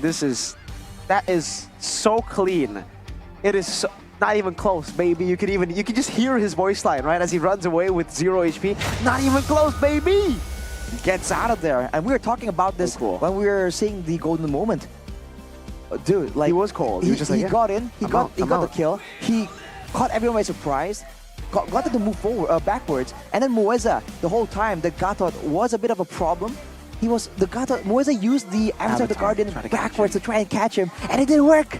It's so much value in a single play, Vivian. He was dishing out the broke their damage. ankles. He was a really good baiter as well. He was a master, you could say. Yes, master Yeah. of baiting out resources. Yes, yes. So let's take a look at the standings, ladies and gentlemen, presented to you by the official tournament smartphone Samsung Galaxy A55, A35, 5G, and this is it. Liquid are fourth with 6 and 3. They are tied with Fnatic Onic. Let's Oh, go. man. Let's go. I mean, let's go. Guys, RQ, Arashi, Bigatron, me, Fnatic Onic, Gani, Liquid, Eterna, Geekfam, Shepin. Hey, it's our time. The top 5 is the English desk. Let's go. Hey, Has Realize found his team yet? Onic. That's not fair. Exactly right. He's a fan of Fnatic Onic and Real Madrid. What? You know, man who goes with the flow, I guess. It's boring. Usually, we call those people glory hunters. Glory hunters. I mean, it's fair. I mean, we don't. Mr. Dika, on the other hand, shout out to our scriptwriter. He's Evos for life. He's Evos for life, and it does seem like Evos are about to lose their playoff lives. Indeed. Indeed. But who is the rookie of the week? Of course. It's Mr. Fabian. Scams everyone. What? They used my Okay, quote. hang on. Just called him a scammer? Scams everyone I feel cheated, by bro. acting like a mechanical god only to reveal a big brain mastermind. I like that. Exactly. Because for the longest time, you know, I saw him. Okay. Hey, big man. He's great at talking. You know, he's great at the mechanical plays. I'm like, okay, cool. You know. And then I see moments like this, and I'm like, you lied, bro. You lied to me. Okay. You made us think that you were someone else, but turns out you are BB as well. You are a big brain. Exactly. BBF, big brain Fabian. He's a big boy too with that presence in the game, man. Yeah, he's a con man, right? He's probably just waiting outside of the parking lot, just saying, "Big man, hey, big man, hey, big man, hey, big man." But what about the man of the player of the week? Oh. There it is. Best EXP laner in Indonesia and still stays true. Wait, that's my own quote. Mirko, take I just it away. realized. Super Luke. Super Luke. Super Luke. Super Luke. Super Best Luke. XP in Indonesia. You know why they didn't use my code? Because I literally just wrote best XP in Indo. That's all I wrote. Who was the first team? Who did I vote for first team last season? This ain't just because he's Bigatron. I know you guys are probably gonna say, Mirko, yeah, now he's in Bigatron. He's the best XP, so all of a sudden Mirko is biased. No. Last season, for first team, I voted for Luke. You guys can check out the video. I made it. I said Luke best XP. It was a blessing, really, that he joined Bigatron for me. He's such a good player. Man, just like that, though, we're at next week's schedules already. This week is done. That was the last match of the week, and there's a lot of fun ones, man. Bigatron and Dewa, ooh, that's already a tough one. Immediately on Friday, Fnatic, Onyx, and RRQ, though, on Saturday. Bro. And then later on, RRQ, Bigatron. Oh, this is an insane week. Week 6 is going crazy. Gonna be fire. Team Liquid against Fnatic, Onyx, Eterna. Oh, man. I'm not worried. The battle for top 3. Oh, it's the battle for top 3. Wait, guys, if RRQ lose and then Bigatron lose, Fnatic, Onyx, wait, TLID, do they have a chance to... Yes, if TLID win against Rebellion and Fnatic, Onyx, TLID have a chance to go top 2. Okay, calm down. Oh, yo, this yes. top 4, top 5 Let's is go. so fun. Let's go. Geek Fam. Oh my, Geek Fam. Oh, dude, this is so fun. I'm actually so excited for week 6. And it's all gonna fall down on the final day of week 6, right? It's gonna... Ooh. Man, Sunday's gonna be a great day. Are you guys casting on Sunday? I hope I am. Yeah, I think I am, but man, that... Can we just skip? I don't even want to go through the weekday, bro. Like, those matches are getting me pumped up already. Or witty. Witty? Witty. Okay. Unexpected there. But you know what is expected? What? What? I mean, what? Not what from Dewa United. No, Ah. it's GoPay. Right? With the new app, the gamer wallet that packs a punch with GoPay, you can vote for the winner of each MPL Season 14 match and get guaranteed GoPay coins on your first vote and 1 token with every vote as well. So double value, you collect those tokens, you exchange them for free skins, GoPay coins, and gaming smartphones. And you thought that was crazy? Electric motorcycles. You got issues getting around? GoPay helps you get around from the app and also by getting you an electric, what do you call it? Electric scooter. Motorcycle, same thing. Eco-friendly. Eco-friendly. That's what we need right now. In Indonesia, it's a well-known fact in Jakarta, pollution is pretty bad. So if you are in Jakarta, help us, help everyone in the community by going with GoPay. And on that note, right, on the topic of GoPay, ladies and gentlemen, it's essential ammunition for gamers, also known as phone credit. So if you guys need that, you can keep playing smoothly. And in the GoPay app, you can actually buy phone credit at the lowest of prices. I personally do use it myself. And by the way, you can also make transfers per month to anywhere without any admin fees. Oh, no admin fees? Nope. And if you have friends, let's say, right? What if you don't have friends? For example, you know, we can pretend like you have friends. That's totally fine. You guys can actually use a split bill mechanism in the app as well. So go ahead. What are you waiting for? Download it. Scan the QR code right down below. Okay, then I guess I'll have to pretend that I have friends. You can draw it. I'll draw you the friends. What? I'll draw him friends. Okay. This is next level art. There you go. Oh man, they can't see it. The lighting. But I drew one person here. Cover it and get the... And one person. Wow, yeah, effective. It's just has anyone ever, shadow. Eterna, has anyone ever told you that you're artistic? Thank you. Yeah, you can I am see super the artistic qualities, man. Yeah. You like music? Yeah. Because then you can be artistic and acoustic. Exactly. Because, you know, I'm always...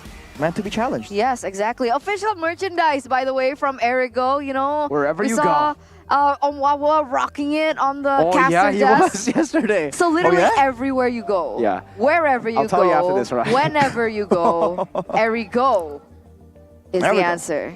Today is a Sunday. Tomorrow is not a Saturday. It's not. It's not. Tomorrow? It's not. It's not. But speaking of Saturdays, which was yesterday, yes. Yesterday, not tomorrow. You know what? Yeah. You know, Arashi, save us. Well, if yesterday is Saturday, then you want to get that secret weapon for dominating the battlefield, man. Exactly. That secret eyewear available at www.saturdays.com. Saturdays yesterday. And all of their Saturday stores. Even though it's yesterday, it's also next week. So stay up to date by following @Saturdays.lifestyle on Instagram and TikTok. As we have something new coming in for Season 14, we are all waiting in anticipation. But it's not here just yet. Not yet. You guys have Not to here wait. just yet. You have to wait, and we also have to wait for the upcoming matches here for Dewa United, right? Bigatron, oh man. Bigatron up next alongside with Evo's Glory. What? Why, oh man? You think they're not going to win against Bigatron? No. Oh. It's so sad. Whenever I see Bigatron go up against Dewa now, I feel kind of like Chorizo. mixed. Yeah, because it's like, Chorizo is my boy, man. Mr. Muscle. Just like RQ versus Bigatron, Cascute and NMM, and Dyron. How do you feel about this though, Eterna? Team Liquid. I feel pretty confident, right? Rebellion up next, as well as Fnatic Onyx. By Pretty the way, confident. there are still tickets available, ladies and gentlemen, for the Rebellion match. Unfortunately, the Fnatic Onyx one is already sold out. But To no yeah, one's surprise.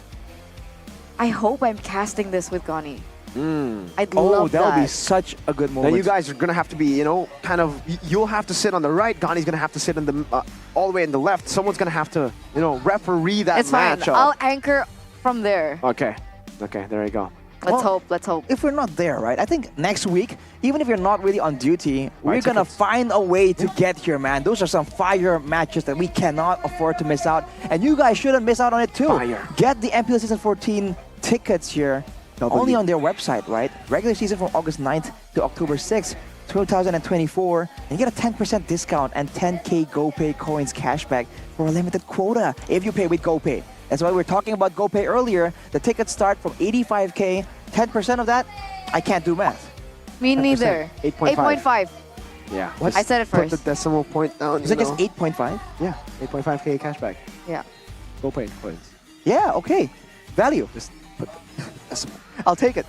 Really? Wait, let me just... You put it on a calculator? Yeah, keep talking. All right. Better 10. than 100. Okay.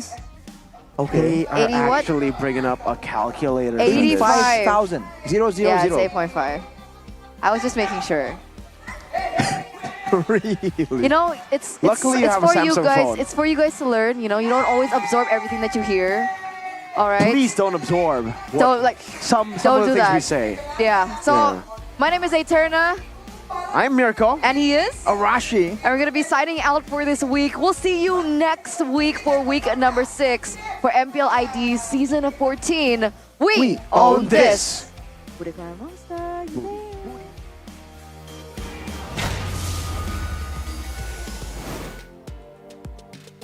Otot kawat tulang besi. Wahai Superfans, terima kasih. Senang sekali tentunya di minggu yang kelima ini semua perjuangan dari 9 tim. Mereka telah menyelesaikan leg pertama dan memulai leg yang kedua. Tentu saja bukan hanya menjadi yang terbaik yang menjadi tujuan mereka, namun mengharumkan nama Indonesia di kancah internasional untuk M6 World Championship. Dan tentu semua Superfans turut serta menjadi saksi, menjadi support system untuk lahirnya satu juara atau 2 wakil dari Indonesia yang akan lahir di season 14 ini. Namun sebelum itu Budi ingin berterima kasih pula kepada para sponsor dan partner karena MPL Indonesia season 14 powered by Munton, presented by official tournament smartphone Samsung Galaxy, official e-wallet GoPay, official destination for gaming and esports Kidia, official gold partner UBS Gold. Dan kita juga punya partner in esports. Ada Campina, Head and Shoulders, Ora Imo, Telkomsel, Dunia Games, IndiHome, dan WeDrink. Beserta dengan suppliers, ada Erigo, Klik Indomaret, Yummy's Choice, dan juga Saturday. Acara ini supported by PBSI. Hari yang begitu panjang tentunya kita saksikan perjuangan dari 3 match di penutupan minggu yang kelima. Namun mereka akan kembali lagi hadir dengan strategi baru dan juga tentu line up yang mungkin kita nggak sangka. Siapakah yang akan mengisi di minggu yang ke-6? Kita akan saksikan bersama-sama dan nantikan. Dan tentu saja di sini Bude Clara Mongsar mengucapkan terima kasih dan sampai jumpa di minggu yang ke-6 di MPL Indonesia Season 14. We own this.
dan terus berlari, terus ke arah puncak tertinggi. Ku takkan berhenti, hanya sampai di sini.